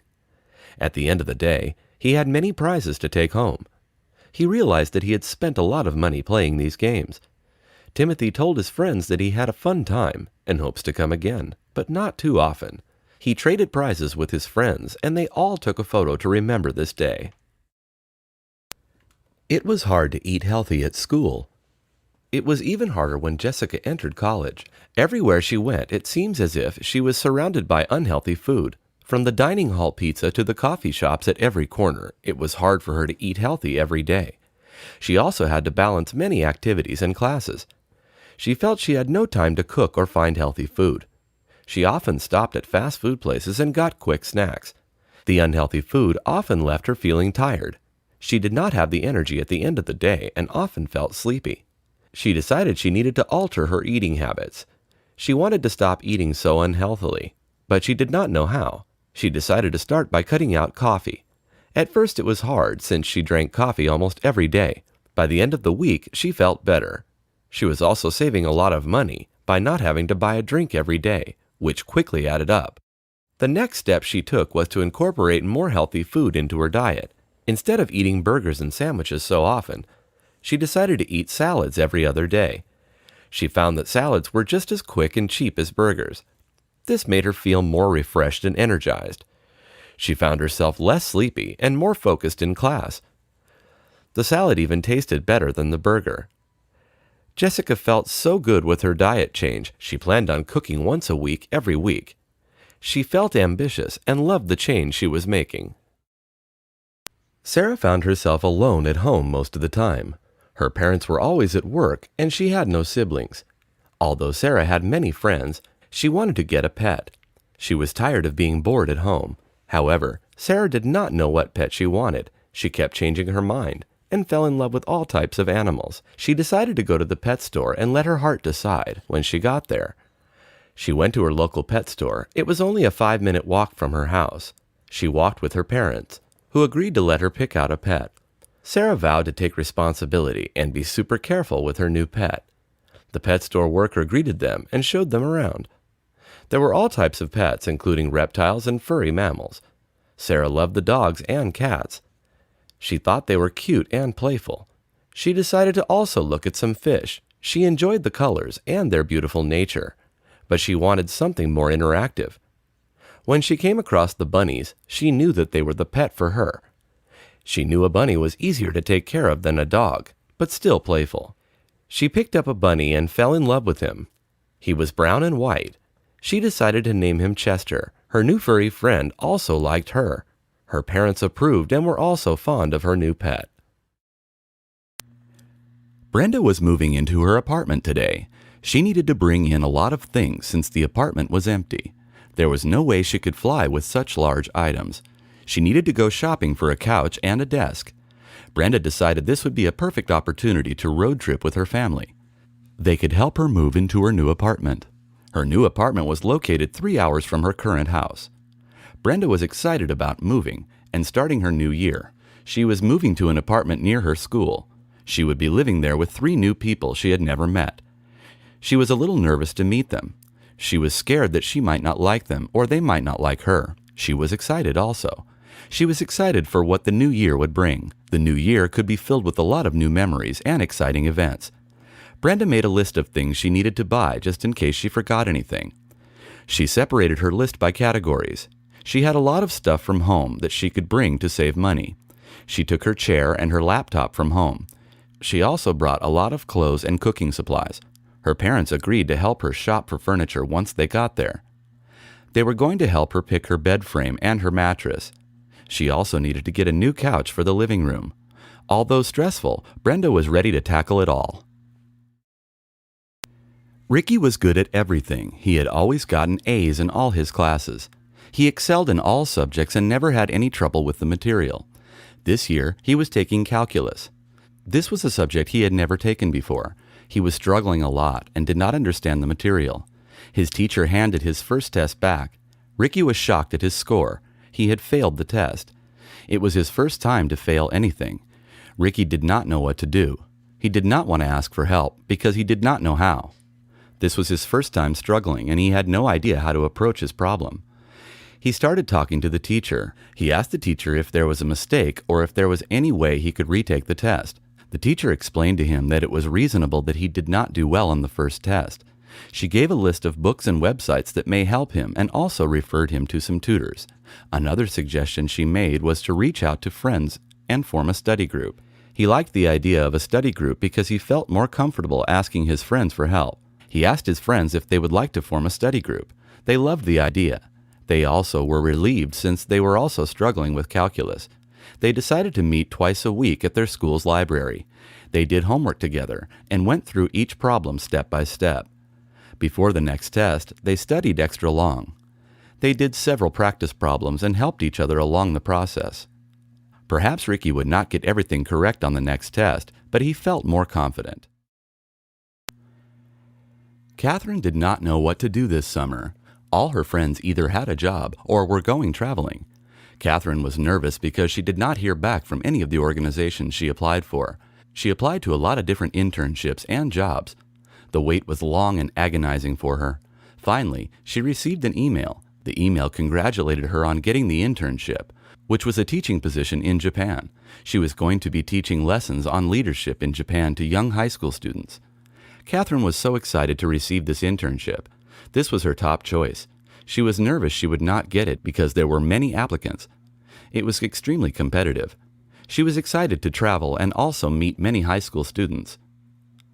Catherine was passionate about education and leadership. This internship was perfect for her. She was nervous to travel abroad since this was her first time. She did not know what to expect in a foreign country. She also did not speak Japanese, which may be challenging for her. The challenges did not scare her. She was ready for the internship. She planned her trip early and began to make lists of things she needed to bring and what she needed to do. She also met with past interns and asked them about their experiences. She wanted to be as prepared for the trip as possible. Catherine wanted to do the best job she could and make a big impact on the students. Danielle decided to make sushi with her brother Jonathan. They both loved sushi and cooking. They thought this would be the perfect way to bond with each other and have fun. Sushi was something they never made. They needed to buy all the supplies to make the perfect sushi. They read recipes and watched videos on how to make sushi. Even if it was not perfect, Danielle was sure it would taste good. Jonathan was in charge of buying the supplies. He stopped by his local Japanese supermarket. This was one of his favorite markets because of its cheap prices and quality products.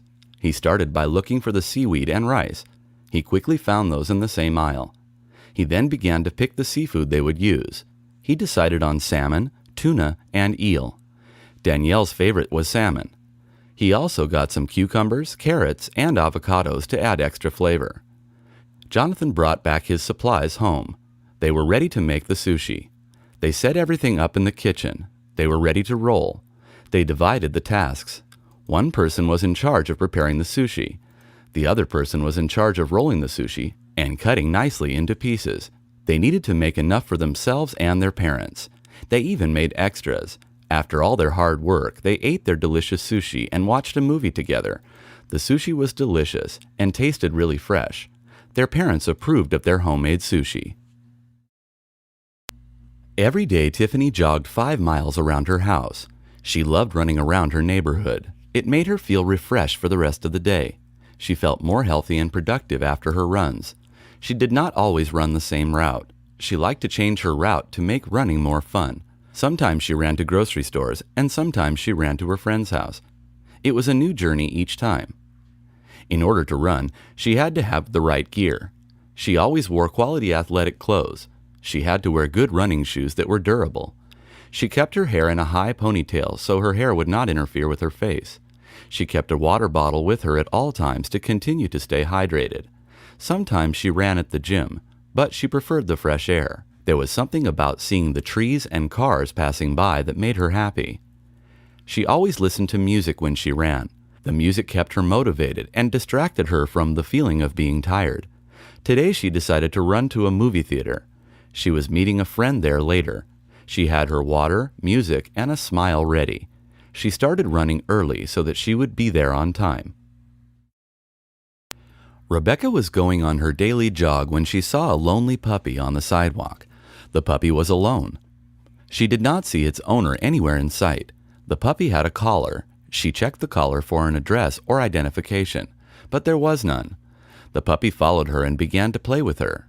The puppy seemed to really like Rebecca. Rebecca loved dogs and did not mind at all. She wanted to help this puppy find its owner. She did not want to just abandon him. She decided to take a picture of the dog and post flyers around her town. She hoped that the puppy was local to the area. For the time being, she took the puppy home. She bought dog food and prepared a nice area for the puppy to sleep. The puppy seemed confused in its new environment. It was a little shy, but it showed a liking to Rebecca. The next day, Rebecca posted flyers all over town. She added her phone number in case anyone wanted to contact her about the dog. She hoped that she could find its owner. She decided to take the dog for a walk. She started to form a connection with the dog, but she knew she could not keep him. A few hours later, a woman contacted her about the dog. She was so relieved Rebecca had found him. Rebecca returned the puppy to the woman and could see how happy both of them were. Rebecca felt great and decided she would get a puppy in the future. The vase in the middle of the house was broken. Someone had knocked down the family's vase. The mom was furious. She had treasured that vase and was upset that it was now broken. She did not know who broke it since she was not at home that day. The only two people who were home were her daughter Violet and son Harry. She asked them who broke the vase. Both of them were quiet. They refused to answer, in fear of getting in trouble. She threatened to punish both of them if they did not give her an answer. They began to blame each other. They began to yell and tell their stories at the same time. She told each to explain their sides. Violet explained that they were playing tag and Harry tagged her while pushing her at the same time, causing her to knock the vase over. Harry explained that Violet tried to dodge his tag and hit the vase.